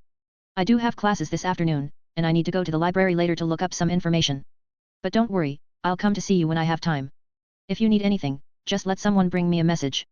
Although he was rejected, Hagrid didn't mind. Instead, he agreed wholeheartedly. All right then. Attending classes is the most important thing. I'll let you know if there are any developments. After bidding farewell to Hagrid, he didn't go straight back to his dormitory but strolled to the edge of the Black Lake. Choosing a secluded spot, he opened the suitcase again. Soon, a palm-sized, entirely blue Acromantula jumped out of the suitcase. Lena, is there a way for me to control myself and temporarily give up my mental defenses? There might be an interesting class this afternoon. Looking at the sparkling lake, Eno asked leisurely. When he declined Hagrid's invitation earlier, he suddenly remembered something he had almost forgotten. Lupin's defense against the dark arts class. He had always found the unique teaching method described in the stories to be very interesting. Using a boggart to make young wizards face their fears. Although he wasn't sure which class it would be during the term, he wanted to participate and see what his latent fears were. But this required learning to control himself. Otherwise, if the boggart transformed, it might be frozen just by peeking at him. Chapter 178, Chapter 178, Pansy's Confusion. Hogwarts Great Hall. From 11 in the morning, students began to trickle in. Although lunch had not yet started, this did not prevent the young wizards from gathering to chat and boast, especially about the recent tumultuous events at the Ministry of Magic, which had become the hottest topic. At 12 noon, Eno arrived at the Great Hall right on time. After finding a random seat at the Slytherin table, he lightly tapped the table. A standard lunch appeared on the table. Seeing such an efficient and convenient method, he sometimes considered buying a house elf. But for some reason, the thought of Dobby, the rebellious one, always made him reconsider. Because it was terrifying. Once the idea of rebellion took root, the elf would start thinking and finding loopholes within the rules, such as accidentally dropping in a bit of potion. Of course, Dobby might just be an exception, but once trust is broken, it's hard to regain. After all, Dobby didn't just represent himself, he represented the entire house elf community. As for the rebellious Dobby, last year he had written to Lucius Malfoy, suggesting he find a new owner and sell him quickly. While he was lost in thought, Eno noticed an additional lunch appear across from him. Seeing you daydreaming alone, I thought I'd join you. Pansy smiled and sat naturally across the table. I'm not exactly daydreaming, sometimes my thoughts just drift habitually. Eno said, picking up the sandwich on the table and taking a light bite. During the summer break, I reread the entire history of magic, from start to finish. Pansy said calmly. Eno put down his food, curious about what Pansy would say next, as the course of events had already changed. From ancient times to the Middle Ages, from modern history to the present, the entire history of magic describes the wizard's convoluted fate. Pansy spoke softly, her tone as calm as if discussing the weather. But Eno didn't rush to speak, knowing that Pansy wasn't finished yet. Sure enough, after a brief pause, Pansy suddenly raised her head, a hint of confusion in her eyes, and said somewhat uncertainly. We're always busy solving problems after they arise, but no one ever considers why they occur in the first place. We're always passive. Listening to Pansy's words, Eno finally understood. This girl had read history and delved into philosophy, specifically existentialist philosophy. Pansy, I can't answer your confusion, or rather, this kind of question can only be answered by yourself. Eno picked up his glass of lemonade, organizing his thoughts while he drank. Philosophical pondering is indeed hard to answer, as everyone's thoughts differ. Once an answer conflicts with one's inner thoughts, it leads to a mental dead end. For wizards, such mental traps can be even more troublesome than for muggles. If Pansy had indeed fallen into such a trap, he would have to take the blame. After all, it all started with his impulsive decision to organize a history of magic study group last year. Looking at the confused girl before him, Eno pondered for a moment and then said seriously. Although I can't answer your question, I can give you some advice. Perhaps you could read some muggle books, their thoughts are quite valuable. As he spoke, Eno tapped his wand on the tableware, transforming the cup and plate into a piece of parchment and a quill dipped in ink. After careful consideration, he wrote a list of book titles: Sartre on freedom, Beauvoir on the hidden mechanisms of oppression, Kierkegaard on anxiety, Camus on rebellion, Heidegger on technology. He didn't perfunctorily write down names like Socrates, Plato, or Aristotle. Clearly, Pansy's problem stemmed from history, or more precisely, from sociology and humanism. Only by addressing the root cause could she quickly get out of her mental maze. Handing over the parchment, Eno was relieved he had stopped the study group early and resolved never to make such random suggestions again. Wizards and muggles indeed have different ways of thinking. Pansy glanced at the parchment, folded it, and put it in her pocket. Since the tableware had been turned into writing materials, Eno had to tap the table again for a fresh hot lunch to be served. This time, neither of them spoke. The schedule at Hogwarts was quite standard. After lunch, classes would start at 3 in the afternoon, giving the young wizards ample time to rest. However, this time was mostly unnecessary, as in most cases, especially for first and second year students, they generally had just one class a day. In the Slytherin common room. At 2:30 p.m. After a brief quiet period following lunch, the common room gradually became lively again, and those with afternoon classes began to leave the common room one by one. On the fourth floor of the castle, Lupin arrived punctually at the Defense Against the Dark Arts classroom. This class was for third-year Ravenclaw and Slytherin students. Looking at the chandeliers on the ceiling, he felt a familiar sense of nostalgia. The young wizards below were also scrutinizing their professor, noting that although he still dressed very plainly, he looked much healthier than he had on the train. Good afternoon. Lupin stood at the podium, speaking gently, please put away your textbooks and form rows. Today's class is practical, you only need to bring your wands. This move indeed surprised the students, but due to Lupin's performance on the train, everyone complied, putting away their books and forming rows. Very good. Now please wait a moment. Lupin said, waving his wand to stack the desks and chairs against the wall. Then, an old single wardrobe floated in from outside the door. This impressive display of the levitation charm dispelled any remaining doubts, as the previous 2 years' professors had made them wary. The wardrobe landed steadily on the floor, but as Lupin approached it, a thump-thump sound came from inside. This unexpected noise made the students in the front rows instinctively step back a few paces. There's no need to worry. It's just a boggart. Lupin explained with a smile, then continued. Boggarts like dark, enclosed spaces.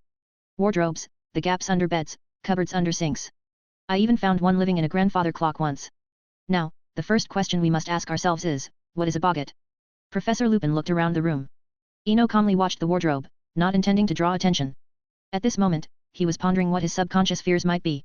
Although he had experienced many stories, nothing seemed to have truly terrified him. But if it was about things that had startled him, there were plenty: an old witch who ate people, Quirrell possessed by Voldemort in his first year, Dementors in the sky, and even Father Christmas from Narnia.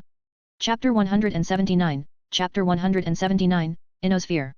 On the 4th floor of the castle, in the Defense Against the Dark Arts class. As soon as Lupin finished his question, several students raised their hands, and the question was taken by the first Ravenclaw boy who raised his hand.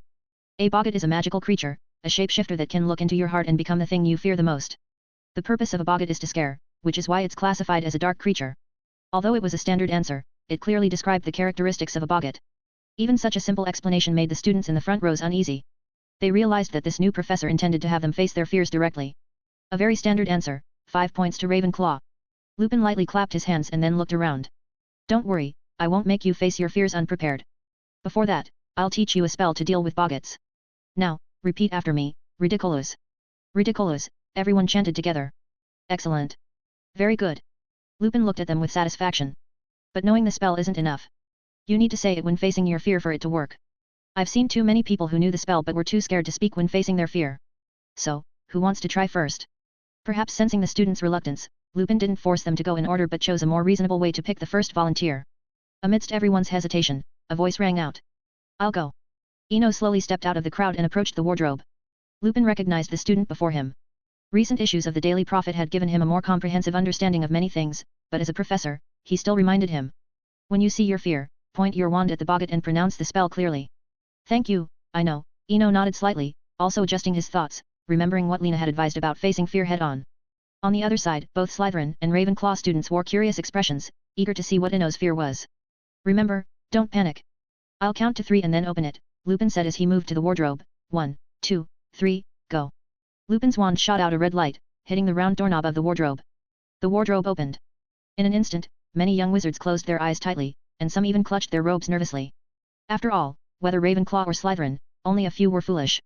What could make Eno fearful was likely something they would fear as well, at least logically. However, after waiting for a while and hearing no unusual sounds in the classroom, many people cautiously opened their eyes. I didn't expect it to be you. Eno said with a complicated expression, looking at the figure before him. This was a middle-aged man in his 40s, dressed in strange attire. His face looked somewhat weathered, with wrinkles at the corners of his eyes and thick eyebrows, all seemingly telling the story of his past. Though his appearance was ordinary, his clear eyes and slightly sorrowful demeanor were unforgettable. The middle-aged man wore a wide, plain robe with a 1-foot-long winged harp tied around his waist, and nothing else. As Eno spoke, the middle-aged man also began to speak. I didn't expect it either. Looking back, it seems I haven't done much else. The man's voice echoed in the classroom, like a flowing stream, or a gentle breeze, making many people feel relaxed. Although the voice was familiar, Eno's expression remained unmoved.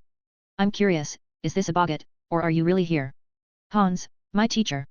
Yes, the middle-aged man before him was the bard, Hans. What's there to be curious about? If you think it's real, it is, if not, it's not. Many answers are already in your heart, you just need someone to give you an excuse at the right time. The middle-aged man smiled, then added after a brief pause, there's nothing to fear. If I really trouble you, just throw away those 2 dice when you get the chance. His voice remained as gentle and calm as ever. Eno didn't respond this time. Instead, he slightly bowed, then waved his wand, ridiculous. The middle-aged man's figure didn't turn ridiculous but gradually disappeared with a smile. The defense against the dark arts class continued. With the first example set, the rest of the young wizards gradually mustered the courage to face their fears, lining up one by one. At the back of the crowd, Eno sat quietly on a bench placed against the wall. The boggart's transformation had caught him off guard, but he also had an answer in his heart. Fear stemmed from the unknown, and perhaps the mysterious aura of Hans had created a subconscious fear. After thinking it over, that seemed the only answer. If Hans really intended to do something, he would have done it long ago. Besides, Eno didn't think he had anything worth targeting. But what truly fascinated him was the boggart. This often overlooked magical creature seemed capable of doing something even the greatest psychologists couldn't, communicating with the subconscious. Eno knew one thing clearly: Hans would never say something ambiguous. In their conversation, what is, what isn't, was entirely his subconscious understanding of transfiguration and magic, simply read by the boggart. It's time to catch a boggart. At this moment, he had a plan. Taking advantage of his unchanged fear, he could use this opportunity to communicate with his subconscious. Wizards value the power of the mind, and 90% of the human mind is hidden in the subconscious. If he could truly communicate with his subconscious, perhaps his mastery of transfiguration or any other magic could reach new heights. Thinking this, Eno felt genuinely fortunate. He was glad his fear was Hans. If he feared something like mummies or dragons, it would have been a disaster. If you'd like to support me and gain access to some extra chapters, consider visiting my Patreon page. https://patreon.com/dark_peace. Your support means the world to me, and I would be deeply grateful for it. Chapter 180, Chapter 180, Nightmares and Boggarts. Lupin proved to be quite capable, as the entire defense against the dark arts class not only taught the young wizards a new spell but also made everyone face their inner fears. Of course, the content of these fears was varied. For example, Draco's fear was an oil lamp, while Pansy was afraid of a letter. But all these fears turned ridiculous under the spell, and with everyone showing expressions of satisfaction, the defense against the dark arts class ended. As everyone began to leave, Eno chose once again to stay behind for a question, or rather, a request. Professor Lupin. Please wait. Lupin turned around, somewhat surprised, and asked, Is there something else, Mr. Swinburne? Eno then expressed his doubt. It's like this, I always believed that boggarts feed on fear, but today's, you saw it yourself. So I wanted to borrow this boggart to verify something. After all, the castle is huge, and it would take a while to find another one. As Eno finished speaking, Lupin frowned slightly. He wasn't worried about this student using the boggart for pranks, rather, he was reflecting on what he had seen earlier. After all, a middle-aged man with a harp didn't seem like a figure that would induce fear. Indeed, that was strange. As a unique creature, a boggart feeds on fear, and some even consider them a weaker version of Dementors. After pondering for a while, Lupin stopped explaining and looked at the single wardrobe, smiling lightly. No need to borrow it. I'll give you this boggart. The castle actually hides quite a few, though they are hard to find. I used my authority as a professor to have the house elves in the kitchen catch it for me. Could this phenomenon be related to occlumency? Eno asked, puzzled. He suddenly remembered that he had 2 layers of defense. The legacy of ice magic seemed to have only opened the first layer of protection. Occlumency. Lupin's expression was somewhat surprised. This obscure and advanced magic, let alone learning it, was something many people never even heard of in their lifetime. Yes, Professor. Eno nodded, I can perform occlumency, but I deliberately opened my mind and suggested to myself to face my fear. Hearing this, Lupin didn't immediately respond. Similarly, Eno didn't rush him, just stood quietly by. After a while. I think that wasn't your inner fear, just what you believed to be fear, because you were too calm.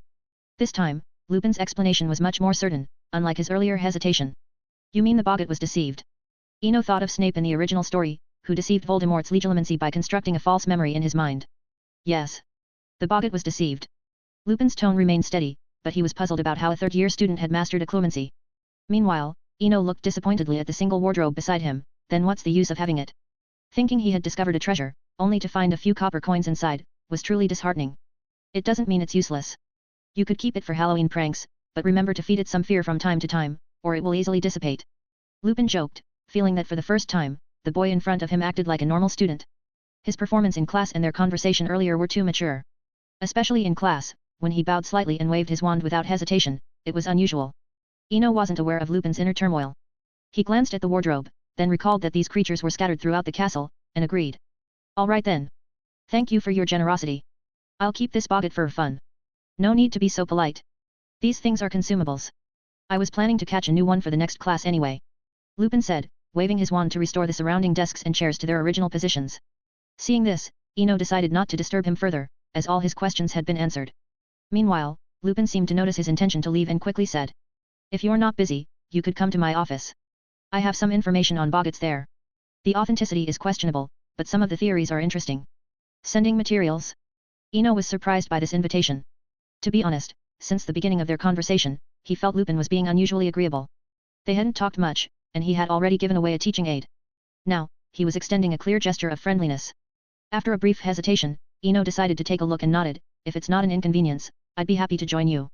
As they left, the defense against the dark arts classroom returned to its usual tranquility. However, just as the door closed, a flash of blue light occurred, and the single wardrobe in the middle disappeared. On the way to the office, Eno pondered Lupin's intentions. After all, in this world, nothing is done without reason. Everything has a cause. But thoughts were thoughts, and they didn't delay his actions. After a few minutes, crossing 2 moving staircases, they arrived at the destination, the Defense Against the Dark Arts office on the 3rd floor. "Please have a seat and wait a moment," Lupin said, opening the door and pointing to the only wooden sofa in the office, then walking towards a storage rack in the corner. Sitting quietly on the sofa, Eno also observed the office's layout. To be honest, in 3 years, this was his first time in this legendary office. Perhaps due to his werewolf status, the whole room was pitifully simple. Apart from the basic furniture provided by the castle, the only personal item was an old box on the storage rack.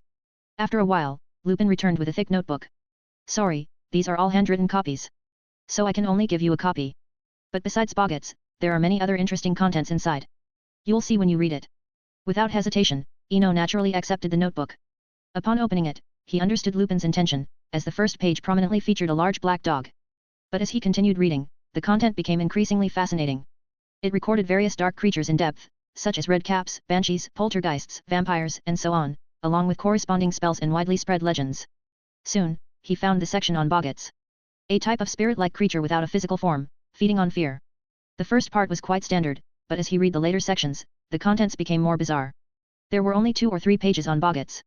After spending 5 or 6 minutes reading, Eno slowly closed the notebook. "Professor, are Boggets really related to nightmares?" It was hard for him to remain calm, the content was too startling. In Muggle legends, Merlin, who was by King Arthur's side, was said to have half nightmare blood. Of course, this was only a Muggle legend, with no clear records in the magical world. But anything associated with Merlin seemed to carry a legendary status. Chapter 181, Chapter 181, It seems everything is coming together. Defense Against the Dark Arts Office. Upon hearing the word nightmare and seeing Eno's serious expression, Lupin couldn't help but smile wryly. "I've mentioned before, all of this is based on unverified information. It's merely a reasonably reliable hypothesis."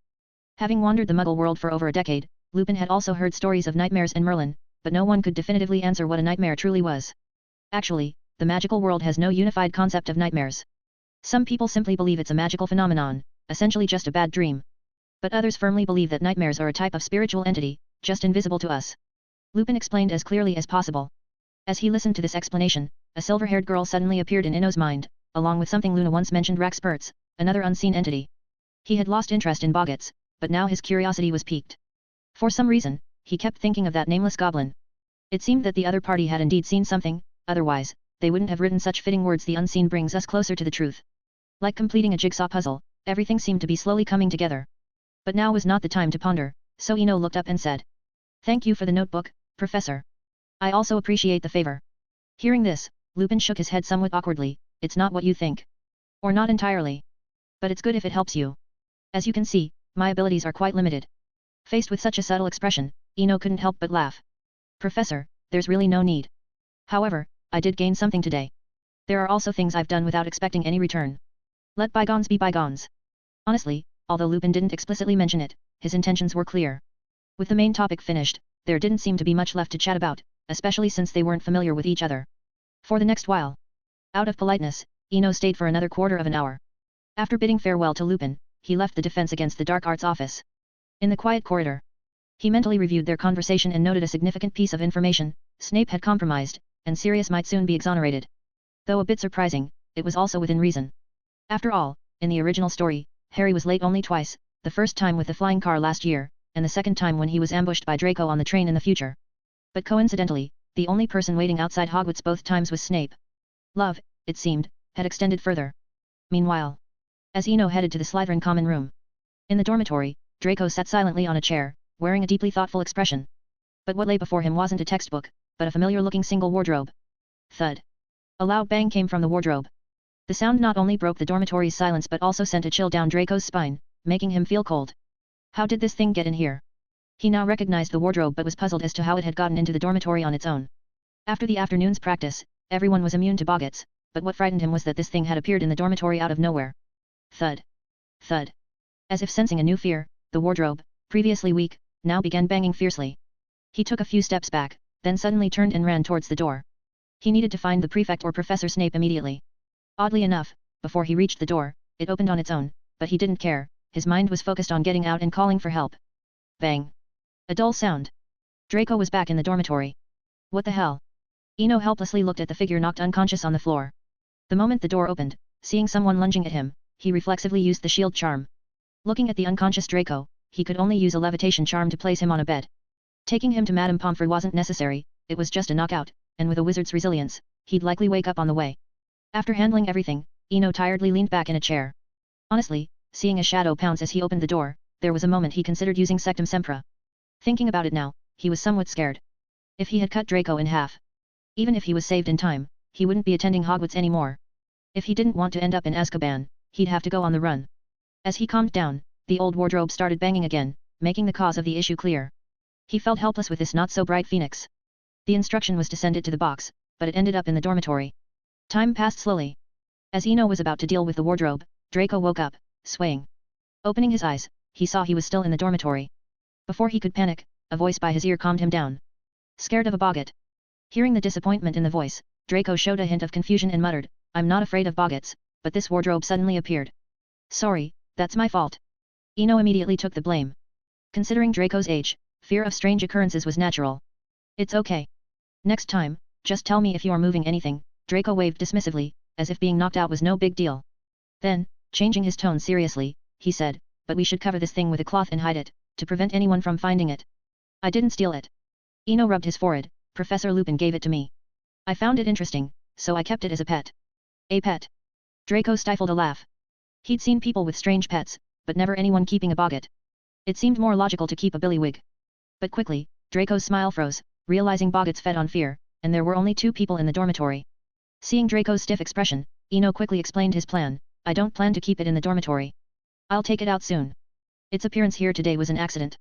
Relaxing, Draco turned his curious gaze to the wardrobe. This time, no fear, only curiosity. By the way, Eno, this wardrobe can't hold it. Boggarts are just smoke and will escape through tiny gaps without fear. Smoke? Eno's eyes narrowed, realizing this was the second version he'd heard today. He curiously asked. Who told you boggarts are smoke? Records say they have no physical form. My father said so. Once, I encountered a boggart in the manor, and he reassured me it was just smoke. Another time. Eno, sitting in the chair, no longer cared about Draco's story. Lucius, smoke, boggarts, fear linking these known elements. He thought of another thing, or rather a distinctive spell that had never been documented. Chapter 182, Chapter 182, The Arrangement of the Restricted Section. Time always passes by unnoticed. The next morning, the first golden rays of sunlight, like a punctual artist, unfurled the canvas of the sky on time, no matter how troubled the world might be. At 8 a.m., Eno arrived at the library once more. Unlike his previous casual visits, he came here with a purpose today. On the second floor of the castle, the ancient and solemn oak doors of the library slowly opened, as if imbued with some magical charm, causing every young wizard who passed through to subconsciously quiet down. Eno was no exception. After a silent nod to Madame Pants, he made his way to the restricted section, but not before glancing discreetly into the area. Unnoticed by anyone, a palm-sized, ice-blue Acromantula appeared on the floor. In a fleeting moment, the blue-eyed Acromantula vanished into a corner of the restricted section. This was a solution Eno had thoughtfully devised. Rather than purchasing valuable books, he decided to temporarily place Lena in the restricted section. Although her form had changed, her memories remained intact, and having a legendary witch learn on her own was more effective than any other aid. After setting this up, Eno calmly began selecting books related to boggarts. At the same time, in Gryffindor girls' dormitory, with a few minutes still to go before the alarm was set to ring, Hermione had already opened her eyes. She then went through her morning routine of washing up and dressing, before picking up the schedule to check it. Wednesday. I'm really such a mess. Looking at the empty slots on the timetable, Hermione sighed absent-mindedly. With 12 classes a week, plus frequent use of the time turner, even though only a week had passed since the school year began, she already felt overwhelmed. Mixing up schedules and even forgetting dates was becoming a frequent occurrence. Since she had no classes today, Hermione decided to enjoy this rare moment of leisure. She sat quietly by the window, gazing out at the forbidden forest in the distance. In September at Hogwarts, autumn was already in the air. The cool September breeze carried a hint of chill, drifting through the gaps in the window and scattering the last traces of summer's heat. The fresh air mixed with the scent of the forest, filling her with a long-lost sense of tranquility and relaxation. However, this tranquility was soon broken by a burst of excited chatter. Have you heard? Eno's new book is finally out. I pre-ordered it, and I heard it'll be delivered by noon today from Lihen Bookstore, with a 10% discount on the second copy. The speaker was her roommate, Lavender Brown. Though her voice was not loud, each word stirred up ripples of excitement like pebbles dropped in a calm lake. Hermione frowned slightly, discontent with such overly familiar terms of address, especially since they were not very well acquainted. It struck her as impolite and lacking the reserved demeanor typical among young women. But she knew well that some things and some people could not be stopped with mere words. Why do some people always have to talk about others so loudly in public? Hermione sighed inwardly as she turned her gaze back to the window, trying to shift her focus. At that moment, an owl soared gracefully through the sky not far off. It was a strong grey barn owl, a seasoned messenger. From just a few dozen meters away from the top of Gryffindor Tower, it tucked in its wings and glided elegantly into the window. The owl deftly delivered a package to Hermione and then soared back into the blue sky.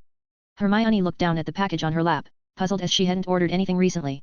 However, a glance at Lavender and her excited conversation provided the answer. This package was likely the new book they were talking about.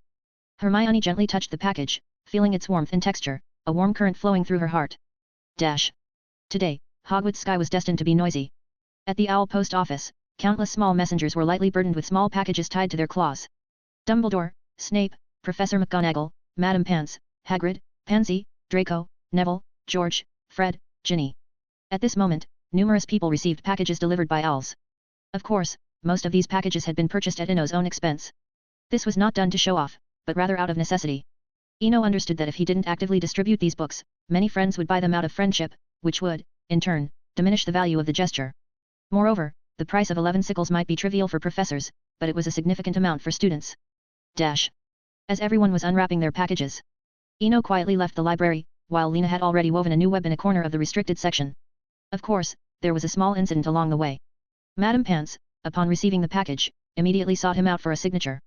But the incident was just a minor hiccup. After leaving the library, Ino cheerfully made his way to Hagrid's hut. Standing on the grass outside the castle and looking out, the smoke rising from the chimney at the edge of the Forbidden Forest indicated that Hagrid was likely free at the moment. Though he thought about it, he quickened his pace. Soon, he arrived at the hut, followed by the sound of barking dogs from inside. Bang! The door to the hut was abruptly opened, and Hagrid's large head emerged, scanning the surroundings with vigilance. Upon seeing Ino, Hagrid's expression relaxed immediately. Ino, come in. The little ones are a bit too energetic, I'm afraid they might run around everywhere. Seeing Hagrid's obvious attempt to hide his excitement, Ino could only shrug. This was just his nature, he couldn't keep a secret. However, stepping inside the hut, Ino realized he had underestimated Hagrid's enthusiasm, or rather, his interest in crossbreeding magical creatures. At that moment, the small room had become a veritable biochemistry lab for magical creatures. Everywhere were various small magical creatures, juvenile acromantulas, goblins, gnarls, imps, fire crabs, and toadstool dragons. While he didn't know where Hagrid had found all these creatures, one thing was clear: Hagrid shared the common flaw of researchers getting so absorbed in experiments that he lost track of everything else. Ino couldn't ignore the mess of magical creatures running around. After all, he had initiated this whole project, and if anything went wrong, it wouldn't just be Hagrid who would take the blame. Hagrid. I need to talk to you. We can't continue experimenting here, it's only a matter of time before something goes wrong. Ino pointed at the various magical creatures scattered around. Go wrong? No way. I've got Fang keeping watch. Hagrid instinctively denied it. Facing Hagrid's stubbornness, Ino reminded him of the past. Do you remember the dragon from 2 years ago? I'm not saying the experiments should stop, just that we need to move to a different location. Then? Move to the Forbidden Forest. Hagrid asked uncertainly. No need. I'll lend you the box temporarily. Don't worry, it won't interfere with your experiments. Ino proposed his solution, which was only fair as the initiator of the research. He couldn't leave everything to Hagrid. As for the acromantulas in the box, it was simpler. While they had their own social structure, the first generation was always hatched under his protection. In terms of controlling the spider colony, his commands always took precedence over Lena's, though sometimes he was just too lazy to enforce them. On the other side, upon hearing that he could move his experiments to the box, Hagrid stopped talking and just kept nodding and smiling. Chapter 183, Chapter 183, Full Moon of the Harvest Festival. It was said that within the walls of Hogwarts Castle, there was never a topic that remained eternal. The minds of the young witches and wizards were as restless as wild golden snitches, and you could never predict where their thoughts would appear next. As October rolled in, the atmosphere in the castle began to stabilize. The previous stormy events seemed to have faded into obscurity under the wash of time. Though it had only been a month since the school year started, many students felt like they had experienced an entire year's worth of events. Perhaps more had happened in that single month than in an entire year combined. The first week of the new term saw a heated exchange of words in the Daily Prophet. Just as things calmed down, a novel titled The Hidden Story made its grand debut. To everyone's surprise, the author of this novel was none other than the infamous Eno Swinburne, who had made headlines just a week prior.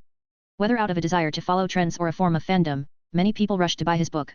After all, having a novel written by a classmate was an interesting novelty, whether for autographs or for conversation. Though many purchased it on a whim, some genuinely read it. Over time, more and more people were captivated by the stories and moved by the characters within. Among the tales, the youth in the back alley of Hendenmire garnered the most attention and discussion. The protagonist, Ezra, with his pure heart as clear as the sky, perfectly illustrated what love and fidelity truly meant. In the wake of the story's popularity, George and Fred Weasley seized the opportunity to launch a themed product, Straw Rings. The moment they hit the shelves, the rings quickly became a craze within the castle. Even Weasley's wizard wheezes in Diagon Alley began to stock them, as the readers extended beyond the students of Hogwarts. You had to admire the Weasley twins' ability to learn and create. Though the rings were made of woven straw, they were essentially alchemical items. When worn, the rings would emit a faint glow when the wearers were close to each other. If the distance was close enough, the light from both rings would intertwine. Of course, for an additional sickle, you could customize the color and form of the glow. For 2 more sickles, you could even personalize the intertwining pattern. Dash. In the Slytherin dormitory, Eno sat quietly at his desk, in front of which lay 20 straw rings. This was the second batch for the day. Gazing at the finely crafted rings, he could only wave his wand, causing them to float and fly into the storage cabinet in his room. The cabinet already housed hundreds of rings. In each other's company, these straw rings were not lonely at all. After finishing this task, Eno glanced at the clock on the wall. It was 9 o'clock in the evening, half an hour before curfew. This was the time he had been waiting for, as the moon was at its fullest during this period. With this thought, he stood up and walked out of the dormitory, his figure gradually fading with each step until it vanished completely. This was a new magic he had developed by studying the ancient runes for concealment and combining them with the disillusionment charm, resulting in a unique form of invisibility. This new disillusionment charm abandoned the previous optical invisibility, achieving an effect akin to that of an invisibility cloak. Dash. By the Black Lake, an empty patch of grass gradually revealed a figure, along with 3 clay pots similar to those used in Herbology class. The origin of the Harvest Festival is untraceable, but one of the most credible theories dates it back to the 5th century. Like its origin, the timing of the Harvest Festival is also unfixed, as it follows the changing harvest moon, which occurs after the nearest full moon at the end of September. After days of waiting, a full moon had finally arrived. Like a piece of deep blue satin, the night sky held a bright full moon, its faint silver glow gently spreading like a soft veil. Eno sat on the ground, with 3 clay pots containing magical beans before him. He initially didn't plan to come, as he had never heard of plants needing moonlight. However, today's defense against the dark arts class, with Snape's lecture on werewolves, had reminded him that many things in the magical world couldn't be judged by common sense. Under the high-hanging full moon by the lake, its light grew increasingly bright as it ascended. Suddenly, Eno lowered his head to gaze at the clay pots instead of the bright moon. He felt a sense of joy emanating from them. It was hard to imagine that the seemingly empty pots, apart from the soil, could exude such emotion. Yet it was true, a sense of harvest joy arose, like standing in a sunlit autumn field, gazing at golden waves of wheat and plump, mature ears of grain, filling one with joy at the sight. This represented a harvest. After a year of hard work, this was the moment people had been waiting for. Despite being by the Black Lake, Eno saw a different scene reflected on the calm water, joyful farmers bustling through golden fields, their sickles flashing as they reaped, accompanied by the crisp sound of cutting grain. Outside the field, children in simple clothes joined the harvest, picking up fallen grains with their small hands. With every find, laughter and cheers erupted. If fire represented hope and salvation, then harvest was sweat and joy. Harvest was closer to life, its joy was the most primitive and innate expression of human emotion. This joy rose from the clay pots, growing stronger. Joy indeed seemed to spread. The joy of harvest spread along the lakeside, carried by the breeze, eventually enveloping the entire castle, and then extending towards the forbidden forest. At this moment, all intelligent beings in the castle, the young witches and wizards, house elves in the kitchens, centaurs in the forbidden forest, and mer people in the Black Lake felt this faint joy. On the 8th floor of the castle, Dumbledore stood by the window, gazing towards the Black Lake. Though silent, a relieved smile hung on his face. It felt like an elderly man, carrying heavy grains, suddenly having someone help him bear the burden. Meanwhile, by the Black Lake, Eno was closely experiencing this harvest joy, enveloped in the joyous emotion. At that moment, he no longer cared if the magical beans were sprouting. Feeling a sudden inspiration, like having a sip of Felix Felicis, he instinctively drew his wand. The white magic wand shone brilliantly in the moonlight. Expecto Patronum. Despite being immersed in the harvest joy, his tone carried a calm certainty, rather than excitement. The surrounding emotions seemed to find their anchor, merging, gathering, and finally bursting from the tip of his wand. Chapter 184, Chapter 184, Two Different Philosophies. By the Black Lake. Using his own feelings as a starting point, Eno channeled his magic, mixing it with the emotions within. This blend of magical emotion surged from his wand tip, releasing a vast amount of silvery, misty light into the sky. These silvery glows slowly drifted upwards, forming a soft cloud. It seemed that where there were clouds, there should be rain. In the sky, the bright moon seemed to sense something, radiating unprecedented brilliance. The gentle moonlight pierced through the silvery cloud, triggering a mysterious chain reaction. The cloud suddenly expanded, spreading like a vast carpet over Hogwarts. Dash.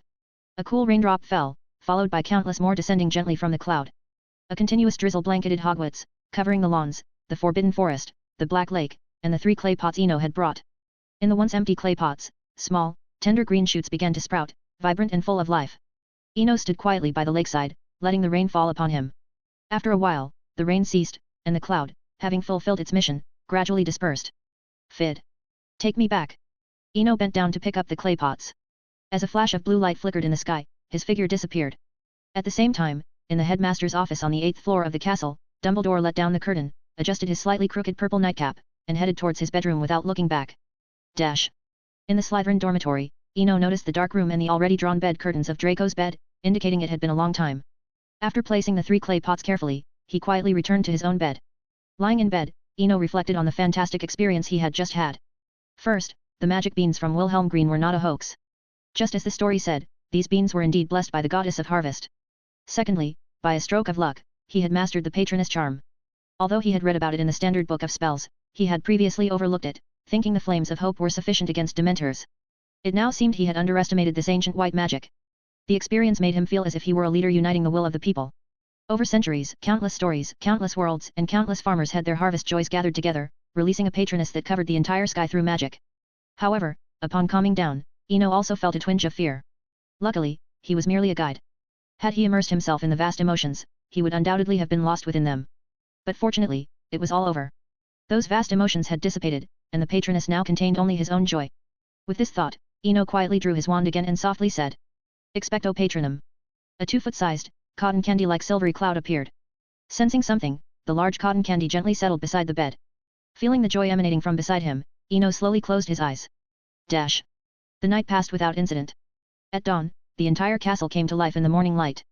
The only difference was that today, all the students had faint smiles on their faces, as if everyone had slept soundly the night before.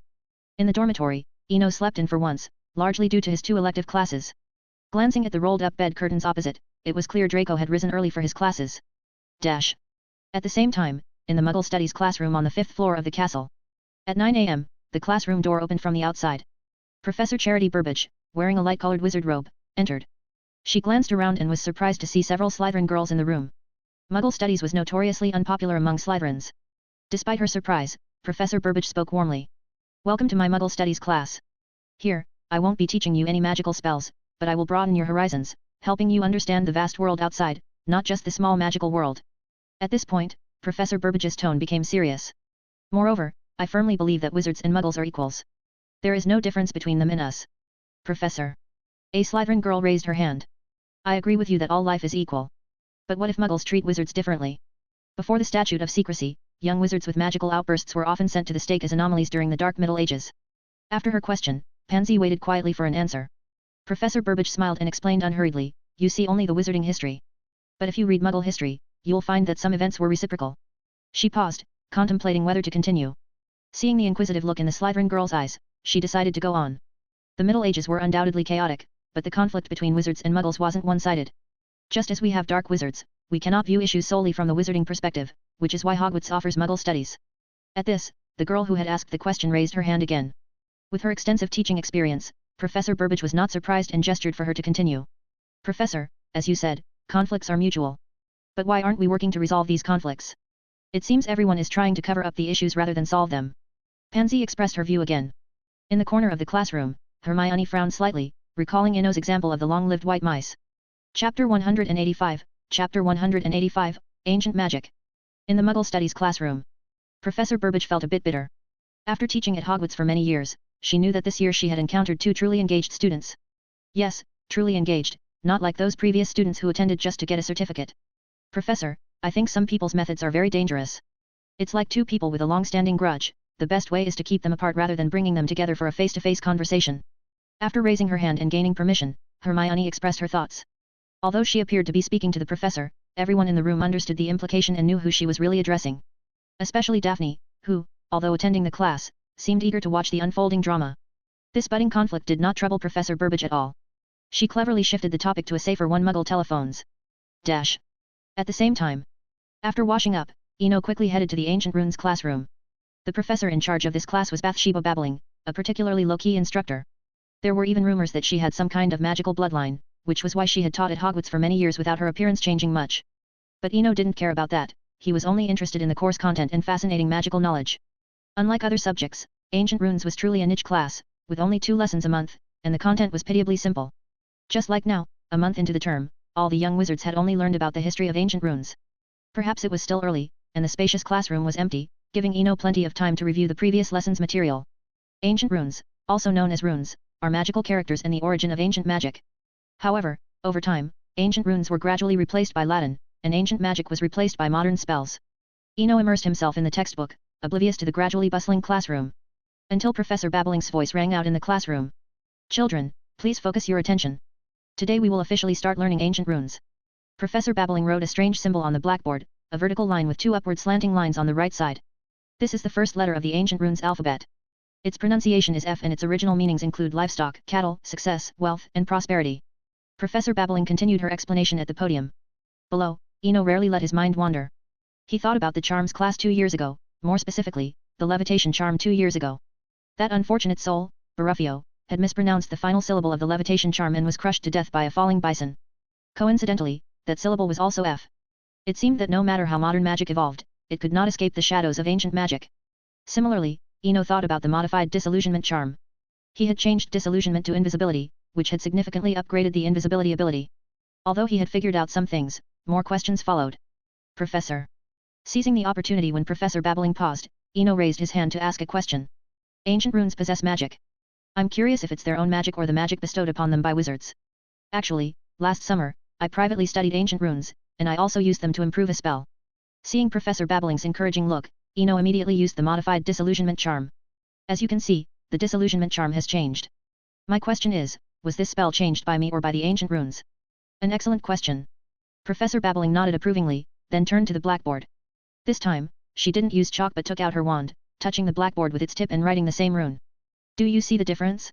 You too, feel it carefully. Professor Babbling looked around.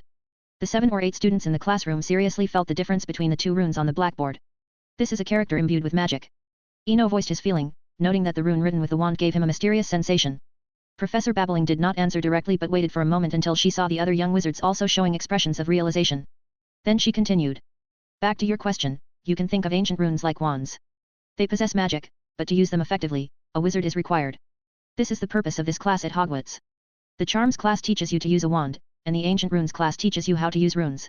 As Professor Babbling spoke, she pointed her wand at herself, and under everyone's gaze, her figure gradually disappeared. Eno watched the familiar scene, understanding that he had underestimated magic in Hogwarts professors. The magical world was not just about the story's protagonists. After a brief disappearance, Professor Babbling's figure reappeared in the classroom. Rookwood's book of invisibility spells explained invisibility so thoroughly that the book itself developed a powerful self-concealing effect. Professor Babbling chuckled, a hint of reminiscence flashing in her eyes. But she quickly adjusted and said seriously. The most important aspect of ancient runes is a profound understanding. It's best to write this down. Without deep understanding, you cannot use them. Like this F, once you understand it thoroughly, you can create the simplest amulet. Only with a deep comprehension of its meaning, content, and implications can you truly use it. Otherwise, whether reading or writing, it cannot produce the corresponding power. Listening to Professor Babbling's explanation, Eno gradually grasped the essence. It was like an alternative expression of knowledge is power. The 24 ancient runic letters plus the blank stone, when combined, could display great power. But this power required corresponding understanding to use. This understanding was a key to connecting one's internal magic. Without this key, ancient runes were just like wands in the hands of muggles, merely sticks. In Norse mythology, Odin hung himself on a tree for 9 nights, gaining not the power of the runes, but the wisdom of the runes. It seemed to be the same principle, understanding to use. At this moment, he thought of Rowena Ravenclaw, symbolized by the raven. Clearly a scholarly woman, she became a legendary wizard and a founder of Hogwarts. As Eno's thoughts wandered, Professor Babbling was now meticulously explaining the meaning of F. How much the young wizards could understand was up to them. Time ticked by, and the ancient runes class neared its end. I'll give you an assignment. Before the next class, each of you must submit an F you've written yourselves. It can be on parchment or as an amulet, your choice. After speaking, Professor Babbling left without hesitation. The young wizards in the classroom beamed with joy, perhaps because they felt they had chosen the right course with such a simple assignment.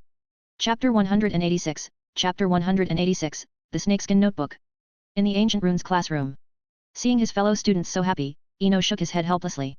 They truly exemplified the saying, in the midst of blessings, one does not realize they are blessed. They sat on a treasure trove without knowing its value.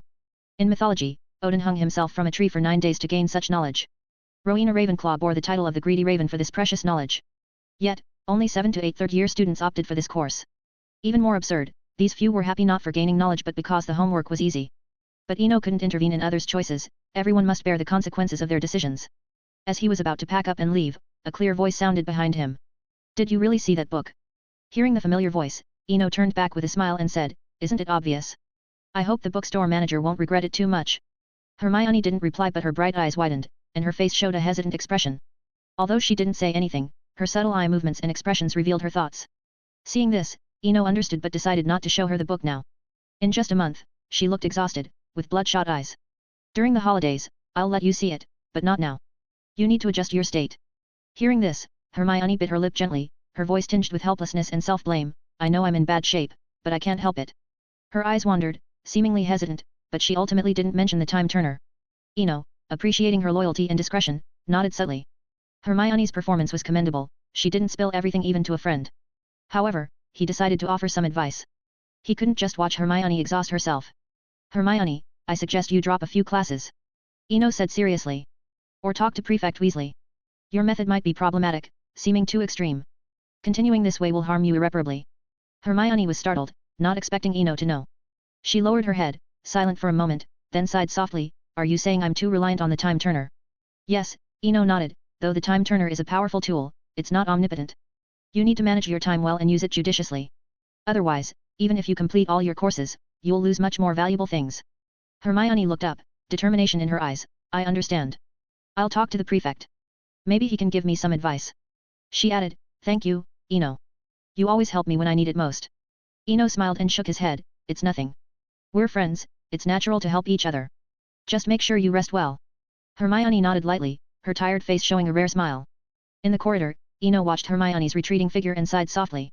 She seemed naturally clueless about social norms or was overly strong-willed. Though she was much better than in the original story, some basic issues still eluded her. Take the time turner, for instance.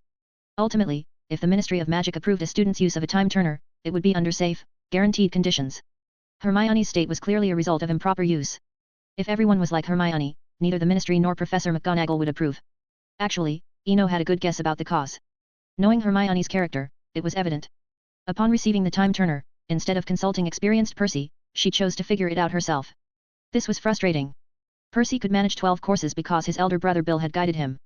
Each house had an implicit legacy. But Hermione abandoned this legacy, intending to carve her own path.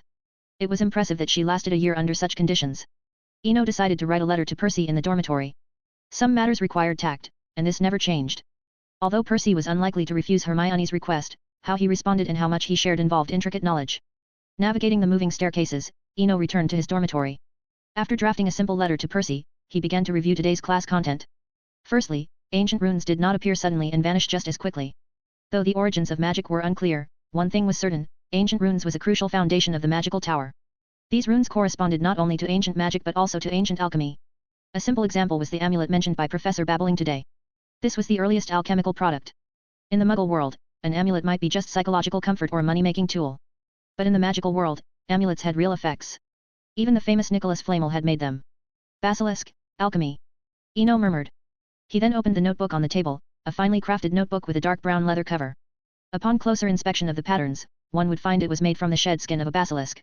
But that wasn't the point.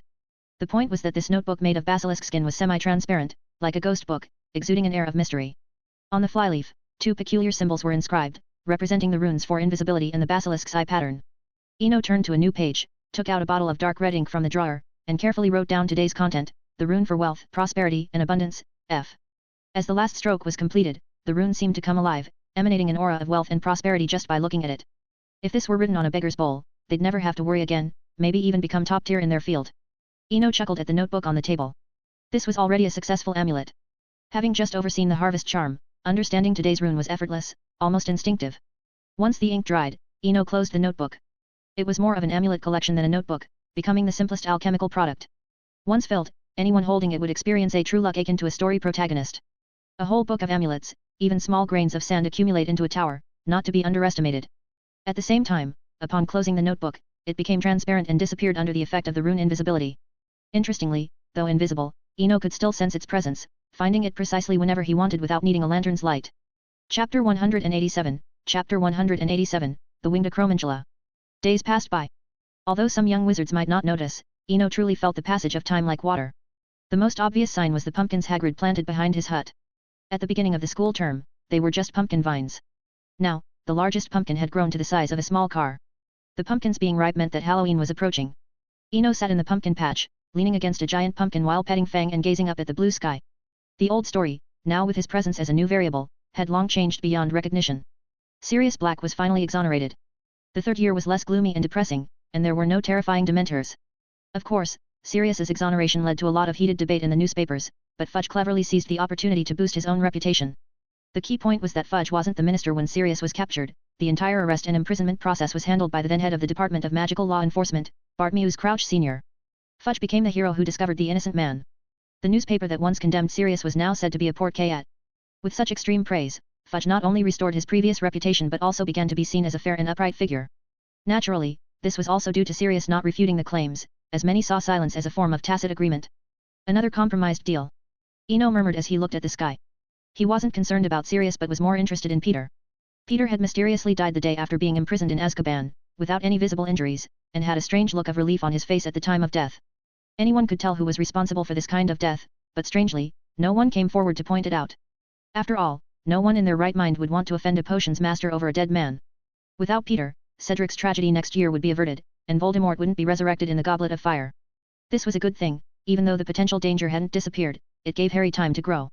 Likewise, Eno planned to visit Sirius during the Christmas holidays and deal with the Horcrux at the Gaunt Shack, preemptively removing a threat for Dumbledore. With the old headmaster around, the next few decades would probably be stable. Most importantly, as his studies progressed, he was increasingly curious about the legendary Deathly Hallows, the Resurrection Stone. He didn't want to hold it, just see it under an oil lamp. As for the curse on the Resurrection Stone, Fidey hadn't eaten in a while. Woof! Fang barked, bringing Eno back to the present. Turning his head, he saw Hagrid walking towards him, beaming. Eno, come and see, I successfully bred a new species. A new species? Hearing this, Eno was intrigued. After 2 months, there was finally some result. Yes. Hagrid's voice was filled with pride. A crossbreed with a little devil, a winged acromantula that can't fly. A winged spider that couldn't fly, perhaps it was meant to be decorative. Instantly, his initial excitement diminished significantly, but not wanting to dampen Hagrid's enthusiasm, he said approvingly, that's amazing. If it's stable, your name will be in newspapers worldwide. He wasn't lying. Breeding a new magical creature would definitely make Hagrid famous, especially one like an acromantula with high economic value. Haha, I didn't think much about that. I just enjoy this work. Hagrid laughed, scratching his messy hair, like a child embarrassed by sudden praise. As long as you enjoy it. Any achievement starts with passion. Eno stood up and walked towards the hut, curious about the winged spider's purpose. The two walked one after the other, with Fang loyally standing guard outside the hut. Inside the undetectable extension box. In a fenced-off area of branches, Eno saw the legendary winged spiders. They were palm-sized, with a pair of bat-like wings on their backs. Are they just for decoration? Eno used his wand to poke the disproportionately small wings on a spider's back. Not entirely. Their wings can move. Hagrid said, slightly embarrassed. Even if they are just for decoration, it's okay. They're still young, so it's hard to see other differences now. When they grow bigger, there should be noticeable changes. Eno reassured Hagrid. Being a hybrid, it wouldn't just be about physical changes. Whether it's venom or silk, these important aspects can't be seen in the juvenile phase. Even if they didn't change, as long as they had good temperaments and looked attractive, they could be kept as exotic pets and still have value. With Eno's explanation, Hagrid gradually regained his confidence, especially when he heard that acromantulas could become legal pets. His beetle-black eyes gleamed with unprecedented brightness. Legal pets had seemingly become an obsession for Hagrid. After thoroughly inspecting the new winged acromantulas, they left the suitcase. Inside the hut, Hagrid lit the stove, placing an aluminum kettle on it and adding 2 handfuls of tea leaves. After this, he brought over 2 plates of coarse-looking rock cakes. I know you might not like them, but it's all I have to offer, Hagrid said apologetically. No one was foolish. They knew that the cakes always returned untouched, which said a lot. It's fine, the gesture is what counts. Eno smiled at the rock cakes on the table. Hagrid, seriously. You can take it easy for now. Wait for those little guys to grow up a bit more, and if they're not ideal, then start the next experiment. I know. Hagrid nodded, then said helplessly, sometimes I can't control myself, always wanting to come up with something quickly. There's nothing wrong with that. I'm the same way. Eno said, sharing his sentiment. Lately, he had been busy with ancient runes research, copying over 10 letters into his snakeskin notebook, or rather, creating more than 10 alchemical talismans. As they chatted, Fang barked outside again. Hagrid quickly stood up, hid the suitcase under the bed, and then casually walked to the door. Hagrid. We've come to see you. A familiar voice sounded from outside, and as Hagrid opened the door, a flash of red hair came into view. Dash. Chapter 188, Chapter 188, The Remaining Horcruxes. Harry had been exceptionally joyful lately, happier than he had ever been before. It seemed as if the past 14 years had been a nightmare, and now he felt as if he had finally woken up from it. Not only had he gained a godfather, but the culprit behind his parents' deaths had also perished in Azkaban. Everything seemed to be moving in a positive direction. When people are happy, they often can't sit still, and today was no different for Harry. In his free time, he and Ron decided to visit Hagrid's hut. When they knocked on the door, they were greeted by the sight of another person sitting in a chair, someone who had been a key player in the whole affair. "Good morning, Eno," Harry greeted enthusiastically. "Long time no see, Harry. And you too, Mr. Weasley." Eno responded with a smile, his face finally free of the perpetual worry that used to mark it. After they sat down, Ron immediately turned to Eno, feigning an air of maturity as he remarked, "I think you should charge George and Fred for copyright fees. They've made a fortune selling those straw rings, at least 5 galleons in profit." As he spoke, Ron gestured with his hands to form a big circle, putting on a face that suggested he was only thinking of Eno's best interests. Seeing this familiar routine, Harry turned his head away in exasperation. Ron had mentioned this matter more than once, both publicly and privately, over the past few days. Though it was unkind to harbor such thoughts about his friend, Harry couldn't help but feel that jealousy was never a good thing, especially when the object of that jealousy was his own brother. Similarly, Eno easily perceived Ron's intentions. However, unlike before, he no longer viewed Ron through the lens of their shared past. "Thank you for your concern, Mr. Weasley. But George and Fred did talk to me about it, and I authorized them to make the straw rings. Besides, I'm one of the future shareholders of their joke shop." This wasn't something he made up on the spot. George and Fred had indeed approached him once. Before the novel became a hit, the twins had already sensed a business opportunity and secured the copyright for a 30% profit share. Otherwise, Zonko's joke shop in Diagon Alley wouldn't have stocked up. After all, straw rings weren't exactly high-end alchemical products. George and Fred's earnings came solely from their exclusive rights. Eno never paid much attention to such trivial matters, but since Ron had brought it up today, he decided to clarify the situation for George and Fred's sake. Hearing that there were copyright and profit-sharing agreements, Ron's expression froze. It took him a while to snap out of it, after which he looked away sullenly. Seeing Ron's discomfort, Harry lowered his head to stifle his laughter. At this moment, Hagrid came over with boiling hot tea, whether intentionally or unintentionally, providing Ron with a way out of the awkward situation. Hagrid placed 4 ceramic cups on the coffee table, each as large as a bowl. The steam, mixed with the aroma of tea, instantly filled the room. Eno didn't hesitate, picking up a steaming cup and bringing it to his lips, leaving Ron staring in amazement. He didn't offer an explanation. After putting down his cup, Eno tapped his index finger lightly on the coffee table, causing the steam to visibly stop rising from the other 3 cups. "Merlin's socks. That's really handy," Ron said as he picked up his now warm cup and drank it in one go. Harry didn't say anything, but he nodded in agreement. He increasingly felt that he had attended the wrong charms class. In 3 years, he had only learned 12 spells, none of which were useful in daily life. Eno noticed their changed expressions but didn't say much. After all, Hogwarts Library didn't charge an entry fee. Many things had to be sought out proactively, and even if someone urged them, it was probably in vain. While some matters could be left unspoken, others needed to be addressed. "Harry, if it's convenient, could you write a letter to Sirius for me? I'd like to meet him during the Christmas break." With the passage of time, his fear of Voldemort had diminished, so certain matters needed to be dealt with. "Of course. I'll write to my godfather. He'll be very happy." Harry agreed readily, smiling broadly as he answered on Sirius's behalf. After discussing business, Eno leaned back in his chair, quietly listening to Ron's chatter about recent happenings at the castle. Though the stories were trivial, they gave Eno a sense of peace. This was probably what school life was about, a mix of trivialities, laughter, and tears, making up the daily lives of young wizards. As he listened, Eno's thoughts began to drift. He planned to let some people lost in time remain lost. Since they had been declared dead, there was no need for them to stir up trouble again. Out of the 7 Horcruxes, apart from Nagini, Harry, and last year's diary, the others were valuable objects, relics of 3 legendary wizards and the Resurrection Stone of the Deathly Hallows. For the sake of the greater good, these shouldn't be ignored. Sometimes, time not only hides forgotten people but also conceals secrets, as evidenced by the basilisk left by Salazar Slytherin. He hadn't dared to touch them before due to a lack of confidence. Now that he had Fighty, he felt ready to prepare for the task ahead. Meanwhile, although Ron was chatting with Harry about trivial matters, he occasionally glanced around. Noticing that Hagrid and Eno were both listening intently, Ron became even more animated. His tone was full of ups and downs, and he effortlessly recounted various rumors. In reality, out of the 4 people in the hut, only Harry was truly enduring Ron's chatter. Hagrid, though appearing attentive, was thinking about the Acromantula. Eno was the same, lost in the continuous flow of Ron's words, which brought back a familiar feeling, like listening to bedtime stories through headphones. He didn't know how much time had passed, but his eyelids grew heavier, and soon, everything around him seemed to fade away, replaced by the sound of his steady breathing. He slept very soundly. When Eno opened his eyes again, he found the hut empty, with only Fang lying obediently at his feet. Glancing out the window, he saw that it seemed to be afternoon. Although he wasn't sure of the exact time, it didn't matter to him. With only 2 elective classes, he often had 1 or 2 days a week that were very light, sometimes with no classes at all. He patted Fang's head affectionately, then stood up and walked outside. As soon as he stepped out of the hut, a black swan appeared, flapping its wings and flying towards the castle in the distance. Inside the hut, Fang, seeing that no one was around, dashed to the door and dutifully guarded the only exit. At the same time, Eno had flown to the astronomy tower. Circling from the astronomy tower to the 8th floor of the castle was the shortest and most convenient route, saving him from a long trek and climbing stairs. Of course, the Ravenclaw tower would be even closer. But he only had one friend, Cho, over there, so flying into the girls' dormitory was not an option. If he dared to do that, he would probably make the front page of the Daily Prophet the next day.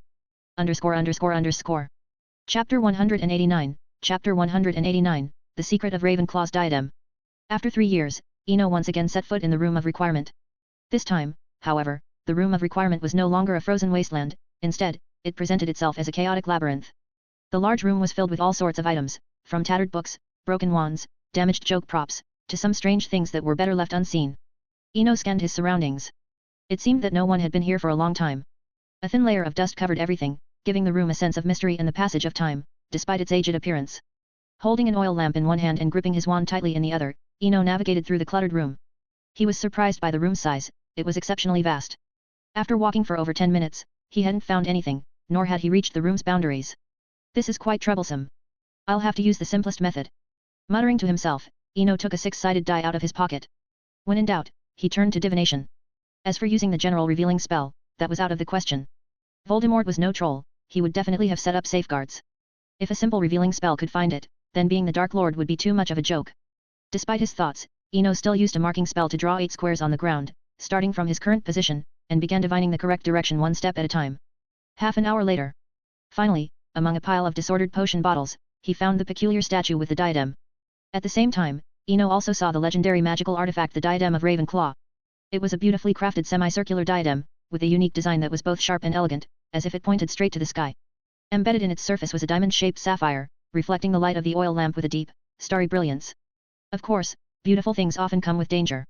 Under the light of the ancient oil lamp, a foot above the diadem was a cloud of pitch-black smoke, exuding a palpable malice even from a distance. It was hard to imagine what would happen if someone recklessly put on the diadem. This is problematic. Standing 3 feet away, Eno frowned, troubled by the sight of the diadem. A Horcrux wasn't a curse, so fiend fire was ruled out. Next, there was the flame of hope, which would definitely work, as there was nothing dark it couldn't deal with. But using fire risked destroying the diadem along with it, which was too high a price to pay. Of course, there was a more reliable option, handing it directly to Dumbledore. As he hesitated, his gaze sharpened. A human face appeared faintly in the black mist above the diadem. "Dear Tom, you really shouldn't have shown yourself. But thank you for the reminder." Eno chuckled, raising his wand. The 13-inch wand gently lifted the diadem, and Eno vanished from the spot. In the sanctuary. Ah! A blood-curdling scream rang out. For just a moment, as if it were an illusion, the surroundings returned to silence. At the same time, Eno looked again at the diadem held by his wand. Under the ancient oil lamp's light, the previous inky black mist was nowhere to be seen. He reached out and gently picked up the diadem. Although it looked like it was made of metal, it was unexpectedly light, as if woven from leaves. He also saw the inscription left by Lady Ravenclaw on the base of the diadem: "Wit beyond measure is man's greatest treasure." This time, without any hesitation, he placed the diadem on his head. The moment the diadem touched his head, a wonderful sensation spread throughout his body. It was cool and refreshing, like a glass of iced lemonade on a hot summer day. Though peculiar, it felt familiar. Felix Felicis. Eno sighed, taking the diadem off. The diadem couldn't increase wisdom, that was certain. But it could give the wearer a feeling of sudden insight when thinking. Just like when he wore the diadem and thought about where the familiar feeling came from, Felix Felicis came to mind. Everything was such a coincidence, yet it felt inevitable. Of course, the diadem's effect wasn't as strong as Felix Felicis, but its nature was similar. Because of this, the moment he figured it out, he decisively took it off. Even in the magical world, many things came with a price, just like how Felix Felicis couldn't be consumed continuously within 6 months. The diadem's powerful effect must come with a cost, valuable resources must be used wisely. After taking off the diadem, Eno picked up the oil lamp and began examining it closely. A powerful alchemical artifact with potent magical effects must hide its own secrets. With the oil lamp in hand, after an intense inspection, he discovered 12 strange symbols engraved on the sapphire embedded in the center of the diadem. There was no doubt these symbols looked like ancient runes, but the ones inscribed in the diadem were far more complex than those in the basilisk's eyes. The 12 symbols formed a perfect circle, resembling an Ouroboros. Unlike Voldemort's dark mark, Eno had a feeling that these symbols represented a true Ouroboros. In alchemy, the Ouroboros was an important emblem. Although many interpreted the Ouroboros as self-devourer, in alchemy, its true meaning was self-reference and infinite cycle. These 2 points coincidentally matched Lady Ravenclaw's philosophy. Self-reference symbolized extreme thought, an infinite cycle represented boundless wisdom. Feidi. Take me back to the dormitory. Eno called into the air. A blue light flashed. When he opened his eyes again, Eno was already on his bed in the dormitory. As time passed, Feidi's intelligence had also gradually increased. At least now it could recognize many places and rarely made mistakes in delivering items.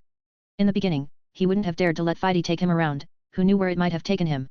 After a short delay, Eno got up from the bed. He went straight to his desk, took out a drawer containing dark red ink made from basilisk blood, and under the light of the oil lamp, began copying the symbols from the diadem. Even if he didn't understand them, it was always useful to have them copied. Moreover, he had a clear plan for this knowledge. On the Arad continent, Loden, the head of the Alchemist Guild in Hendenmire, was a very good candidate. Using Ravenclaw's wisdom to exchange for the disassembly machine he desired, following the principle of equivalent exchange, he believed Loden wouldn't refuse. After all, the magic of time reversal, or true immortality, was something no one could resist, and Eno was no exception. As long as he lived long enough, there was nothing he couldn't solve. Chapter 190, Chapter 190, The False Prophecy. Slytherin Common Room. After finishing divination class, Draco was leisurely sitting on the sofa in the common room. The afternoon class had given him an excellent experience. Especially that eccentric female professor, whose bizarre attire made her unlikable at first, but her voice was unexpectedly pleasant. The female professor, shaking her disheveled head, prophesied that Scarhead wouldn't live past next year. Although he initially found Scarhead's terrified expression amusing, once he calmed down, he felt a faint sense of loss. Do you have something on your mind? The voice beside him pulled Draco out of his afternoon thoughts. Turning his head, he saw the owner of the voice, Daphne's younger sister, Astoria, a second-year student. Before Draco could respond, Astoria continued talking to herself. Sorry to disturb you, but I feel like you seem a bit unhappy. No, I'm just sitting here daydreaming. Draco always had an indescribable feeling when he was around Astoria. At this moment, Astoria softly added. Actually, even if there's something that bothers you, it doesn't matter. Being able to see the rising sun every day, breathe fresh air, and run freely is already a happiness that many people long for but cannot have. Although it was just ordinary comfort, Draco could hear a sense of powerless sadness in her calm tone. For some reason, this inexplicably made him feel a bit upset. When he came to his senses, Astoria had already lifted her robe and walked to the other side. What's going on? Draco muttered discontentedly. The 2 consecutive events involving Scarhead and Astoria made him feel very frustrated, like he wanted to vent but had no outlet. Meanwhile, in the dormitory, Eno was sitting quietly on a chair, wearing the diadem on his head, with the invisible notebook open in front of him, copying the symbols seen in the basilisk's eyes. Gaze, death, petrification. Eno muttered unconsciously. Although the diadem provided him with nearly the same effect as Felix Felici's, decoding an unknown rune was still challenging. It was like asking someone with no background knowledge to translate cuneiform or oracle bone script. Felix Felici's offers an inspired effect, like an artificial intelligence easily retrieving memories from one's mind, linking past experiences, books read, or things encountered. Undoubtedly, it's a powerful effect but has a critical flaw, it requires having related knowledge in the brain. Felix Felici's is not a panacea. Even if a troll drinks a pint of it, it still can't pass the 12N.E.W.T exams. Fortunately, compared to the crown, Eno had some associated knowledge regarding the runes in the basilisk's eyes, like the direct death and petrification reflected back. But reality harshly reminded him that the known knowledge was far from enough for reverse deciphering and understanding the runes. After wearing the diadem for more than half an hour, he only thought it might be related to the killing curse, given both caused death without any wounds on the body. Times refinement and carving. Eno sighed as he closed the notebook. Half an hour of thinking without a result indicated his brain lacked sufficient knowledge. Without new knowledge intake, wearing the diadem for longer wouldn't help. However, one thing was certain, he didn't plan to return the diadem anytime soon. Though not intending to misappropriate Hogwarts property, borrowing it for a few decades seemed fair, considering it would purify the diadem. At that moment, bang! The dormitory door was suddenly pushed open from outside. Draco walked in with a frustrated face, but his original frustration was quickly replaced by a strange expression. In his view, Eno appeared somewhat indescribable at this moment. Although he still had the same appearance and wore the same black robe, his aura was hard to ignore, especially with the sapphire-encrusted diadem on his head. If he had been to Middle-earth, Draco would have recognized that Eno's aura now was identical to Thranduil, the Elven King. Noble, ethereal, yet somewhat cold and ruthless. Especially those familiar ember eyes, Draco didn't want to meet them again after a brief glance. Under their gaze, he felt like he had no secrets.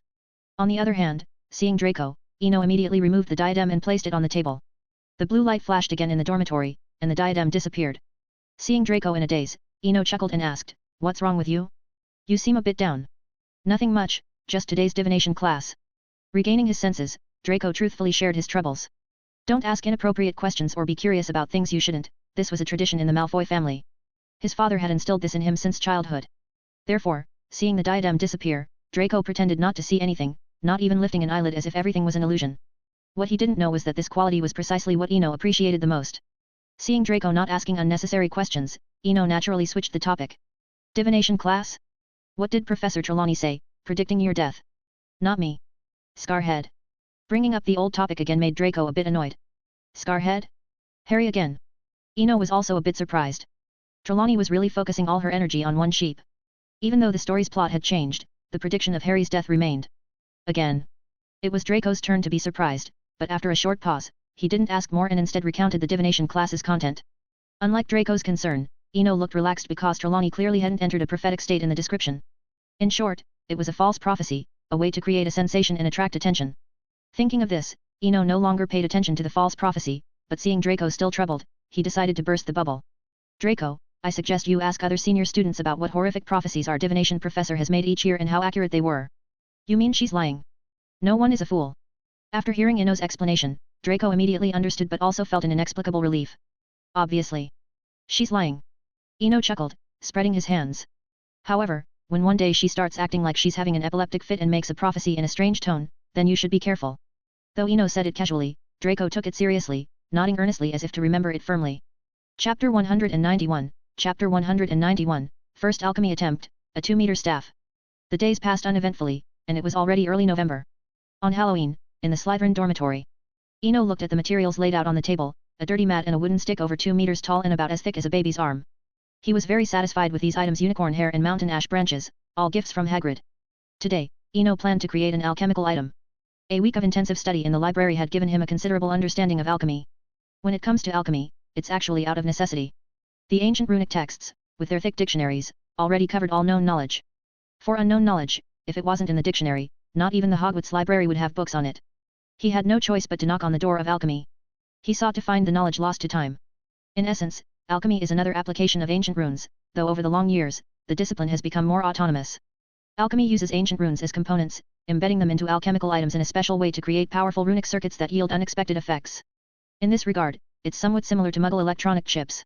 For example, logic gates, using only and not gates, can create complex digital logic modules. Alchemy is the same, based on the 24 runic letters plus the blank stone. Arranging them in some mysterious order, combining them creates a complex alchemical item. A simple example, the second letter of ancient runes, U, originally meant fate, destiny, or unknown factors. The third letter, TH, originally meant thorn, surprise, protective triangle, or hidden energy. Combining these two letters through alchemical methods results in a fate amulet, an alchemical item that wards off bad luck and protects the wearer. Of course, this is just theoretical alchemy. Alchemy has 3 main parts: magic patterns, alchemical methods, and alchemical materials. As mentioned before, alchemy has become more autonomous. Ancient alchemists have discarded the term runes. They prefer the term magic patterns, meaning magical patterns with special effects. Likewise, with deeper understanding, Eno realized alchemy is a vast field. If not for the initial power source of magic, alchemy might have already become a standalone discipline. This is no exaggeration. Because the 3 parts of alchemy encompass all knowledge, anyone who excels in any one part can be called a master. Just like Headmaster Dumbledore. Eno had read Dumbledore's alchemical works in modern books, but Dumbledore specialized in one of the 3 parts, alchemical materials. His academic representative work is the famous 12 Uses of Dragon's Blood. A master proficient in all 3 parts of alchemy, throughout history, might only be one person, the creator of the Philosopher's Stone, Nicholas Flamel. After entering the realm of alchemy, Eno felt a bit regretful. He hadn't seized the opportunity to take the Philosopher's Stone, the pinnacle of alchemical items. Even though the Philosopher's Stone had lost its ability to grant immortality, it was still incredibly valuable for an alchemist. Its complex magic pattern circuits could serve as a precious sample for reverse engineering, potentially leading to the creation of a second stone. Though he regretted it, he didn't dwell on it too much. He still believed that given enough time, there was nothing that couldn't be achieved. Nicholas Flamel's proficiency in all 3 parts of alchemy was closely tied to his nearly 700 years of longevity. After a brief moment of thought, Eno shook his head to clear his mind and prepared to create his first alchemical item. But the first step was to handle the materials. Unicorn tail hair and mountain ash wood both were favorite choices for beginners and the most accommodating alchemical materials. Among these materials, the most difficult to handle was the dark, encrusted mat. Even with household cleaning charms, he had to work hard to clean it. Anyone who didn't know better might think the mat had been used as a dog bed by Fang. After casting the cleaning charm 3 times, when all the stains were thoroughly cleaned, the unicorn tail hair revealed its true appearance. Smooth and shiny, its gentle light flowed as if it were made of solidified mercury. The mountain ash branches were easier to deal with. A cutting spell was the best magic for the job. Holding his wand, Eno used it like an invisible high-speed saw, cutting away the excess branches. After processing the materials, he split the mountain ash in half and began engraving magic patterns into the core with a carving knife. At first glance, this operation looked like wand making. In reality, he was mimicking wand making. Simple splitting, engraving, and then connecting with unicorn tail hair. Clarity, inner light, warmth, healing, divine wisdom, miracles, 13, calamity and death, elk, fate and protection. For half an hour, Eno engraved as many runic letters as he could understand into the inside of the 2-meter-long staff. This was why he chose a long staff. Without using sophisticated alchemical circuits or professional wand-making techniques, he used the most primitive runic letter stacking. And all this was to test a hypothesis, not to create something for sale. Once all the runes were engraved, the 2-meter-long mountain ash resembled an exotic piece of art. The staff had each runic letter spaced an inch apart, leaving room for the unicorn tail hair to connect. Eno picked up selected tail hairs and connected the upper and lower runes in a loop, forming an Ouroboros pattern. This time, the Ouroboros wasn't circular but a twisted pattern resembling the number 8, similar to the dark mark. Engraving and connecting, the final step was to bond the split mountain ash with a spell. Ad Hero Eternum. Permanent sticking spell. Eno waved his wand, and a grey beam shot out, sealing the split mountain ash perfectly. To the naked eye, there was no sign it had ever been split. On the other hand, when the mountain ash was joined, a profound change occurred. The 2-meter-long staff now resembled Gandalf's staff. The dark brown wood grain emitted a faint, holy white light, giving it a divine and warm feeling. Clearly, this staff had become a magical alchemical item. Facing his first success, Eno felt no great joy. After all, this was the simplest and most primitive alchemy. If even this failed, he wouldn't need to continue his studies because anything requiring thought would be a waste of time. Eno examined the finished product, picking up the makeshift staff. Weighing about 4 or 5 pounds, it would be a handy tool for hiking or fighting. The staff's function seemed limited to illumination and hand warming. Nominally an alchemical item, it was essentially a pretty, warm, sturdy stick. There might be some hidden amulet effects, but those were subtle. Though it was just a warm stick, this success validated his approach using the most primitive and cumbersome disassembly method to deduce unknown runes. In essence, as long as enough experiments were conducted and enough time was invested, the complex magic pattern circuits of items like Ravenclaw's diadem could eventually be deciphered bit by bit. Chapter 192, Chapter 192, The Halloween Feast and the Time Turner. The last class before the evening feast. After the professor announced the end of class, Hermione covered her mouth and yawned. She had taken the head boy Weasley's advice and used the time turner reasonably. However, the recent exhaustion hadn't yet been fully remedied. In her daily life, she would often nod off unintentionally. Normally, after the last class of the day, she would go to the library to read and rest, but today was different. Despite the torrential rain outside and the sky as dark as ink, the castle was bright and cheerful, with the festive atmosphere quietly approaching. Moreover, since the afternoon, the entire castle had been filled with the sweet smell of pumpkins. Walking out of the classroom door, Hermione quickly ran to the Great Hall. Inside the Great Hall, Hagrid was moving those huge pumpkins into the castle. Although the decoration had just started, quite a few people were already standing around, quietly lining up. Seeing this, Hermione was secretly glad she came early, otherwise, these dozen or so pumpkins wouldn't be enough for everyone. Once the pumpkins were in place, Professor Flitwick helped carve them into hollowed-out pumpkin carriages. Those waiting in line began to choose their preferred pumpkins one by one. Sitting in the small pumpkin carriage, the quiet space contrasted sharply with the hustle and bustle of the Great Hall. Feeling the warm and lively atmosphere around her, Hermione gradually closed her eyes. She didn't know how much time had passed. Hermione. Wake up, don't sleep. Hermione. A familiar voice reached her ears, and Hermione opened her eyes to find Harry and Ron standing there. She asked. How long has it been? I mean, what time is it now? 7:15, Harry answered truthfully. Guessing Hermione's concern, he added, don't worry, there's still almost an hour before the feast starts. Phew. That's good, Hermione sighed in relief, then looked at the two outside. Help me save my spot. As agreed, you can refer to my homework for the next month. Remember, just refer. With that, Hermione climbed out of the pumpkin carriage. Don't worry. We'll just reference it, Ron nodded quickly, fearing Hermione would change her mind. Harry also showed a look of agreement, as if silently promising. You guys, oh well. Hermione sighed. She knew the two wouldn't just reference it. But there was no choice.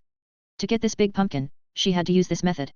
Asking her dorm mates for help was out of the question, they'd be more likely to laugh at her, let alone help. After a brief delay, Hermione ran back to the dorm. Attending the feast required washing up and putting on makeup. In the pumpkin carriage. Ron asked quietly, do you think she really fell in love? Otherwise, I'd never believe she'd let us borrow her homework, and for a whole month. Hearing Ron's words, Harry was also a bit puzzled, but he cared more about how to divide the homework. Submitting 2 identical copies of an assignment wouldn't go unnoticed. The professors weren't fools, even one identical assignment might already be pushing their tolerance. That's easy. After understanding Harry's concern, Ron patted his chest and said. I'll take care of potions, you handle transfiguration, and we'll split charms 50-50. If we get through these 3 classes, the other professors won't care if we copy as long as we do the work. While the two were discussing the division of homework, Hermione had already returned to the dorm. After checking the time again, she grabbed the conditioner from her trunk and rushed into the bathroom.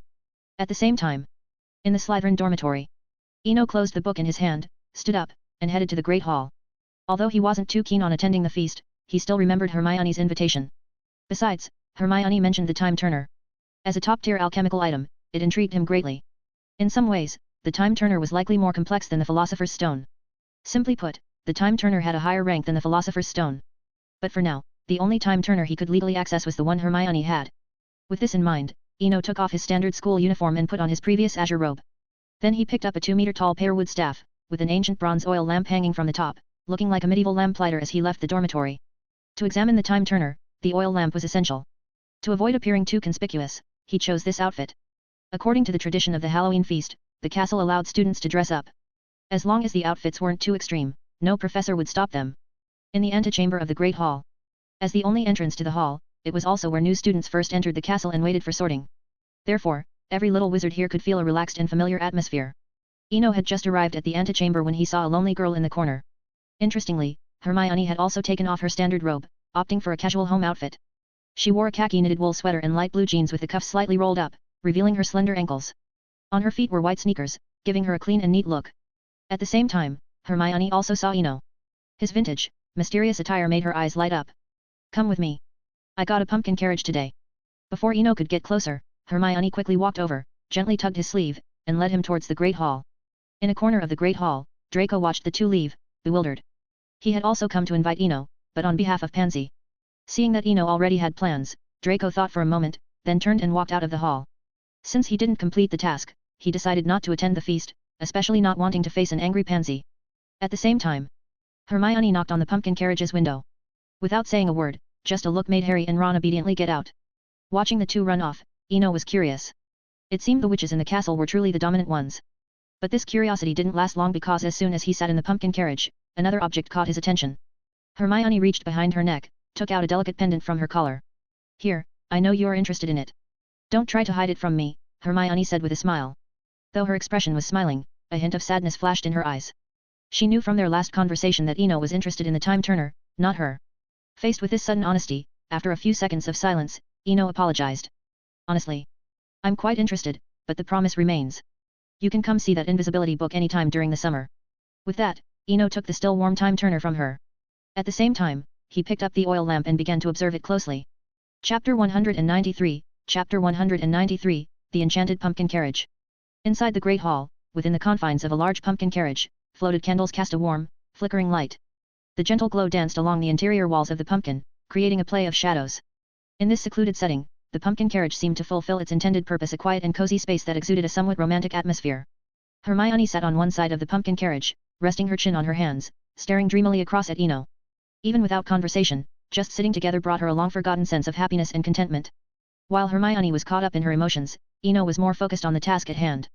Under the light of the old oil lamp, he examined what looked like a masterpiece of alchemical engravings, a complex and precise design. The time turner, illuminated by the lamp, revealed an intricate alchemical circuit inside. The circuit formed a perfect circle, divided into 12 sections on the outer rim, resembling the face of a clock.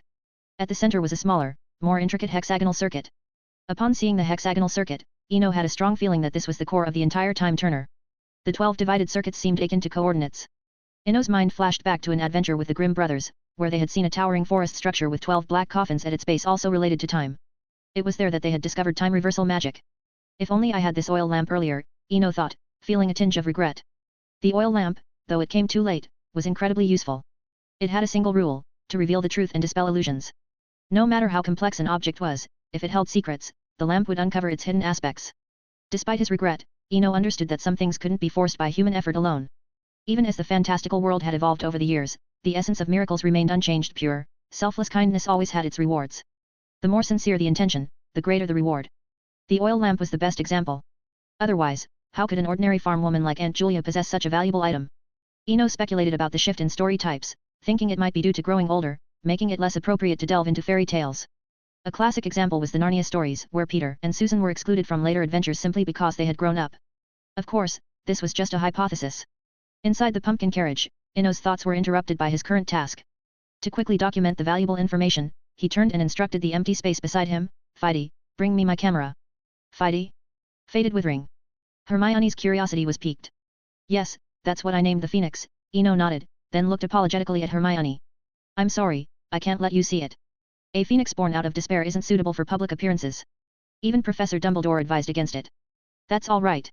Not every Gryffindor is driven by curiosity, Hermione said, shifting slightly in her seat. Eno's gaze caught an unexpected curve as Hermione moved, but he quickly looked away. He hadn't anticipated the changes in Hermione since the last summer when she wore casual clothes. Seeing Eno's instinctive avoidance, Hermione felt a surge of happiness. She had chosen the knitted wool sweater for this very reason. Like answering questions in class, her qualities needed to be shown proactively. Despite her usually quiet demeanor in the dormitory, she understood certain things well enough, especially regarding the thoughts of boys, thanks to the frequent discussions among her roommates. While Hermione had her inner musings, Eno's thoughts were simpler. He admired the nutrition at Hogwarts and the genetics of European girls. The atmosphere was saved from potential awkwardness by Fides' timely arrival. A streak of blue light passed through the air, and a small Polaroid camera appeared inside the pumpkin carriage. Taking the opportunity, Eno picked up the camera and began taking a series of photos of the time turner. Watching the pictures develop on the table, Hermione voiced her confusion. Why take so many pictures of the same angle? You can't see it. Eno asked, suddenly looking up. See what? Hermione was puzzled. To her, the photos were just close ups of the time turner, all looking identical. It really is unreasonable, Eno remarked, glancing at the old oil lamp. He realized that some things seemed exclusive to certain individuals, like Luna's description of Raxperts, which only she could see. Unreasonable. Hermione raised an eyebrow. Yes, utterly unreasonable, with no logic at all, Eno continued, following the thread of the conversation. However, he quickly realized Hermione's tone was off and looked up at her. Her bright brown eyes seemed clouded with an unexpected shadow, and she bit her lip, appearing both hurt and stubborn. In truth, Hermione felt a pang of sadness. If anyone else had called her unreasonable, she would have ignored it with pride. But hearing it from Eno made her feel a deep ache. Oh, sorry. I didn't mean you. Eno quickly clarified. Remember Flourish and Blots? You and Harry couldn't see that book, the Invisible Book of Invisibility, either. Hermione's expression brightened as she recalled the meaning behind the word unreasonable. You mean, you still can see it? Even if you take photos, what you see and what I see are completely different. That's so, unreasonable. She struggled to find the right words and continued using unreasonable. Afraid so. Eno shrugged, feeling relieved. Despite the ideals of equality, everyone hoped to be the most special. Then you really are unreasonable. Hermione teased, a playful glint in her eye. It's not me, it's, oh, never mind. Let's just say I'm unreasonable, Eno sighed, leaning casually against the pumpkin wall with a hint of resignation. His expression seemed to say, do as you please, I don't mind. Now I believe you are truly unreasonable. Hermione laughed softly, feeling her fatigue from overusing the time turner lift away. Chapter 194, Chapter 194, A New Discovery in the Library. The Halloween feast for the third year ended in a joyful atmosphere. There were no Dementors, no ominous black dogs, and no slashed portraits. Everything was so orderly. Although the feast lasted until just before midnight, Eno still managed to return to the dormitory by 11 p.m. As he opened the door, he saw Draco sitting in a chair with a conflicted expression. Are you really dating that bunny? I mean, that Granger girl? My god. Pansy will kill her. Eno was speechless at this irrelevant comment and walked towards his bed. Don't ignore me. I'm serious. You don't know how terrifying a witch can be when she goes crazy. Seemingly thinking of something horrifying, Draco's shoulders trembled slightly. Why have you become like Ron Weasley, gossiping so much? Eno frowned slightly, then thought that Draco was not someone who would talk nonsense. Since you're so curious, I'll tell you. First, I'm not dating anyone, and even if I wanted to, it wouldn't be until after 5th year. Whether it's Pansy or Hermione, I don't have the right to decide for them. Attraction and love are two different things. Taking off his outer robe, Eno leaned against the headboard and explained to Draco clearly. He understood very well that the crushes and vague feelings during school years were just common symptoms of adolescence. Such feelings were like summer storms, coming quickly and going just as fast.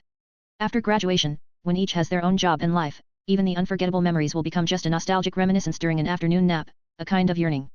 Seeing Draco suddenly fall silent, Eno said no more. Many things indeed needed time to be understood. At the same time, in the Slytherin girls' dormitory, the atmosphere was somewhat oppressive. Daphne, contrary to her usual playful demeanor, sat expressionlessly on a chair. Are you just going to let her provoke you like this? What do you want me to do? I've said before, this is Hogwarts. Pansy raised an eyebrow, looking at the table with the weather crystal ball on it. During the holidays, we could. Stop.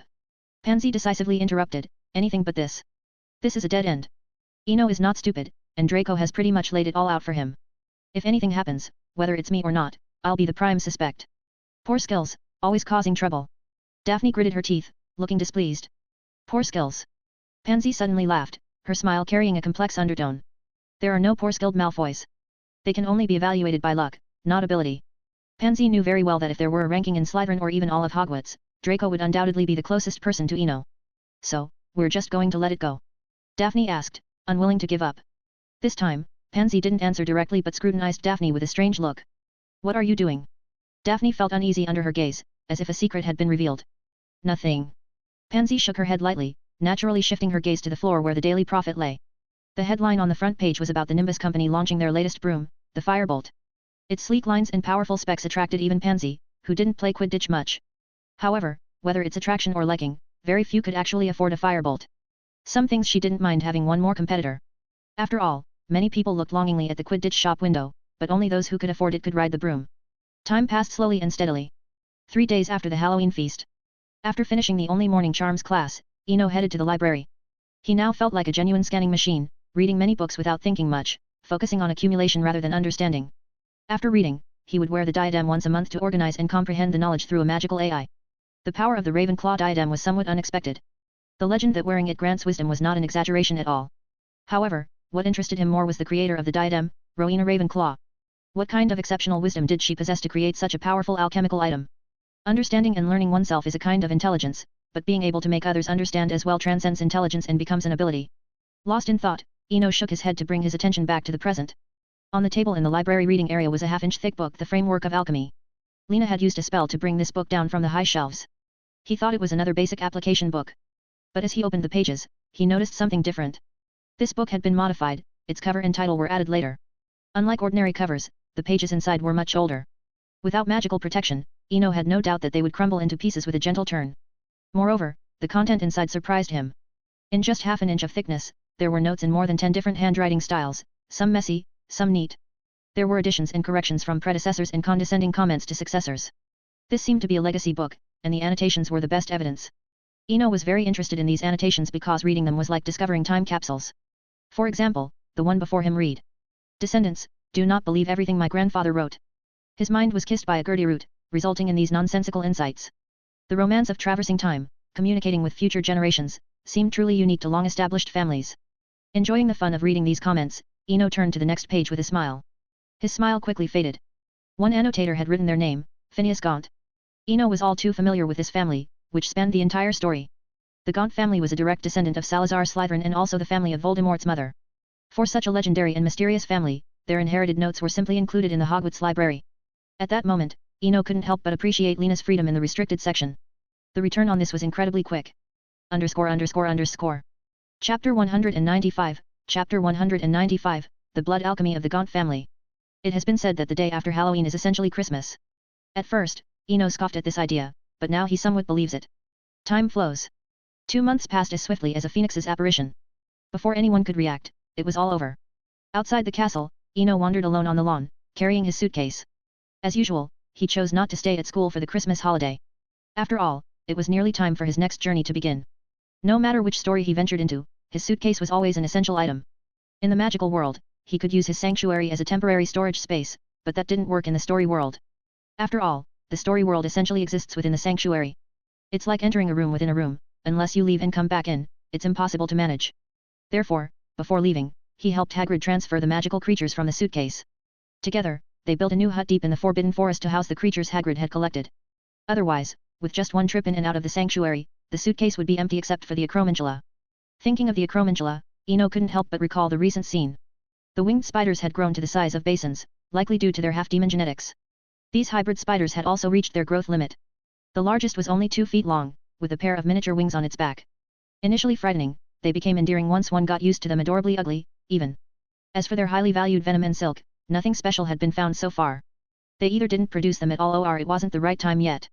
However, as time passed, Eno's interest in improving the Acromantula waned, leaving it to Hagrid to handle.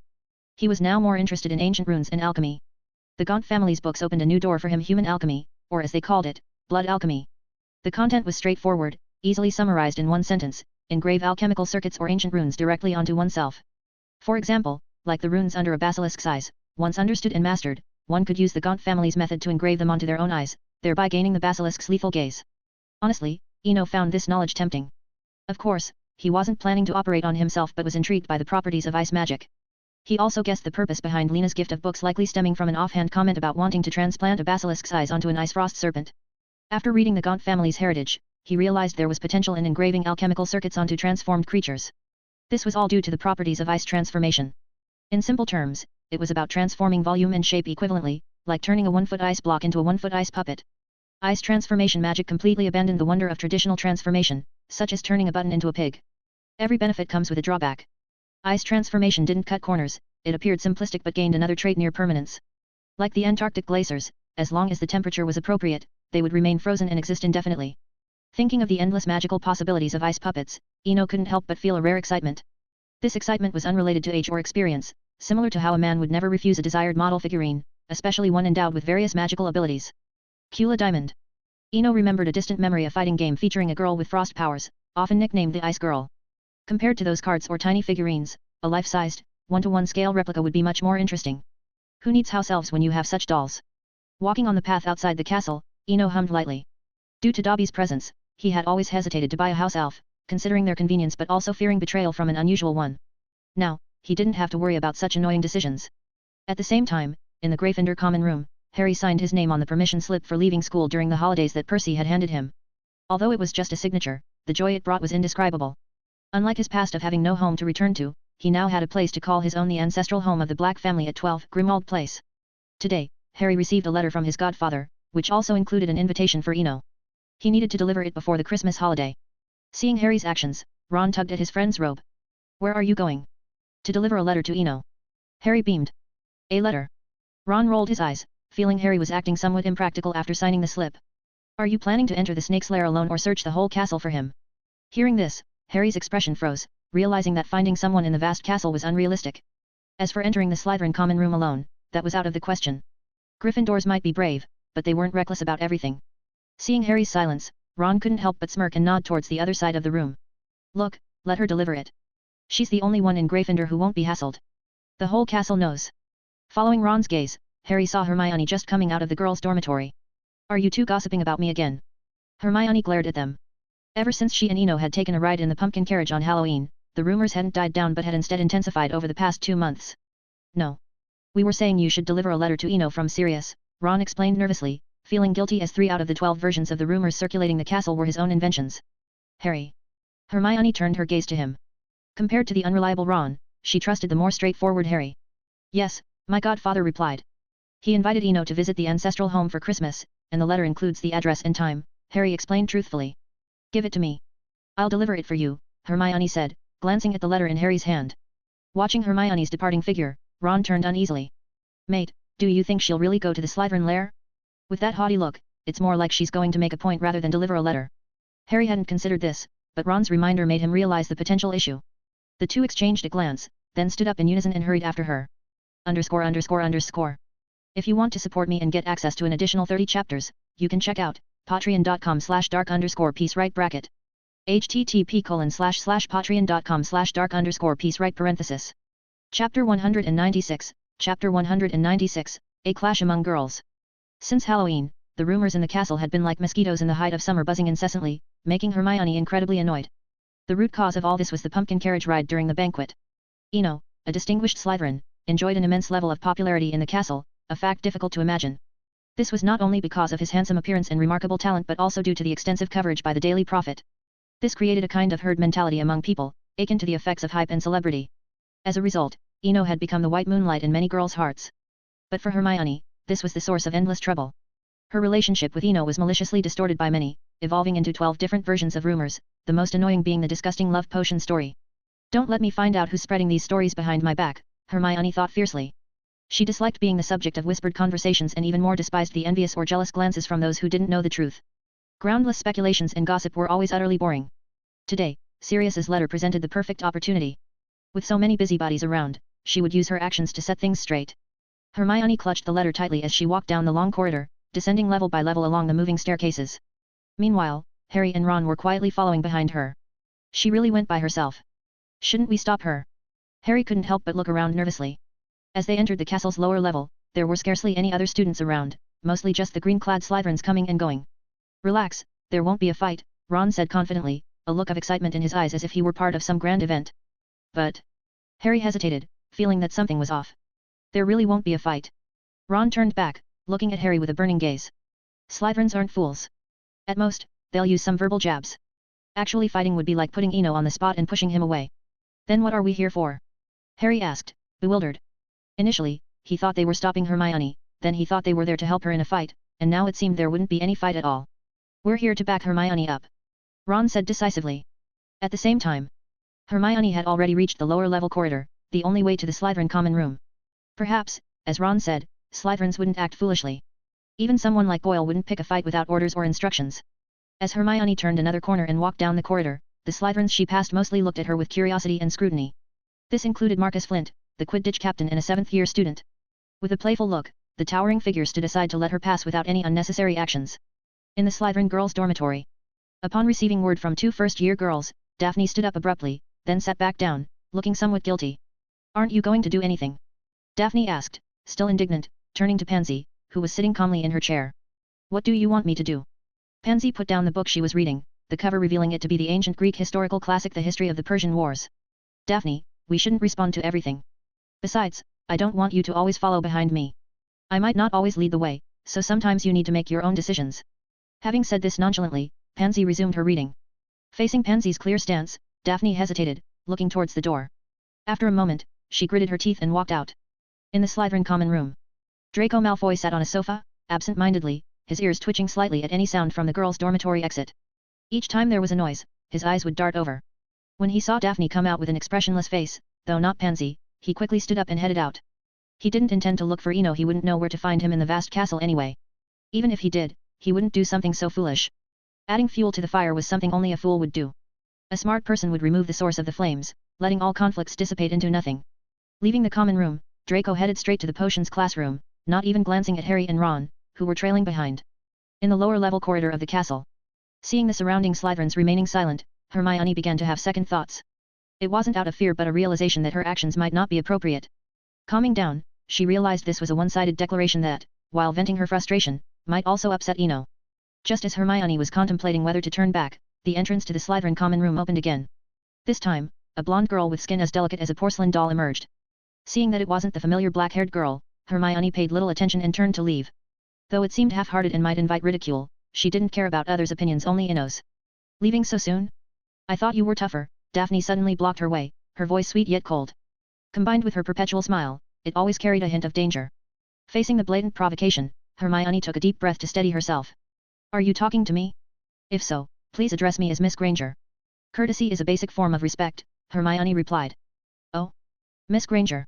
Daphne chuckled lightly. As far as I know, Hector Dagworth Granger, the founder of the most extraordinary society of Podiwoners, had no daughter. If you're an illegitimate child, then I apologize. Such a statement was highly offensive. Being accused of being an illegitimate child was a significant insult in England. Daphne said it with a seemingly innocent tone and logical reasoning, making her words sound credible to any random bystander. Hermione remained calm, staring at the girl blocking her path. After a brief exchange, she grasped Daphne's intent to provoke and anger her. Although she wasn't sure of Daphne's next move, Hermione decided not to play along. I suggest you spend more time in the library. That way, your perspective won't be limited to the magical world of the British Isles, Hermione said. As she spoke, she gracefully brushed her slightly messy hair behind her ear. A noisy toad at the bottom of a well will never know how vast the world is outside. Even when it rains, it naively believes all the water comes from inside the well. Chapter 197, Chapter 197, The Sanctuary Incident, Second Perspective. Unlike the veiled confrontation between the two girls, Eno was standing with a peculiar expression on his face, holding a suitcase on the snowy ground of the sanctuary. Just a few minutes ago, intrigued by the thought of alchemy with dolls, he had returned alone to the shelter from a secluded corner outside the castle. He had thought it would be just a routine entry. But as he entered the sanctuary, he noticed something different. Eno realized he had an additional perspective in his vision, or rather, his senses. It was like a split screen on a TV, with two screens showing two different views.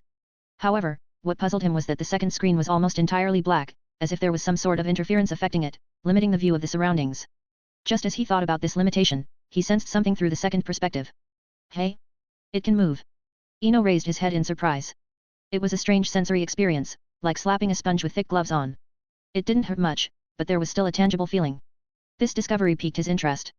Yes, interest. In the sanctuary, there was no room for worry or fear, there was no safer place than this. With his interest piqued, he decided not to design any dolls and sat down to explore the mystery of this second perspective. Time ticked by. A rectangular space. Sitting on the ground, Eno rested his chin on his hand, carefully calculating the experience he had just had. In the second perspective, he could move, although he wasn't sure of the speed. Assuming the distance moved each time was the same, by exploring up, down, left, and right repeatedly and noting the time differences with each touch, he roughly deduced that the second perspective was in a closed rectangular space. Rectangular, closed. Eno immediately turned to look at his suitcase. He chuckled and shook his head. Although the suitcase met the criteria, the invisible extension space shouldn't be pitch black unless it was in Muggle mode. Muggle mode. Rectangular. As if he suddenly remembered something, Eno decisively opened the suitcase in Muggle mode. Inside were a few ordinary clothes, a small bag of candies, and a shrunken single wardrobe, only about a foot tall.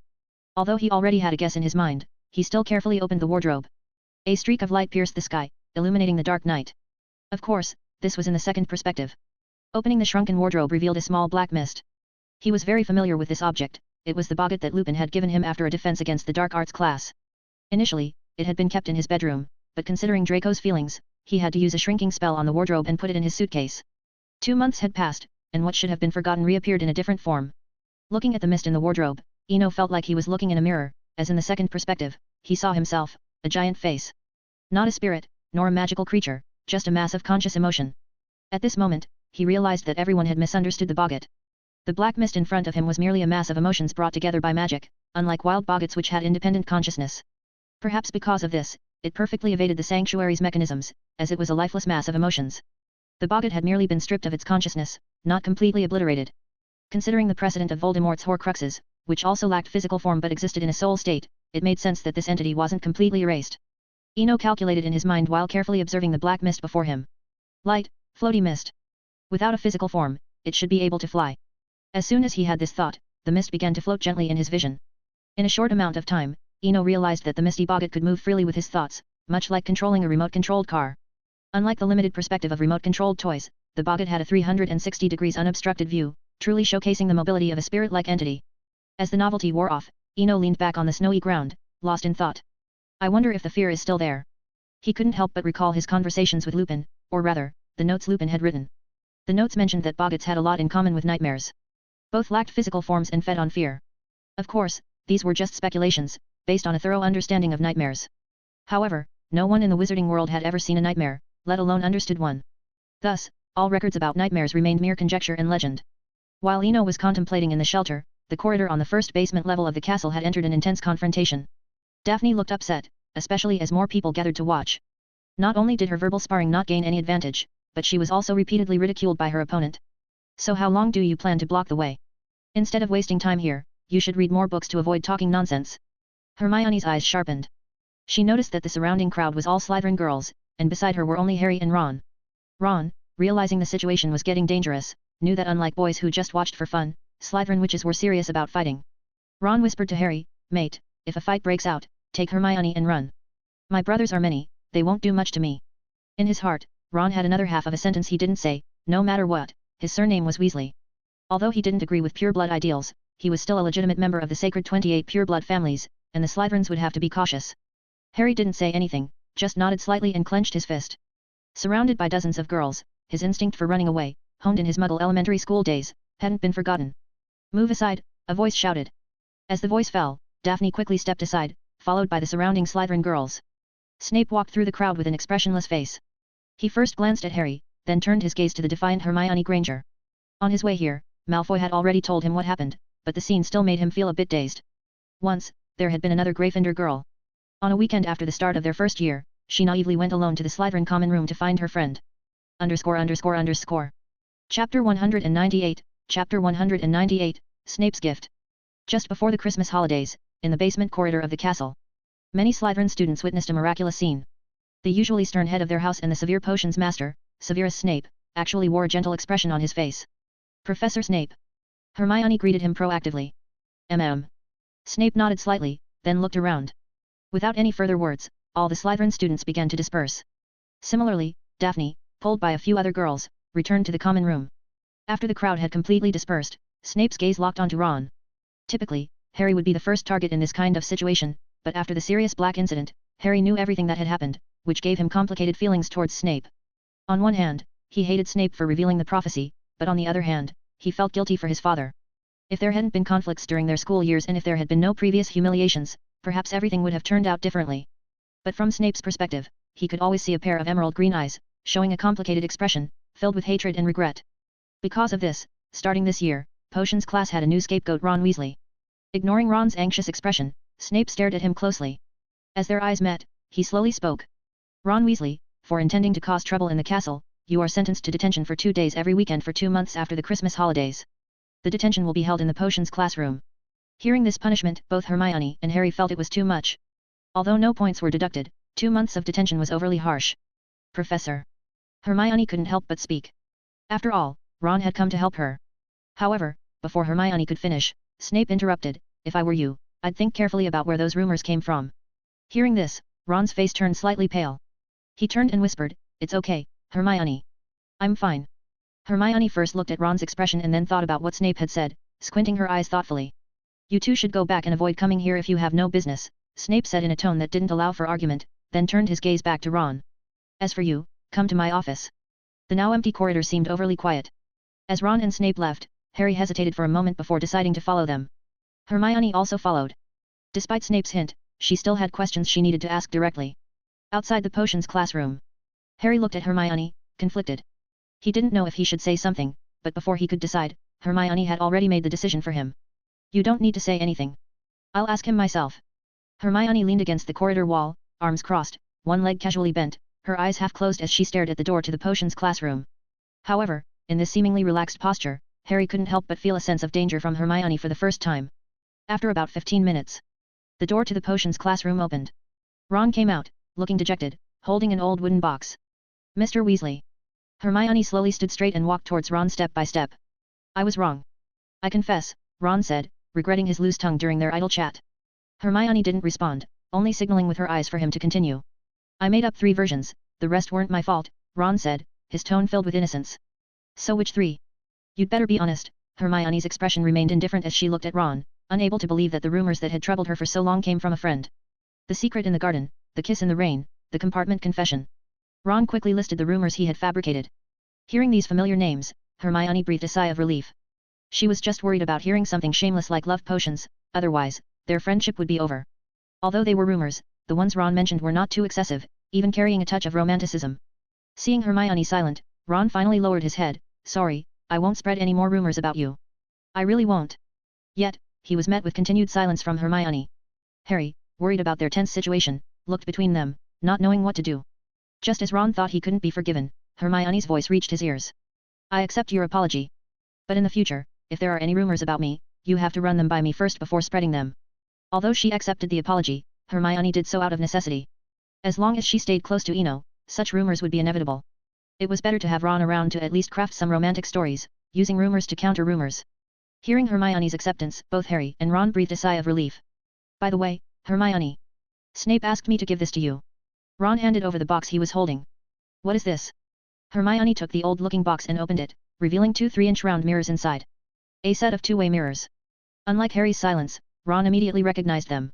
This is a lost alchemical item that allows for long-distance communication and lets you see each other in the mirrors. Listening to Ron's enthusiastic explanation, Hermione understood its use. It was essentially a magical version of a mobile phone, but more advanced, allowing for visual communication. This was likely why Snape didn't want her coming to the corridor anymore. While Hermione was happy with the 2-way mirrors, Eno headed towards the Forbidden Forest, with a faint black mist floating inside his sleeve. After a period of control, the boggart had visibly shrunk. Now, he needed to feed it, seeking new sources of fear. Of course, the most legitimate way would be at a London amusement park or cinema. Whether it's a haunted house or a midnight horror movie, fear is plentiful.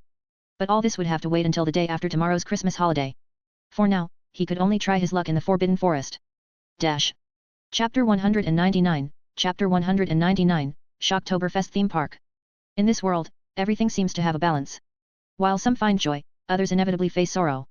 Before the Christmas holidays, while Hermione was elated with her 2-way mirror, Daphne entered the Slytherin girls' dormitory looking disheartened. Did Professor Snape target you? Pansy raised an eyebrow in surprise. How do you know Professor Snape was there? Did you sneak there too? Daphne didn't answer directly but instead countered with a question. She was upset that Pansy had promised not to go but went anyway and didn't help her. Seeing through Daphne's thoughts, Pansy chuckled softly and shook her head. I was in the dormitory reading, but with the shrewd Malfoy around, some things are inevitably known. You. Daphne was fuming. She had already lost the argument and now was being told it was pointless, making her eyes misty with frustration. Despite being a pure blood, Daphne was still just a third-year witch, a girl not yet 15. On the other side, seeing her friend about to cry, Pansy put down her book. She stood up, gently hugged Daphne, patted her back, and comforted her softly. I never wanted you to go in the first place, but I can't control your thoughts. So I had to let you experience it yourself. The unexpected hug and comforting words gradually stopped Daphne's imminent tears. Since you knew, why didn't you tell me clearly? Tell you clearly. Pansy released Daphne and calmly looked towards her desk, where her unfinished book The Persian Wars lay. In 480 BC, a war broke out between Persia and Greece. Greece was then a collection of city-states, each governing itself. Only King Leonidas I of Sparta was willing to resist. As Pansy spoke, her bright eyes seemed to peer through history, envisioning that fierce battle. Leonidas tried his best to convince all the city-states of the Persian threat, but did anyone agree? Even in Sparta, only his 300 personal guards followed him. The famous Battle of Thermopylae unfolded vividly through Pansy's narration. A quarter of an hour passed. When Pansy finished, the dormitory fell silent again. You deliberately made me face setbacks to turn me into your follower. Daphne pinpointed the crux of the matter. Her long-standing family education revealed Pansy's underlying motive. Faced with Daphne's sharp questioning, Pansy turned calmly, meeting her gaze without a trace of avoidance. Do you remember what I said before you left the dormitory? I didn't finish my sentence back then, there was a second part. Pansy looked into Daphne's eyes and said each word clearly. Do not walk behind me, for I may not lead, do not walk in front of me, for I may not follow, just walk beside me and be my companion. Pansy's words were sincere, but under her steady gaze, Daphne's cheeks turned an unusual shade of red. What exactly do you want? Since the beginning of the term, I've noticed you've been different, always buried in those muggle books. We are witches. Daphne turned her head awkwardly, avoiding Pansy's gaze. Her tone, however, softened from the earlier confrontation, showing a hint of concern. This time, Pansy didn't reply directly, only murmuring Daphne's last words. Yes, we are witches, and because we are witches. Time passed. 2 days flew by, and the Christmas holidays arrived as expected. Once again, Eno chose not to take the train. He returned to the Hogsmeade cottage alone and then used the fireplace to travel to the Leaky Cauldron. After a brief chat with Old Tom and placing an order for more smuggled dragon meat, he stepped out of the pub and onto a quiet street, drawing his wand and pointing it to the sky. With a screeching sound, a double-decker bus appeared before him. Stan Shunpike opened the door, teasing, "Merry Christmas. England's famous writer and singer. Cut it out, or I'll leave." Eno responded, pretending to be annoyed. Don't be like that. I even bought your book. Stan jumped off the bus, pulling out a well-bound book, The Hidden Story. At least sign it before you go, he added. I didn't expect you to buy it. Eno laughed, pulling out a marker. Since his book and record releases, he had started carrying a pen. At 11 sickles, it's worth it just for the record. Stan shrugged indifferently. By the way, when's your next song coming out? One song isn't enough. After thinking for a moment, Eno gave a clear answer. A new song? It should be out before next summer. Considering the timing and copyright, he decided to release The Cup of Life early, as a prelude to next year's Quidditch World Cup. Boarding the night bus, Eno told Stan Shunpike his destination, Shocktoberfest, a horror theme park in Tully's Farm, on the outskirts of London. Known as England's scariest haunted house, this park boasts over 10 different themed horror houses, along with carefully crafted background stories and matching hotel and dining services. Such an ideal environment was too good to pass up. Before the holidays, Eno tried to find fear in the Forbidden Forest for his boggart, but other than the Centaur tribe, the magical creature's fear was minimal, even the wise Acromantula. As for the Centaur tribe, he wasn't inclined to target humanoid creatures. It was a matter of principle, avoiding the slippery slope of moral decline. Due to the Forbidden Forest's limited fear production, the horror park became his top choice. Legally harnessing fear was better than letting it dissipate. The night bus sped through London's streets. Within minutes, the scenery changed to sparse houses and dense woods. In the countryside, the bus picked up speed. Leaning against the copper pole of the moving bed, Eno pondered his boggart's changes. In 2 days, he understood the smoke's usefulness. Not only could it scout from a second perspective, but it also retained its essence, condensing and dispersing. The palm-sized black smoke could merge into an inky dot or disperse into a thin mist, covering half a room. The effects varied with its form. This wasn't a guess but feedback from the Acromantula's life in the Forbidden Forest. In its dot form, the boggart instantly scared the Acromantula into convulsions upon contact. In mist form, it only induced panic and fear. The boggart's forms had no superiority, merely differing between individual and widespread fear. Chapter 200, The Ultimate Spiritual Experience. As the night's bus came to a steady stop by the roadside, Eno, with £57 and 12 shillings in his pocket, walked into the thrilling October Festival theme park with his head held high. But as he ventured deeper, he discovered a fatal flaw. During the Christmas holidays, it was unlikely anyone would choose to visit a horror park. Christmas was the season for Disneyland. Though the famous horror park of the British Isles appeared somewhat deserted during the Christmas holidays, the atmosphere was undeniably intense. The vast square, the quiet paths, the neon-lit, oddly shaped horror houses, and the occasional fleeting figures of staff members all contributed to the eerie ambience. Even just standing outside, one could feel a faint sense of fear. Following the signs, Eno passed one themed horror house after another: will-o'-the-wisps, skeletons, bloodstains, the undead, giant centipedes. Finally, Eno stopped in front of a building that looked like an abandoned hospital. He didn't plan to go inside but noticed a small convenience store at the entrance of the hospital-themed house. Spending £1 on some snacks and ice cream, he learned from the middle-aged store owner that the park's real operating time was the 24 days around Halloween. Of course, this didn't mean the park was closed at other times, but without enough visitors, many attractions were cancelled, such as rock concerts, mud runs, and color ball battles. I suggest you go home after finishing your snacks. They don't sell tickets to anyone under 16 unless accompanied by a guardian, the store owner advised softly. Thank you. I don't plan to go inside, just looking around here, Eno replied with a smile and walked to a bench opposite the convenience store, sitting down quietly by himself. Although there weren't many people around, he still felt a faint joy from a second perspective, as if this place was naturally a paradise for boggets. As time passed, Eno finished a tub of ice cream and a small pack of cranberries, and the sky gradually darkened. Just as he was about to leave, the distant noise made him sit back down. I remember there's a convenience store here. Why don't we go back? This place is just a big name with nothing to offer. I'm here to experience fear, not to watch clowns' poor performances. Hearing a series of complaints, a bright smile appeared on Eno's face. A few seconds later, 3 young men and 2 young women, all about 20 years old and fashionably dressed, appeared at the bend in the path. It was clear they had been the ones talking, and their goal was obviously the convenience store. However, as they passed the bench, 2 of the girls decisively changed their route. Accompanied by a fragrant breeze, the once deserted bench opposite the convenience store was now crowded. Kiddo, are you here alone? There are ghosts around at night, said the blonde girl beside Eno, whose hot figure was matched by her lack of brains. Her attempt to chat up was not only unoriginal but also blatantly revealed her true intentions. Just talking shouldn't require her to press her entire body against him. But to test the boggart, Eno deliberately lowered his voice. You know about it too? The horror house across the street, they say someone actually saw a ghost in there. Really? The blonde girl was surprised, she hadn't expected the excuse she made up on the spot to be validated. Yes, really, Eno nodded seriously. He subtly moved away, uncomfortable with the soft touch of her arm, but before he could shift 5 centimeters, he bumped into the end of the bench, accompanied by a light laugh. Haha, Belinda, your enthusiasm scared him. He almost crawled into my arms. Eno silently stood up and gave up the bench to them. At the same time, the 3 young men returned from the convenience store. Contrary to the hostile exchanges often seen in novels, a brief conversation revealed that the 5 were medical students from Cambridge University. They had come here to test their courage, aspiring to become forensic pathologists. At the horror house ticket window, Eno seriously looked at them again. Are you sure you want to experience fear? Of course. Little Eno, said Belinda, the blonde girl. Well then, enjoy yourselves. With a clear answer, Eno turned and walked aside.